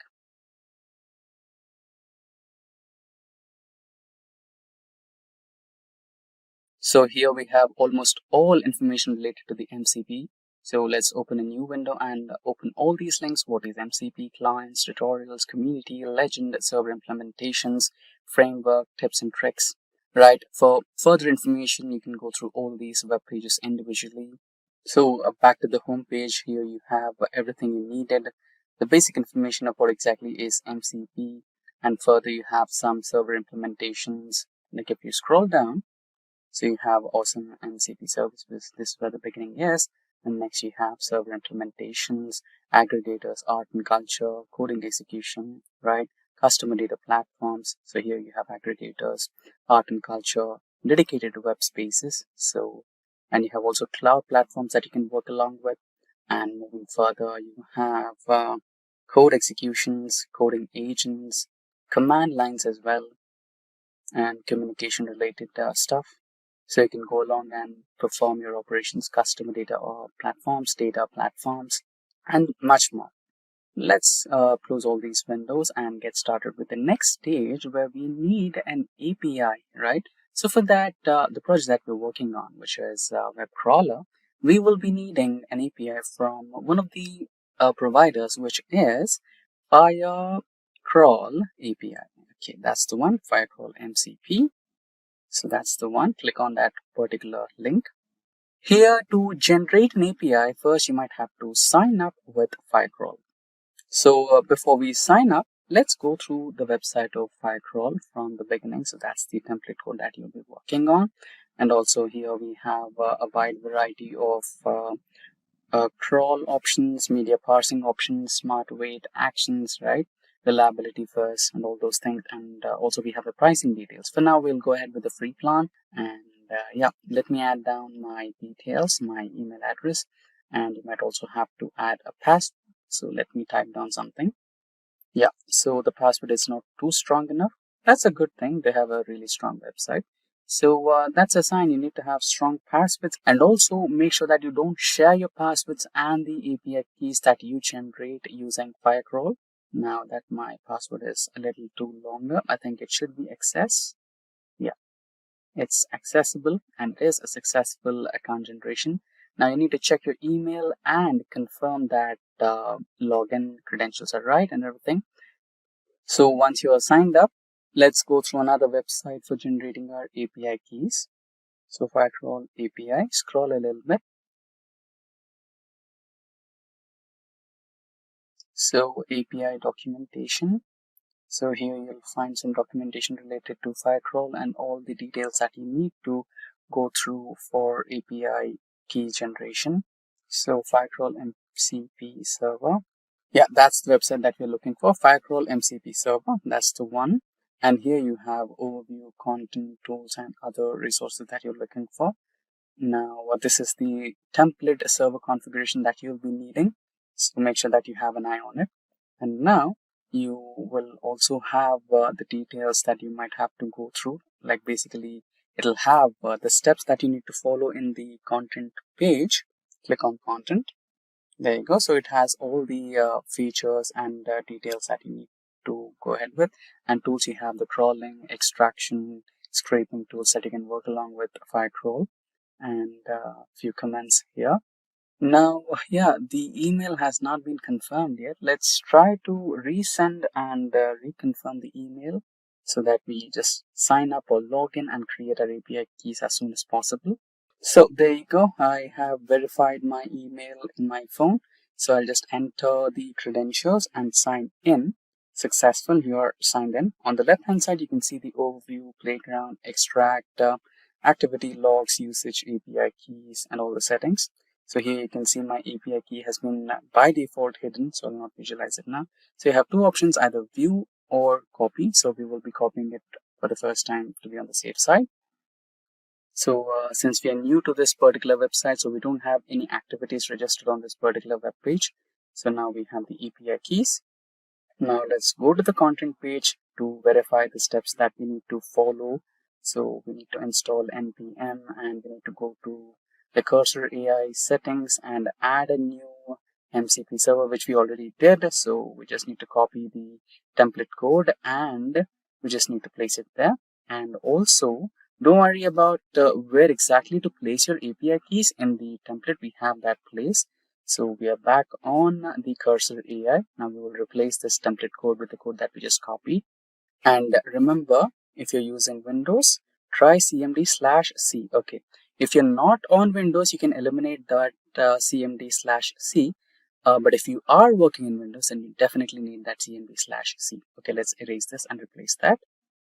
So I'll name my tool as Firecrawl. And I'll go to the new line where I'll write down my command, and the command will be the code that I just copied from the Firecrawl window. So let me type down the command in double quotes in the new line, and I'll paste the command here, which is the code that we copied from the Firecrawl window. Control V. There you go. So the white stuff, which is in cmd/c, so that's the one you need to focus on. If you are working on Windows, that you definitely need it. If you're not working on Windows, then you can just omit it. Now, there might be some concerns with the codes, don't worry. Now, to cross-verify, you can just go back to the Firecrawl homepage and cross-verify it with the template for configuration that they have made us available. Let's go back to the Firecrawl window, and at the same time, you can see your API key here. So that's where you need to place your API key. So here we are on the Firecrawl window. You need to copy the API key and place it in the place where they have mentioned your API key. So if you have cross-verified with the configuration code, that's fine. And now you can just check the double quotes. So that's the one you need to focus on. Let me if there is a way to zoom it in, let me try to zoom in. Yeah, that's the one, cmd/c. If you're on Windows, you definitely need this. If you're not on Windows, you can just choose to omit it. Now let me just do one last final check. I think I missed a double quote somewhere. Yeah, I need to remove it from this place and add it to the end. Just a second. Okay, remove the double quote at that place. Now it should be after MCP. And once everything is done, you can just quickly choose to save and close this particular window. Check the distance between the API key and the double ampersand places. That's fine. And saving is really simple. Choose those three dots, close, save. And once that is clicked, it's all done. You get to choose to close this particular mcp.json file and get back to your agent. So once you have closed it, you will have your new server that you've just created in the cursor settings. But in a few times you get no tool connected, no server connected, or there might be some errors. So in that case, you just need to cross verify the npm installation, node.js installation, and check all the files that are there or not. But even if everything is installed and you can see the versions available, and if you're still seeing this or watching that particular error, then don't worry, just close the cursor AI and restart it, or you can also choose the refresh option, which is right available there. So I've closed and restarted it, and the same procedure, go to File, Preferences, Cursor Settings, and there you'll see the MCP models, and there you'll find it right there, correct? Now close it and go to the window where you'll find the server. Yeah, that's the one. And here you choose the agent. Make sure that you choose the agent instead of anything else. Not manual, not ask. I choose the agent. And now I'll write down a simple prompt. Search for Simplilearn on Google. Now it should give me results which it finds on Google. Maybe it's a home page, maybe it's a social media handle like LinkedIn or YouTube or Instagram, anything that it finds related to Simplilearn. Only the term Simplilearn. So here you can see it has given me 3 different results. First one is Simplilearn website. Second one is Simplilearn YouTube channel, and the third one is LinkedIn page. So let's get started with the official web page. So click on the simplilearn.com. Now, it's asking me permission, open. Now we are on Simplilearn homepage. Similarly, let's go back and select for the YouTube page. So that's the one. Open again, get permissions. So you're on the Simplilearn YouTube page. Now I think it might ask for a login for LinkedIn. But anyways, let's try to check if it can open without logging in to LinkedIn or not. So yeah, you can see I've logged into the YouTube. Yeah, it is asking me to log in. So let's quickly log in. It might take a couple of seconds. So there you go. I've logged into LinkedIn. Now open. So I can see Simplilearn's homepage getting loaded in a second. Yeah, there you go. On LinkedIn, we have opened the Simplilearn's homepage successfully. Today we are talking about must-have Python AI projects and how to build them so that can really help you sharpen your skills and stand out in the growing field of artificial intelligence. So let's quickly see what is Python. Python is one of the most popular programming languages for AI because of its simplicity and the powerful libraries it offers, like TensorFlow, Keras, and PyTorch. Building projects using Python is a great way to get started if you want to break into the AI industry. Whereas artificial intelligence is transforming industries like healthcare, finance, and even entertainment. Companies are now looking for experts who know how to apply AI to real-world problems. In this video, we will explore beginner level to advanced level projects. So these projects are designed to give you hands-on experience in building intelligent systems, analyzing data, and even automating tasks. So without any further ado, let's get started. So let's start with beginner level projects. So number one, we have fake news detection using machine learning. So in today's world, fake news is a major concern, causing misinformation to spread rapidly across social media and news platforms. Detecting fake news is crucial to maintaining the integrity of the information we consume. So these projects aim to build a machine learning model that can identify fake news articles by analyzing their textual content, by learning from existing datasets of real and fake news. The model will be able to classify articles into these two categories, thus assisting media outlets and social media platforms in reducing the spread of misinformation. This project is perfect introduction to natural language processing (NLP) as it involves text data manipulation, feature extraction, and supervised learning. It can also be adapted for real-time use on website or social media platforms to flag suspicious articles and provide more reliable information to users. So now let's see how to build this. In this, first step is data collection. Use dataset like LIAR or fake news net that can contain label, real, and fake news articles. You can find dataset from the Kaggle. The second step is pre-processing. Clean the text by removing stop words, punctuation, and special character. Tokenize and stem words using NLTK or spacing. The third step is feature extraction. Use TF, IDF, or bag of words to convert the text into numerical data for machine learning models. The fourth step is model training. Train a classifier like logistic regression, naive Bayes, or random forest on the dataset. The fifth step is evaluation. Evaluate the model using accuracy, precision, recall, and F1 score metrics to determine how well it classifies fake and real news. Tools you can use is NLTK, Scikit-learn, and Pandas. Skills you will gain from this are text preprocessing, NLP, classification models. And if you want to make us video on this project, please comment down below. In number 2, we have image recognition using CNN. Image recognition is one of the core applications of deep learning and computer vision, used in a variety of industries ranging from healthcare to autonomous vehicles. This project will guide you through building an image classifier using CNNs, a deep learning architecture designed specifically for image recognition tasks.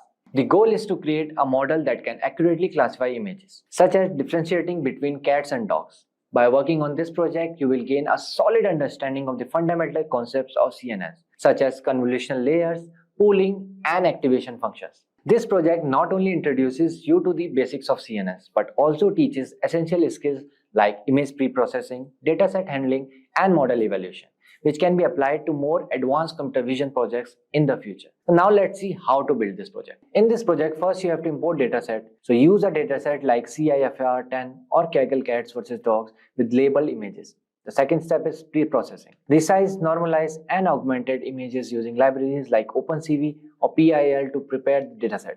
The third step is model architecture. Design a basic CNN model with convolutional, pooling, and fully connected layers using Keras or TensorFlow. The fourth step is training.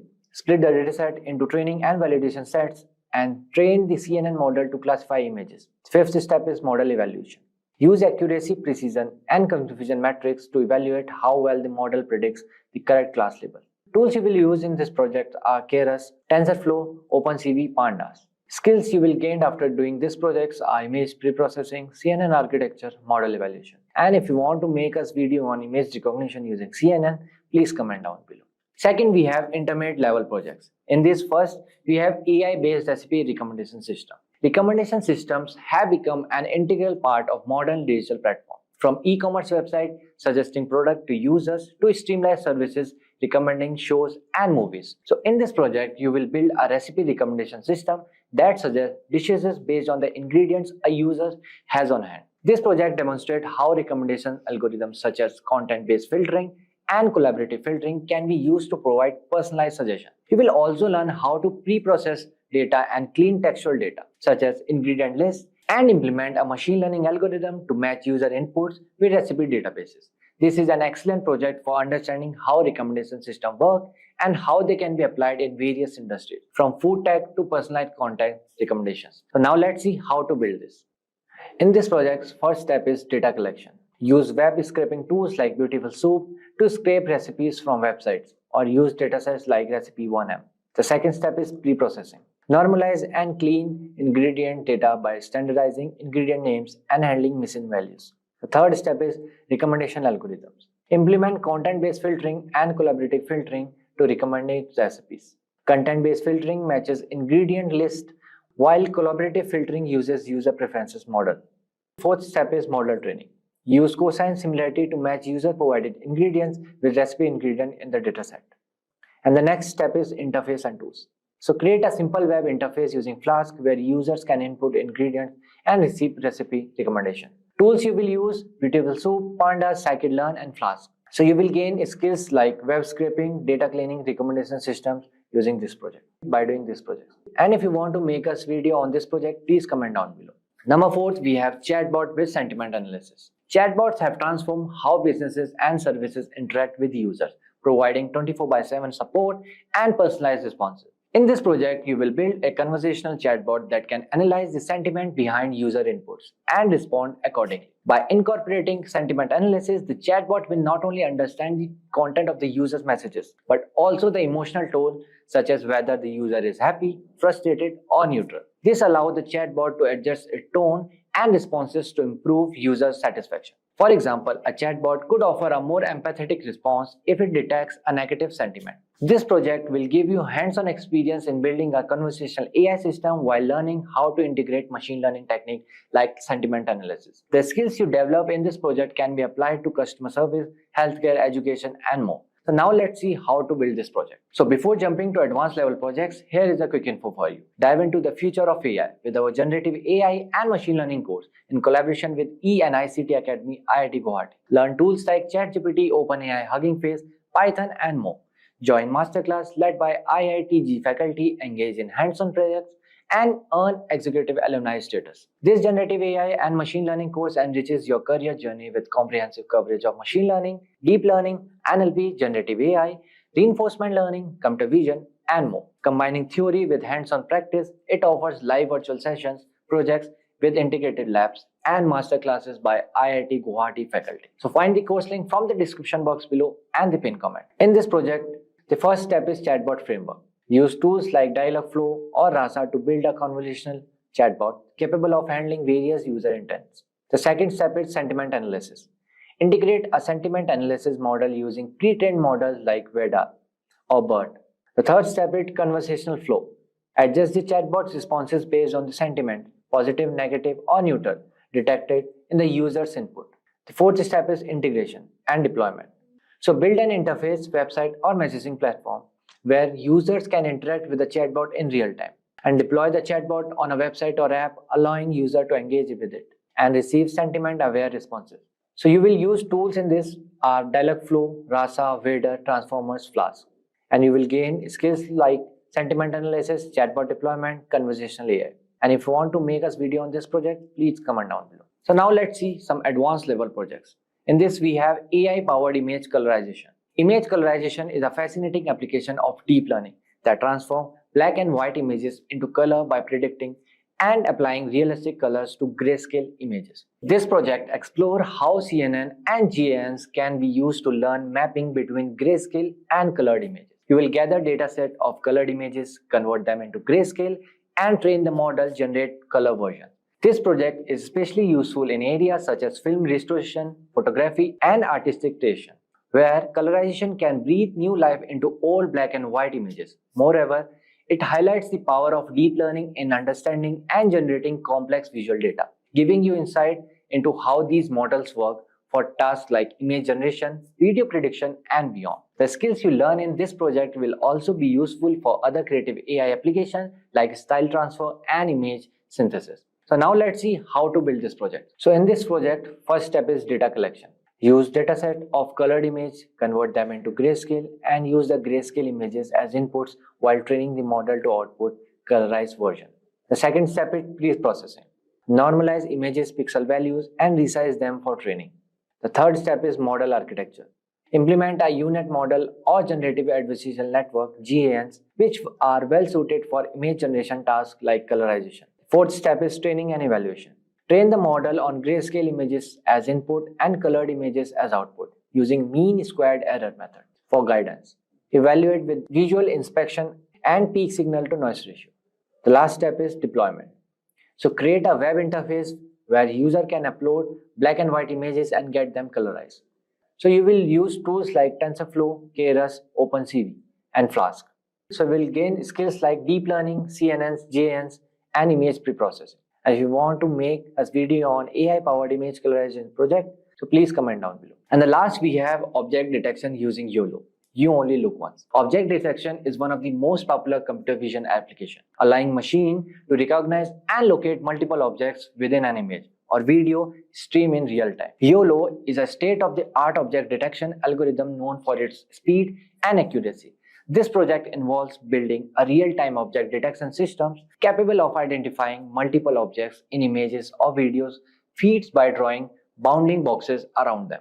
Object detection has widespread use in fields such as security surveillance, autonomous driving, and augmented reality, where systems need to understand and interact with their surroundings in real time. By working on this project, you will learn how to pre-process image data, format bounding box labels, and train a YOLO model using a dataset like Coco or Pascal. You will also gain a valuable experience in deploying object detection systems that process video streams. giving you the skills to build application in dynamic environment from traffic monitoring to industrial robotics. So now let's see how to build these projects. So in this project, we will first import dataset. So use a dataset like Coco or Pascal VOC, which contains label objects in images with bounding boxes. The second step is pre-processing. Resize image and normalize pixel values, ensuring bounding box labels are appropriately formatted. The third step is model architecture. Use the YOLO, you only look once architecture, which splits images into a grid and predicts bounding boxes and class probabilities for each object. The fourth step is training and evaluation. Train the YOLO model on label data using a framework like Darknet. Evaluate the model using metrics like intersection over union and mean average precision. The last step is deployment. Develop a system that can process video streams in real time, detecting objects and drawing bounding boxes around them. Tool you will use OpenCV, TensorFlow and Darknet. You will gain skills like object detection, YOLO architecture, real-time video processing. And if you want to make videos on this project, please comment down below. So in conclusion, these Python AI projects not only help you build hands-on skills, but also provide a solid foundation for advancing your career in artificial intelligence. Whether you are working on fake news detection, image recognition, or developing advanced tools like chatbots and object detection systems, these projects offer real-world applications that companies are looking for. Start small, keep learning, and as you complete each project, you will get better prepared to take on the challenges in the growing AI field. Have you noticed how AI is popping up everywhere lately? Like seriously, it's everywhere. And here's the thing, in just few months, everything is going to change. The folks making the big bucks, they won't be just coders or marketers anymore. It's going to be the people who really know how to work AI like a pro. Pretty exciting, right? Or maybe a little intimidating. Either way, stick around because I'm about to share the top 10 AI skills that will actually help you make serious money. I'll walk you through each skill in detail, what it is, how to get started, and even if you're a complete beginner, the kind of salary you can expect in both US and in India, and exactly how you can land jobs or freelance gigs using these skills. So let's get started. Alright, so let's talk about first skill, which is prompt engineering. Let's kick things off with a quick explanation. What exactly is prompt engineering? It's the art of crafting the right questions and instructions to get the best output from AI. Think of it like a genie, super powerful, but you have to be very clear about what you want. If you just mumble or ask vaguely, the answer won't help you much. But if you're precise and detailed, AI can deliver magic. For example, let's suppose you are typing to ChatGPT that write me a marketing plan. The ChatGPT will just give you some basic boring stuff. This might be frustrating, right? Now, instead of this, you can just try writing something like act a marketing expert and create detailed 3-month marketing plan for a fitness app targeting young adults. Now, suddenly you see you get a thoughtful, detailed plan tailored to exactly what you want. And this is called prompt engineering in action. Now let's talk about which tools do prompt engineers actually use. So the most popular and the most powerful tools right now are, first we have ChatGPT by OpenAI, which is the king of conversation AI, and it's perfect for experimenting with prompts. Then we have Jasper AI, which is great for marketing copy and blog posts with built-in prompt templates. Then we've got this OpenAI playground where you can test and refine advanced prompts with control over AI settings. These tools let you try out different prompts, tweak them, and learn how AI responds. This is super important for mastering prompt engineering. Now let's talk about what kind of jobs can you actually get with these skills. So prompt engineers work in various roles like AI content creator or specialist, chatbot trainer or developer, marketing strategist using AI generated campaigns, or an AI prompt consultant for businesses. And here's the juicy part, which is called freelancing. Now, how to freelance as a prompt engineer? Well, platforms like Upwork, Fiverr, Freelancer have tons of clients looking for people who can actually write clear AI prompts to generate content or ideas, or train chatbots to answer customer questions better, and also create AI driven marketing or sales copy. You can start small, maybe helping a local business automate emails with AI or generating social media content using your prompt skills. And as you build your portfolio, clients will pay more. Now let's have a look at some real-world examples where prompt engineering actually shines. So at first, we've got a startup which hires prompt engineers to generate hundreds of product descriptions every week, which saves hundreds of hours manually writing. Then we've got marketing agencies who use prompt engineers to create personalized email campaigns and social ads in minutes and not days. Then we've also got customer support bots which are trained by prompt engineers to answer tricky questions correctly and politely. Now, the demand is only growing because AI is becoming a part of every business. Now, the question arises that how you can start learning prompt engineering. Well, you can just open ChatGPT and start experimenting. You can try different ways of asking the same questions, see what works better. Then you can practice telling AI to use act as different experts or personas. You can learn to include clear instructions about what format you want, like give me 5 bullet points or summarize in 3 sentences. Then you can also use free resources and tutorials online. OpenAI's website has great guides. Now, once you're confident, you can try freelancing small gigs to get hands-on experience. Now, let's talk about money. Well, in the US, prompt engineers typically make between $60,000 to $120,000 per year, depending on experience and role. And in India, you can expect around 6 lakh to 12 lakh per year, with freelancing rates growing as AI adoption rises. And remember, guys, these numbers grow as you can gain expertise and you can build a reputation. Now, let's move on to a second skill, which is AI assisted app and software development, where you can build powerful apps without coding. Alright, here's some great news. You don't have to be a coding expert to build apps or software anymore. Thanks to AI and no code tools, anyone can now create apps that can solve real world problems and even make good money doing it. So there's one awesome AI tool here which is called GitHub Copilot. Now think of it as a helpful buddy sitting next to you, suggesting codes as you type and fixing mistakes before you even notice them. Then we've got no-code platforms like Bubble and Directual, where you can actually drag and drop stuff to build apps. No coding needed at all. Seriously, you can now just create app fully functional app by just moving blocks around. Now, talking about how you can actually get started, well, you can have to just play around with no code platforms. You can take some time to learn how to build simple workflows and move things around on screen. Then the next step is you can just simply jump over to ChatGPT or similar AI chatbots, and then you can ask questions like, hey, how do I build a scheduling app on Replit? And it will give you step-by-step instructions, making it easy to follow. And your best part is to start small, build apps that solve specific problems like booking appointments, managing stock, or helping with sales. And guess what? You can even create apps that people pay monthly for. Now, let's talk about money. Well, in the US, people do this kind of AI assisted app development and they make around $100,000 to $200,000 per year. And in India, you're looking at around 12 lakh rupees to 24 lakh per year, and that can grow as you get better and take on more clients. So if you want to build apps, automate tasks, or even start a small software business but don't know how to code, this skill is your golden ticket. Now let's talk about our third skill, which is AI powered photo and video editing. So whether you're creative at heart or just looking to start freelancing with real money on the table, this skill would be your total game changer. Now think about it. Photographers, influencers, YouTubers, and content creators are producing tons of photos and videos every day. But editing all that, it takes forever and can get pretty boring.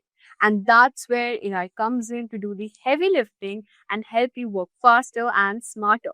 Let's say a photographer sends you 200 photos from a single shoot, doing all that editing manually, fixing the lighting, removing unwanted backgrounds would take hours and hours. But now with AI tools like Photoshop Generative AI Fill or Topaz Photo AI, you can enhance those photos quickly and professionally with just a few clicks.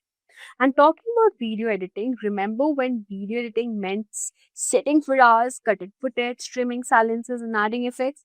And now AI editors like FlexClip and Video can automatically pick out the best parts of your videos and it can create short, engaging clips, which is perfect for TikTok, Instagram, Reels, and even YouTube Shorts. Even cooler, some AI tools can create avatars, talking avatars, so you can just make videos without even recording yourself. Now, here's how you can just get started with freelancing in this skill, where you can set your profiles on popular freelance platforms like Fiverr, Upwork, or Freelancer and start offering AI assisted photo and video editing services. Now, make sure to highlight how you can deliver professional quality edits much faster than traditional editors, of course. And then you can package your services, let's say around get 15 hands photo delivered in 24 hours, viral ready video clips edited with AI magic. And don't forget building a reputation with fast turnaround and top-notch quality that will keep clients coming back. So I'll be showing you a video which I had created using AI functionally, just the AI tools, and it's pretty amazing. So I'll just play and show this. In the heart of the jungle, a young tiger cub feels unsure, wondering if it will ever find its roar. But wisdom walks softly. A gentle elephant shares words of strength and patience. With encouragement from friends, the cub begins to believe in its own power. On a sturdy rock, the cub takes a deep breath and lets out its very first roar. Now you see the quality of the image and the video, and this is all just created using AI, the voiceover, the animations, and everything, even the story. So you can just check out my another video. I'll just mention in the description box how I created using the AI tools.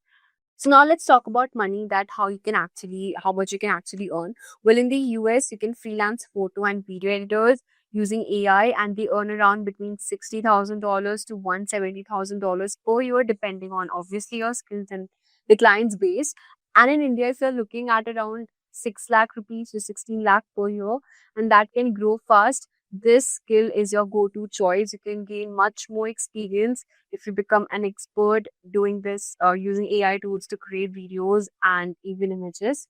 Now let's talk about a fourth skill on our list, which is AI agent development, building your AI employees. So let's talk about something really next level, AI agent development. Imagine you're creating AI agents which is working for you 24/7, handling tasks like qualifying leads or answering customer support questions, all without breaks, complaints, or even mistakes. So how does it actually work? So first, you need to map out the job that AI agent needs to do. What exactly should it handle? For example, qualifying sales lead for answering FAQs. Next, you can train the agent using real examples like past phone calls, chat transcript, or emails so it learns how to do the job right. And then you can just keep feeding its feedback so the AI gets smarter and better every time. For example, the sales team uses AI chatbots that can learn from every customer conversation to improve their pitch and close more deals, making sales smoother and much more efficient. Now, how much can you actually make money using this? So in the US, the AI agent developers can earn between around $160,000 to $300,000 a year. That's some serious cash. And in India, the range is roughly anywhere around 20 lakhs to 40 lakhs per year, and that's only expected to rise as AI adoption grows.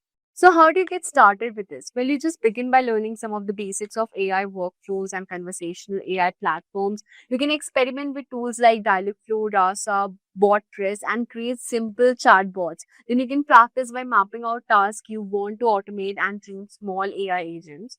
So here's a quick challenge for you. Think about a simple repetitive task you or someone you know does daily, maybe answering the same question over and over. How would you teach an AI agent to handle it?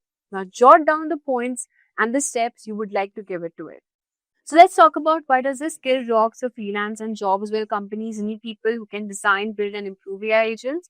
So this job is perfect for someone who is learning, who wants to learn the AI technologies. So this is your perfect choice. Now the next skill is the AI powered writing and copywriting, where you can create contents that sell fast.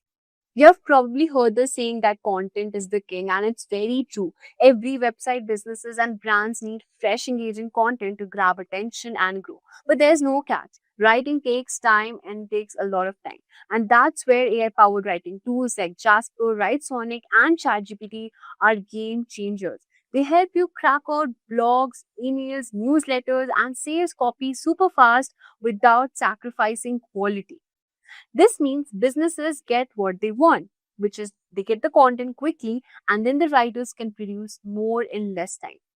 Let's talk about how you can start with this. So first, you don't have to think AI will write everything for you. So it's a tool, it's not a magic wand. The secret is to combine the creativity with AI generated draft. Use AI to get ideas flowing or draft outlines, and then you can add your unique style and then you can polish it up. So first of all, you can write SEO friendly blogs that help website rank higher. You can create cold email sequences that get responses and sales. You can also craft sales funnels, step by step marketing emails or pages that turn visitors into customers. Now mastering these areas can really set you apart. Now let's talk about the salary. Well, in the US, you can expect around $60,000 to $120,000 per year, and in India, freelance and full-time writers can earn around 5 lakh to 12 lakh annually, depending on their expertise and clients' base. Now, the sixth skill on our list is building and managing AI chatbots for businesses, which is the customer service that never sleeps. Now, why this is actually hard? Because think about this. Businesses get tons of customers' questions every single day.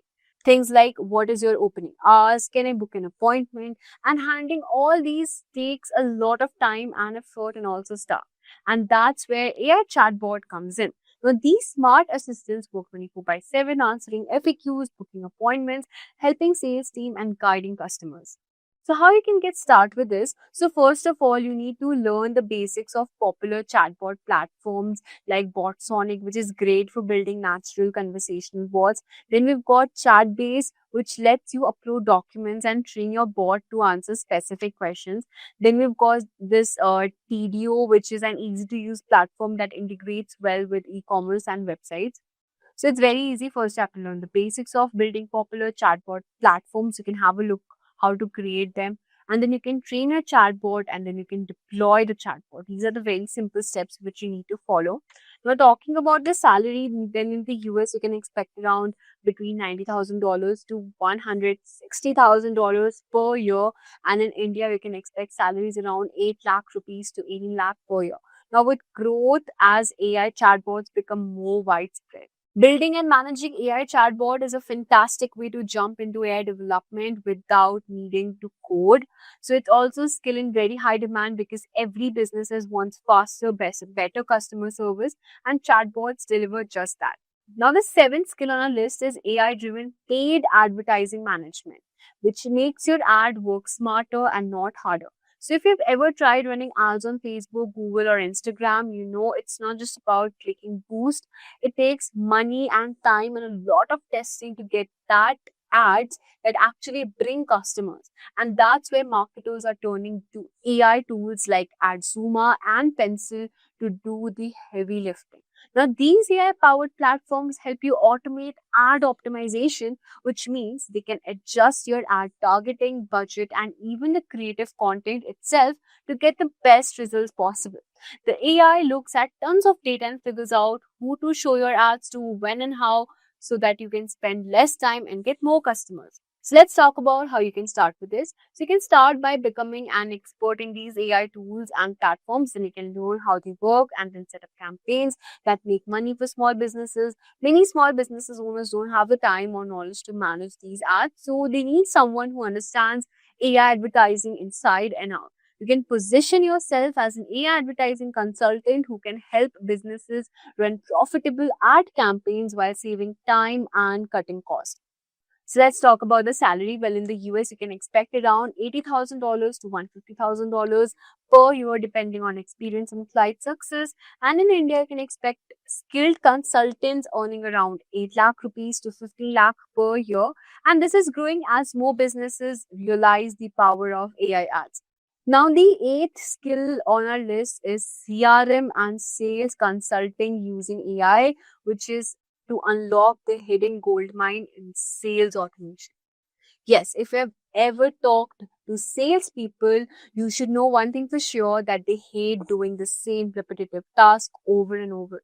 Things like tracking leads, updating sales records, and managing follow-ups can eat up a ton of their time.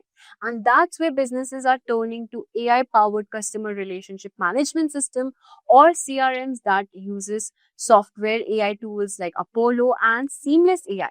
Now, these smart systems automate tedious tasks like lead management, sales tracking, and even finding new prospects. So how do you get started with this? Well, to get started in this field, you want to specialize in integrating AI into CRM. That means helping businesses set up, automate their CRM system and not to work harder but smarter. So your work will include cleaning up messy customer data so that the AI can work with accurate information, using AI tools to find and qualify new leads, automating outreach campaigns, and sending them the follow-up emails like scheduling calls. Now, by automating these tasks, you can help businesses save time and close more sales, making you incredibly valuable. So, many consultants have built their careers by designing AI enhanced sales workflows for companies. So, this is like a very important skill if you want to make your career in CRM, and you can use this AI to leverage your work. So, let's talk about salary now. Well, in the US, you can expect around $100,000 to $180,000 per year, and in India, you can expect around 10 lakh to 20 lakh annually. Now, if you enjoy problem solving and working with tech that directly impacts revenue, this skill is fantastic way to build a rewarding career. Now, the next skill on our list is managing social media brands with AI. Managing social media for businesses is not easy. Social media managers have to create posts, reply to comments, check analytics, run ad campaigns all at the same time. And that's where tools like Okuya are becoming super popular. Now, these tools can actually automate content creation and even schedule them, which means they can help you write posts and plan when they should go live automatically. Now, this saves a tons of time and lets you focus on bigger things like planning strategies to grow your client's brand. So, how do you get started with this? So, first, you need to learn how to use AI for content creation tools and social media scheduling apps. Now, these will be your best friends for managing multiple accounts. You can start with managing a few brands at once using AI to keep posts fresh, interacting, and consistent. Then you can make sure to check what posts are working well by looking at the analytics. So there are freelancers who manage social media for several brands at the same time using AI tools, and they save hours of work every day, and they can also take on more clients. Let's talk about the money. So in the US, you can expect around $70,000 to $130,000 per year, and in India, you can expect around 6 lakh to 13 lakh per year. Now let's talk about a 10th skill on a list, the last but not the least, which is the AI translation and SEO services, which will help businesses grow globally and rank higher. Why is this important? Because many businesses want to reach customers worldwide. To do this, they need to translate their website products and content into different languages. Human translation takes a lot of time and money, but AI translation tools speeds this up. At the same time, businesses want to rank high in Google to attract more visitors, and that's where search engine optimization comes in, and tools like SEMrush can help you analyze website, find the best keywords, and boost your rankings. So how do you get started? Well, you have to use AI to create the very first draft of translation or SEO reports, and you can use your own knowledge to refine and improve them. You can offer your services to companies wanting them to translate content for international audiences, improving SEO to get more traffic. So these are the tools you can get started with. So first you've got ChatGPT, which is great for drafting translations and writing SEO content ideas. Then you've got Google Translate and DeepL, and even SEMrush that handles all-in-one SEO platform, which I showed you before. Then you've got the Surfer SEO, which will help you optimize content for Google ranking using AI recommendation. Talking about the money, then in the US, you can expect around $60,000 to $120,000 per year as an AI translator SEO expert. And in India, you can earn around 5 lakh to 12 lakh annually, growing as you gain experience. By 2025, if you are not using AI to code, you might be falling behind. That might sound extreme, but the truth is AI is changing how we develop software at lightning speed. Whether you are a beginner or an experienced programmer, AI tools are opening up new opportunities you might not have thought possible. In this video, I will show you the top AI coding tools that will make you feel like you have got a full team of developers at your disposal. No matter if you're working on web apps, mobile projects, or data science, AI coding assistant can seriously boost your productivity. Before we get into the list, let me quickly explain what AI coding tools actually are. These tools use advanced machine learning to enhance your coding experience. They can suggest smart code completion, generate full code snippets, and handle repetitive tasks for you. Think of them as a helpful assistant, always there to make coding faster and easier. So now let's check out the best AI coding tools used in 2025. So welcome to the demo part of best AI coding tools for 2025. So in this, I will show you top 5 coding AI tools, right? First, we will start with Chat GPT. So I'm not talking about the simple one because simple one is everyone know, but recently ChatGPT launched GPT 4.0 with Canvas. So we will open this. Here I will write, give me login page code using HTML, CSS and CSS. Okay, see the magic. See, like this. So right now it's in beta version. Okay, so I guess those who have paid version, so they can use this. So now see here, what if I want to change these background color, only particular background color. I don't want to change all the code, but I just want to change these color, H2 color, or you can say display, it will block or something else. Okay, I want to change the padding of this particular class, right? So here what I will do, I will select this, and when pop-up will come, ask ChatGPT. So now you can just, here you can write, please change background color to blue. I don't know which color is that, but again I want to change it to blue. See, it will change only the background color. See, rest will be the same, right? See here, edited. So this is the best upgrade I can see with ChatGPT with coding, for coding. Okay, so let's see one more. Okay, so here what I will do, let's change the padding. Okay, here I will write increase, what is this, border radius, border radius. Okay, see here is 8, it will increase. See, it did 16, and the rest all is same. So this is one tool. Okay, ChatGPT 4.0 with Canvas. The second is Gemini. Okay, I'm not going to use Gemini into Gemini prompt, but I will open one thing, Google Colab. Okay, so here is Google Colab, and I will open new notebook. So here you will get Gemini inbuilt. Here you can see Gemini inbuilt. But first you have to log in. See, start coding or generate with AI. If I'll click on generate with AI, so it will ask me like this. So I will write, give me code to find odd and even in C++. Okay, you can write anything. So I will write enter. See, it's generating and code is here in minute of seconds. Okay, if I will write in Java, the code is here in minute of seconds. Okay, in seconds it will give you. So this is the second. You can use Gemini as well in the, see, while giving prompt here, or you can open Gemini, right? You can open Gemini as well, but it's better if you are using Gemini for code, so use in Google Colab. Why? Because you can use or you can run code directly. Okay, let's try to run it. Let me run it. See, it's running. Wait. Okay, some error is there. Invalid syntax. Why? Okay, why it's giving error? Because I opened this, notebook. Okay, this is the Python notebook, right? That's why it's giving error. Okay, let me run this in Python.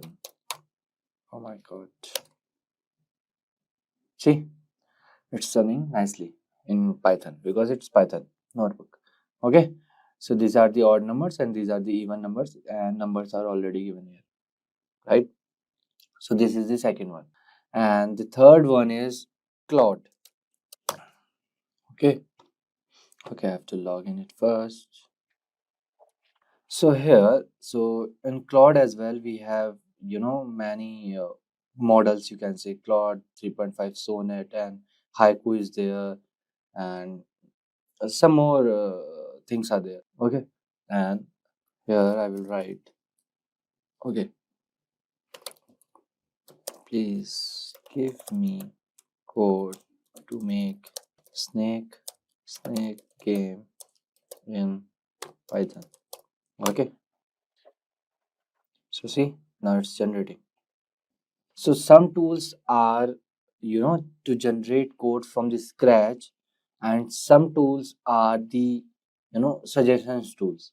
Okay, we will see the next one, the suggestion tool, what I am talking about. Okay, so here all the details for this particular code, and yeah. So third model is Claude. So this is how you can use Claude. So there are many models of Claude, like I told you already, 3.5 Sonnet is there, Haiku is there, and there is one more. Okay, where I can't see. Okay, but again, it's paid thing. Okay, and the next is Codium.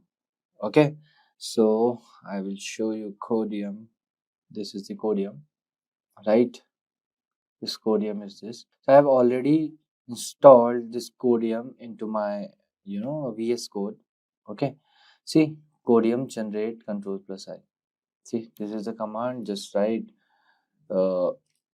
This is again Python one. Okay, give me code to find the prime numbers in Python. Okay, just submit, and the code will be here. See, okay, code will be here. Or if you write here, find the prime numbers.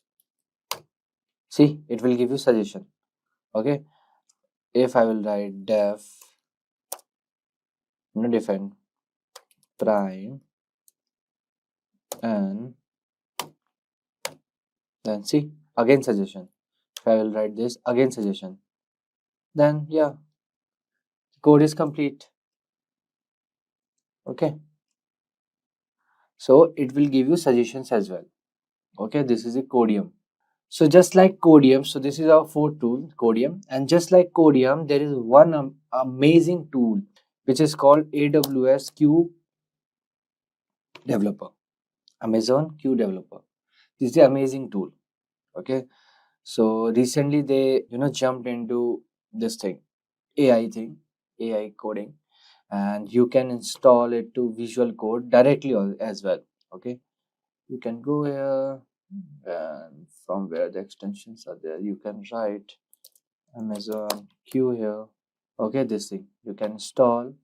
Okay, it's like this Codium only. Let me show you some videos. Where are the videos? Okay, so how Codium works. Okay, not here. I will show you in this. See, this is how Codium works. Again, same thing. See, if you write this, again the suggestions will come. Okay, lambda function to publish user, like Codium. Okay, so the fifth one is our Amazon Q. Okay, so there are many models like Copilot. This GitHub Copilot is there. Copilot is there. GitHub Copilot is there for this AI coding, AI developer tool. And if you are curious to make a website within a second, so there is one more app called, not app, this tool, you can say WebSim. Okay, see what you like to create today. I will write here Amazon, but okay, let me first, yeah. So but they use Sonnet 3.5, means Claude. They are using Claude. So I will write here, I want to create Amazon.in. See, it will create website for you. No coding, nothing, all directly it will give you website. Okay, it's loading, I guess. So this is how you can use WebSim. Right? See, OnePlus Node, this came. Okay. I just gave amazon.in and the website is here within a second. Okay, so these are some, important tools to learn or how to use them in 2025 for 2025. Using AI tools for coding is essential to be in the race. Okay, so these are some coding. Now with that, we have come to the end of our full course. I hope this video is valuable to you. If you like this video, do hit the notification bell and subscribe for more such content by Simplilearn. Thank you and keep learning. Hi there, if you like this video, subscribe to Simplilearn YouTube channel and click here to watch similar videos. To nerd up and get certified, you can check the description box below.